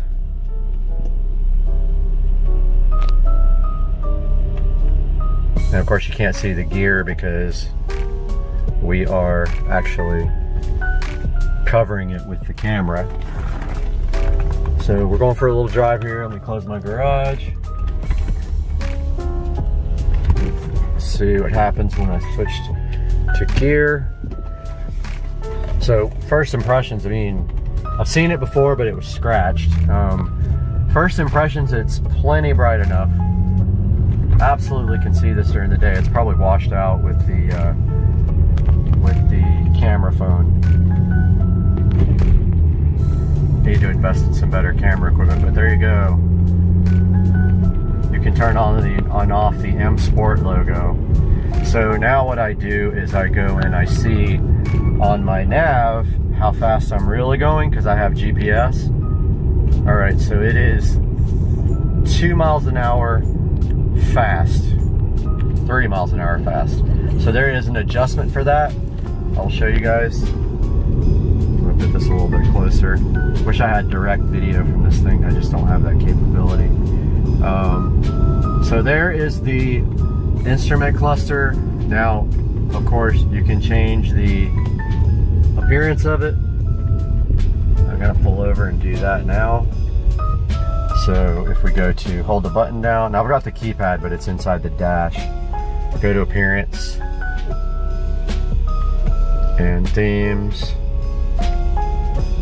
And let's go to default and change that to analog. So there's the analog default. I changed the LED color to blue. I like that for the speed. This is probably ridiculously hard to see, I'm sure. It's so bright. The exposure is probably crazy. Let's see if I can change that real quick. Okay, yeah, I was able to change the exposure. That looks a lot better for you guys. So, there's a good shot of the cluster in normal mode. So you can have a default and then you can have it switch to a different skin when you go into sport mode. Let's go back into sport.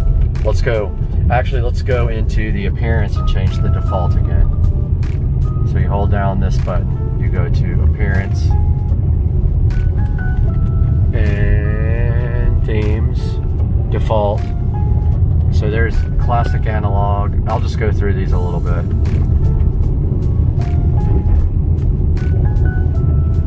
This one's kind of cool. Let's leave it there for now, because I want you guys to be able to see it. Actually, let's go down back to sport now that we have the brightness fixed. This is blaze.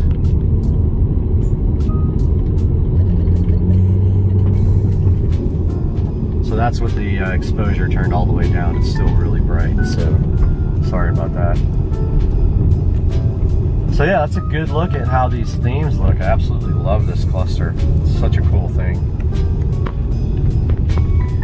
So we are pulling back into the garage now.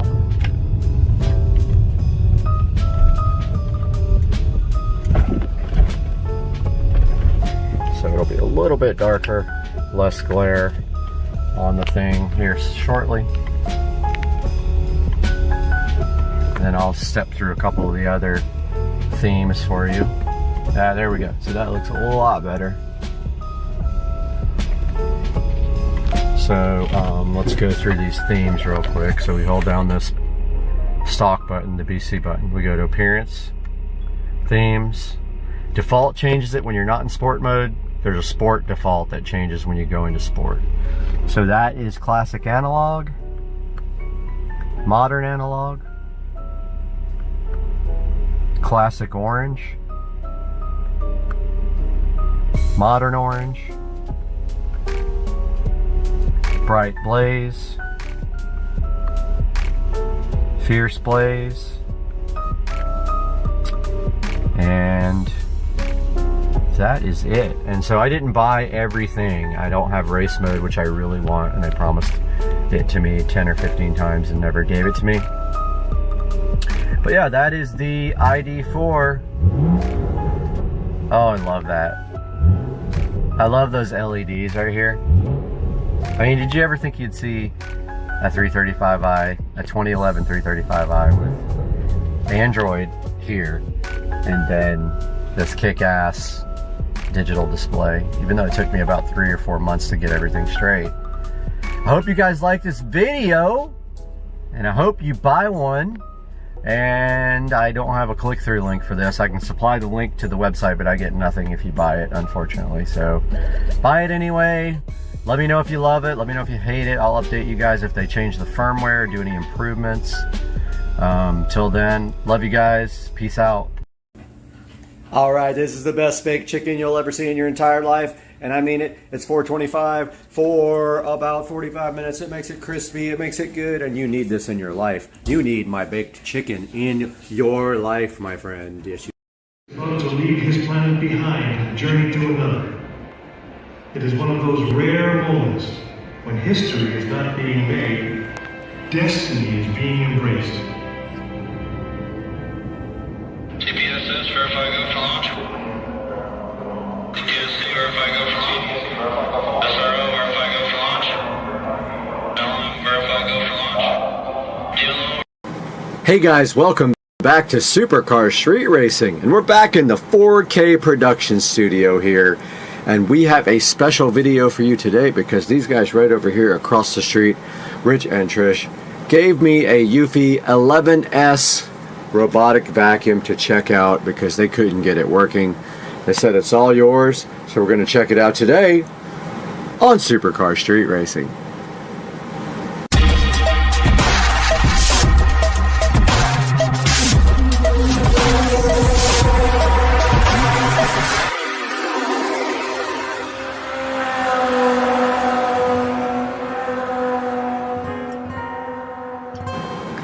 Welcome back to Supercar Street Racing, and today we have a very special thing for you, and that is our neighbors Rich and Trish over there gave us a Eufy robotic vacuum. They couldn't figure out what was wrong with it, so I was like, yeah, I'll take it and see if I can get it figured out.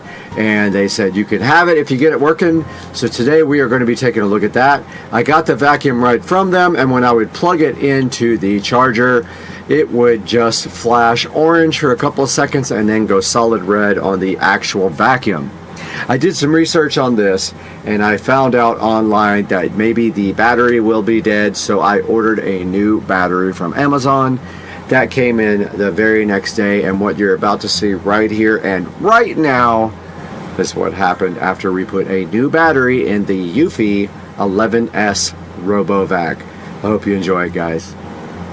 Amazon just came and delivered this wonderful new battery, so we are going to be replacing that right now. It's as simple as these screws right here. You pull this battery up, and then there is a little clasp on this thing that allows you to pull it right out with one hand. No. These names are amazing. We have the Mastima battery installed, and now all we have to do at this present time is get this cover plate here and put this thing right back on. And it has these convenient little flaps to help you take the battery out and make it very hard to put the battery back in. But you should just be able to do this. And now you take your two screws and place them right back in there. And this battery was $20, and I will link it in the description.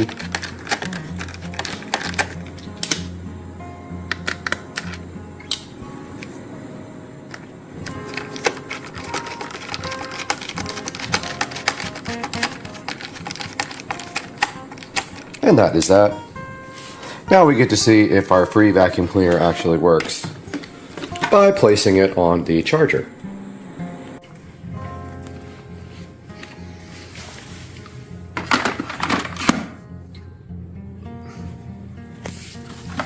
Interesting, no power. I don't think that works.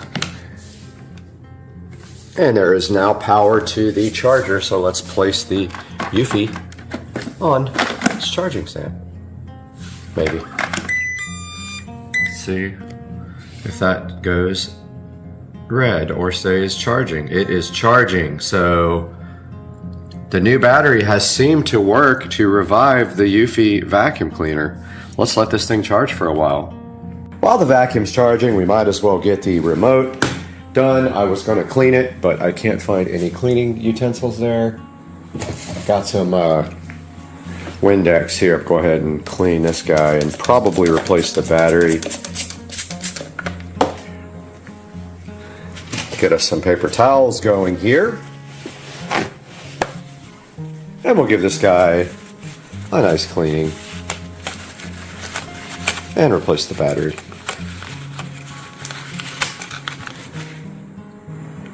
Got some brand new fresh Amazon batteries going into the remote for the Eufy. It's going to love its new power source so much. And flip it over, and we can see that it is working again. And it has some stuff on here from me cleaning it, but yeah, the time is wrong. I see that. Don't know how to set the time and stuff on this. I'll have to get the instruction manual out and figure out how to use this guy right now. Alright guys, we got the new battery installed in the free Eufy vacuum, the 11S.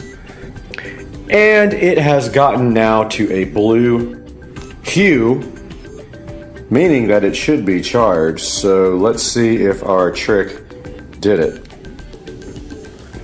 Let's see. Okay. It's working. Totally working. So our new battery did the trick for the Eufy 11S vacuum. Let's see what it can do.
right, guys, you just followed the brand new old Eufy 11S RoboVac all around my house.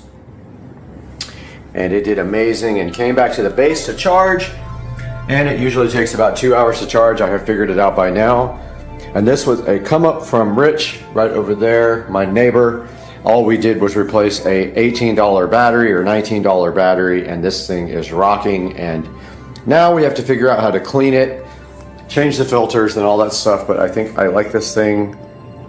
And it's going to stay in the Supercar Street Racing headquarters.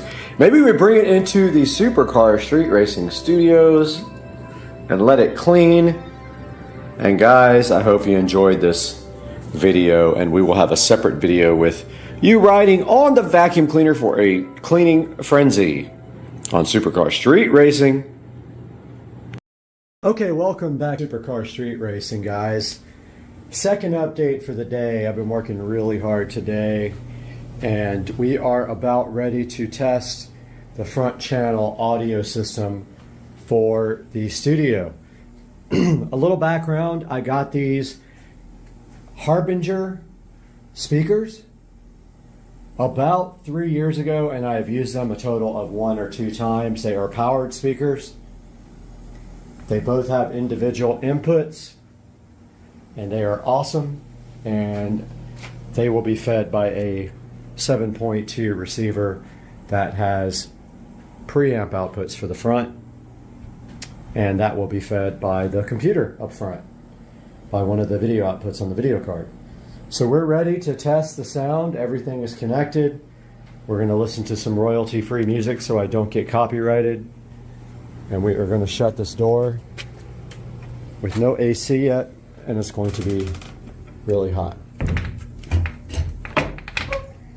One sec, guys. All right, sorry about that. It takes 2 hands to close the door. All right, let's test it. We're ready.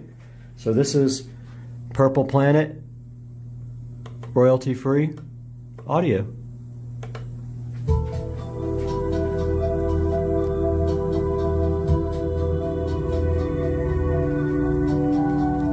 The phone is stereo, so you should hear the actual representation.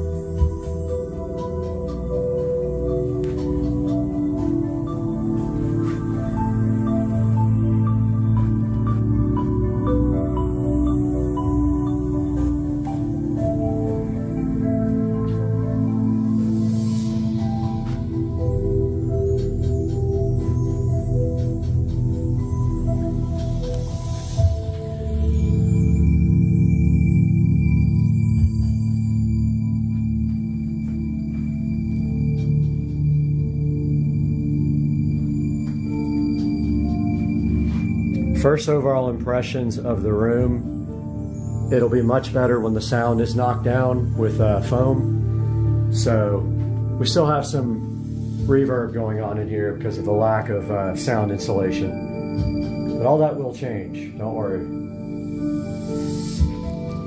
They actually sound really good. They're turned down almost all the way. So those will be flying up in that corner. We'll have hooks into the studs there, and they will be flying from the top corner, angled down at you. And then the center channel will be in the ceiling. You'll have side surrounds there, and then rear surrounds back there for the ultimate surround sound studio. And we'll either have, most likely we're gonna have a futon right there for guests, and then 2 workstation setups here for guests if they want to sit. But that was a test of the front stage of the upcoming studio sound. I did get some more wiring done. I got the HDMI cables run for the second output of these monitors to feed a workstation if we want to. Same thing over here, got everything labeled really nicely. And now all we have to do is put the wall boxes in when we put the foam insulation up. Guys, thanks for watching. We'll see you next time.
Oh my god, that pop stat.